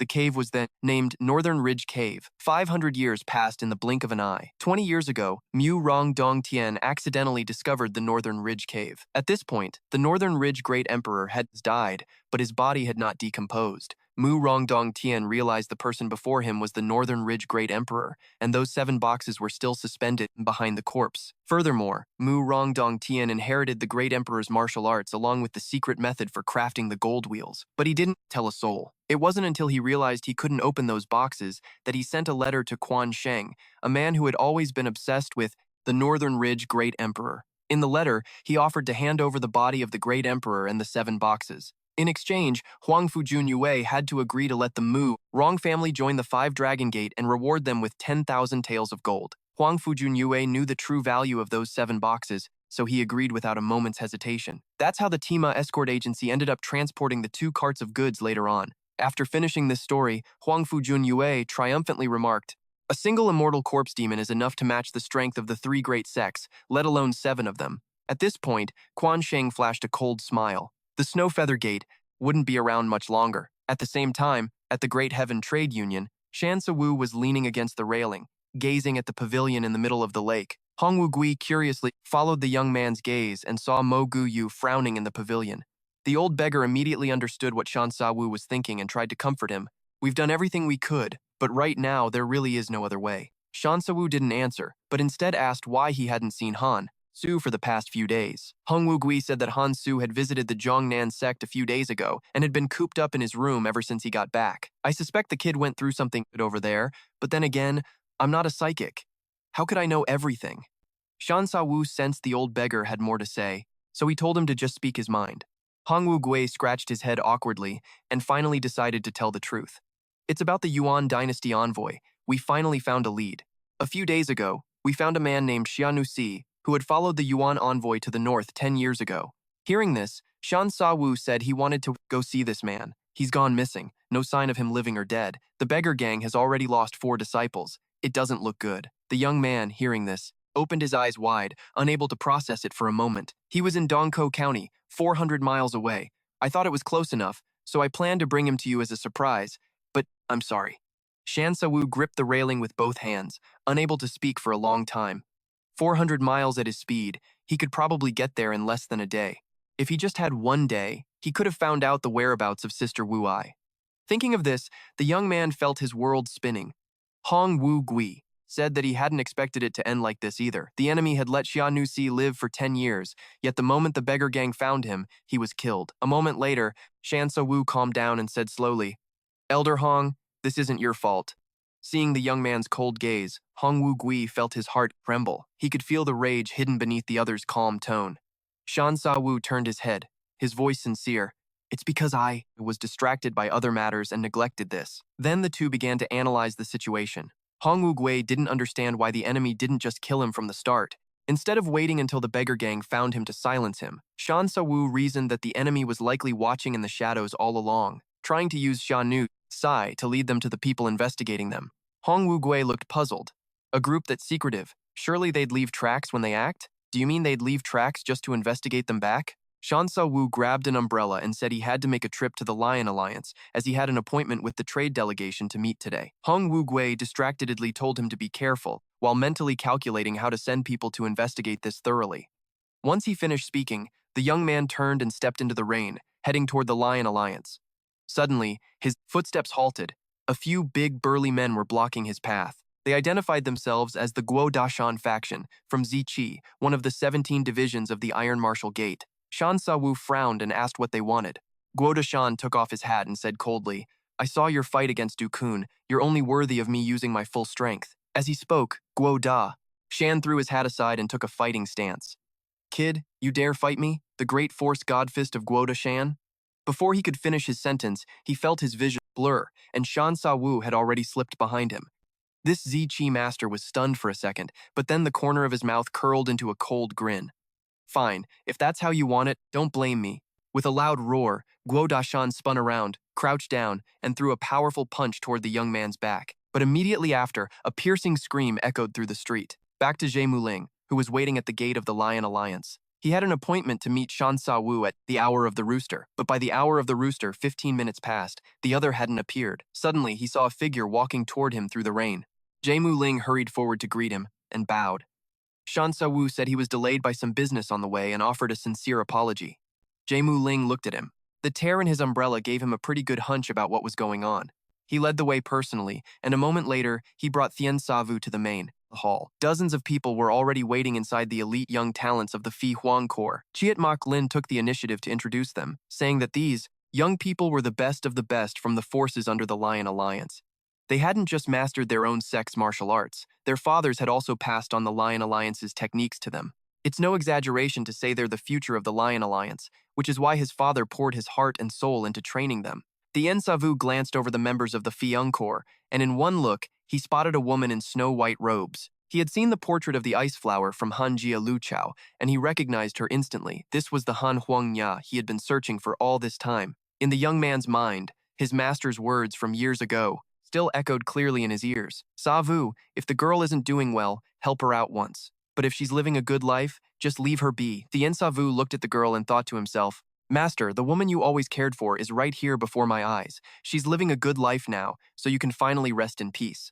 No one noticed that this scene was being watched by Chiat Mok Lin. The young master of the Lion Alliance smiled. The way the other man looked at the ice flower was far from ordinary. It seemed everything was going exactly as he had predicted. Thinking of this, Chiat Mok Lin spoke up, "Young hero Thien, let me introduce you. This person is one of the 3 most famous beauties in the world. The eldest daughter of the Han family of Lu Chao, Han Huangya. She's also currently the vice commander of the Phi Ung Corps, and my father thinks very highly of her." Han Huangya spoke in a cold yet gentle tone. "It is an honor to meet the god of war today." Thien Savu responded politely, when suddenly, a heavy set of footsteps approached. Thien Savu and Han Huangya turned to look, only to see an old man as sturdy as a tower striding toward them, accompanied by a booming, thunderous laugh. The old man walked up to Thien Savu and said in a deep voice, "You must be the young hero they call the god of war. I am Van Duke Jiang, the supreme elder of the Great Strength Fortress." Before he could finish, Van Duke Jiang reached out with arms as thick as tree trunks and without a word, pulled Thien Savu into a bear hug. "I really owe you, kid. I heard you were coming today and I was so excited. I couldn't sleep a wink all night. Thanks to you, our fortress survived that disaster in Tham Duong. I don't know how I could ever repay such a huge favor." As he spoke, Van Duke Jiang hoisted Thien Savu up and spun him around, leaving the members of the Fiung Corps watching with their jaws on the floor. "Hey, have you ever seen Elder Van treat anyone that kindly before?" "Never. Only the Alliance leader gets that kind of treatment." Chiat Mok Lin was also shocked to see this. Meanwhile, Van Duke Jiang ignored everyone's stares and pulled Thien Savu aside, saying they absolutely had to have a good chat today. Thien Savu couldn't help but steal another glance at Han Huangya, wondering if it was okay to just ignore the elite members of the Fiung Corps like that. Van Duke Jiang quickly noticed the direction of his gaze. This Lion Alliance elder thought to himself, could it be true, just like Chiat Mok Lin guessed? Has the god of war fallen for the ice flower Han Huangya? Thinking this, Van Duke Jiang chuckled. "Don't worry, let those kids do their own thing. Let's you and I have a talk." But right after that, he turned to give an instruction to Han Huangya. "Huangya, girl." She replied respectfully and waited quietly. "After today's gathering ends, stay behind for a bit. I have something to tell you." Han Huangya kept her expression blank, gave a slight nod, and the two walked to the back hall to take their seats. Van Duke Jiang expressed his gratitude once again. The Lion Alliance elder kept singing Thien Savu's praises, saying that the presence of the god of war had set every warrior's heart on fire. Thien Savu replied calmly, "Senior, you're too kind. I don't deserve such praise." Van Duke Jiang laughed loudly. "You're too humble, kid." Everything I said is true. So many young warriors look up to you.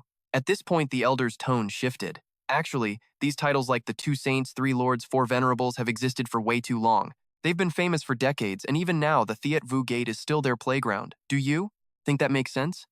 The Thiet Vu Gate owes its success to their hard work, but their failure to progress is also their fault.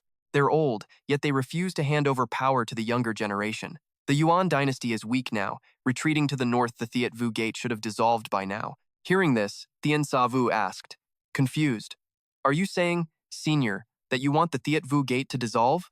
Van Duke Jiang stared hard at the young man. "Of course not. I just have high expectations for you. You might not realize it yet, but you've become a storm that's starting to shake the very foundations of the Thiet Vu Gate." The rain outside showed no signs of stopping. In the downpour, a monk in a cloak stood perched on a single thread. The old monk watched the Lion Alliance entrance like a night owl, looking toward the main hall where the Fiyoung Corps members were gathered, muttering to himself, "To have talent like that and not train them into immortal corpses. What a waste. Iceflower Han Huangya, you were born to be eternal." At this, the old monk's expression grew even more manic. "Tonight, I will turn you into the most beautiful thing in the world." This old man went so far as to lower himself, personally hosting a banquet for a teenager and even pouring his wine to show false closeness. Thien Sa Vu took the cup from Van Duke Jiang and gave it a sniff. A rich, elegant aroma wafted up. Van Duke Jiang proudly introduced the wine, calling it Dragonflower, a rare and legendary vintage.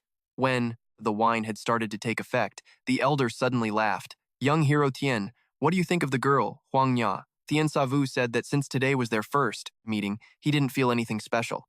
Van Duke Jiang's expression turned serious, but the way you looked at her, young hero, was very unique.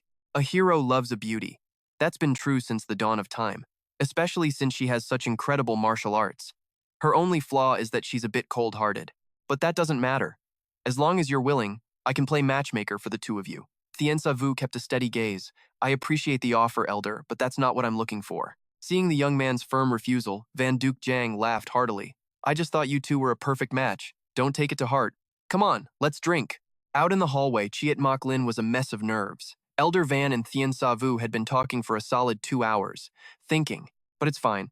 As long as the young hero is willing, I can act as the matchmaker for the two of you. Thien Sa Vu kept his composure, looking at the other man. "I appreciate the elder's kindness, but I have no such intentions." Seeing how firm the young man was, Van Duke Jiang laughed heartily. "I just thought the two of you were a perfect match. I hope the young hero won't take it to heart. Come, let's drink."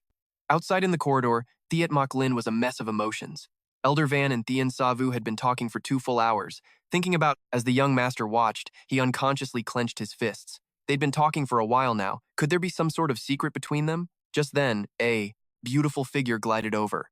Chiat Mok Lin asked Han Huangya what she was doing there. She replied that she was acting on the league leader's orders to escort him. Chiat Mok Lin frowned slightly. He'd originally planned to see Thien Sa Vu off personally, but it looked like he'd have to say goodbye now instead. Without another word, he asked Han Huang Na to follow him to the back hall. To his surprise, the moment they stepped inside, Chiat Mok Lin's expression shifted. Van Duke Jiang was already dead drunk. The elder never used to touch the bottle. "Young Master Thien, it seems the old man really likes you."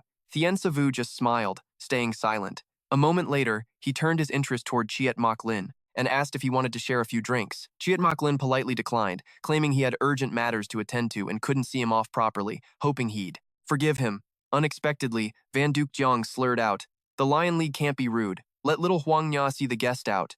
Han Huang Ya obeyed instantly, then walked up to Thien Sa Vu, gesturing for him to follow. Watching their retreating figures, a drunken Van Duke Jiang mumbled, "The god of war and the ice flower. What a match made in heaven." Chiat Mok Lin whispered, "Elder, are you trying to play matchmaker? As long as that girl remains in the martial arts world, marriage is inevitable. Besides, she comes from the Han family, a house on the decline. If young Master Thien has any feelings for her, even a little, then a marriage wouldn't be a bad thing. If they were to become a couple, not only the Flying Eagle Corps, but the entire Lion League would gain a powerful ally."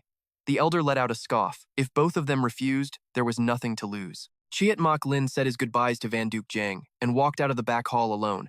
The elder's words had his mind racing. The natural talent of Han Huangya far exceeded his own. Surpassing him in martial arts was only a matter of time, but because of her roots in the fading Han family, she was stuck as the deputy commander of the Flying Eagle Corps. Perhaps marrying the god of war really was the best option. The young master of the Lion League watched the two disappear into the distance, his thoughts spinning, struggling to keep his cool. The god of war was about his age, yet he'd only entered the martial arts world less than 3 months ago, and yet he'd already built such a legendary reputation. First, he defeated Mo Dung Dung Thien, head of the Mo Dung family in Tham Duong. Then he drove back 2 guest masters of the 5 Dragon Gate in Tai Nguyen, before charging into the Nam Kung estate in An Hui all by himself, forcing Nam Kung Vu Tin to his death, followed by crushing the 2 great assassin clans, the New Duong Am family and the Than Duong sect. On his way south, he even had the 18 camps of the Yangtze River trembling, and even Dao Khan, a disciple of the Heaven Vault Taoist, died a tragic death at his hands. Chiet Mok Lin wondered, if he tried to walk that same path, he'd likely end up losing more than he gained. Fortunately, his father was a man of great ambition. Though his father hadn't made a move yet, he knew he was. Definitely waiting for the right moment. Just like the old foxes at the 5 Dragon Gate and the 9 Heavens Mansion, all 3 forces knew that whoever secured the god of war would see their power skyrocket, and the other 2 would surely unite against them. Yesterday's enemies could become today's allies. That was just how the martial arts world worked. That's why no one had dared to openly recruit the god of war yet. Watching the 2 vanish into the bustling crowd, the young master pulled back his thoughts and muttered, "God of war, you really are a headache." As for Thien Savu, he walked quietly behind Han Huangya, her cold personality reminding him of his master. At that thought, the young man took the initiative to strike up a conversation, mentioning bluntly that she didn't look like her father. Han Huangya looked back, surprised. "You know my father?" Thien Savu said he'd visited the Han family home in Luchao once. Han Huangya's face immediately froze back into an icy mask, asking about her father's health. "He's doing well, just very worried about you." The girl looked at Thien Savu with a cryptic gaze. "Since you've met my father, you must know. I'm his adopted daughter, which is why we don't look alike. Even though I'm adopted, he's always treated me like his own." Thien Savu was taken aback by her blunt answer. He thought for a moment and said he had one more question to ask, but before he could, Han Huangna shut him down. She said she wouldn't answer any more questions. Watching her walk away, Thien Savu suddenly felt like he was seeing his master again. From the icy demeanor and the straightforward way of speaking to her gait, they were so alike, but he let out a bitter laugh. Her father was the current head of the Han family and clearly cared for her deeply. Plus, looking at her now, she seemed to be doing just fine. Was he supposed to tell her everything about his master? Or should he just let her live like this? Suddenly, Thien Savu's pupils constricted several pale blue. Prayer beads were floating around him in a strange way. In that instant, everything around them seemed to freeze. The young man felt as if even time itself had stopped. Just then, a dark, eerie voice echoed from behind him. "The commoners are all bewitched by her beauty, unable to free themselves. Only, I can see the talent hidden beneath that facade. Han Huangya, I will refine you into the most perfect undead corpse demon ever created." As he spoke, the old monk pulled a talisman from his sleeve, accompanied by a bizarre incantation, and the charm burst into flames on its own. As it burned, the smoke rose up, transforming into a blast of spiritual energy under the monk's control, shooting straight toward Han Huangna. Just as that energy was about to touch her, a cold voice rang out. Thien Savu turned, frowning. "What do you think you're doing?" The young man's shout caused the surge of spiritual energy to halt in midair. In reality, it was the monk's divine sense manifested through a secret esoteric technique meant to harvest souls, commonly used in combat. But today, the old monk didn't expect the young man in front of him to be immune to his technique. Thien Savu's eyes flashed with a chilling light. A domineering energy born of his own divine sense exploded outward, and the prayer beads shattered in unison. Thien Savu then raised his left hand, channeling immense internal energy into his palm, his 5 fingers curling into a claw, snatching the spiritual energy out of the air. The monk panicked, dodging, his figure flickering in and out of sight as he glided behind the young man. A killing intent flared in the monk's heart. He realized this kid was destined to. He's a major threat, and absolutely cannot be left alive. But he didn't know that Thien Savu Luyan is actually the heavenly destruction divine art, which is characterized by those moves that flow naturally with the mind, erupting on their own. The young man whirled around like a savage tiger and delivered a palm strike straight to his opponent's chest. The sheer force instantly shattered that psychic energy. Thien Savu struck with one hand while the other rested behind his back, standing tall and proud. Meanwhile, the psychic energy turned into green smoke and slowly dissolved, leaving only a torn talisman that fluttered to the ground in 3 pieces. Thien Savu turned back to see the old monk, suffering from the backlash, blood pouring from his nose and mouth. The young man's eyes were filled with murderous intent. The monk, upon meeting his gaze, immediately turned pale, but then shot him a hateful glare and spat out a cruel vow. I will never give up on that woman. No sooner had he finished speaking than the old monk vanished into thin air, leaving behind only a tattered umbrella on the ground as everything returned to normal. Han Huangya was confused and asked what had just happened. Tien Savu looked at her with a complicated expression. If I hadn't studied the heavenly destruction divine art under my master, I'm afraid Han Huangya would have been in danger just now. You see, this art has been passed down for over 1,000 years.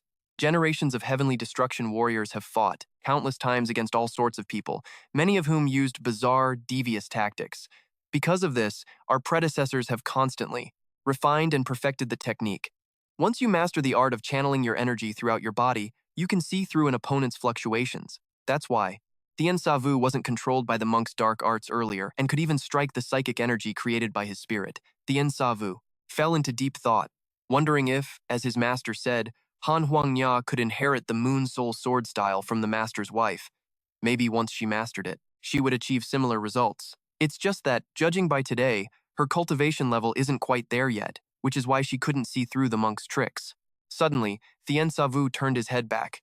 He was certain he could no longer sense the monk's presence, yet for some reason, he still felt like someone was lurking in the shadows, watching them. After a quick scan revealed nothing, he answered Han Huangya's question, "It's nothing, let's go." Turning back, he saw the girl looking at him with a strange expression. Tien Savu remained calm and asked slowly, "Why are you looking at me like that?" Her voice was cold and laced with helplessness. "Then why did you follow me?" The young man replied that his umbrella had been stolen, and then, before she knew it, Tien Savu grabbed her hand, ignoring her surprise. "No need to buy another one. We're not even half a mile from home. Just let me hold the umbrella." Seeing the young man's faint smile, Han Huangya froze. The young man in front of her gave her a sense of familiarity. Seeing her act so, out of character, Tien Savu checked on her. Han Huangya smiled lightly and said, "It's nothing. I just felt like that smile of yours was so familiar. It was someone I don't know, but your smile is just like his. He often appears in my dreams, but I can never remember who he is. His gaze is very scary, yet he often smiles at me so warmly. Perhaps it was the warmth and familiarity of that smile that finally allowed this icy flower of a woman to open up." It turned out she couldn't remember anything before the age of 8. She only remembered her name, Han Huangya, and the place where she had suffered hellish torment. Han Huangya closed her eyes, seemingly unwilling to relive those memories. "Maybe it's because of the head injury I suffered back then. Besides that, I don't remember a thing. I don't even know why I'm telling you all this. I've never told anyone else." As she said this, Han Huangya turned to look at him. "Maybe it's because your eyes and smile are so similar to that man from my dreams." Speaking of a roadside tavern, a woman in black watched from afar as the two walked into a small alley. She had witnessed the war god's terror firsthand, so for the past few days, she hadn't dared to get close, nor had she dared to even look at him for more than 2 breaths at a time.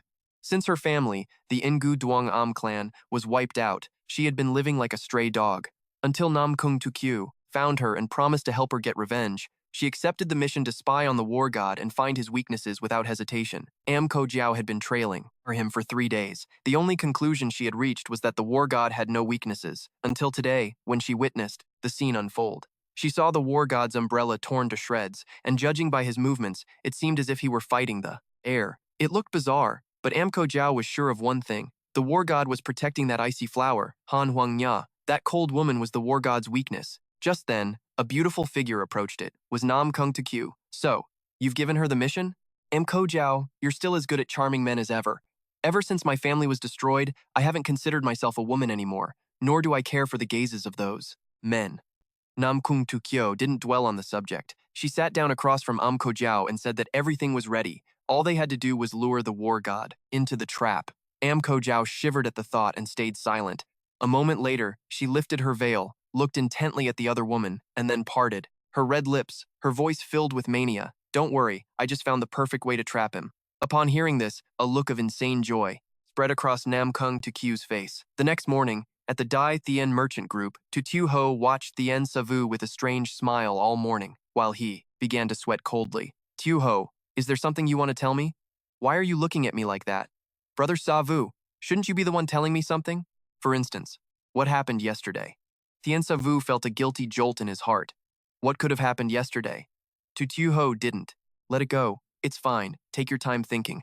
I'm not in a rush. There's really nothing to tell. Yesterday I just went drinking with Elder Van, that's all." Tu Ho looked at him with a meaningful gaze. Was that really all?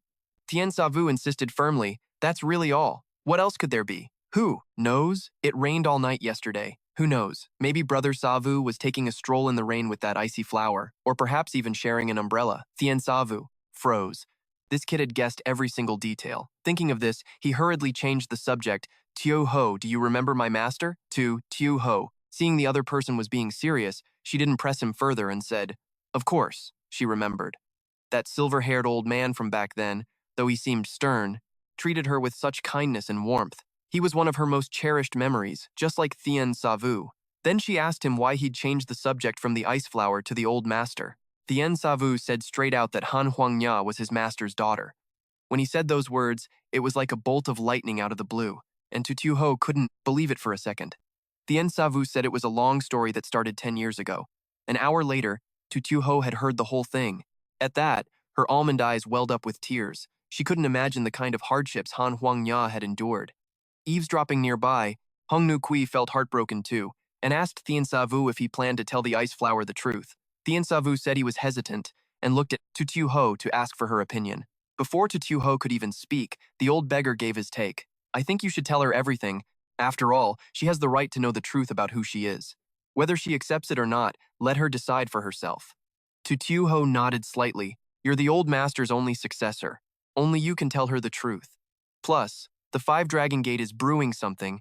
It really shouldn't be delayed any longer. Tien Savu frowned. What's the Five Dragon Gate up to now? Apparently, there had been new movements from them recently. Tien Savu couldn't help but furrow his brows. As Tu Ho explained, he finally understood why. It turned out that in the last few days, the Five Dragon Gate supply shipments had increased significantly, with medicinal herbs and weapons being stockpiled far beyond their usual amounts. Tu Ho guessed that the Five Dragon Gate was about to make a major move. Not only that, but the number of spies around the Iron Marshal Gate had spiked like crazy. But these spies were tailing everyone in the Iron Marshal Gate, not picking and choosing. So, Tu Ho figured most of these spies were sent by the Sword Saint. The Lion Alliance hadn't made a move yet, but with the personality of the invincible Blade Baron, he definitely wouldn't sit around and wait for death. The common enemy of all three factions, the Nguyen family, had retreated to the north, and the collapse of the Iron Marshal Gate was just a matter of time. If that day comes, Han Huangya and the group would surely stand with the Lion Alliance. Tien Savu cleared his thoughts. He didn't want to get tangled up in faction wars, but he couldn't just leave Han Huangya's safety to chance. He had originally planned to find his master's daughter and then go look for his fifth sworn sister, but now it seemed the situation was much more complicated than he'd thought. Just then, a loud shout echoed in his ears. Tien Savu looked up and saw someone training with their sword in the courtyard. This was Han Tuk, who had locked himself in his room for days. The top disciple of the Zhongnan sect, who was now drenched in sweat. Seeing this, Tien Savu silently praised his younger brother for having such a steady heart for the way of the sword. At the same time, at the bustling docks of the Iron Marshal Gate, a tea house packed with people was deathly silent. Martial artists were hanging on every word of a burly man. Quach Dai Sun was going on and on about how he had fought the god of war, claiming they traded 800 blows before his arm was broken. But now I've got his moves figured out. Next time I'll definitely make him kneel and beg for mercy. With that, Quach Dai Sun waved his arms and shouted about the 17 dynasties. The crowd cheered back, but a lone swordsman in the corner was quietly watching it all. Nam Van Hao held his longsword, lost in thought. He knew Quach Dai Sun's martial arts well. If he could last against the god of war and only break an arm, then the god of war wasn't all that special. Thinking this, Nam Van Hao smirked and said loudly, Master Quach is truly brave. I am in awe. Quach Dai Sun heard the voice and found it familiar, so he couldn't help but turn to look toward the sound. He saw Nam Van Hao approaching with his head held high, continuing, but the people of our 17 factions are being bullied by that god of war, and I can't swallow this insult. Master Quach, let's go find him together. If the masters of our 17 factions all strike at once, no matter how good he is, he won't stand a chance. Quach Dai Sun heard this, and cold sweat started pouring down. He was terrified, but he couldn't back down. Back at the Great Sky Trade Delegation, Han Tuk regulated his breathing and went back to practicing his sword. The blade's air current sent the fallen leaves in the courtyard flying. The rebuke from Elder Thatch Van High that day still echoed in his ears. Do you want to follow in your master's footsteps and fail? Han Tuk squeezed his eyes shut, trying to banish that voice, but it lingered, like a shadow. How long do you intend to keep practicing that useless sword style? Look at yourself now. You're exactly like your useless master. Trying to restore the Heaven Origin 36 swords is nothing but a pipe dream. Suddenly, Han Tuk shouted, Shut up! and the sword move in his hand became even more powerful. Sharp and decisive, it was the Heaven Origin 36 swords. It was the ultimate technique of the Zhongnan sect, and restoring it was his master's lifelong dream.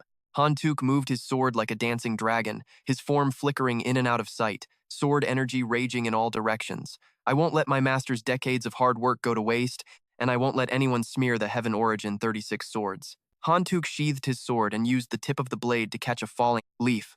The young man frowned, his eyes determined, muttering, "Even if it takes my whole life, I have to complete this sword style." As soon as he finished, the young man started training from the beginning again. His master had only restored the first 24 moves. For the last 12, he only had the sword chance but no actual moves. Hantuk wanted to perfect those final 12 moves through endless practice. Just as he was about to start over again, he saw Tien Sa Vu glide over to him and say quietly, "It seems your sword heart is even steadier than I thought." Hantuk was slightly stunned and asked, "Is something wrong?" Tien Sa Vu didn't answer, but reached out to grab a long sword from the weapon rack. He spun the hilt, using the momentum to flick the scabbard off. As he drew the sword, he said loudly, "Nothing's wrong, I just saw you training and my hands got itchy. Let's spar a few rounds, brother." Hantuk was overjoyed and asked, "Big brother, you know swordplay too?" Martial arts lead to the same destination. There have been people who attained peerless sword techniques by just watching the Yangtze River for this very reason. After that, neither of them said anything else. The courtyard was dead silent. Hantuk focused on every move Tien Sa Vu made. Just as a leaf fell in front of the two of them, Tien Sa Vu's figure suddenly vanished. Hantuk's expression shifted. His big brother's footwork was truly lightning fast. In the blink of an eye, Tien Sa Vu jumped up. In midair, a sword slashed down toward Hantuk's shoulder. Hantuk tilted his blade to parry, then tapped his toes lightly against the ground, retreating to diffuse the force. After creating some distance, Hantuk poured energy into his legs, charged forward with both hands on his sword, and used his core to power a downward swing.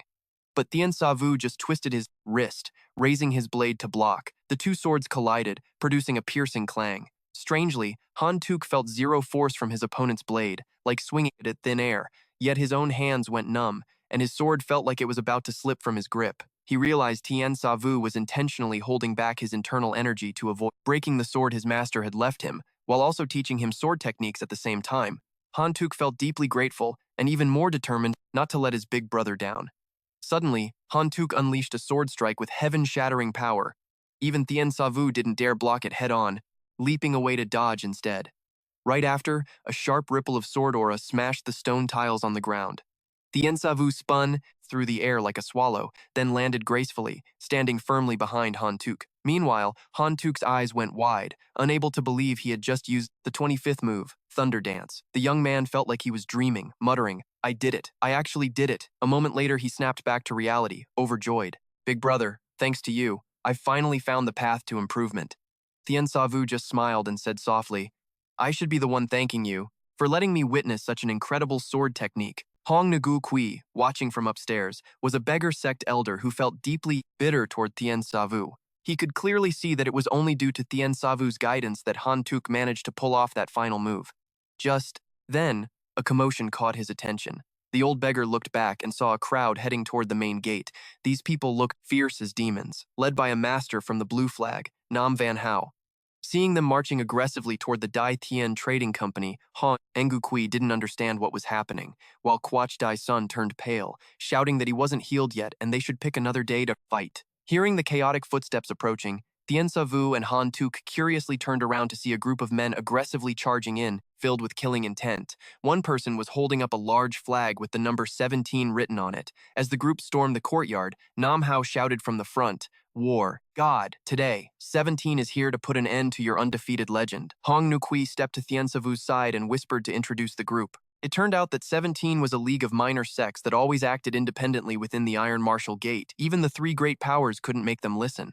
Han Tuk saw them coming and asked, "Is there some kind of misunderstanding?" Nam Van Hao sneered and shouted, "Yesterday, the war god fought Quach Dai, son of the Purple Flag, for 1,000 rounds and even chopped off one of his arms. We 17 stand together. We're here today to demand justice for him." Tien Sa Vu was confused, while Quach Dai Son ignored his allies' attempts to stop him and loudly explained, "I did bleed yesterday. Calling it a bloody battle isn't an exaggeration, but I wasn't seriously hurt. Can't we just let this go?" Looking at Quach Dai Son's face, Tien Sa Vu suddenly remembered, "I remember you now. You're the one who broke my umbrella yesterday." Nam Van Hao jumped in front, cutting them off. Enough with the nonsense. Word is going around that you're powerful beyond belief. Some even say you're on par with the two sages and three Arhats. With that, the blue flag master drew his sword, swished it through the air, and continued. But after hearing Master Kwok's description, I think the rumors are a bit exaggerated. These rumors about you, all over the Iron Marshal Gate, are going to cause trouble sooner or later. He swung his sword down, trying to show off his exquisite skill. Thien Savu just looked at him like he was an idiot and didn't move an inch. Angered, Nam Van Hao pointed his sword at the young man. We at 17 are a neutral force of the Iron Marshal Gate. It is our duty to expose these ridiculous rumors that are stirring up trouble. Thien Savu calmly asked.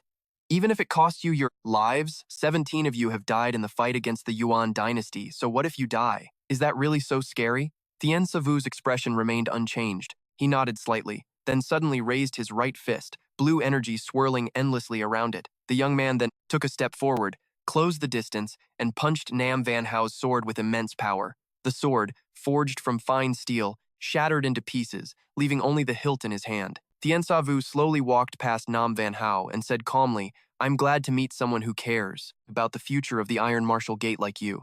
I respect you as a man, so I'll spare your life today. Nam Van Hao felt deeply insulted. He screamed, intending to toss his sword and fight barehanded, but the moment he tensed his muscles, he felt a sharp pain in his arm. The rest of the 17 stared in confusion as Nam Van Hao dropped to his knees with a thud, clutching his sword arm and wailing in agony. Thien Savu walked in front of the crowd and declared, 17, I admire your courage in fighting the Yuan, so I didn't want to use lethal force. Since you still doubt my abilities, why don't you all come at me together? I'll take you all on. A large man among them got angry and yelled, 17 never fights in packs. I'm the weakest martial artist in 17, and I'm from the Black Flag. But before he could finish, Thien Savu knocked him flying with a single palm strike. Then another, large man with a long sword charged up. But before he could introduce himself, the young man sent him flying with another strike. I'm from the Silver Flag. I'm from the White Flag. Thien Savu's movement was agile as a rabbit, darting around fluidly. His hands moved in constant patterns, striking like he was painting, and in a flash, he knocked down several members of 17. Quach Dai-san could only weep. He never expected his little joke would lead to such a mess. 5 days had passed, and news of 17's constant challenges to the war god had spread everywhere. Hong Fu Quan Nyak received the report and was stunned. Why were they getting involved with the war god? The subordinate explained that at first, only one person blocked the road to challenge him, but for some reason, the 17 had all gone to the Dai Thien Trading Company together, taking turns challenging the war god every day for 5 days straight. Leader, the problem is that after fighting, as for the god of war, they felt they'd gained a lot of insight. If this keeps up, I'm afraid that kid's influence is only going to grow. Huang Fu Junya heard this and gave a cold laugh. I've been too lenient with him. It's time to knock him off his pedestal.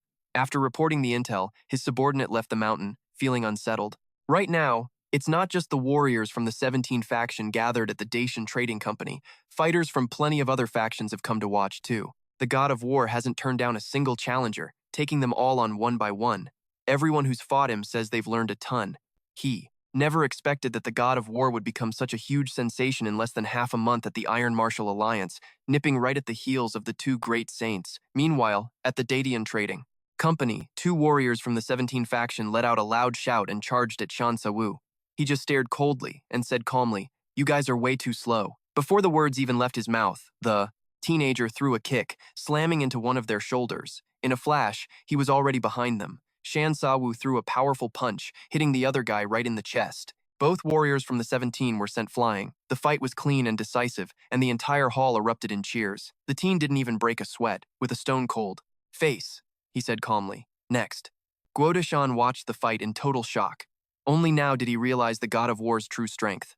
Right after, he turned to Nan Wenhao, who was covered in casts, and started nagging him. I told you we shouldn't have come, but you wouldn't listen. Now look at us. Everyone's either got a broken arm or a broken leg. Nan Wenhao got ticked off immediately, pointed at his broken arm, and demanded to know who gave him the wrong intel on the enemy. The Dacian Trading Company is buzzing with energy every day now. Su Xiaohu even arranged for Jin Lian to provide lunch for all these warriors. Just then, Jin Lian was handing out food behind Guo Deshan and the other guy, and happened to overhear them muttering, Who's this golden guest hanging out with the god of war? Word is he's a disciple of the Zhongnan sect, and the god of war's sworn brother. Man, I'm so jealous. The god of war looks like he's 26 or 27. 5 years older than me. Should I just ask him to be my big brother? Hearing this, Jin Lian couldn't help but scold them. Look at you guys, you're clearly not any younger than Shan Shaoxia. Guo Deshan and the other guy turned around, looking all hurt, and saying she shouldn't judge a book by its cover. Jin Lian asked why the 17 keep coming to challenge the god of war anyway. As soon as she said it, both guys, who were mid-bite into their buns, froze. You guys obviously know you're no match for the god of war. I'm just curious why you keep coming back to fight him every single day. Guo Dashan stared at his broken arm, thought for a moment and said slowly, I don't know. Honestly, I don't feel any hate toward him. Our guys have really enjoyed this whole process over the last few days. Maybe this place has given us some kind of meaning. Jin Lian pointed out bluntly that it was actually a sense of belonging. Once she said it, she turned and left to keep handing out food, leaving Guo Deshan and the other guy standing there, staring at each other in a daze. She said we found a sense of belonging. Here. What do you think? Is it even possible to get beaten up and still feel a sense of belonging? Both guys couldn't help but shiver. The idea was just too crazy. Just then, a burly guy with a long spear charged in. He stomped hard on the ground, leaped into the air, and flew straight at Shan Sa Wu in the middle of the arena. Seeing another 17 warrior coming at him, Shan Sa Wu crouched down and said coldly, Your footwork is fast, but your spear technique is way too weak. As soon as he finished, the teen stepped back lightly, perfectly dodging the guy's downward thrust. The warrior missed his strike, used the recoil to leap up again, and swung his spear with the force of a mountain, aiming straight for Shan Sa Wu's head. But the kid just threw a kick and snapped the spear shaft in two. The teen's calm voice echoed again, Don't ever let your opponent read your moves. Before he could finish, he just felt a powerful force hit him in the face. In a heartbeat, the warrior was kicked away, flying backward like a kite with a broken string. Up on the balcony, the two Feng Yuquei watched as the warrior crashed into the cafeteria. The crowd around them erupted in thunderous cheers. Su Xiaohu asked the old beggar, did he know why Shan Sa Wu was doing all this? Not only was he sparring with the 17 warriors every day, but he was also going out of his way to point out the flaws in each of their styles. Sa Wu said he was trying to catch a sly fox. Su Xiaohu was a little stunned when she heard that. Even though she was sharper than anyone, she didn't get what he meant. It turned out that a few days ago, Hong Yuqi had asked Shan Sa Wu the same thing. Instead of answering directly, he said he was fox hunting. Foxes are naturally cautious, so you can't give them a chance to escape. You have to lure the enemy out and land one decisive blow. That's the fox hunting method my father taught me. Hong Yuqi heard this and was shocked. Could the old fox you're talking about be Huangfu Junyue? Su Xiaohu heard the explanation and instantly turned red with anger. Her own name had the word hu, tiger, in it, so she was clearly annoyed that Shan Sa Wu was comparing the two. But right after, her joking mood vanished, and she looked worried. In her eyes, Huangfu Junyue was not someone you could easily deal with. Hong Yuqi, however, stayed pretty calm. He knew Shan Sa Wu had to have his reasons for doing this. Right then, a little girl ran over to them. Su Xiaohu asked her gently why she had come. The girl innocently handed over a letter, saying a woman in white with silver hair had told her to bring it. Su Xiaohu heard this. Her mind raced, and in an instant, a person came to mind. She immediately ordered the fight to stop and handed the letter to Shan Sa Wu. The 17 warriors, seeing the young master of the Dacian Trading Company for the first time, all started praising Su Xiaohu. Shan Sa Wu looked confused and asked, Did Miss Han send this? Su Xiaohu said there was no name on the letter, but based on the little girl's description, the sender sounded just like an ice flower blooming on the snow plains. Shan Sa Wu opened the letter skeptically. He didn't understand why. Han Xiangya would send a letter now. Han Su greeted her big brother, looking serious as she asked what was going on. Shan Sa Wu said Han Xiangya had asked to meet him tonight, at Fuyue Island. Su Xiaohu was a little stunned when she heard that. Fuyue Island was 200 miles away and had always been desolate. She didn't understand why the ice